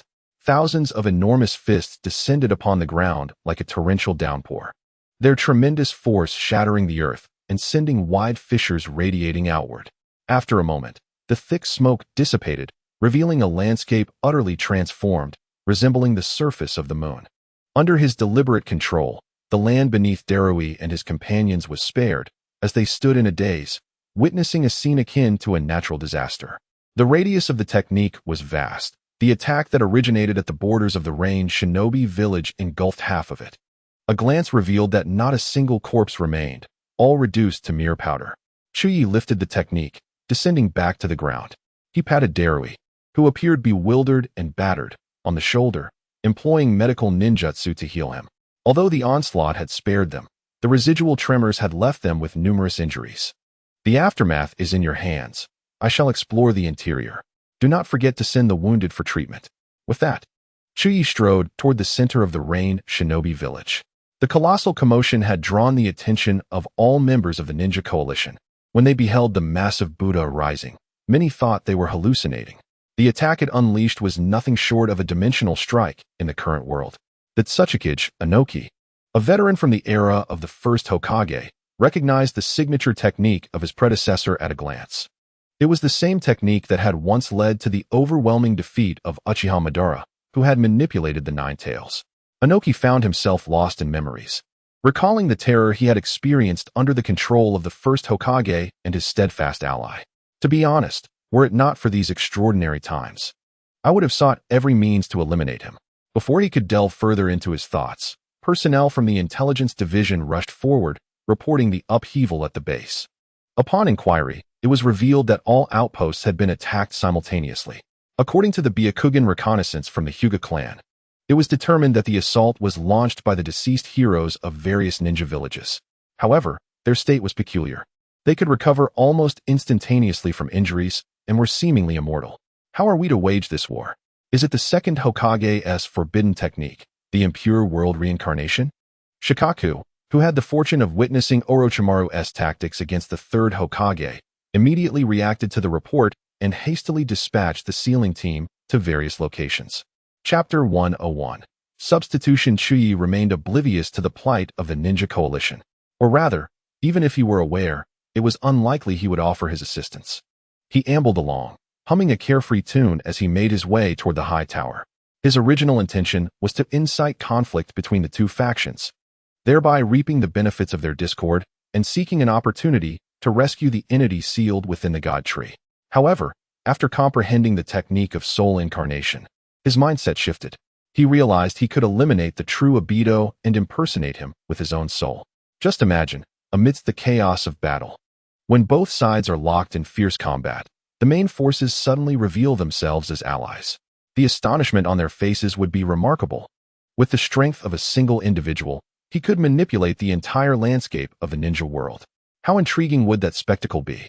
Without further ado, Chuyi entered Sage Chakra mode, his heightened senses enveloping the entirety of the Range Shinobi village in an instant. Moments later, he retracted his divine powers and exclaimed, "Found you." He located the perimeter of the Ninja Coalition's outpost. Obito concealed himself within the trees, fixated on Kakashi within the base. His eyes flickered with a tumult of bonds, friendship, rage, and fury. "Hey, what are you doing there? Having a meal, are we?" The flood of emotions was abruptly interrupted by a voice. Obito turned to find the very youth who had previously forced him to retreat. "You have quite the courage, daring to face me, Uchiha Obito, multiple times. I shall deem you the boldest." Chi scrutinized him, and truth be told, Obito was quite convincing in his disguise. "Stop pretending. Who are you fooling? You are merely Uchiha Obito, the devoted admirer of Rin Noara." At the mention of Rin Noara, Obito's heart faltered. His eyes, visible through the mask, widened in disbelief at how well Chuyi understood his circumstances. After briefly unnerving Obito, Chuyi lost interest in further banter. In a flash, he lunged toward him. Familiar left kicks, right whip kicks, and a series of 5 consecutive whips were deftly evaded by Obito's intangibility. "Although I do not know why you understand me so well. After our last encounter, you should realize you cannot defeat me." Upon hearing this, Chuyi paused his relentless assault, contemplating a more energy-efficient approach. He rummaged through his pocket, producing a handful of shuriken. Under Obito's astonished gaze, he hurled them all to the ground. The next moment, an astonishing occurrence unfolded. Countless shurikens surged toward Obito, passing through his intangible form, only to return and strike him again in a perpetual cycle. This was the modified technique of his original mastery, the causality shuriken throwing technique. For Obito, this technique was a devastating weapon. His intangibility could only be maintained for 5 minutes. Exceeding that limit would prevent him from transitioning into the Kamui dimension. During their previous battle, there had been too many spectators around, and Chi had feared that using this technique would expose his connection to his main body. In this desolate setting, however, such concerns were moot. As Obito witnessed the relentless onslaught of shuriken, with Chuyi poised nearby, he understood that if he did not retreat, he would be trapped indefinitely. He hastily abandoned his intangibility, bracing himself to endure the impact of several shuriken. With a mighty leap into the air, he prepared to use his ability to escape. Little did he know, this was the opportunity Chuyi had been awaiting. Rorik's Lotus. As Obito lingered in midair, on the verge of retreating, he felt the very space around him become ensnared by an enigmatic force. The space-time ninjutsu he had prided himself on and relied upon for survival faltered completely. In that moment, he was akin to a solitary leaf adrift in a storm, stripped of all means of escape. "What is happening?" Obito exclaimed. Chuyi merely smiled, remaining silent. This was a skill he had obtained early on, long since relegated to the recesses of his memory, only to prove unexpectedly effective at this crucial juncture. Rorik's Lotus. As long as the opponent is deemed to be in a state of flight, they remain ensnared from the moment they leave the ground until they touch down. Facing this helpless prey, Chuyi decisively concluded the encounter. He then employed the soul incarnation technique to summon a soul clone resembling Obito, commanding it to assume Obito's identity and lead the Akatsuki organization. Once everything was settled, Chuyi made his way toward Obito's burial site, quietly extracting a portion of Obito's flesh and blood, preparing it for future use. Chapter 102. A point of no return with Obito deceased and Nagato incapacitated. The Rain Shinobi village was devoid of capable personnel, presenting an opportunity to uncover their secret techniques. Chuyi continued his ascent toward the high tower, eager to enrich his collection of ninjutsu. Meanwhile, Obito, now in the Akatsuki's current stronghold, summoned the members and issued a self-destructive command for everyone to invade the heart of the Ninja Coalition. His objective was simple: to force Black Zetsu's hidden contingency plan into the open through this desperate maneuver. After all, having existed in the ninja world for so many years, it was improbable that he had left no contingency behind. The members of the Akatsuki, all warlords at heart, were eager to make their move while the impure world army occupied the bulk of the enemy forces. They had long yearned for a grand battle. A harmonious understanding emerged as all eyes fixated on Obito, urging him to employ his ocular technique to transport everyone to the enemy's stronghold once more. Obito suggested, "Let us proceed on foot to fortify our bodies." While the main forces of the Ninja Alliance were preoccupied with the various battlefronts against the reanimated army, the members of Akatsuki soared overhead on Deidara's colossal bird. Deidara took the opportunity to showcase his ephemeral artistry, casting clay bombs that elicited cries of despair from below. Before long, The great bird gracefully reached the skies above the Alliance's command center. With a mischievous glint, Zetsu proposed, Deidara, why not drop one of your ultimate artworks for the upper echelons of the Alliance to admire? Deidara, enticed by the prospect of sharing his explosive artistry, readily agreed. However, after rummaging through his pockets, he reconsidered. Perhaps I shall save it for another occasion. Scorpion, bewildered, remarked, why the sudden reluctance? You usually see such opportunities. Deidara explained. I became overly exhilarated, continuously bombarding them on the way here. Now, my clay is depleted, and I need time to recreate it. The ever-impatient Kakuzu could no longer tolerate his unreliable comrade, and leaped from the bird, prompting the others to follow suit. Their descent heralded the onset of a grand clash. The Ninja Alliance, realizing the threat, hastily mobilized their forces, yet most of their combatants were engaged against the reanimated army, leaving only the 5 Kage to confront the intruders. Thanks to intelligence gathered from Akatsuki's previous incursion, Tsunade thoughtfully matched each member with their most counteractive opponent. Haiden and Kakuzu faced the Hexagon Warrior, the Reikage, who neutralized Haiden's defenses, rendering his Death God technique ineffective. On another front, Kakuzu, despite possessing 5 lives and various elemental techniques, found himself outpaced and overpowered by the Reikage, becoming merely a punching bag. As for Sasori of the Red Sand, he was pitted against the puppet master, Tsunade, whose immense strength was devastating to the high defense puppets. Her might could be likened to a child effortlessly dispatching playthings. The formidable Kisame clashed with the wind shadow, Gaara, resulting in a spectacular display of water and sand. Kisame's shark skin proved ineffective against Gaara's sand, while Gaara's attacks failed to pose a significant threat to Kisame, creating a visually striking scene. Meanwhile, Obito, cloaked in deception, approached Meitarumi, not out of any strategic intent, but simply for the thrill of battling women. Lacking true offensive capabilities, he feigned aggression, compelling the water shadow to hastily release ninjutsu. While their encounter bore no substantive results, the spectacle was undeniably captivating. The spy, Shirzue, remained leisurely, employing illusions and his speed advantage to engage in a game of cat and mouse with the elderly Earth Shadow, Inoki. Their dynamic was peculiar. One was unwilling to fight, while the other was unable to do so. Yet, the spotlight fell squarely on Deidara. Lacking the materials to create explosive clay, he opted to sit on a small stool, content to observe the fray. Chapter 103. The emergence of the leader. The 4th Reikage swiftly dispatched his opponent. Haiden's body was cleaved into 8 segments. His neck twisted beyond repair, leaving him to seethe in impotent rage.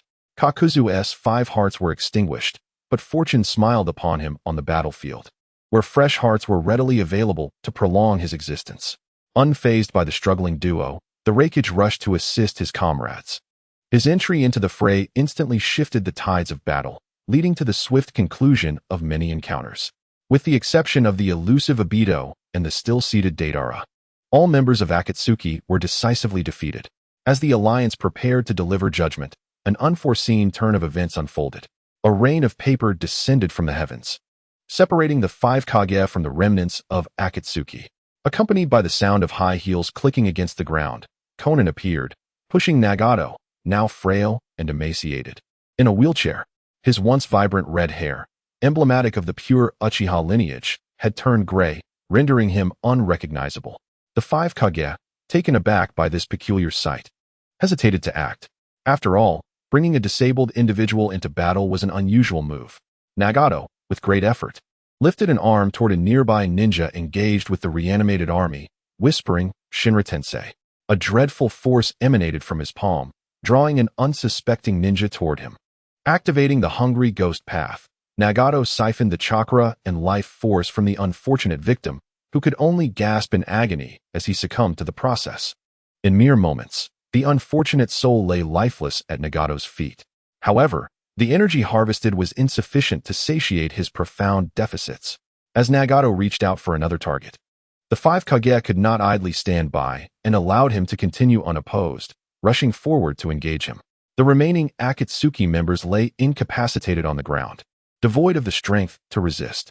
Just as the Reikage Raijin no Kiba was about to make contact with Nagato, he placed his hand upon Kisame's form. Shinra Tensei. A tremendous repulsive force radiated from Nagato, repelling all nearby attacks and living beings. The overwhelming pressure sent the Raikage hurtling backward several meters. Even his formidable physique could not withstand the impact without spilling blood.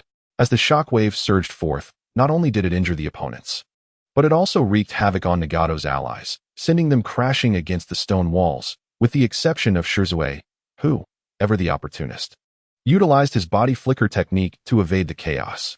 In stark contrast, Haiden suffered immensely. His already fragmented body was forced apart further by the impact, scattering his remains in 8 different directions.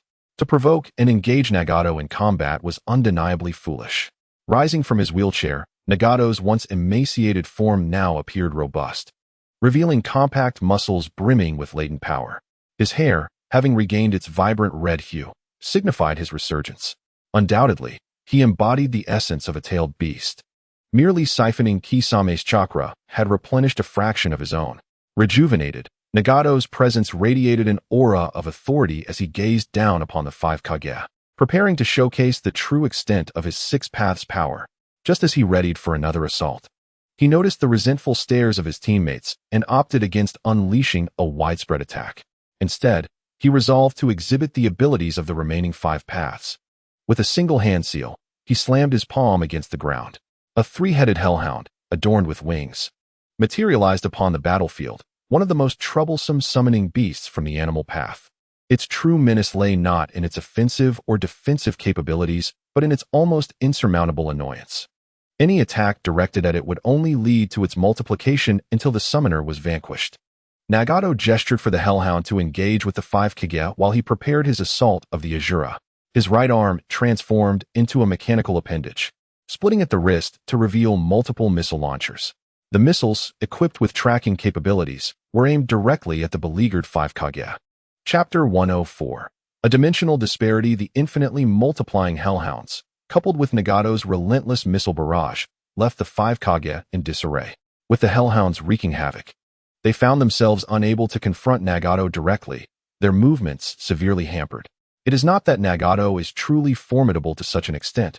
Rather, combat is not solely determined by skill level, but also by one's awareness and strategic thinking. Tsunade, a medical ninja, lacks the requisite combat prowess and decisiveness. Gaara, merely a naive youth, possesses an exceedingly limited combat perspective. The Raikage is a brute, one who charges headlong into battle without employing his intellect. As for the Mizukage, perhaps she is merely a beauty devoid of brains. On the scene, Inoki emerged. As the oldest among them, he deftly maneuvered to Gaara's side, imparting crucial information. Subsequently, Gaara summoned a colossal surge of sand, amalgamating numerous fragmented hellhounds into a singular mass. Seizing the moment, Inoki executed the dust release, original world severance technique, decomposing them into molecules suspended in the air. After catching his breath, the group confronted Nagato directly. During this interval, Zetsu and Konin took the opportunity to evacuate all Akatsuki members from the battlefield to the defenses of Amigakure. Nagato could finally unleash his full power without restraint.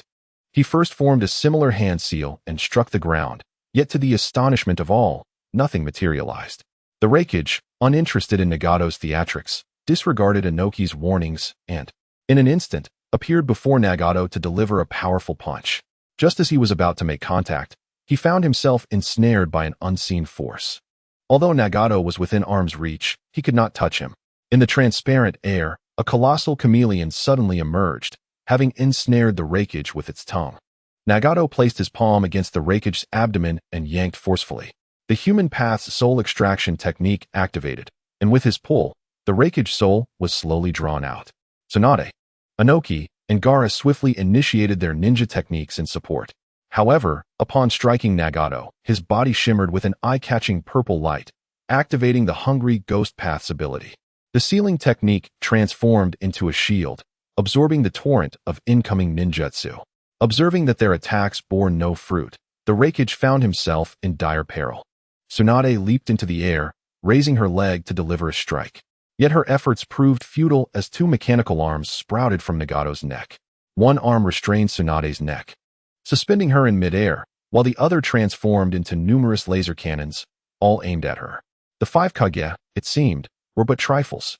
Just as Nagato prepared to dispose of the 2 in his grasp, a perceptive old gentleman arrived on the battlefield, a farmer named Jiraiya.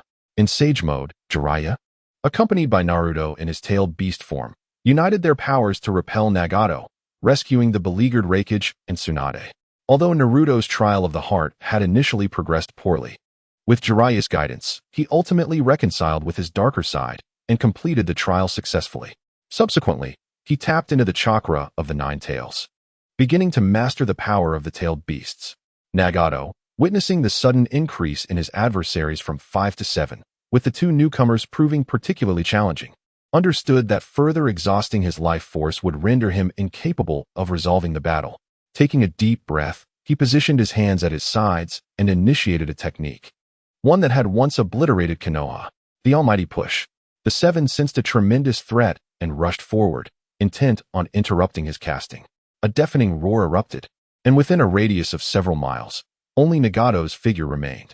Truly a technique capable of annihilating an entire village in an instant. As the smoke cleared, a vast crater was revealed, with everything within sight reduced to nothingness. Notably, even the wheelchair he had occupied had vanished without a trace. Following this devastating move, Nagato's hands trembled, veins bulging. With the further depletion of his life force, his once delicate and rosy complexion began to fade into a pallid shade.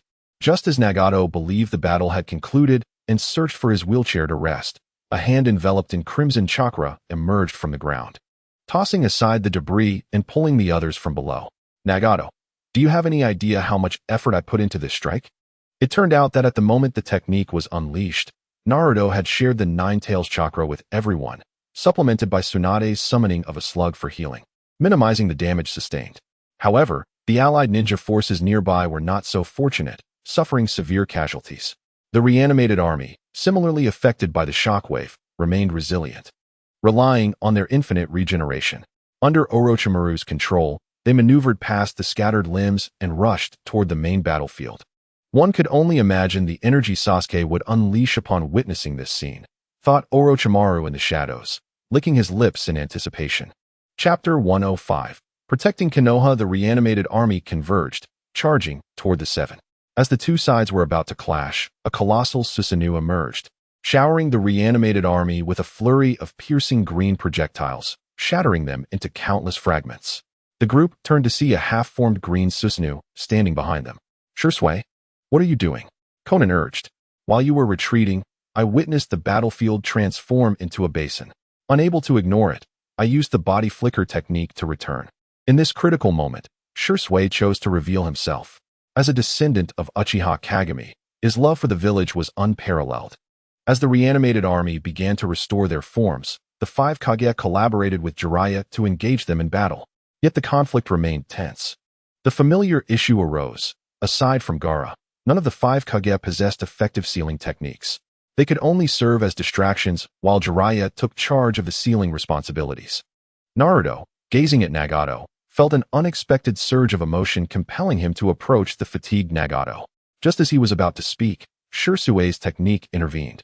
He directed a Koto Tsukimi at Nagato. In an instant, Nagato's gaze became momentarily vacant. The strongest Jinjutsu to protect Konoha had successfully activated. Nagato's expression, once laden with bitterness, transformed into one of warmth. He struggled to rise, standing amidst the wary eyes of his opponents, and activated the universal pull, drawing the third Kazekage, who was entangled with Gaara, toward him. In that instant, the abilities of the Hungry Ghost Path and the Human Path were unleashed successively. Chakra and soul were extracted together from the third Kazekage, who, bereft of his soul, crumbled into dust, scattering across the earth. Naruto, why does it feel like something that was meant for me was just snatched away? After absorbing the energy, Nagato regained a semblance of vitality. Extending his hands toward the powerful reanimated foes, the six paths merged into one, functioning like a perpetual motion machine. Especially against these reanimated warriors, he grasped them with ease. Upon capture, he would extract their souls, the entire process flowing seamlessly. Gradually, only the second Tsuchikage, the second Mizukage, and the brothers Kin and Jin remained. As their numbers dwindled, the pressure mounted despite their immortal forms, leaving them to struggle desperately. Just as Nagato finally seized the opportunity to grasp the elusive third Mizukage, the second Tsuchikage leaped to the side, forming seals and slamming his hand down. A coffin began to rise slowly from the ground. The moment it appeared, everyone on the battlefield halted, gripped by a chilling chakra emanating from the coffin, pervading the entirety of the area. With a thunderous crash, the coffin lid was kicked open from within, and with a series of cracking sounds, a long-haired, armored figure emerged. Clad in a black, form-fitting combat suit adorned with layered red armor, his striking appearance was complemented by flowing locks. One could only exclaim, "Impressive. Thumbs up for you." The sight of him caused Inoki to nearly soil himself in fear. Trembling, he pointed at him, mouth agape, yet words eluded him. Finally, the awaited day had arrived. Was this a rebirth from the filth? Why not a reincarnation? The resurrected Madara incredulously touched his own body, realizing how far removed it was from the meticulously devised plan. After a few awkward movements, he finally laid eyes on Nagato across from him.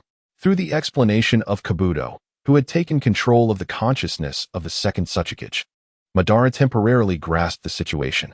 However, he remained perplexed as to how Obito executed the plan and where he was. Kabuto looked confidently at his magnum opus. "With my enhancements, your power now surpasses your prime." Madara merely regarded the figure, hidden within another's consciousness, with a cold gaze. "Oh? You've witnessed my prime? No? Then let me show you." Chapter 106. The most dashing rescue. He momentarily set aside his inquiries regarding Obito, preparing to deal with the pesky flies before him. With a mighty fire release, great fire annihilation, Uchiha Madara unleashed a torrent of blazing flames, reminiscent of a vast ocean. Terumime, renowned for her water release and bloodline limit, gasped at the sight of the inferno. Was this truly a ninjutsu that relied on physical prowess? With a sweeping gesture, the well-meaning Nagato activated the animal path's ability. His palms seemed to birth a black hole, pulling in and absorbing the raging sea of flames. Madara's eyes narrowed. "Are you using my power against me? Then allow me to demonstrate the true original." The eternal Mangekyo Sharingan activated, and the second stage of Susanoo materialized. A blue skeletal figure enveloped him completely, revealing a four-armed, two-headed half-formed Susanoo before the onlookers. Subsequently, his Mangekyo began to spin rapidly, the patterns within his pupils transforming into enticing designs. Rinnegan? How does he possess such eyes? The others gasped as they beheld the identical eyes mirrored in Nagato's gaze. With a hand seal, Madara's Susanoo's forearms simultaneously formed different seals. Suddenly, the sky darkened with ominous clouds, and a deafening roar echoed from above. Looking up, a massive meteor loomed overhead. The onlookers, unwilling to remain idle, hastily unleashed their most potent techniques. With a concerted effort, they managed to shatter a significant portion of the meteor. Immediately, the Tsuchikage soared towards it. Employing the earth release, weighty rock technique in conjunction with Gaara's sand to counter its descent. Madara observed this scene with a faint, disdainful smile. If you can withstand one, what about the second? Just then, a second meteor appeared, even larger than the first, crashing down upon it. The weight increased geometrically, causing Inoki to roll his eyes in defeat as he plummeted to the ground. The others glanced at Nagato, but he was powerless against the unfolding calamity. In the midst of despair, a figure leapt from nowhere. Indeed, moments of ostentation are never complete without him. He disdainfully regarded the meteor above, merely blinking his eyes before entering Sage Chakra mode.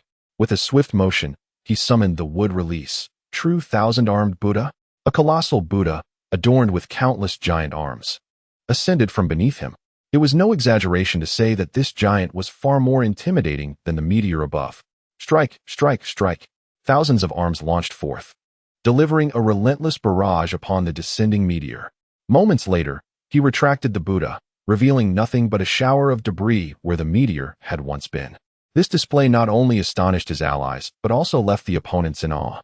Madara had never heard of such an individual in the ninja world, powerful, efficient, and that last technique rivaled his dear friend Hashirama's abilities.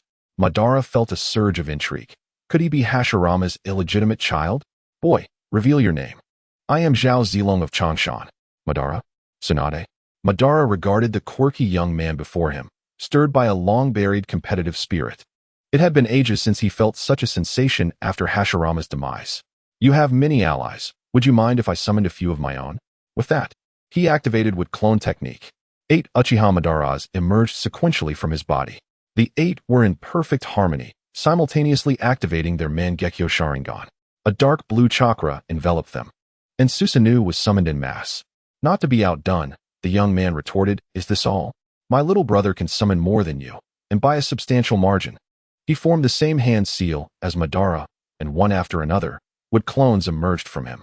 Each one was eager for combat, totaling 16 clones, all glaring intently at Madara. They then formed seals, with half unleashing the wood release, wood dragon technique, and the other half employing wood release, wooden man technique. The combination was exquisite, truly a sight to behold. The summoned wooden dragons coiled around the massive wooden figure, rivaling the combat prowess of a fully realized Susanoo. As the two factions clashed, a spectacular battle unfolded, albeit unsuitable for younger audiences. Let me take a moment to observe. Chapter 107. The Son of Solitude. The battlefield's events were relayed into Kabuto's mind through the consciousness of the second Tsuchikage. Witnessing the grand spectacle, Kabuto could hardly contain himself. Rinnegan? I knew it. The Eye of God doesn't appear without reason. It must evolve under certain conditions. Is this the path to divinity that Sasuke spoke of? What a marvelous power the wood release is. On the front lines, amid their chaotic maneuvers, the combatants became mere spectators, wide-eyed and astonished, watching the clone battle unfold. The young man, with an air of nonchalance, plopped down, his rear meeting the ground just as countless roots burst forth, swiftly forming a wooden chair to catch his descent. He appeared utterly unfazed by the ongoing battle, engrossed in the spectacle. Due to his arrogance, Madara decided to issue him a warning through Jutsu. Initially, it was merely a caution not to underestimate oneself. However, upon witnessing the young man ensnared by the illusion, unable to extricate himself, Madara's keen battle instincts revealed an opportunity. Seizing the moment while the young man remained entrapped in the illusionary world, Madara, empowered by the eternal Mangekyo Sharingan, cast another layer of Jinjutsu upon him. As the young man's consciousness faded, the wooden figure, previously engaged in a fierce struggle against 8 Susanoo, suddenly collapsed, transforming into a mass of decayed timber. Others, sensing the ominous shift, rushed to assist in breaking the Jinjutsu. But it was too late. With a mighty clap, Madara unleashed the wood release, for pillar prison technique. Colossal wooden structures erupted from the ground, tightly interlocking to form an immense and sealed wooden prison. Indeed, you fall short of Hashirama. Your yang power may rival his, but solitude cannot sustain itself. The absence of Een renders one defenseless against the unreal. Madara gazed at the confined young man, a hint of regret in his expression. He then turned to the remaining few, dismissively curling his lip. Having played enough, it was time to conclude this encounter. With eyes widened, an overwhelming malevolent chakra surged forth from his eye sockets. The complete Susanoo revealed itself to all, rekindling fears within Inoki, who had once again been subjected to Madara's terrifying presence. A colossal, two-headed, four-armed blue giant emerged, filling the void beneath it, with legs manifesting and encased in the dark armor of the Tengu. Within this form, Madara was utterly impeccable. Susanoo merely drew its blade, and with a casual sweep, a distant mountain was reduced to flat earth. Apart from the original Hokages would release secret techniques, there had never been any record of defeating a complete Susanoo. Nagato was the exception. The once robust form he had painstakingly cultivated withered again, wringing out all the power he had just absorbed to employ the summoning technique. A deafening roar resonated through the skies as the 10 tails, embodying the chakra of 8 major-tailed beasts, descended. Its form was that of a colossal humanoid, adorned with 9 eyes upon its forehead, its body resembling withered wood, and 10 cylindrical protrusions evenly embedded along its back. Nagato's understanding of the outer path's golem was rather rudimentary, relying on instinctive actions. After all, summoning it each time drained a significant amount of life energy. Who would willingly practice with it? He executed the technique he had used when Yahiko was slain and when he annihilated the Rain Village ninjas. From his mouth, he expelled several dragon-shaped chakra entities, which, upon contact with their targets, would instantaneously consume their chakra and life force. Countless dragons collided against the indomitable armor of Susanoo, momentarily plunging into a state of impasse. Chapter 108. The cycle of rebirth. While the two engaged in their fierce battle, others were not idle. The venerable Inoki began to devise a battle strategy and specific plans. Before long, their operations commenced in a well-ordered manner. Tsunade was the first to act, restoring health and chakra to her comrades. The Raikage, as the main force, enjoyed treatment befitting royalty, Naruto, utilizing the chakra of the nine tails, transmitted to him the tailed beast's cloak. Inoki employed the heavy stone technique to augment his weight and impact. With preparations complete, Jiraiya, accompanied by the two sages, rode on Gaara's sand, ascending to greater heights. As they approached Madara, the cacophonous Jinjutsu of the toad was unleashed. Under the assault of overwhelming sound, Madara experienced a momentary lapse in concentration. Kuratsuchi swiftly unleashed lava and boil release, corroding the Susanoo that enveloped Madara. Finally, the fully buffed Raikage struck with a righteous lightning axe, delivering a solid blow to the compromised weak point. The Susanoo, renowned for its absolute defense, was shattered in an instant. Before Madara could muster his ocular power for repairs, the concealed sand surged forth, pulling him out through the breach and casting him aside. Shirzue and Nagato had long awaited at the landing site. Shirzue drained the last vestige of his ocular energy, initiating a Genjutsu that briefly affected Madara once more. Nagato hastily placed his hand upon Madara's body, activating the human path ability to extract his soul. This seamless operation, coupled with the splendid cooperation of their allies, ultimately ensnared Madara. The plan succeeded. Just as the soul was on the brink of complete extraction, the fervent Kaguya, utilizing the shifting technique, emerged from beneath the earth.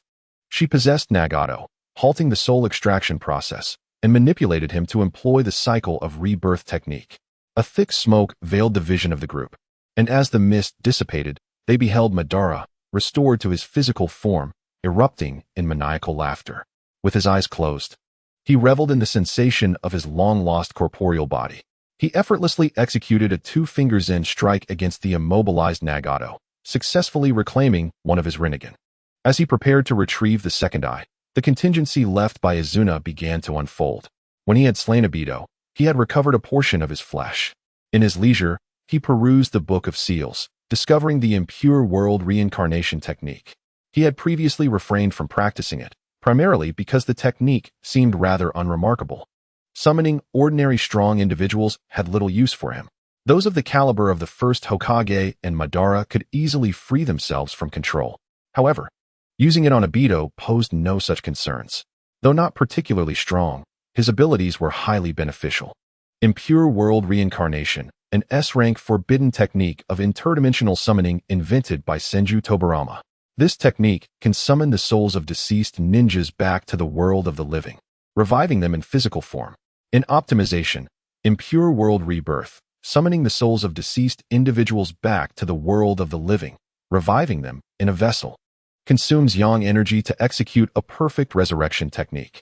As he returned, he activated the impure world reincarnation technique in advance. Using Kuro's body as a vessel, he summoned Obito's soul from the afterlife back to the present world. Just as Madara was preparing to extract the second eye, Obito arrived instantaneously through space-time transfer. Using his Mangekyo Sharingan, he drew Nagato and the possessed Kuro into the Kemui dimension and evaded Madara's assault, successfully retreating. Obito, everything you possess is a gift from me, and yet you dare to betray me? Madara. The greatest affront to him was the distrust and betrayal of others. Just as he prepared to detonate the curse mark buried in Obito's heart, he reconsidered and ultimately refrained. Should Obito perish, his other Rinnegan would be eternally lost in an alternate dimension, irretrievable. He could only allow Obito to exert his abilities and vanish from the battlefield. Chapter 109. The new six paths. With the battle reaching its climax, the small cabin was shattered from within by a powerful punch. A disoriented Izuna broke free from the Jinjutsu, returning once more to the battlefield. At this moment, Madara had regained a healthy body, his overall strength nearing its zenith, posing no concern for him. Facing Izuna, who burst through the door, Madara did not even deign to glance at him. Proudly, he turned his nostrils towards him, disdainfully snorting. Immediately after, he clapped his massive hand, seizing control of the outer path golem with his Rinnegan. He then sharply shook his fingers towards Izuna's nose. Searching for that chakra presence he recognized all too well in the battlefield. Universal pull. Madara simultaneously raised both hands, channeling an incomprehensibly powerful gravitational force, instantly capturing the distant brothers, Kin and Jin. Sensing its prey, the outer path golem opened its mouth wide, inhaling the remaining nine-tails power from the two. At this point, the chakra of all nine-tailed beasts had finally converged. The chains binding the outer path golem shattered, and the 10 tails behind it swayed in the wind. As the golem's body continued to swell, a terrifying aura relentlessly radiated outward, perhaps due to the severely diminished power of the 8 and 9 tails. The fully restored 10 tails exhibited a hint of madness and volatility.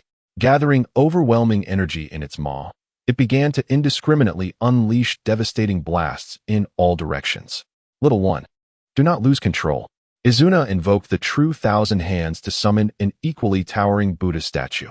Thousands of tiny fists rained down upon the frenzied 10 tails visage with an onslaught akin to a meteor shower. The sheer force was sufficient to alter the landscape.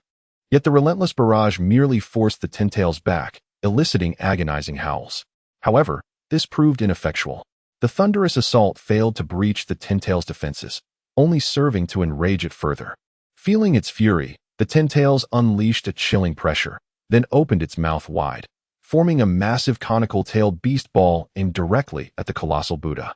Following the cataclysmic roar that obliterated the heavens and earth, the upper half of the thousand-hand Buddha statue was completely annihilated. Above, Izuna adeptly conjured a wooden shield resembling a fearsome visage using the wood release technique, narrowly avoiding disaster. As the shield fell away, Izuna emerged, panting heavily.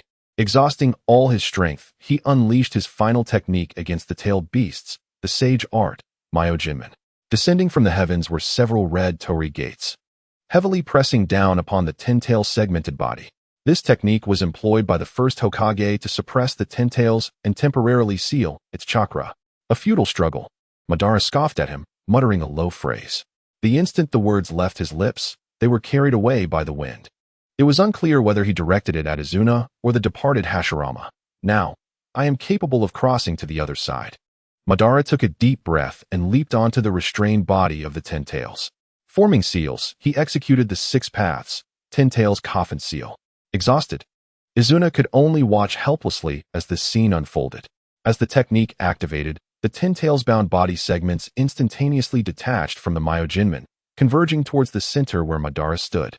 Once the entirety coalesced around the body of Madara, it was as if absorbed by an unfathomable abyss, swirling violently and being drawn into his form. The colossal 10 tails vanished from sight in the blink of an eye, replaced by a white orb, akin to a pristine egg. Amidst the resounding thrum of powerful heartbeats, the egg shattered, sending a flurry of feathers soaring into the sky. In the dazzling light and the cacophony of the collapsing divine gate, the newly emerged 10 tails Jinchuriki, a figure of striking pallor, descended upon the world, flanked by several truth-seeking orbs. This moment inspired a verse. A thunderous roar splits the sky as Madara makes his grand entrance. To discern the unfolding events, one must await the next chapter's revelations. Chapter 110. The Azure Beast with 9 truth-seeking orbs floating behind him and wielding the 6-path staff. Madara forcefully thrust the staff into the ground and let out a triumphant roar towards the heavens. After years of arduous waiting, he had finally succeeded in becoming the one true god of this world, the second sage of 6 paths. In his manic laughter, an overwhelming pressure enveloped all present.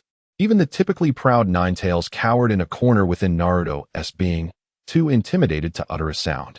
At the moment of Madara's transformation, the 9 tails urgently called out to Naruto from the heart, expressing a willingness to momentarily set aside their grievances. Rather than be controlled by Madara, he preferred to unite with Naruto to confront their foe. Signaling Naruto to release the seal within him, the two joined forces against their adversary. With the 9 tails opening his heart, the complete 9 tails chakra mode was activated. Once emotions had been sufficiently released, Madara provocatively beckoned all the formidable warriors present, challenging them to join him in battle. For the sake of their beliefs and peace, under the leadership of Chuya, the 5 Kage, Jiraiya, and Naruto rose to confront Madara of the 6 paths. As the saying goes, those who do not attain the 6 paths are but ants. The group arrived swiftly, yet departed just as quickly. Madara, intent on instilling despair, immediately unleashed the Reaper Death Seal. Under the influence of this unfathomable and eerie power, they were sent flying one by one, crashing heavily into the ground, unable to extricate themselves. Particularly, Chuya bore the brunt of Madara's attention. Upon seeing your wretched visage and the nauseating wood release, I am reminded of Hashirama's mother, Madara exclaimed. He killed me with his own hands for the sake of the village. As he spoke, Madara utilized his yin-yang release to create black chakra rods, forcefully embedding them into Chuya's 5 limbs. At the moment of insertion, Chuya felt his consciousness spiral into chaos, his chakra flow points sealed. Although he could no longer manipulate his chakra, he still communicated with consciousness. He intermittently conveyed a mission to Obito, a mission that could alter the tide of battle. As Madara prepared to unleash his ocular powers upon the moon, a spatial disturbance occurred. Obito arrived at the battlefield. Oh, how dare a firefly contest with the radiant moon? Madara smirked, finding Obito's presence amusing. At this juncture, he dared to show himself before Madara. Obito cast a cold glance at him, his remaining eye swirling with a vortex. He released Kakashi and Guy from the Kimui dimension. Confused, Kakashi and Guy were transported to this location, entirely unaware of the situation. They had been busy rescuing the allied forces affected by the Area-S attacks when they were suddenly swept away by a powerful temporal vortex. Chuya excitedly lifted his head, fervently calling to Guy, "Now it's time for your azure beast of Konoha to make an appearance. Burn bright, your youth." Though initially bewildered by the interruption, Guy's spirits soared upon hearing the word youth. Facing the divine figure of Uchiha Madara, he unlocked the 7th gate of the 8 gates, the shock gate. His body enveloped in thick azure chakra, powerful energy clashed with the air, creating billowing steam. Upon hearing the term 8 gates, Madara's eyes gleamed with excitement. However, upon witnessing the blue steam surrounding Guy, he sneered, "Isn't red steam, emblematic of death, more befitting? You truly underestimate me." Guy swiftly appeared before Madara, delivering a precise and rapid combination of punches. Rising Phoenix, he unleashed a flurry of strikes, uppercuts, hooks, and the leaf whirlwind, an onslaught reminiscent of a tempest. Madara, unfazed by the furious barrage, effortlessly evaded each blow with casual grace. He then executed a leisurely advance, akin to an elderly lady crossing the street, heading directly towards Guy. As Guy attempted to evade, he felt as though his lower body had rooted itself to the ground, immobile. With hands forming seals, he shouted, "Daytime Tiger!" Compressing the air, he unleashed a powerful air cannon shaped like a tiger, surging towards Madara. Chapter 111. Crimson Steam. Madara waved his hand, dissipating the smoke generated by the fierce collisions. Stepping over the incapacitated Guy, he disdainfully spat upon him, preparing to end the skirmish with the others. "My youth has not faded." Madara turned back to see Guy, who had already risen. His body shimmered with green steam, affirming his proclamation that his youth remained vibrant. With renewed vigor, he advanced towards Madara, simultaneously placing his thumb against his heart. As he pressed down, chakra flowed unceasingly towards the dead gate. The 8th gate, the death gate, opens. The crimson steam intertwined with the blood vessels bursting forth from his body, even transforming his hair into a vivid red hue. This spectacle piqued Madara's interest. Is this the unique red steam of the 8 gates fully opened? It seemed as insignificant as autumn leaves falling to the ground. Hardly impressive. Guy, uninterested in further banter, recognized the preciousness of each moment. He leapt forward, positioning himself before Madara, charging his fists with energy, and unleashed a swift attack. With blinding speed, he swung his fists, compressing the air to create an air cannon. This strike sent Madara crashing deep into the earth. However, as he prepared for a second attack, the strain on his bones from the excessive load caused them to fracture, interrupting the rhythm of his assault. The essence of the Rising Phoenix relied on a sequential increase in speed from 1 to 5. The higher the frequency, the greater the damage. Yet, due to a mere momentary delay, the subsequent attacks lost their potency against Madara. Instead of sustaining severe injury, he merely coughed up a mouthful of blood. While Guy's life teetered on the brink, Madara wiped the blood from his lips, brushing off the dust from his attire, savoring the moment as he spoke to Guy. "Ha ha ha. Very well, continue your dance."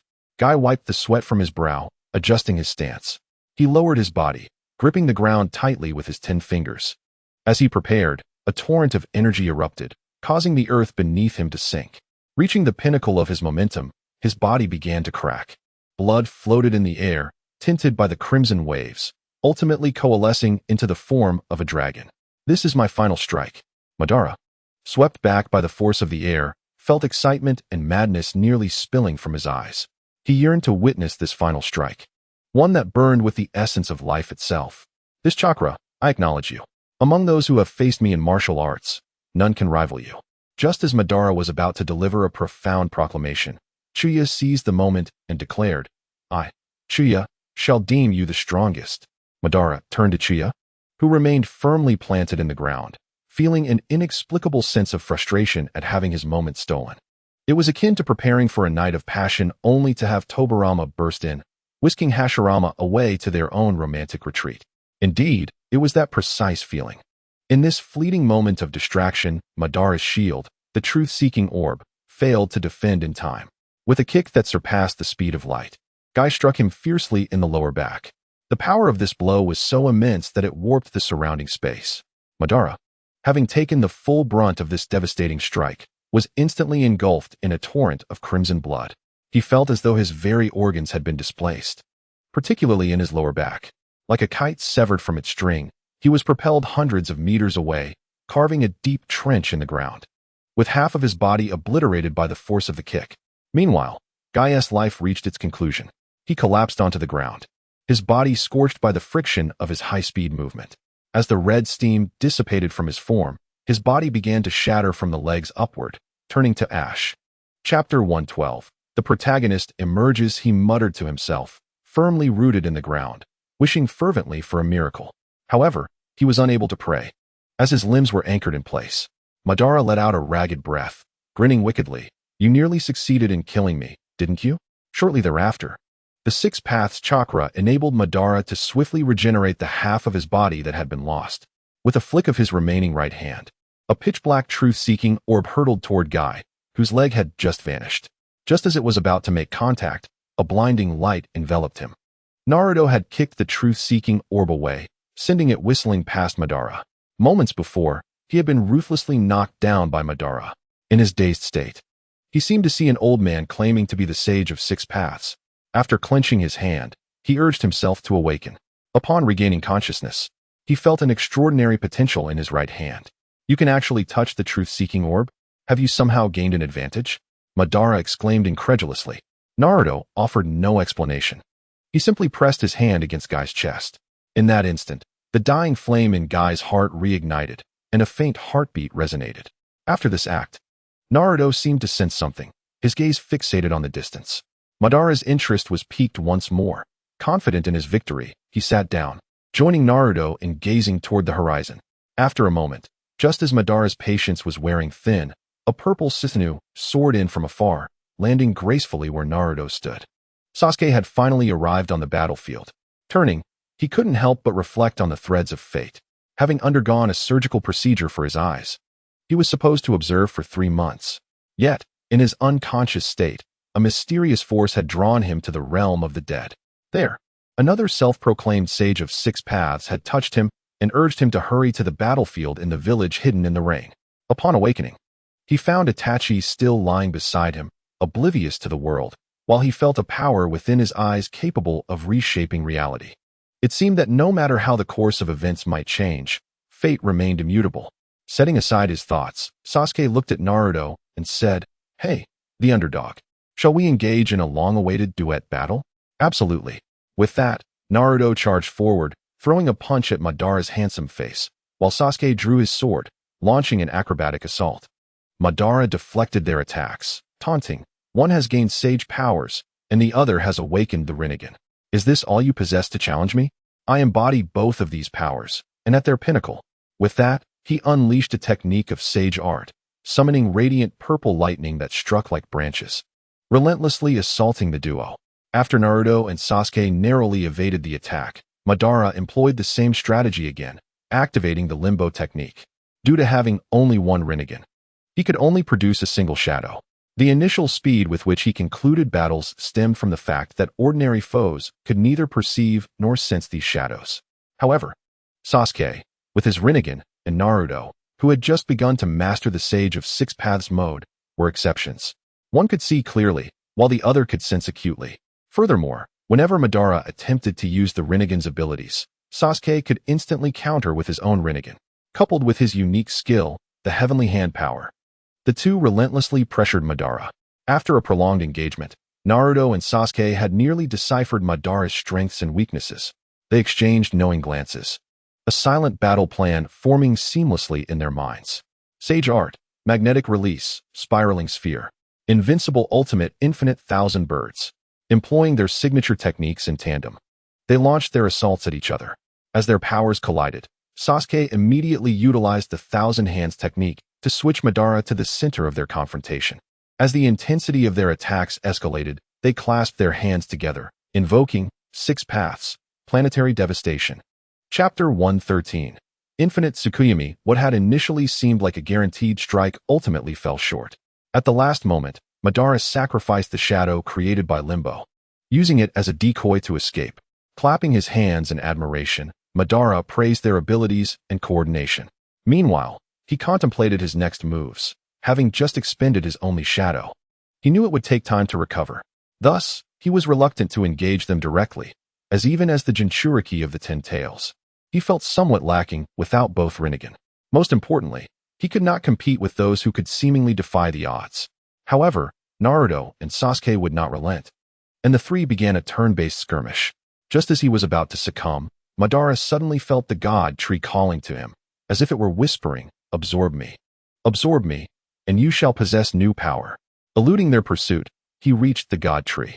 The closer he got, the more the enticing voice grew distinct.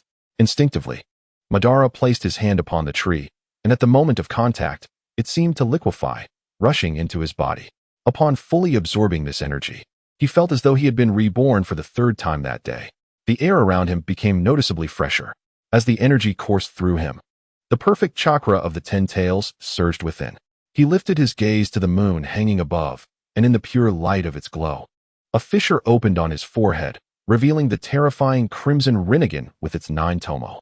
Connecting with the moon through the eye on his forehead, he reflected its image within his own pupils. The eye of the moon had officially awakened.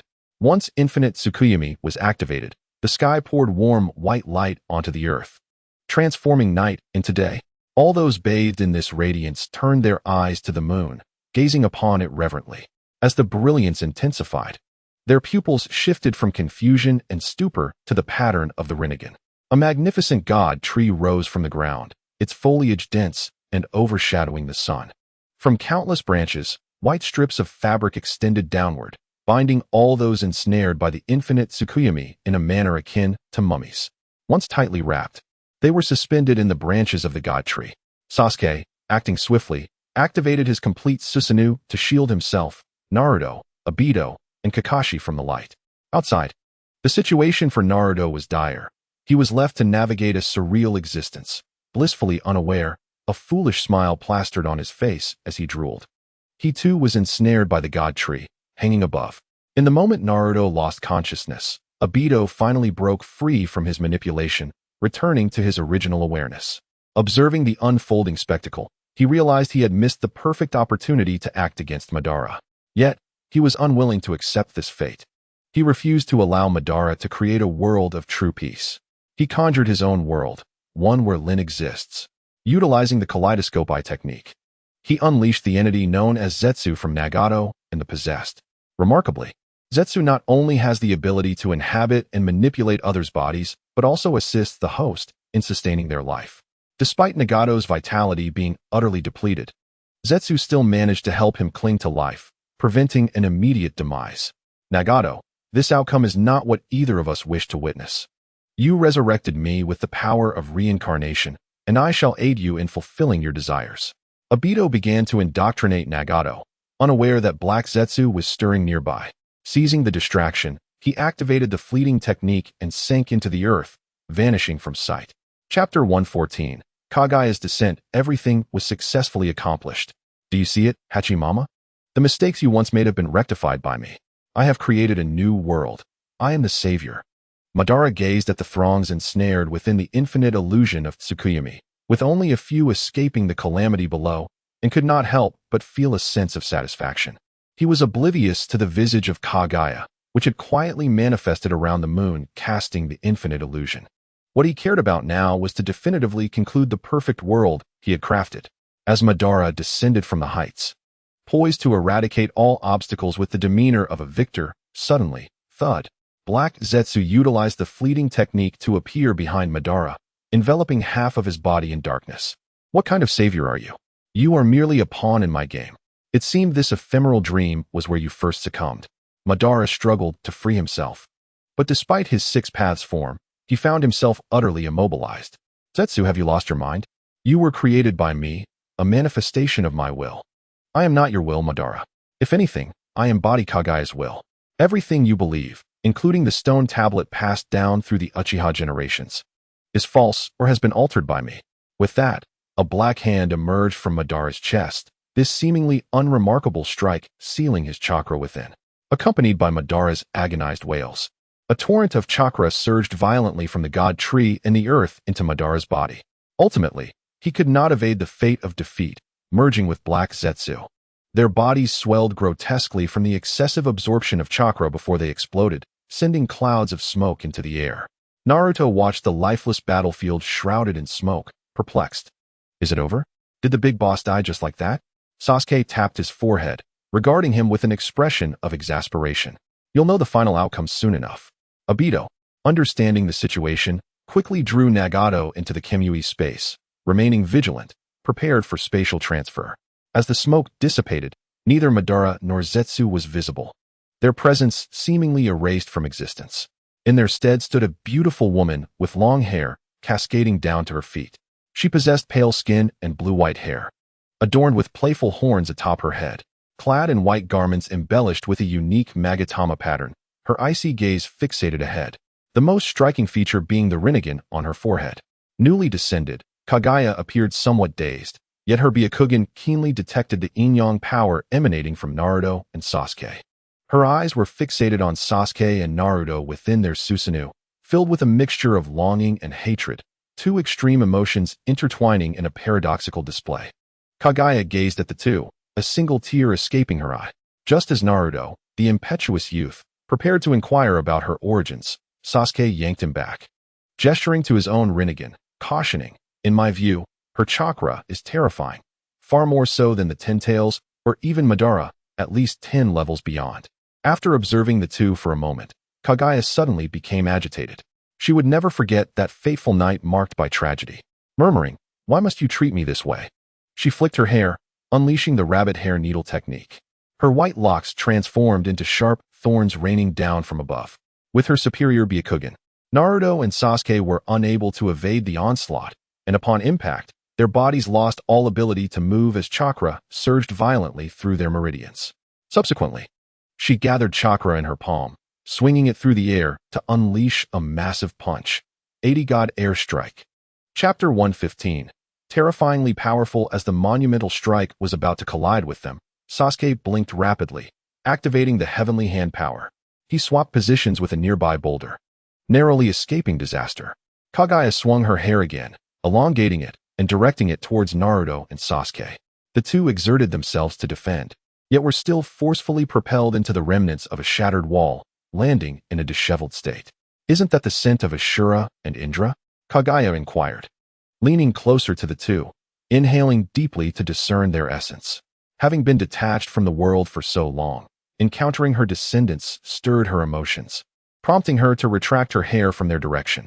Standing aloof before them, she extended a hand, stating, "This land is my cherished garden. Continuing to battle will only cause it harm. Let us end this conflict." Upon hearing this, Naruto mistakenly assumed she sought a truce and eagerly reached out his hand. In an instant, the corpse bone technique was unleashed. Kagaya's outstretched palm emitted bone spikes resembling Kimimara's Shikatsumiyaku, a lethal technique that would annihilate anything it touched. Just as Naruto was about to make contact, the nine tails within him reacted instinctively. The chakra surged forth, forming a colossal hand that deflected the bones, causing them to disintegrate like dust in the wind. Sasuke realized they could no longer allow the god tree to continue absorbing chakra, otherwise, their opponent would become an unstoppable force. He directed his right eye toward the suspended mummies, unleashing a grand-scale Amaterasu.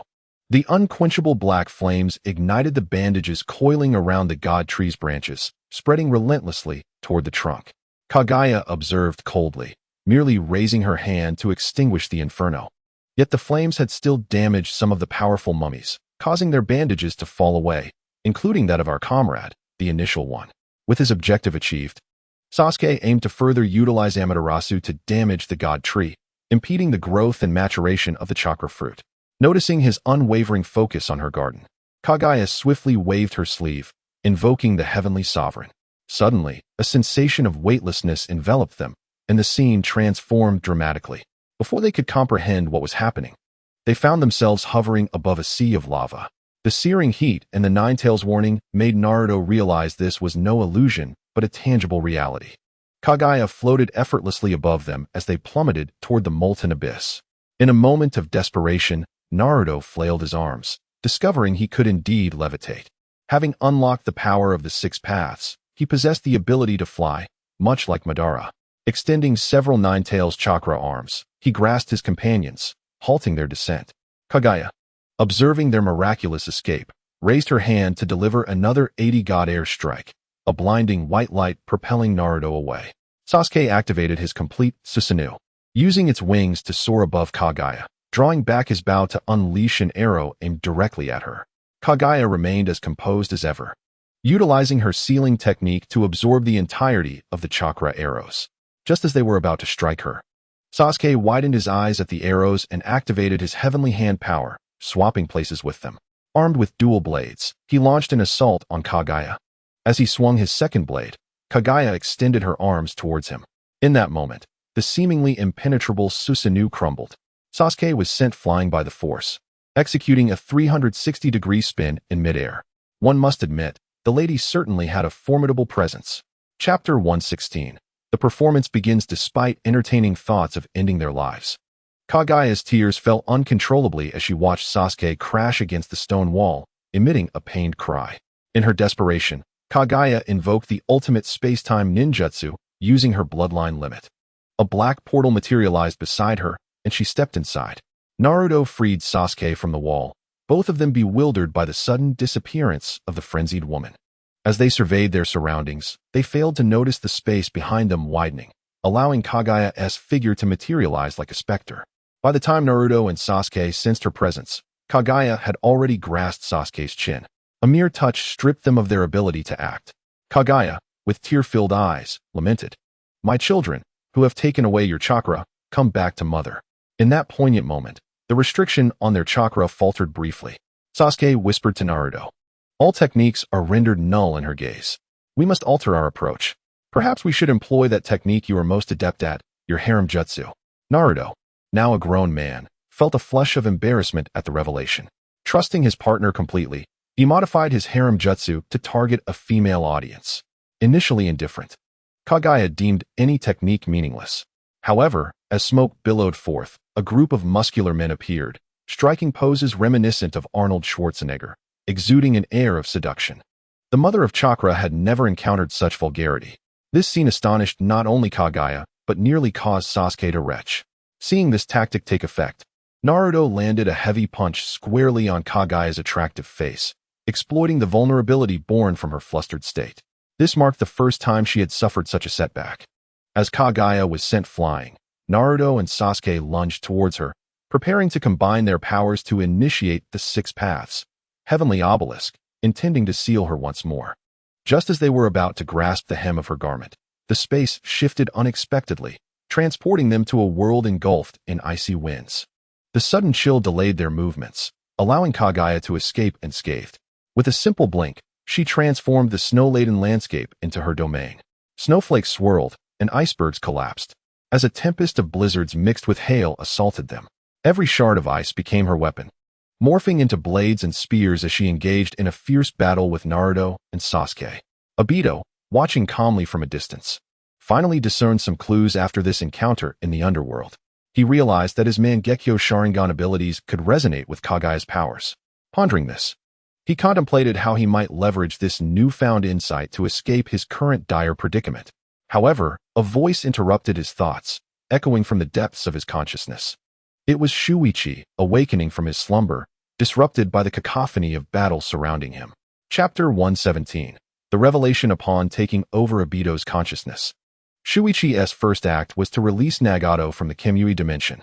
Utilizing the space-time nodes discovered by Obito, he transported everyone back to the real world, controlling Sasuke and Naruto to engage Kaguya while preparing for the final phase of his plan. With a beaming smile, Shuichi addressed the soon-to-be deceased Nagato. For the sake of Konoha, I need you to do me a small favor. Just a tiny, tiny favor that you can easily manage.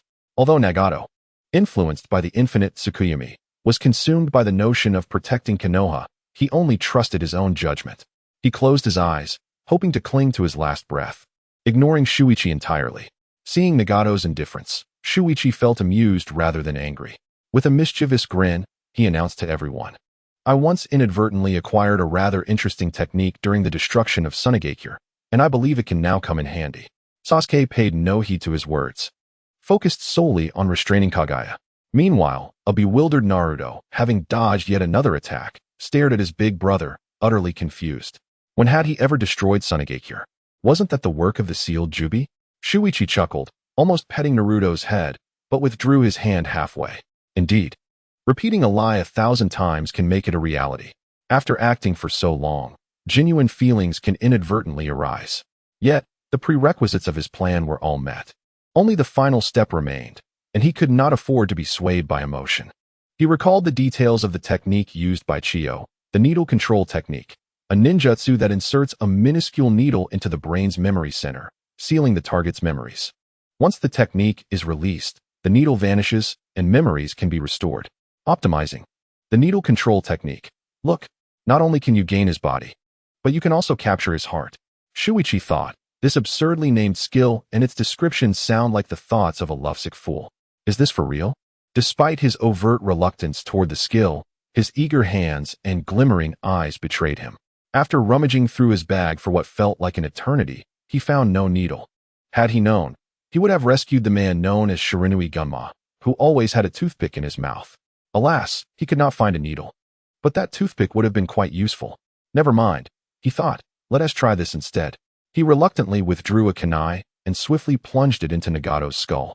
Though it was a bit thick and large, it proved effective. At the moment of insertion, Nagato felt all memories and beliefs of protecting Konoha shatter, leaving only one command in his mind. Listen to Shuichi. My sole purpose has always been to dismantle the heavenly obelisk hovering above the land of fire.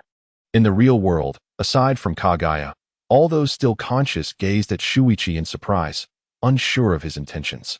Was he employing one catastrophe to counter another? However, Nagato, whose mind now belonged entirely to Shuichi, would not question him. He rose, glaring fiercely at those present. You must not speak ill of my Kogo. Do you have any idea how hard he has worked? Even with a fever of 73 degrees, he persevered in honing his ninjutsu, enduring sleepless nights for 10 days straight just to master taijutsu, and staying up until the early hours to refine his ocular techniques.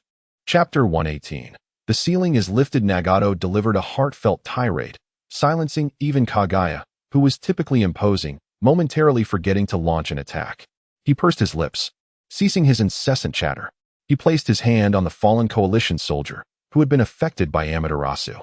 The beastly power activated, and the remaining chakra within him began to replenish. Trembling, he extended his hand toward the colossal meteor hovering above the land of fire. Earth Explosion Star, release. With Nagato's command, the massive meteor immediately crumbled to dust. As layers of rock fell away, the figure of Shiwufei gradually emerged. He was idly picking his nose, seemingly indifferent to the unseemly spectacle before the onlookers. Stretching his limbs, he leaped down from above. The moment Shiwufei landed, Kagaya was taken aback. The world had changed. How could such a character exist? Within him, chaotic energies swirled. A hint of Azura's power lingered, while the beastly chakra coursed through him, reminding him of the many-tailed beasts he had devoured. Shiwufei surveyed his surroundings, locking his gaze onto Naruto's face, and with a swift leap, he lunged forward. Naturally, Naruto would not remain passive. Utilizing the Six Paths Sage mode, he evaded with a speed that surpassed his father's yellow flash. Their velocities were on par, resembling a game of cat and mouse, with each chasing the other. It was Sasuke, the internal traitor, who after Naruto's evasion, used the heavenly hand power to send him directly into Shiwufei's grasp. Amid Naruto's astonished gaze, Shiwufei peeled away Naruto's beast cloak.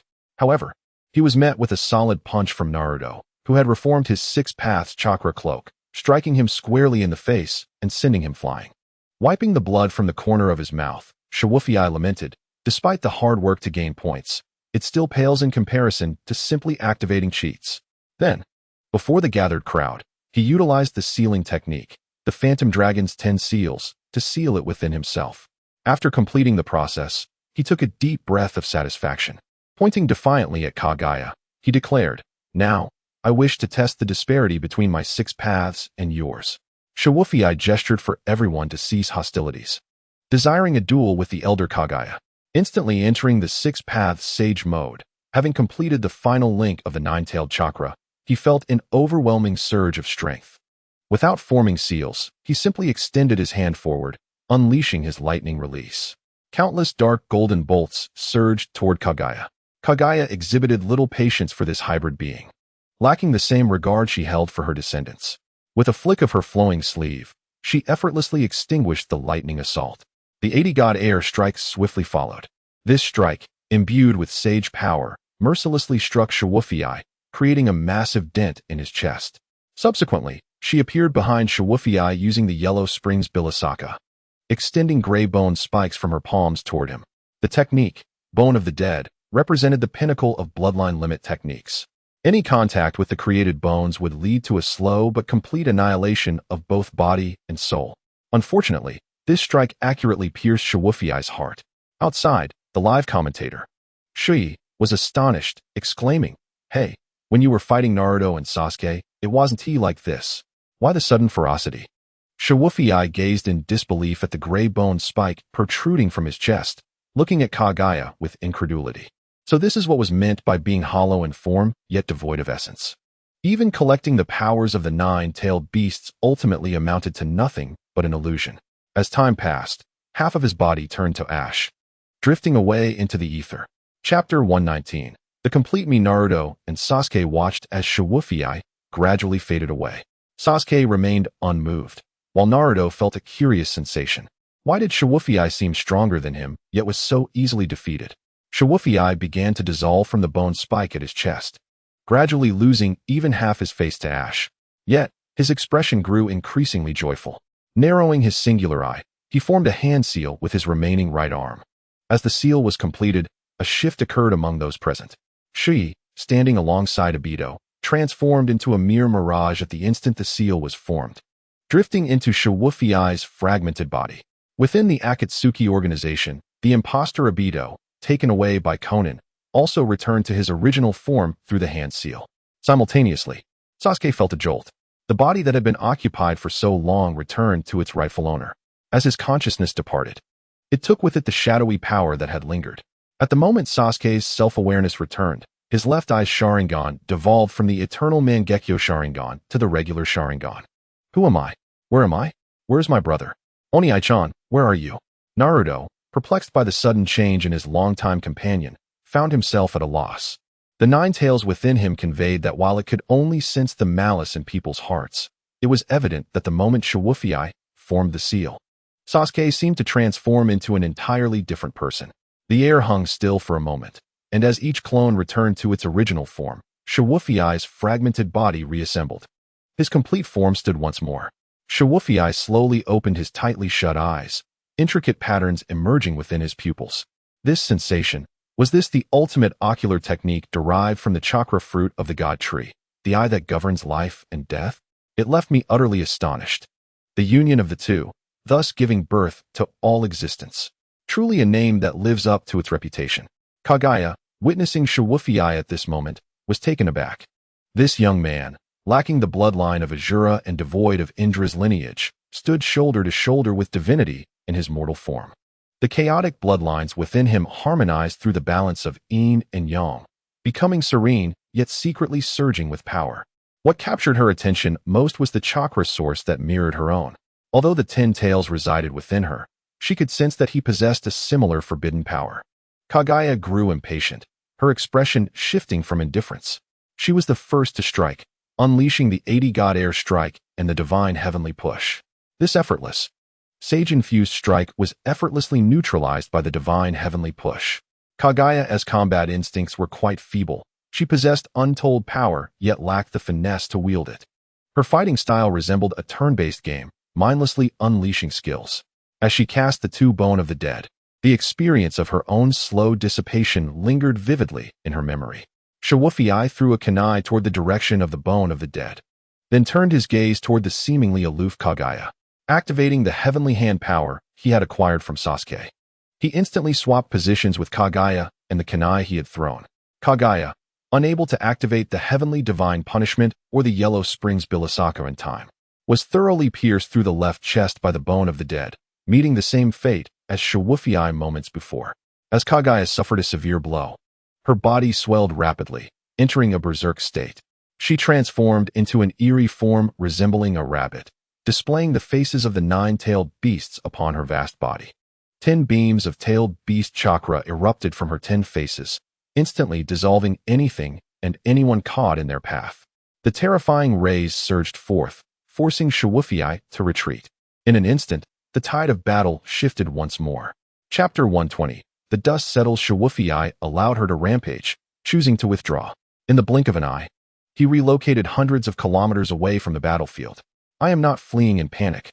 I am merely strategizing. This philosophy had guided him since he first encountered the isekai'd within his mind, and he consistently embodied this principle. He once again perused the sealing scroll that had aided him countless times, muttering as he flipped through its pages. These 2 techniques should suffice. Flying Thunder God Technique. S-Class Space-Time Ninjutsu. Utilizing the technique, the user can achieve instantaneous teleportation by marking a target with the Flying Thunder God Technique. This allows the user or any object in indirect contact with their chakra to teleport instantly.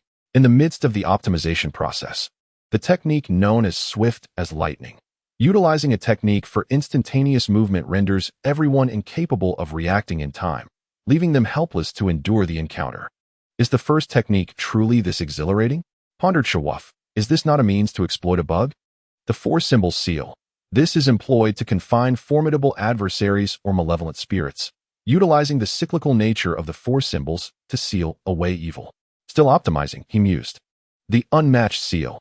Let me put it plainly, no sealing technique can compare to mine. Shiwufi smiled wryly at the familiar, unreliable description of this skill, a sight he had not encountered in quite some time. Having mastered these 2 techniques, Shiwufi felt the tide had turned in his favor. With a composed demeanor, he strode purposefully towards the colossal rabbit. Upon reaching the battlefield, the giant rabbit was incessantly unleashing beams of light, causing chaos among the onlookers. Fortunately, its movements were sluggish, allowing everyone to evade its beams just in the nick of time. Shiwufi retrieved his final shuriken from his pouch, realizing he had no choice but to rely on it. I never anticipated it would come to this, but you have aided me greatly in my throwing technique, he thought. With focused intent, he hurled the shuriken towards the fallen Nagato, and it embedded itself firmly in Nagato's shoulder. Thank you, Nagato uttered, for warming the seasons with your presence. The shuriken then took flight, soaring towards the frenzied rabbit. Each time the tailed beast's chakra beam was about to strike, Shiwufi utilized his celestial hand technique to swap places with the debris on the ground, allowing him to avoid disaster. After several rounds of maneuvering, the shuriken finally reached the giant rabbit. Upon impact, it shattered against the creature's formidable defenses, yet it successfully left behind a spatial technique. Swift as lightning, activate. As Shiwufi moved to the designated point, time appeared to suspend around him. Observing this phenomenon, he paused his hand signs and leisurely ambled about, realizing this was indeed a technique of causality. As long as he refrained from striking, time would remain in stasis. After indulging in this game long enough, Shiwufi decided to act decisively. The unmatched seal arose from his fingertips and gently pressed against the rabbit's substantial abdomen. As the sealing technique descended, everything around began to function once more. The rabbit trembled incessantly, its form shrinking until it coalesced into a pearl the size of a fist. The white orb traced a path, slowly merging into Shiwufi's abdomen, culminating in an intricate pattern resembling the 8 trigrams at his navel. He had now transformed into the Jinchuriki of the 10 Tails. Chapter 121. A monologue. The second battle of the Fourth Great Ninja War concluded with Kaguya's disappearance, ushering in a new era of peace among the ninja villages. Yet, the duration of this tranquility remained uncertain. The focus of intrigue shifted to the absolute powerhouse, Shiwufi. As everyone yearned to discern his stance and affiliations, aside from the bewildered Sasuke and half-dazed Naruto, The ninja world entered a state of serenity reminiscent of the era when Hashirama Senju walked the earth, as if the term war had never graced this tranquil realm. Meanwhile, Shawuf, sought after by many, found himself retreating into a cave, too apprehensive to venture outside. The energy he harbored within was unexpectedly vast, making him unwelcome in this world, which sought to expel him. He sensed that the moment he unleashed his energy again would coincide with his departure from the ninja world. One day, Shawuf discreetly summoned an old acquaintance, the ultimate stitched creature, Kabuto Yakushi. In the guise of the foremost figure, he painted a vivid vision for him. Kabuto, enamored with the prospect of culinary delights, could hardly contain his excitement upon hearing Shawuf's descriptions of another realm. After multiple discussions, Kabuto returned laden with ideas. Shawuf then embarked on a new endeavor, which he dubbed the 5-year plan for building a moderately prosperous ninja world and establishing a path to peace. The essence of this plan was encapsulated in 24 characters: prosperity, democracy, civilization, harmony, freedom, equality, justice, rule of law, patriotism, dedication, integrity, and kindness. He referred to it as the core socialist values. To implement this grand vision in a world steeped in bloodshed, Shawuf seized the moment when unity prevailed post-war to stage an event. He soared above the ambitious Iwagakure and Kumogakure, unleashing his full might and declaring to the masses below, "Ninjas bear the title of ninja because they are often compelled to make cruel choices.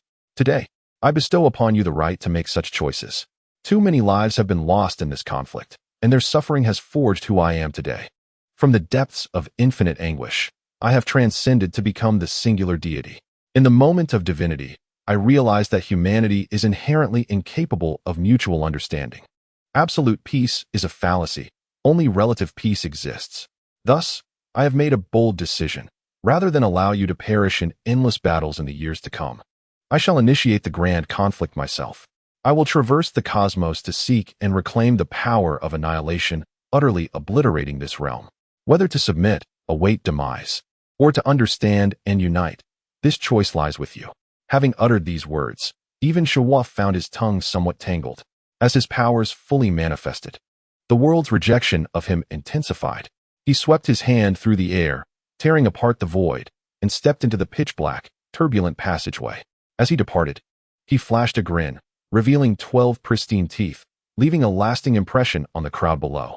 Contemplating his actions, Shawuf recognized that, on the surface, this was the peace Hashirama had longed for. Yet, everyone understood that it stemmed from his existence.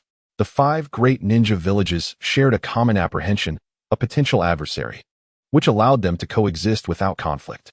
However, once he departed, discord would inevitably arise. Having lived in this world for so long, he could not bear to witness the sacrifice of friends he had grown to cherish. Thus, he resolved to become the villain in their narrative, the imagined enemy that would preserve this illusory peace. Furthermore, his commitment to Kabuto was not a whim.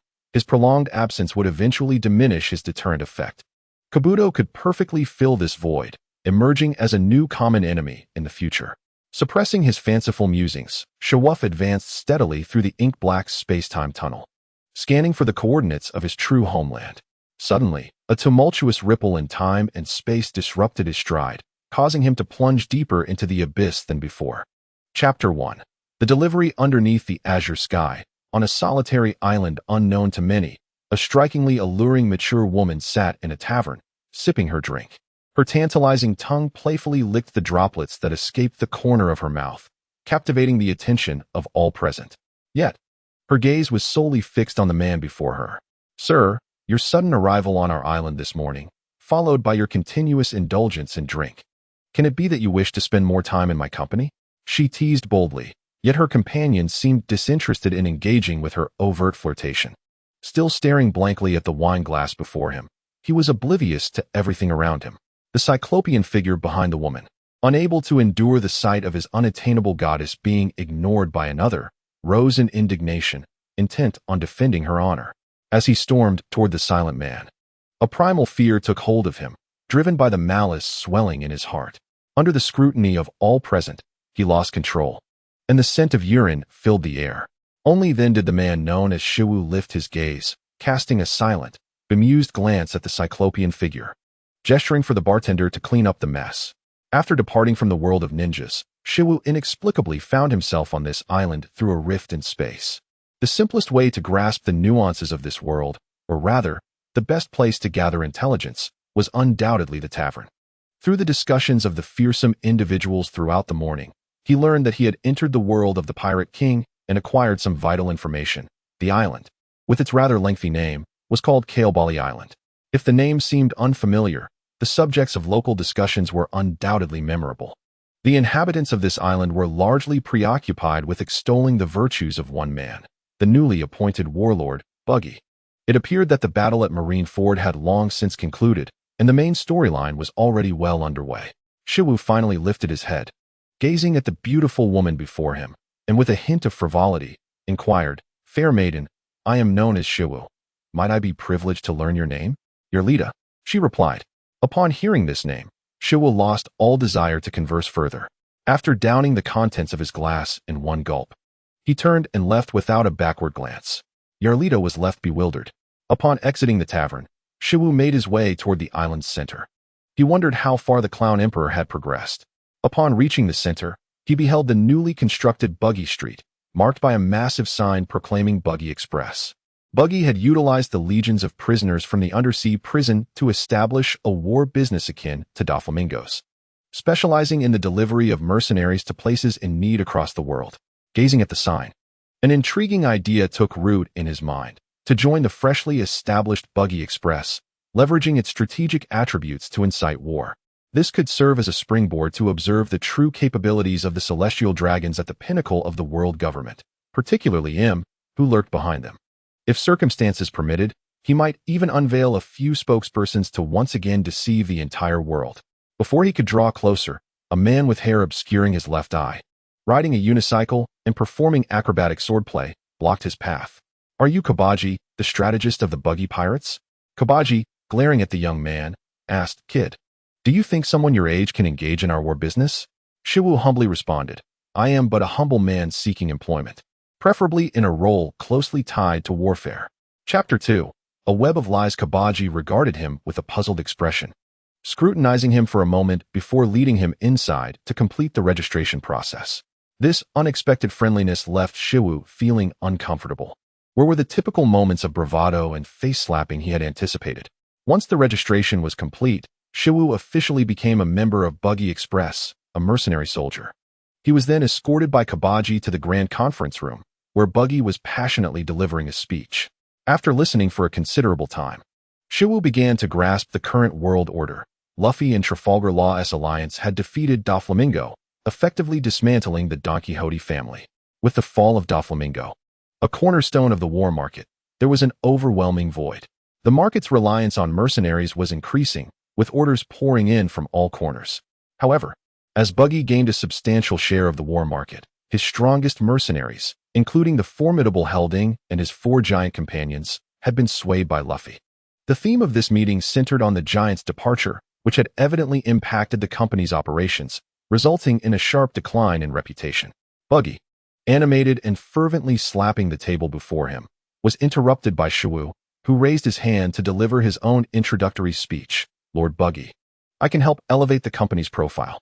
I have been in the business of killing for over a decade. I assure you, I have never failed a single contract." Buggy, intrigued by this unfamiliar figure, inquired, "Oh, then do enlighten me. How many contracts have you completed in these 10 years?" Shiwu, hands on his hips and head held high, confidently proclaimed, "Not a single one." Buggy, realizing he had been played, pointed at him in disbelief. Feeling foolish for having entertained the thought that this individual might alleviate his pressing concerns, Buggy's spirit seemed to drain instantly, and he wearily waved his hand, signaling for this fool to be thrown out. Unfazed by the crowd encircling him, Shiwu casually selected a fortunate spectator and launched a shuriken, which, after a twisted trajectory, swiftly ended the man's life. He then chose 2 more unfortunate souls, executing them with a swift and powerful technique that severed them in 2. The onlookers, having never witnessed such a bizarre ability, were momentarily stunned by the rapid resolution of the 3 lives. Shiwu regarded them coldly, exuding an air of invulnerability, before striding toward the now fading figures of the 3 victims. Activating his healing technique, he restored them to life, feeling a warm light envelop him as their wounds rapidly healed. especially for the one who had been cleaved in half. Upon being touched by the radiant glow, he miraculously returned to a state of normalcy. This astonishing spectacle left the gathered crowd in awe. These rough individuals, accustomed to the grim realities of impelled down, had never witnessed such a miracle. What kind of fruit power is this? Why have I never seen it in the Devil Fruit Compendium? Is it a combination of the tact fruit, the Navy's 6 styles, and a healing fruit? Buggy quelled the ensuing commotion with a serious gaze fixed on Shiwu. This power was too peculiar, making him an ideal candidate for a competent mercenary. Particularly with that uncanny dart technique, it was undeniably a devastating weapon in group combat. The more Buggy contemplated, the more excitement bubbled within him as he looked at Shiwu with eager anticipation. Devoid of the giant's assistance, he desperately needed a multifaceted youth of such caliber. Shiwu waved at him, speaking in a sultry and deep tone. In truth, this is not a fruit ability. It is a secret technique passed down through generations. Do you know what the most formidable aspect of this technique is? Buggy, puzzled, gazed at Shiwu with a thirst for knowledge in his eyes. It can kill and bury, and even kill again and resurrect, allowing for a cycle of death and rebirth that renders the opponent's existence a living hell. Chapter 3. Following the trail, having stunned the crowd into silence, he approached the mission board hanging in the hall, indicating his intent to undertake a mercenary task. In the East Blue, a group of nobles has recently been plagued by incessant disturbances from the Revolutionary Army. It is my duty to dispatch a team to cleanse them of this nuisance. Leave this matter to me. I shall accomplish it with flair and uphold the reputation of our organization. Without waiting for Buggy's response, he deftly hopped onto a small boat, embarking on his new journey. East Blue, Goa Kingdom. This was the hometown of Sabo from the Revolutionary Army, heralded as the most beautiful nation in the East Blue. Here, unnecessary elements were perfectly eliminated, serving as a model for successful social isolation. Upon disembarking, Shiwu was astonished by the almost pristine environment before him. Venturing further in, he discovered a stark division within the society, which could be broadly categorized into 3 areas: the noble district, the civilian district, and the so-called lawless zone. He first proceeded to the noble district, where he located the task publisher, Otluk III. He is a nobleman of the Goya Kingdom, with an unblemished lineage, and holds a more brutal identity as Sabo's biological father. Otto Luke III looked down arrogantly at the figure before him, Shiwufu, unconsciously adopting the demeanor of high society. Can your organization truly handle such a significant contract? You send just one person? Huh. A man may be weak, but we'll see. After uttering these words, Shiwufu turned and departed, following the intel that directed him towards the slums. In the deepest recesses of 3 dilapidated houses, Deputy Commander Ashalu of the Eastern Revolutionary Army was conferring with his subordinates about the liberation of the Goya Kingdom. Suddenly, the door was kicked in. Shiwufu strode in, indifferent to familial ties. Hey, you all are here, he remarked. Upon the unexpected intrusion, the revolutionaries swiftly armed themselves, eyeing him warily. Deputy Commander Ashalu raised his mechanical left arm, glimmering coldly in the light, a testament to its indestructibility. Sensing the tension, Shiwufu lost interest in toying with them. A tiger may play with an antelope, but facing mere ants is dull. He leisurely raised his left hand and snapped his fingers, then began to rummage for information, ultimately turning to leave the revolutionary stronghold. The atmosphere in the room had already turned lifeless. Particularly, Ashalu's eyes widened in terror as if he had gazed upon an unspeakable horror. After resolving these individuals, one would assume the mission was complete. Yet, Shiwufu was unwilling to simply return.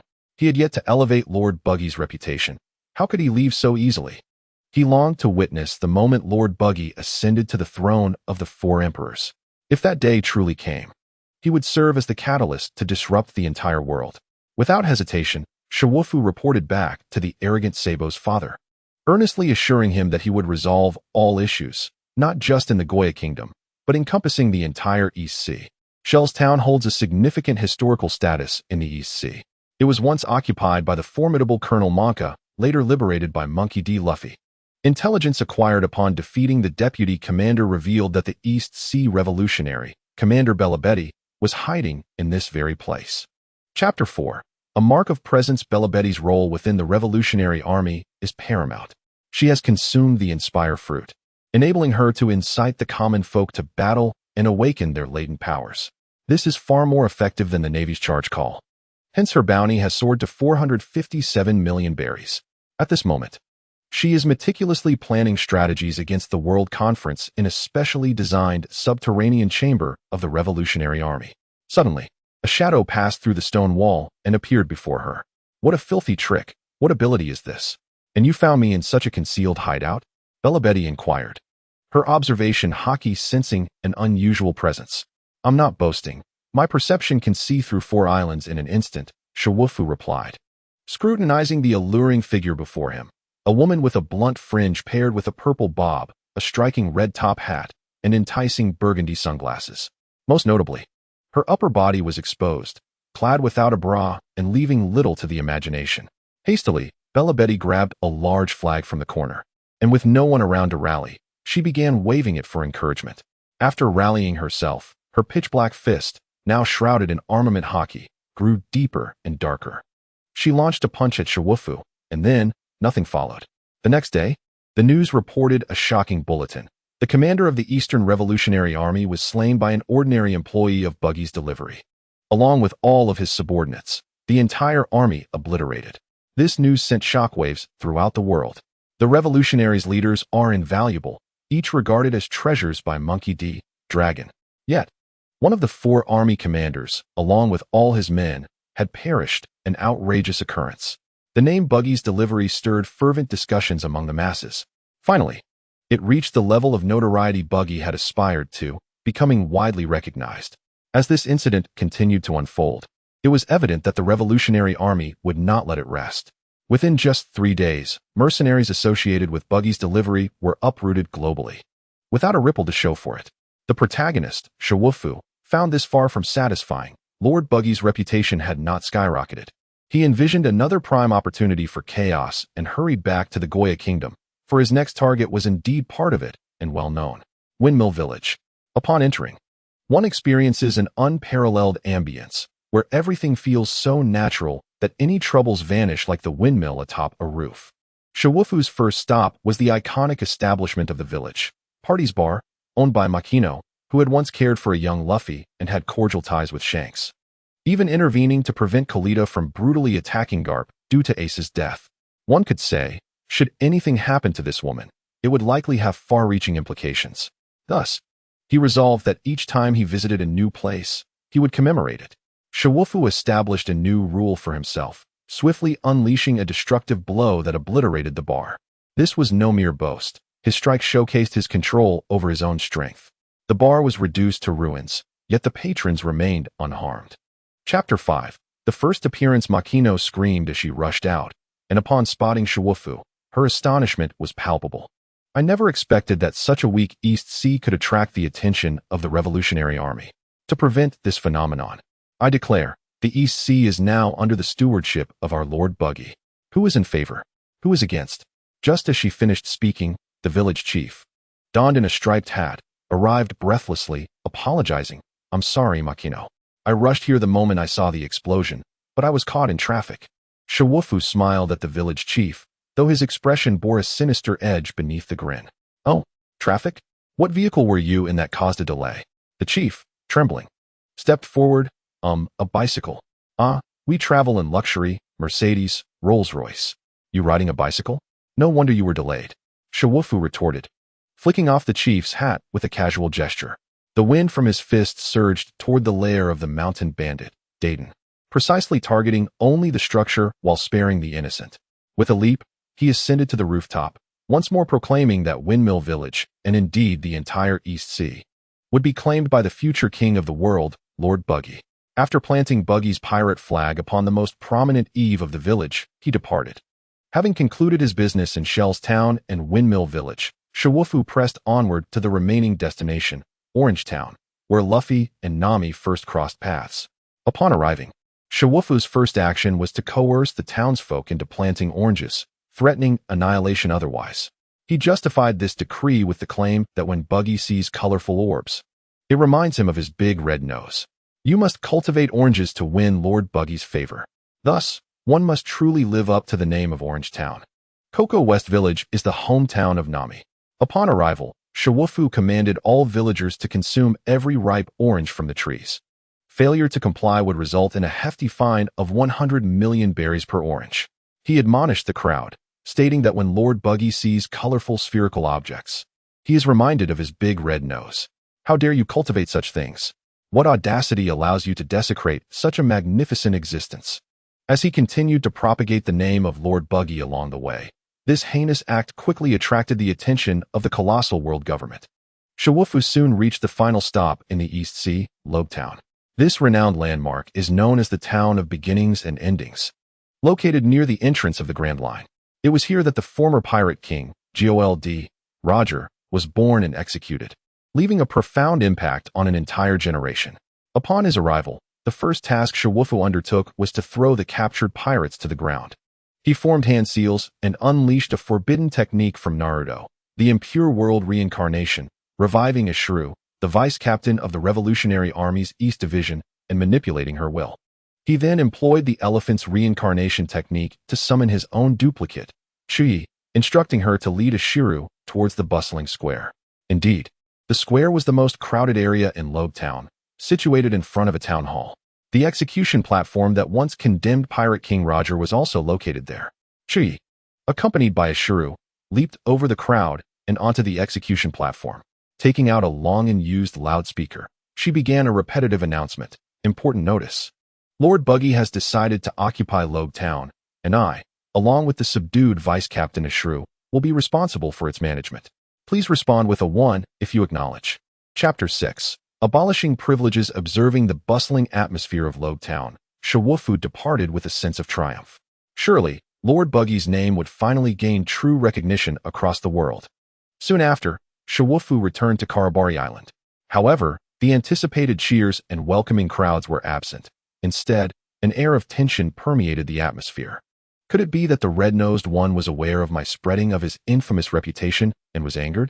Shiwufu felt a twinge of embarrassment, fearing he might be expelled from the organization shortly after joining. As he ventured inward, he found Buggy, who usually wore a jovial expression, seated with a serious demeanor, surrounded by officers and subordinates. Upon seeing Shiwufu's return, Buggy merely waved him to sit down for a meeting without paying much heed. Shiwufu's keen eyes caught sight of a newspaper on Buggy's desk. Its headline glaringly clear. The World Conference proposes the abolishment of the 7 warlords of the sea system. The system no longer exists. No wonder everyone appeared so anxious.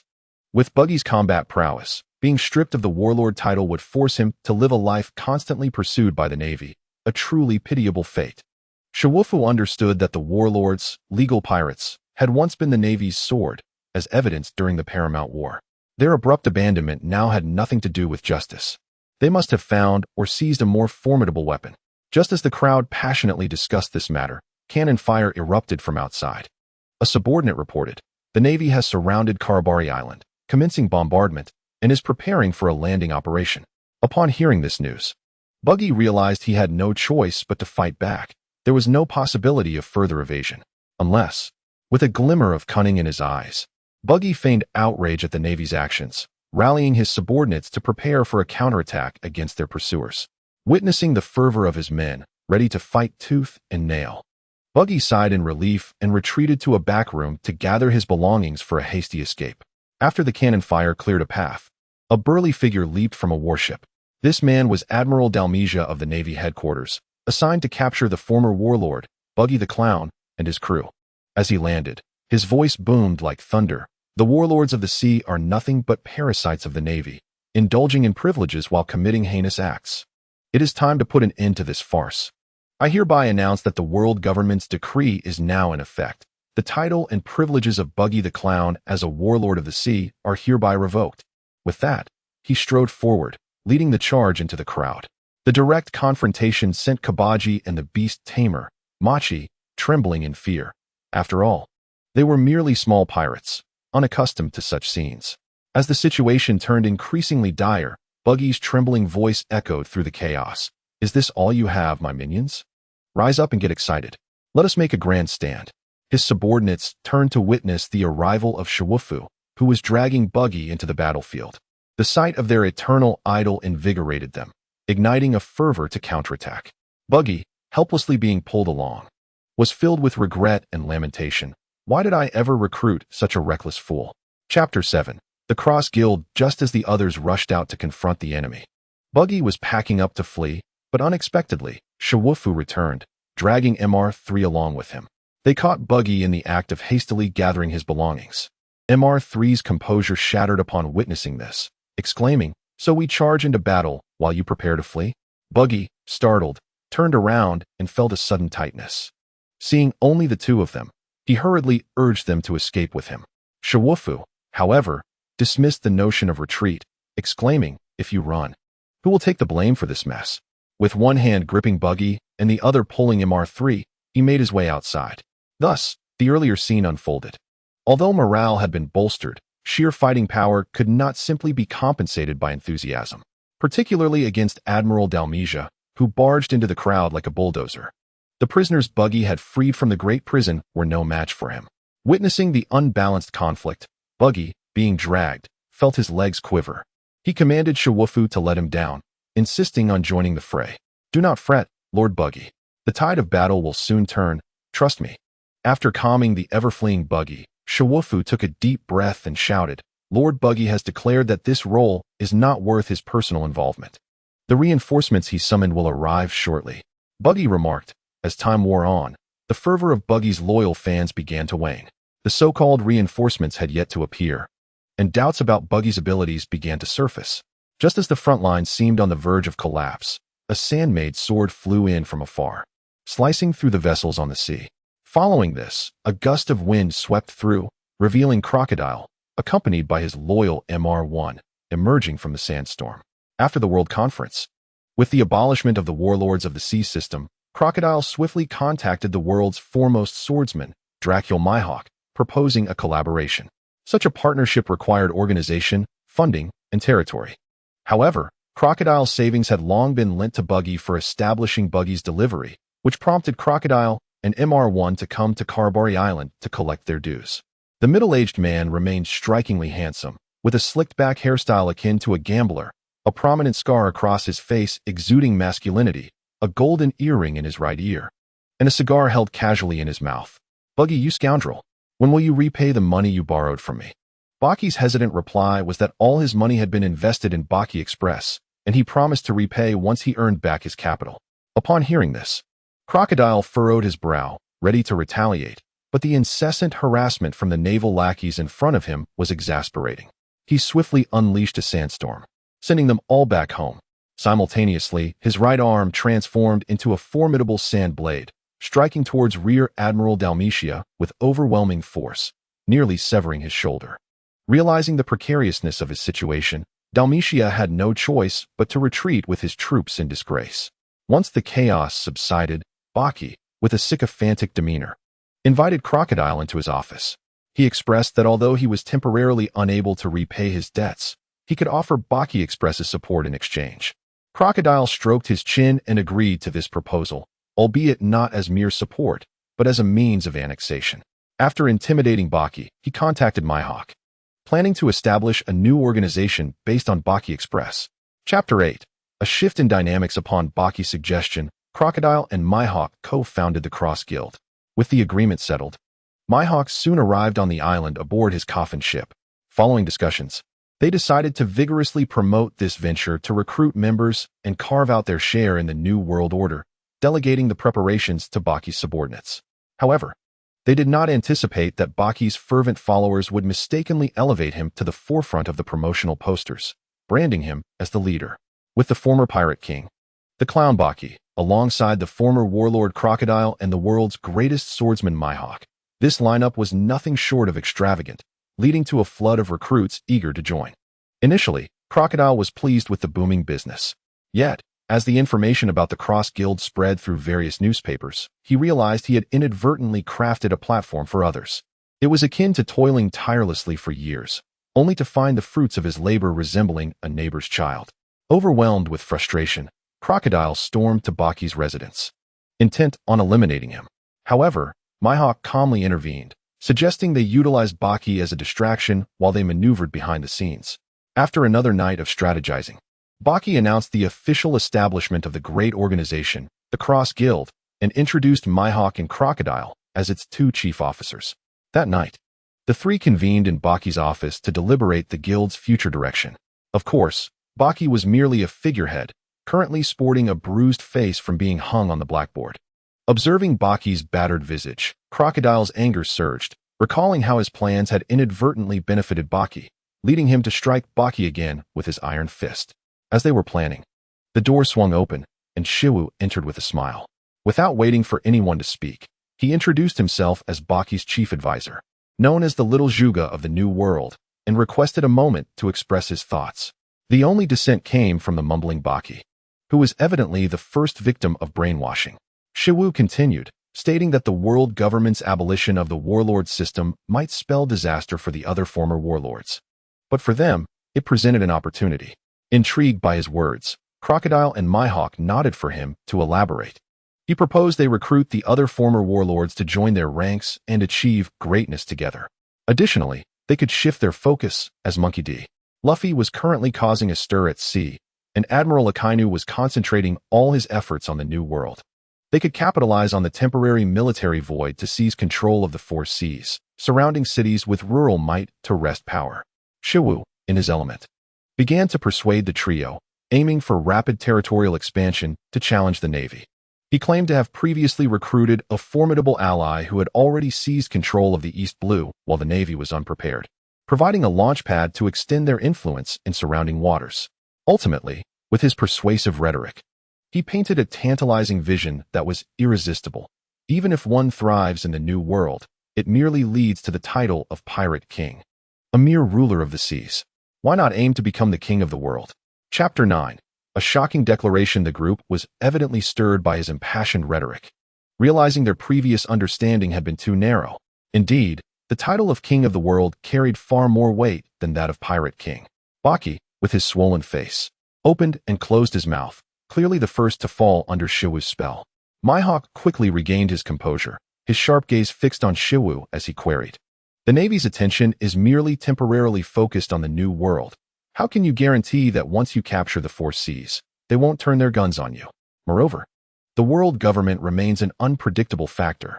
Shiwu met Mihawk's gaze with determination, replying, I cannot guarantee it. However, without taking the chance, how can one hope to reach the pinnacle? Mihawk scrutinized him deeply before bowing his head in contemplation. Shiwu chose not to press further, waving goodbye as he departed, understanding that such matters required careful consideration. His graceful exit served as a heavy blow, ensuring that his words would embed themselves deeply in their minds. Next, he sent a mental message to Chuyi, who had escaped to the New World, assigning him a task. Chuyi, who had been comfortably situated in Rogue Town, had now ventured to a distant place, deserving commendation for his acting skills. An Oscar would be well earned. Facing the Navy's onslaught, he concealed his true strength, merely dodging while appearing to flee. Unbeknownst to him, he had already stepped into the New World, seemingly pursued by the Navy in a frenzied escape. Merely 3 days later, as the Navy was in the midst of reclaiming the East Blue, Chuyi made his return. When people caught sight of him, he was nonchalantly lounging with his legs crossed on the execution platform in Rogue Town. This time, he brought with him the command of his true form, ready to unveil a new combat system of the filthy Earth Army to the world. As dozens of naval ships stood poised, firing cannonballs in his direction, Chuyi leisurely manipulated his fingers before delivering a mighty slap. A coffin slowly emerged from the ground, shielding him from the imminent explosions. As the coffin lid shattered under cannon fire, an astonishing scene unfolded. The pale-skinned Port-Ghast Ace emerged from within, initially bewildered as he surveyed his surroundings. But I thought I was dead, he murmured, recalling how he had taken a fatal blow for Luffy, only to have magma pierce through him. Before he could fully process the situation, Chuyi seized control of his will. A massive fire fist erupted, obliterating the naval ships in a straight line. He then commanded Ace. In truth, I allowed myself to be defeated by that dog Akainu. I once thought Whitebeard was the ultimate belief, until I met Lord Baki. At that moment, I realized he was the one I could entrust my life to. This era is no longer Whitebeard's. It is the era of the Red-Nosed. This declaration was far more explosive than the news of the East Blue's occupation. As the captain of Whitebeard's 2nd Division, Ace had only ignited a war because of his rescue by Whitebeard, ultimately leading to a downfall that saw the collapse of their ranks. What thoughts did the remnants of Whitebeard entertain? How did the world government feel? How were his own brethren to comprehend it? With these words spoken, it was no longer a mere undercurrent. It was a glaring surge of tumult. In an instant, both the remnants of Whitebeard and the Navy were mobilizing, hastening towards the East Sea, this land of strife. As I toyed with souls, I wondered if I would face any repercussions. I gazed skyward, cautiously inquiring. Chapter 10. A major incident 3 months later at the World News headquarters. One of the emperors of the underground society, Smorgon, president of the World Economic News Agency, was at work. He possessed the powers of the bird fruit, albatross type, and donned gentlemanly attire, appearing unremarkable from any angle, merely a white birdman. Suddenly, a knock echoed at the office door, and a flustered subordinate entered. President, big news. Huge news. Smorgon, unfazed, lit a cigar and gestured for his subordinate to take his time. The paparazzi in the East Sea have captured significant news. This information will soon sweep across the world. Admiral Kizaru, leading 2 vice admirals and 5,000 elite troops, attempted to reclaim the East Sea from the Cross Guild, but returned in defeat. Upon hearing this, Smorgon sprang to his feet, the cigar tumbling from his mouth. How could this be? This is explosive news. The first half of the Grand Line has never stirred much turbulence, particularly in the East Sea, known as the weakest sea. That even an admiral faced such a setback is simply inconceivable. Immediately, the subordinate produced a stack of bounty notices from his bag, continuing, "This is just the appetizer. The Revolutionary Army's vice captain, a shrew, who was coerced by Buggy, has simultaneously provided us with a plethora of bounties on the Navy." Bounties. What is so astonishing about that? But these bounties are directed at the Navy? Smorgon snatched the notices from his subordinate's hand, incredulity etched on his face. The subordinate took a breath. Steadying himself, the world government has mandated that, for the sake of overall stability, we must not publish related reports, but they will provide us with monetary compensation. Smorgon adjusted the feather on his hat, his excitement palpable. While I cherish wealth, I value my professionalism and principles even more. Publish. Release it all. With Smorgon's vigorous support, the news rapidly spread like wildfire across the globe. On Karabali Island, Buggy clutched that day's newspaper tightly, eager to share it with his 2 invisible leaders. The headline was sensational. The Cross Guild establishes itself in the East Sea. Admiral returns defeated. He trembled in anticipation of their reactions, overwhelmed by excitement at having recruited such formidable allies. Hawkeye gazed at the paper, falling into contemplation. When did such powerful figures emerge in the world? He had received no prior inkling of their existence. The newspaper described the fierce battle between Kizaru and a man named Minato Namikaze. Initially, Kizaru, with lightspeed attacks, effortlessly breached defenses until the golden-haired man appeared, turning the tide. His reflexes and speed matched Kizaru's, and after 2 days and nights of fierce combat, it ended in a stalemate. The remaining forces, including the Fire Fist Ace, annihilated all naval vessels, inflicting tremendous losses on the Navy. So, the East Sea is entirely within our grasp.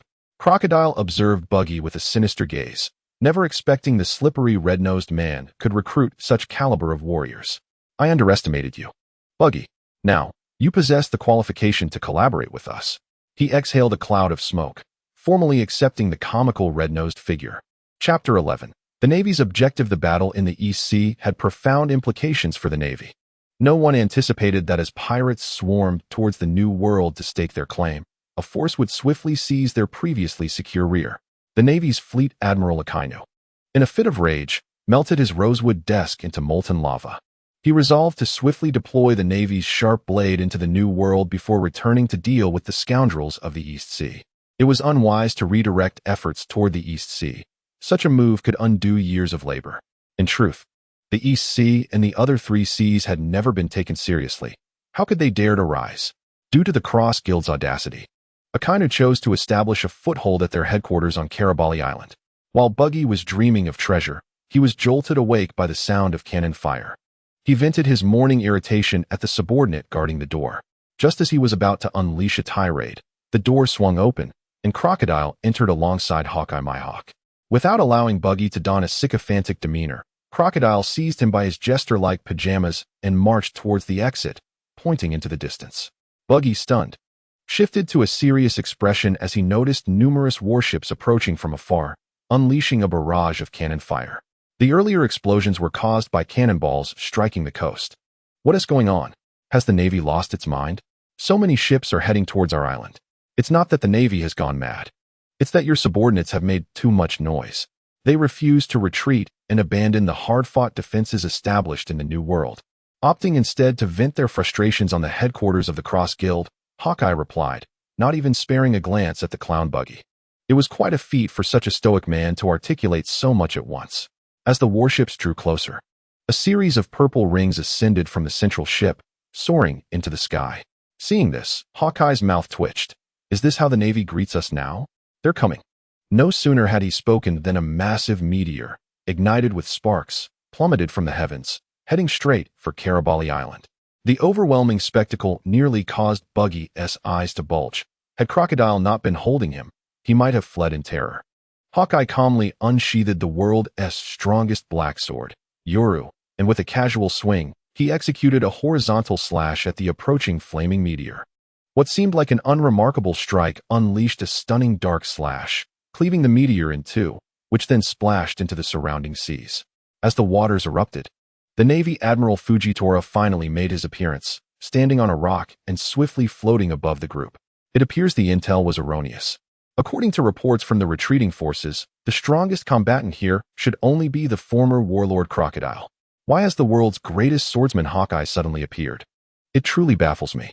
As Crocodile was about to elaborate on the Cross Guild's configurations, Buggy's fans erupted in discontent, shouting at Fujitora, "Blind man, no wonder you're blind.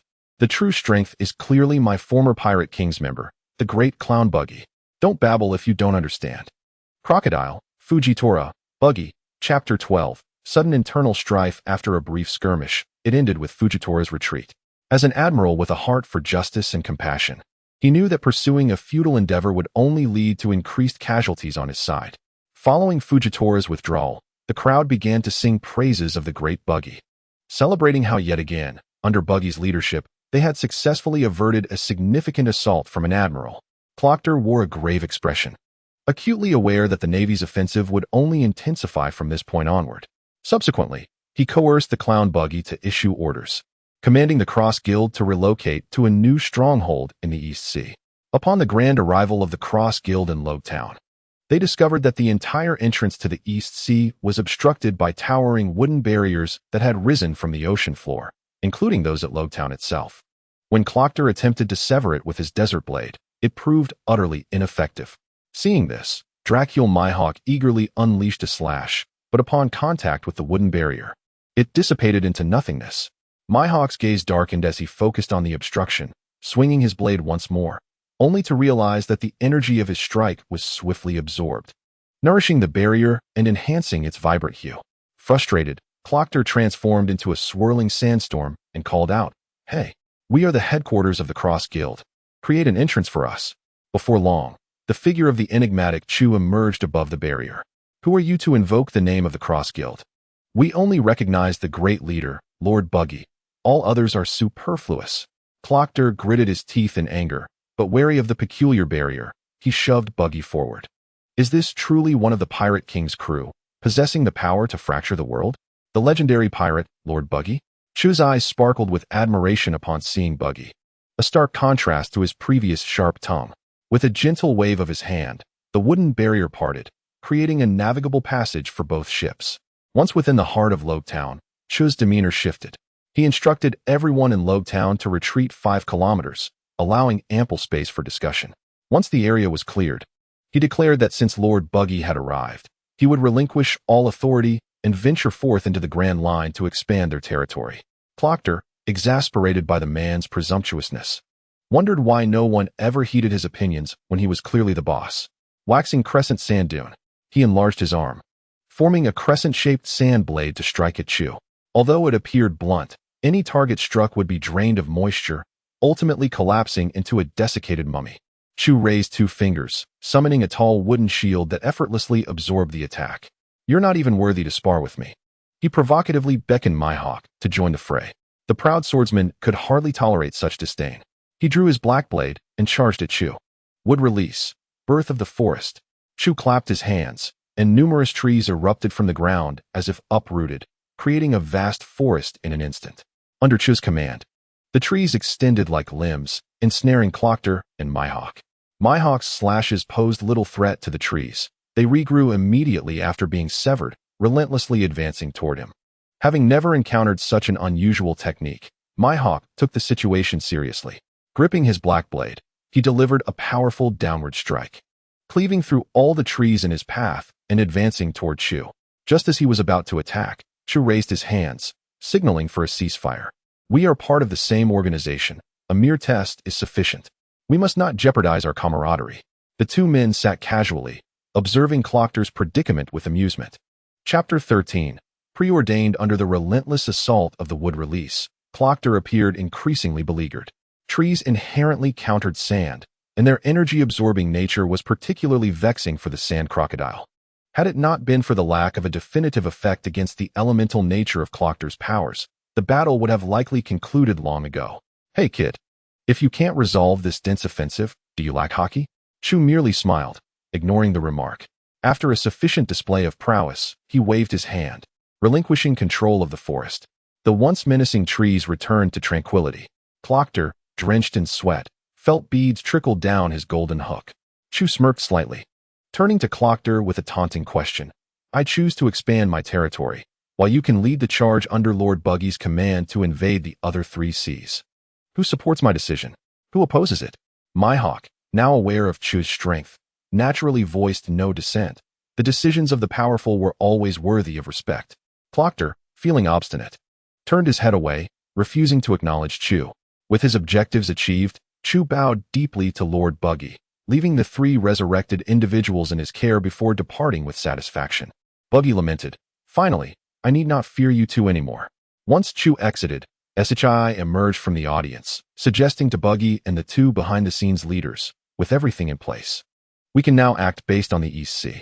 As Chu departed on a solitary vessel, he glanced back at his original position, hoping Clockter would not disappoint him and could solidify the 4 seas into a united front before the Navy shifted its focus. After the silhouette of the island vanished, Chu harnessed the power of Kaguya, activating the yellow spring of hell. A mosaic-like black hole formed at his command, appearing to lead to an unreachable realm. Chu's figure gradually melded into it, and when he re-emerged, he had traversed countless mountains and rivers, arriving at the Kamabaka Kingdom. The Kamabaka Kingdom, situated on the Grand Line's Peach Blossom Island, served as the hub for the new human and transgender paradise. The actual leader, renowned as the strongest transgender figure in history, was the miraculous Ivankov. After the Revolutionary Army's headquarters in Baldigo was destroyed by Blackbeard, this place became their new stronghold. "Lord Buggy, I have come to contribute to your future endeavors. If the Revolutionary Army could be brought under your banner, not only the Navy, but it would surely strive to eliminate you with utmost determination." As soon as he finished speaking, a striking figure appeared ahead. What a dazzling sight it was. Cascading waves of elegant yellow hair framed a slender figure clad in pink attire, simply exquisite. Chu, mindful of the land beneath his feet, approached and gentlemanly tapped the individual's shoulder. Upon turning, the person's dismal countenance startled him despite being mentally prepared. This individual was none other than the familiar resident of Human Trans Island, Daibani. When Sanji had been sent to the island by Kuma, Daibani had personally tended to him, inadvertently leaving a handkerchief behind, leading Sanji to fantasize about him in his dazed state. Daibani, sensing the foreign presence behind him, turned around cautiously but felt a flicker of fondness upon seeing the newcomer's calm demeanor. "Well, young man, what brings you here?" "To be frank, beautiful miss, I hail from the East Sea, journeying to Raftel to propagate the Red Doctrine." At the mention of beautiful miss, Daibani's fondness for him surged further, his full lips almost inching closer as if drawn by an unseen magnet. Chapter 14. Unmasking Identity. Beautiful miss, I have heard that this is the new stronghold of the Revolutionary Army. Could you kindly enlighten me about your organization's philosophy? Upon hearing the term Revolutionary Army, Daibani's eyes narrowed noticeably. The warmth that had momentarily blossomed in his heart swiftly transformed into vigilance. At first glance, he appeared tense, but he shrugged and said, "I am but a solitary traveler, seeking to absorb diverse ideologies. If I intended to cause trouble, I would not come alone, would I?" Daibani surveyed his slender frame, but did not relent in his wariness. Nevertheless, he proceeded to elucidate the philosophy of the Revolutionary Army. Founded by Monkey D. Dragon, The Revolutionary Army fundamentally seeks to dismantle the oppressive regime of the Celestial Dragons, who exploit the common people with their tyranny and decadence. It also encompasses the pirate factions that wreak havoc upon the innocent. The goal is to overthrow the Celestial Dragon's rule and pave the way for a life of happiness for the common folk. After hearing Dabani's description, Chuyi couldn't help but shake his head. Fixing a penetrating gaze upon him, he remarked, "It appears my suspicions were correct. The sluggish progress of your revolutionary army stems from your flawed ideology. Impossible. This philosophy was proposed by our leader and continually refined by our commanders. It is foolproof. Relying solely on intuition without a fundamental doctrine is unsustainable for a mammoth organization." Upon finishing, Chuyi fell silent, disregarding any further arguments from Dabani. Having been brainwashed by Ivankov, he no longer paid heed to external opinions, but could not tolerate any questioning of their ideology. Gradually growing frustrated, Dabani sought to substantiate their beliefs by leading Chuyi to Ivankov's trusted aide, Lightning. Lightning, this individual questions the principles of our revolutionary army, and I find myself unable to counter him. As Lightning was pruning the path, he turned to them upon hearing this. The moment he laid eyes on Chuyi, he immediately pulled Dabani behind him, activating his devil fruit power to transform his hands into two massive scissors. "I have seen you in the news. After the East Army commander was slain, you and Vice Commander Ashilu appeared in Rogue Town. What are your intentions here?" Chuyi awkwardly scratched his head, surprised to have been recognized. "I know nothing of your commanders. Initially, I had a divergence of views with Ashilu, but later I persuaded him to join our cross-guild family." Unmoved, Lightning continued to brandish his scissors defensively, preparing to subdue this suspicious figure for higher-ups to decide his fate. Chuyi, facing such adversity, found it challenging to clarify his identity to the Revolutionary Army and suspected this endeavor would yield no results. He clasped his hands in a bow and prepared to depart. However, leaving proved no easy task. As Lightning saw him attempting to flee, he charged forward, engaging him in combat. Wishing not to reveal his true strength, Chuyi initially evaded, ignoring him. As Lightning clung to him like a leech, Chuyi eventually could no longer hold back and was poised to teach him a lesson. Just as he was about to strike Lightning's head, he sensed a life form approaching. He hastily tempered his blow, merely tapping Lightning's forehead, causing no harm. Upon sensing the commotion, Sabo arrived, his legs igniting with flames. He witnessed Lightning grappling with a stranger. Their skirmish could be described as a clash of ineptitude. Once Sabo intervened, the encounter swiftly came to a close. With a light, yet powerful dragon claw fist, he struck Chuyi in the chest, leaving a gaping wound the size of a bowl. Chuyi was sent flying several meters, violently coughing up blood and collapsing to the ground. Sabo remarked, "Did I truly strike with such force?" Chapter 15. The Art of Eloquent Deception. Just as Sabo believed Chuyi was on the brink of death, a blue luminescence emanated from Chuyi's palm. The cactus technique activated, enveloping his wound, which healed at an astonishing rate, restoring him to his former self. His complexion also improved significantly. Sabo pondered, could this be a rare healing ability among Paramecia types? Observing that this individual dared to approach the Revolutionary Army's headquarters alone, yet possessed combat abilities only sufficient to contend with Lightning, Sabo began to question the strength of the pirates encountered along the way. After binding Chuyi with rope, Sabo led him directly to the hall of the Revolutionary Army. Inside, numerous individuals were busily attending to their tasks. As Sabo entered with Chuyi, none bothered to lift their gaze. At the highest seat, Dragon scrutinized blueprints and noticed Sabo entering with a captive, prompting him to assess Chuyi. "Commander, this individual lacks skill, yet has approached us alone. I wonder what his motives are." Dragon gestured for Sabo to set him down. Upon first glance, he recognized Chuyi's identity.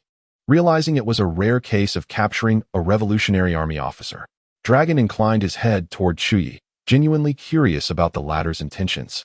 Chuyi, unfazed, boldly declared, "To be frank, I believe the Revolutionary Army's time has run out. All that awaits you is failure. Even Vice Commander Ashilu has chosen to betray you and join us, illustrating the bleakness of your future." Upon hearing this, Dragon's presence visibly intensified. The pressure of his conqueror's haki was meticulously controlled, directed solely toward Chuyi. The latter, feeling the weight of this aura, turned pale yet stood firm, locking eyes with Dragon. Witnessing this, Dragon retracted his aura, intrigued by Chuyi's demeanor and eager to hear his perspective. "Your objective, in simple terms, is to liberate the common people from the oppression of the celestial dragons, allowing them to live freely, correct? Therefore, I dare to ask, do you possess a comprehensive agenda? What is your stance on relevant ideologies? What political principles do you uphold? Is there a well-developed ideological framework? What kind of societal system do you aspire to create? Chuyi's barrage of despairing inquiries caught the composed dragon off guard. He opened his mouth, wanting to respond, but found himself at a loss. Those who had been diligently working below also paused to gaze at their leader, anticipating his reply. Do not assume that slowly encroaching upon territory and recruiting personnel will lead to the ultimate overthrow of the world government. If you cannot even articulate the kind of world you wish to create, how can you possibly do better than a government that has ruled for so long? After a moment of contemplation, Dragon instructed Sabo to untie Chuyi, eager to hear his insights. Once freed, Chuyi approached a nearby desk, boldly sitting atop it, and commenced his persuasive discourse. To comprehend this, we must first understand why the world government increasingly loses the people's favor. How has such a despised government managed to maintain its dominion over the world? Drawing from his own experiences, he continued, I was born in the era following the Great Pirate Age. Countless ambitious individuals and so-called dreamers flocked to the ultimate treasure, bringing only destruction and chaos. I have often wondered, with the world government being such a colossal entity, teeming with talent, why does it fail to effectively control this phenomenon and instead allow it to spiral out of control? Having piqued their interest, Chuyi suddenly fell silent, intently staring at a nearby clerk. The clerk, bewildered, smiled at him in confusion. Without warning, Chuyi delivered a sharp slap to his gleaming forehead. Still smiling? How dare you? I've been speaking for ages, nearly losing my voice. Can't you show a little awareness and fetch me a glass of water? Chapter 16. The Five-Star Doctrine. After quenching his thirst with 2 large cups of water, and amidst the fervent curiosity of the crowd, Chuyi continued his discourse. I believe the fundamental reason for this predicament lies in the inadequacy of the world government's control over localities and personnel. The audience had expected profound insights, but what he offered was merely pedestrian. It was common knowledge. Anyone with a modicum of intelligence could deduce this. A multitude of clerks, having briefly lifted their heads, soon resumed their toil. Even Dragon lost interest in the conversation, commanding Sabo to escort him away. Just as Sabo grasped the rope to bind him, Chuyi interjected once more. We are all aware of these superficialities, but what is the root of this situation? He interrupted the spell once again. It is because there is no shared ideology among us. The world government, perched high above, has long since lost touch with the thoughts of the common people, or perhaps they are aware, yet choose to feign ignorance. Those who dwell in elevated positions often act with impunity, making decisions that dictate the fates of many, oblivious to the sufferings of the populace. The underprivileged are preoccupied with their struggles for basic sustenance, yearning to escape their dire circumstances, striving to ascend in pursuit of their aspirations. Yet, how many from humble beginnings truly rise? The middle class often pursues fame and fortune, employing any means necessary in their quest for perceived advancement. However, there will come a day when they find themselves unable to ascend further, for the celestial dragons stand as an insurmountable chasm, a barrier they cannot breach. The 5 elders, in their ruthlessness, bury history and attempt to obscure the truth, all in the name of preserving their power for eternity. Sometimes, one's position determines one's perspective. Where you sit inherently shapes your thoughts. What do you think, leader? Dragon sensed he had caught a glimpse of something profound.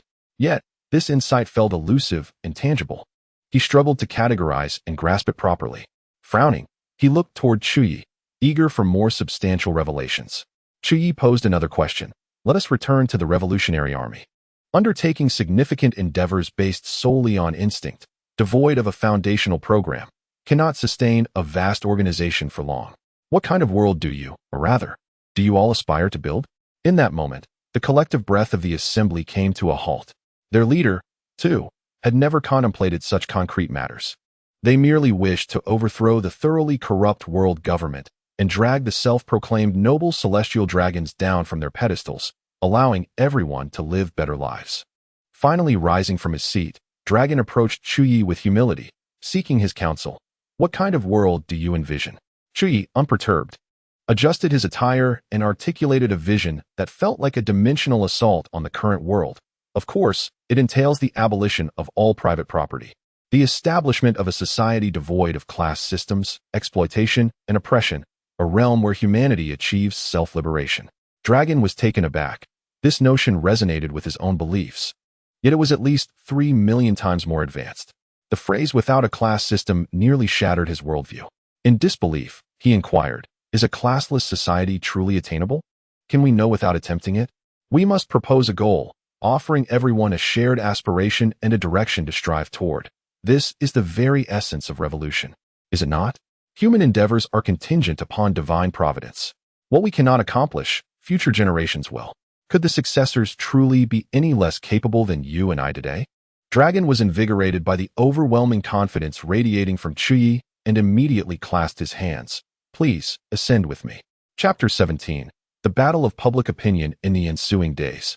Dragon kept Chuyi by his side, eagerly seeking his insights on matters of perception. He focused on why the Revolutionary Army, despite its mission to assist the impoverished, faced rejection in many regions, where people remained obedient to the world government. Chuyi explained, this is perhaps a reflection of differing ideological consciousness. Noticing Dragon's confusion, he elaborated, when the ancestors of the celestial dragons established the world government, they deified themselves as creators, as gods of the world. Their descendants, naturally, are perceived as the progeny of these divine creators. Though this notion appears ludicrous to us, for 800 years, they have perpetuated the doctrine of divine right, employing various methods to disseminate this absurd theory of divine lineage, effectively brainwashing the populace and deceiving the entire world. As long as those in power convince the governed that their authority is derived from the divine or celestial realms, the latter will hesitate to rebel against their rulers. Dragon, grappling with the implications of this 800-year-long brainwashing scheme, casually inquired if there were any solutions. To his surprise, Chuyi nodded decisively. Only magic can defeat magic. Dragon. Chuyi chuckled. May I have command of 2 factions? I will demonstrate the change in the populace.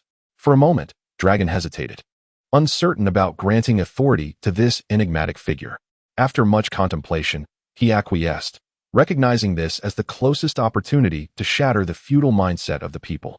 In the New World, aboard a high-speed airship, the news tycoon Morgans savored a recently delivered red wine. He had found a moment of respite, having reported on numerous matters the government wished to suppress, forcing him to relocate to this vessel. Suddenly, a rapid knocking interrupted his leisure. Hadn't he instructed that no one disturb him without significant news? Was it a death in the family or the fall of Kaido? Neither.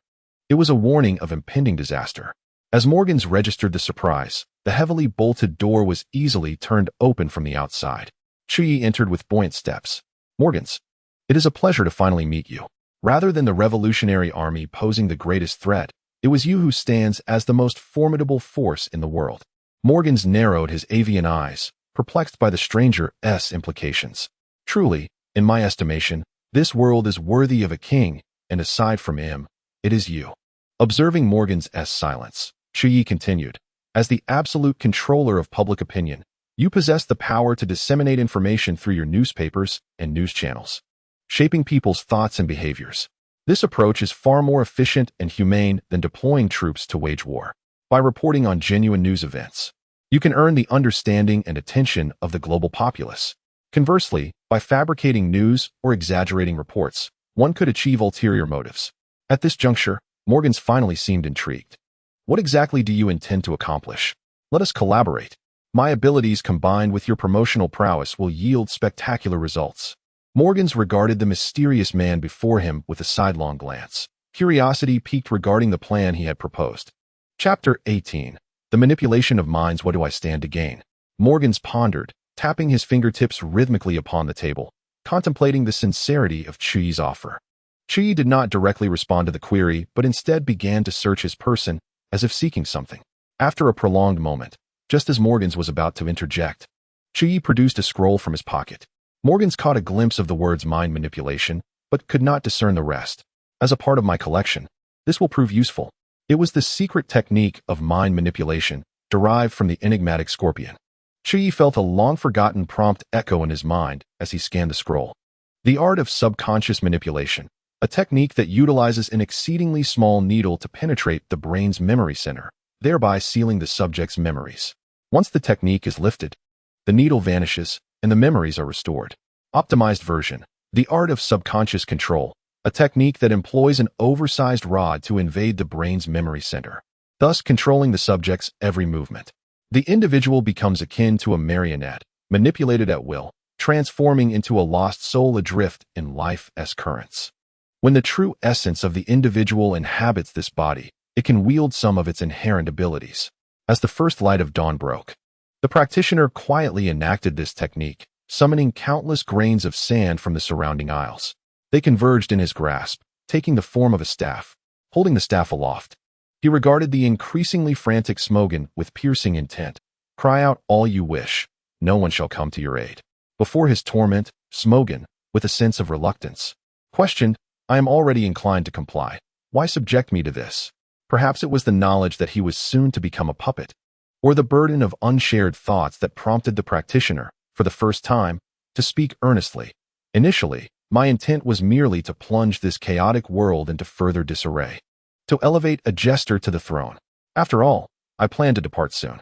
However, my encounter with the revolutionary army altered my resolve.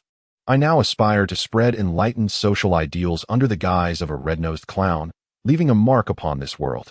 Smogon, seemingly oblivious, failed to grasp the essence of his words.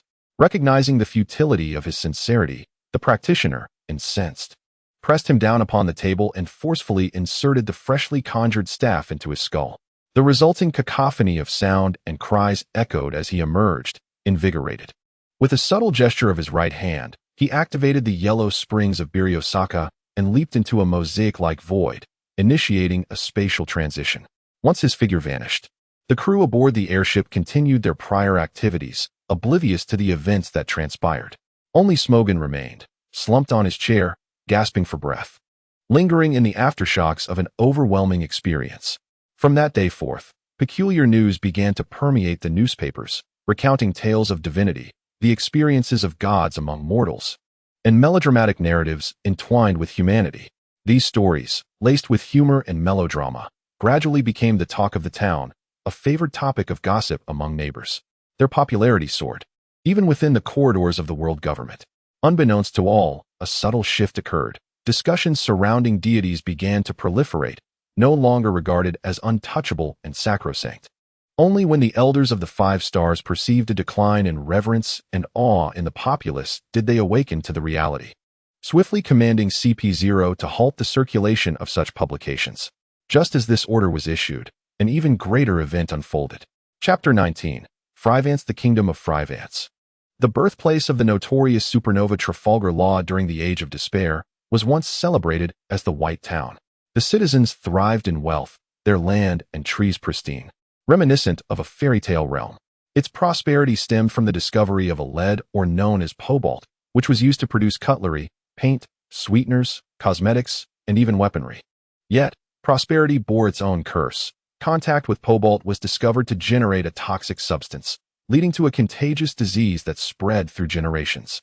In pursuit of endless wealth, the government and royal family concealed the truth, resulting in the gradual demise of the populace. Other nations, sensing vulnerability, waged war, leading to the kingdom's obliteration, leaving only Trafalgar Law and the royal family alive. Now, driven by greed for the wealth that once flourished, the world government exploited its influence to establish a new populace in the region, compelling them into labor.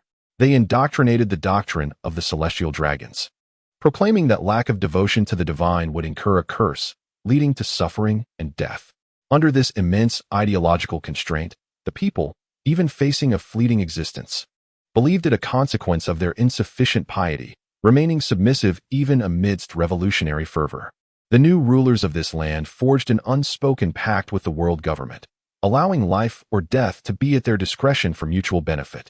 The practitioner chose this realm as his first destination. As dawn broke, he entered the town and randomly selected a fortunate household. Upon entering the room, he found an elderly man, approximately 70, weakly hauling a bag of fish, preparing to place them in a tank. His hair and skin were pallid, and his trembling lips seemed to bear the weight of immense suffering. Stooped and grimacing, he began to kindle a fire for cooking. This will suffice, the practitioner decided. Employing the art of subconscious control, he silently approached from behind, forming a rod and directly inserting it into the man's brain. He tapped into the man's memories and perspective, reevaluating the surroundings. The true age of this body was only 48. Premature aging had resulted from prolonged exposure to cobalt. Apart from mining, he also fished for sale. Through the memories, the practitioner learned that this new nation was engulfed in strife, with daily fatalities marking the cycle of life and death. Brainwashed by the world government, the populace had no inkling of rebellion against their fates. The practitioner channeled some of his strength into this body, activating the cactus technique for self-healing. A gentle blue light enveloped him, restoring his posture, alleviating his pain, and allowing him to ascend 8 flights of stairs with ease. He inscribed several notes and concealed them within the bellies of the freshly caught fish before transporting them to the market for sale. You're new here, aren't you? Take my advice. Do not linger in this land. Those who do not worship the gods will suffer curses. What do you mean, Hiver? It's me. After just one night, you can't recognize me? Upon revealing his identity, a crowd quickly gathered, astonished. Is this truly the man who was on the brink of death? How is this possible? Listening to the flurry of speculation, the practitioner shrugged, claiming ignorance. I merely made a fish soup from yesterday's catch and awoke like this. The moment these words escaped his lips, the fish vanished in an instant, with eager townsfolk rushing home, hopeful to prepare a nourishing fish stew, wishing for a restoration of health. Chapter 20. The rise of the yellow sky. The townsfolk joyously returned home, eagerly peeling fish scales and gutting their catches. Fueled by hope, they cast aside their mining duties, fixated solely on leaving behind some trace of life.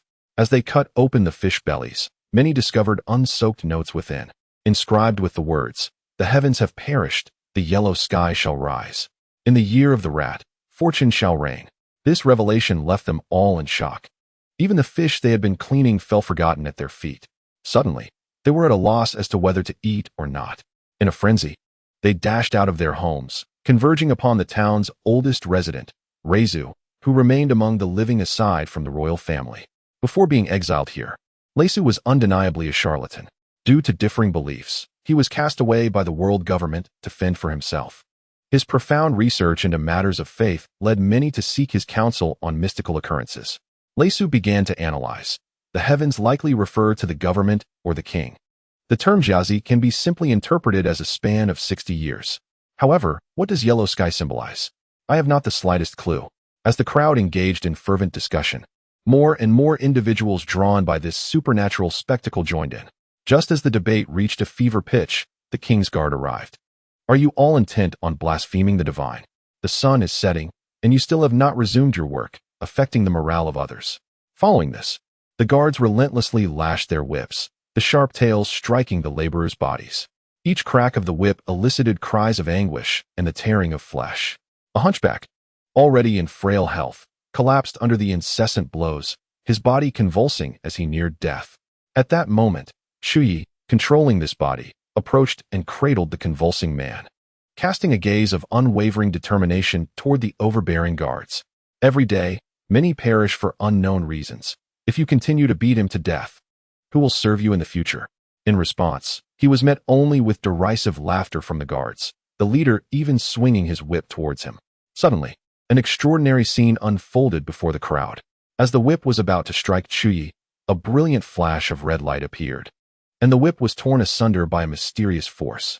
Enraged, Chuyi rose and delivered a punch toward the leader, though he did not make contact.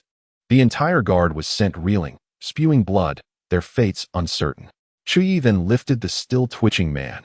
As blue light enveloped him, the man astonishingly regained his former vitality, his pale visage now flushed with color. This spectacle ignited astonishment and excitement among the onlookers. Chuyi addressed the gathered crowd. I was resting at home when an elderly man with a white beard appeared in my mind. He foretold that a fortuitous time is approaching, and 60 years hence, people shall no longer suffer. Finally, he imparted to me a technique known as Taiping Dao, instructing me to bestow blessings upon the world. His words rekindled hope in the hearts of the crowd, as they began to envision a brighter future for themselves and their descendants. Under the warm glow of the setting sun, everything was bathed in a gentle yellow hue. The crowd could not help but celebrate this momentous occasion, believing it to be a divine miracle. Reizu glanced at Chuyi and then toward the sky, and in that instant, he seemed to grasp the meaning of the yellow sky. Chapter 21. Serendipitous strike. The holy land of Mariawa. the headquarters of the world government, lies between the first and second halves of the Grand Line, atop the Red Earth continent. The heart of Mariewa is Panga City, where the celestial dragons reside in surrounding towns, often referred to as the Land of the Gods. The legendary figure resides deep within the flowers. At this moment, no one anticipated the arrival of an uninvited guest. Shifu, emulating Fisher Tiger, scaled the Red Earth continent with bare hands and infiltrated Mariewa. He had requested a leave of absence from Lord Buggy to create a significant uproar in the Holy Land, intending to synchronize it with the movements of his other self. As he climbed, he muttered, to uphold the sacred inviolability of the celestial dragons. The Straw Hat Kid faced immense government retaliation for merely striking one. If I can create chaos in the Holy Land while stirring public opinion, the impact on the world will be monumental. Once I initiate this, the hidden dangers I planted will erupt to their fullest extent. Who would not wish to see the sun and moon renew the heavens? Upon reaching the summit, Shifu randomly selected a fortunate target. Like a shadow, he blended into the vast residence. Upon reaching the master bedroom on the top floor, he began to critique the appearance of the celestial dragon. In the Holy Land, they need not worry about the air polluted by ordinary mortals. Hence they do not wear masks like in the outside world. Yet, even without their bubble helmets, the celestial dragons are still utterly grotesque. Their hair stands upright, curling at the ends, paired with sunken cheeks and plump, sausage-like lips. Disgusting. Shifu scrutinized the figure closely, recognizing a familiar face, Charlemagne Saint. He had once visited the kingdom of Goa in the East Blue. During the welcoming festivities, Sabo had set sail alone on a small fishing boat, passing by Shifu's vessel. It was he who ordered the cannon fire that sank Sabo's ship. With a gentle wave of his hand, Charlemagne Saint was as if gripped by an unseen force around his neck, struggling until he perished. At that very moment, as Charlemagne took his last breath, a colossal eye within the flowers swiftly opened. The instant it opened, a dark light illuminated the entire room. After a moment's hesitation, the eye locked onto Shifu and Charlemagne's location before slowly closing, plunging the room back into darkness. Shifu arranged the disheveled limbs of his victim and tucked the covers securely, preparing for the next target when he sensed a faint spatial disturbance behind him. He turned to see a figure emerging from the darkness. Possessing human arms and elongated eyes, adorned with a crown of 4 towering spikes and a cloak trailing to the ground, the figure transformed silently into a colossal, enigmatic being, with countless tendrils rising from its body, swaying rhythmically. Shifu unleashed a dark thunderbolt toward it, but confidently waved his hand, a hint of mockery gracing his lips. Thunderbolt fruit, is it? All devil fruits have an origin, and returning to me is simply natural. Before he could finish his boast, a piercing scream escaped him. This is not the thunderbolt fruit. What is this? After finally dispelling the dark thunder clinging to his body, suddenly realized and pointed at Shifu, shouting, "Outsider!" Instantly, countless tendrils morphed into sharp arrows, lunging toward Shifu. He deftly deflected the bizarre appendages, casually advancing toward him. Just as he prepared to boast, an arrow suddenly emitted a pitch-black laser, striking his waist pouch, which exploded into a cloud of ash. Damn it, even if I can't defeat you, you shouldn't destroy my equipment. Shifu lamented, the dragon vein I painstakingly collected and the treasures from the Otsutsuki clan I discovered in the deep sea. Amidst the scattered ashes, they gradually reassembled into the shape of a turtle, radiating an ominous and dazzling glow. Chapter 22. From darkness to light far away and for Vans. Chuyi sensed his strength waning and inexplicably lost the inseparable mental connection with his true self. The final consciousness transmitted from his true self revealed the Otsutsuki treasure plow emitting a dim light, engulfing Shifu, transporting him to an unknown time and space. All the mystical techniques upon which Chuyi relied, including would release, vanished entirely. He dared not remain complacent. He instructed the commoners who trusted him to prepare a small boat. And under the moonlight, he departed for Vans. Given his current state, staying here would leave his life to fate. Moreover, the Revolutionary Army lacked a systematic education, preventing him from acquiring self-defense capabilities in a short span. After much contemplation, he resolved to embark on a journey to Marineford, hoping to glean insights into techniques from the existence that lingered in his mind. At this juncture, Marineford had undergone reconstruction following its devastation. With its fortress rising majestically like a mountain, the word justice freshly emblazoned on its outer walls. As his ship approached the waters near Marineford, a barrage of cannon fire erupted from the opposite side, compelling him to halt and refrain from advancing. Damn it! When I last appeared in Rogue Town, Buggy was still part of the Seven Warlords, and now I can't just abandon my dark affiliations. Just as he found himself at a crossroads, a ship bearing the emblem of the Navy came into view, illuminating his mind. Vice Admiral Garp, I have turned over a new leaf. I wish to join the Navy. He leapt on the ship, attempting to catch Garp's attention. A figure leapt down from the vessel, seizing him and tossing him aboard as if he were a mere chick. Garp approached, placing a hand on his shoulder. Kid, you've become quite the sensation lately. Making such a ruckus in the East Blue, you have a promising future. He forced a smile, replying, it's all just empty fame. I actually snuck out. My true desire is to join the Navy. Consider a weakling like me. How could I possibly have such capabilities? I was merely coerced. Garp noted his near stumble from the pat on the back, lending some credibility to his words. Then, without hesitation, he divulged his plans and objectives, revealing everything. Garp's expression turned serious, and he lowered his guard slightly. Becoming a Navy member isn't as simple as you imagine. We'll discuss it further once the intelligence is verified. With that, he prepared to have him escorted onto the warship for stringent supervision, just as he discarded his cloak and prepared to return for some donuts. The transponder snail began to chirp incessantly. Upon answering the call, Garp's usual stoic demeanor shifted subtly. Leaning closer, he received a report that included the names Kobe and 800 people alongside Hakunosu. Realizing the gravity of the situation, he raised his hand to signal that he had crucial information to share. Annoyed, Garp initially intended to ignore him, preoccupied with rescuing his cherished justice-driven Navy. But seeing the persistence in his demeanor, Garp relented. Vice Admiral Garp, did Kobe get captured by Blackbeard while apprehending the Empress? Garp looked at him in astonishment, unable to comprehend how he possessed such timely information, as it was news just received on their end. Recognizing he had struck a nerve, he continued, I am a paramecia-type user with foresight abilities, which is why both the Cross Guild and the Revolutionary Army have been relentlessly pressuring me to join. I just glimpsed the future. Blackbeard intends to use Kobe to exchange for Hakunosu, aiming to establish it as a government-recognized nation and crown himself king. Take me with you. My abilities will prove invaluable in the forthcoming rescue mission. While he spoke eloquently, his internal thoughts belied his confidence. I have no such powers. I am merely following the plot as dictated by the original narrative. Listen, kid. I can rescue you, but you must help me free Lord Moria. Perona floated outside the prison, pouting as she addressed the pink-haired man inside. Initially reluctant to associate with pirates, she ultimately decided to temporarily cooperate, spurred by thoughts of the straw-hatted boy she longed for.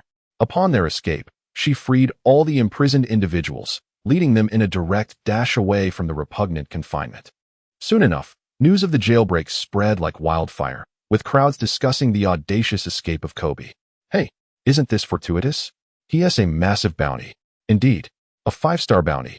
Like money falling from the sky. As they fervently debated, they suddenly spotted a pink-haired figure, dragging a large iron ball shackled to his right leg, sprinting with a throng behind him. The onlookers glanced at his fleeing silhouette and then at the bounty poster in hand, igniting a frenzy as they charged after him like a swarm of disturbed hornets. Kobe, the target, fled amidst the chaos with the group of prisoners. After a strenuous effort, he finally evaded his pursuers, seeking refuge next to a dumpster in an alley, gasping for breath. His thoughts drifted back to his encounter with Blackbeard. Blackbeard sat enthroned above, the black flag of his crew, the 3 skulls, flapping behind him. He gazed mockingly at Kobe, who was bleeding from the corner of his eye, and began to envision a bright future. I want to transform this den of ruthless pirates into a legitimate nation, a nation recognized by the world government. I shall be crowned as the first king of this new nation, Blackbeard I. Kobe, momentarily taken aback by his ambitions, quickly refuted, that's absurd. They would never allow it. A nation rife with criminals and villains. The government and military will never compromise with such acts of terrorism. You should abandon this notion. Blackbeard smirked. That's precisely why I need to capture you. You are the bargaining chip.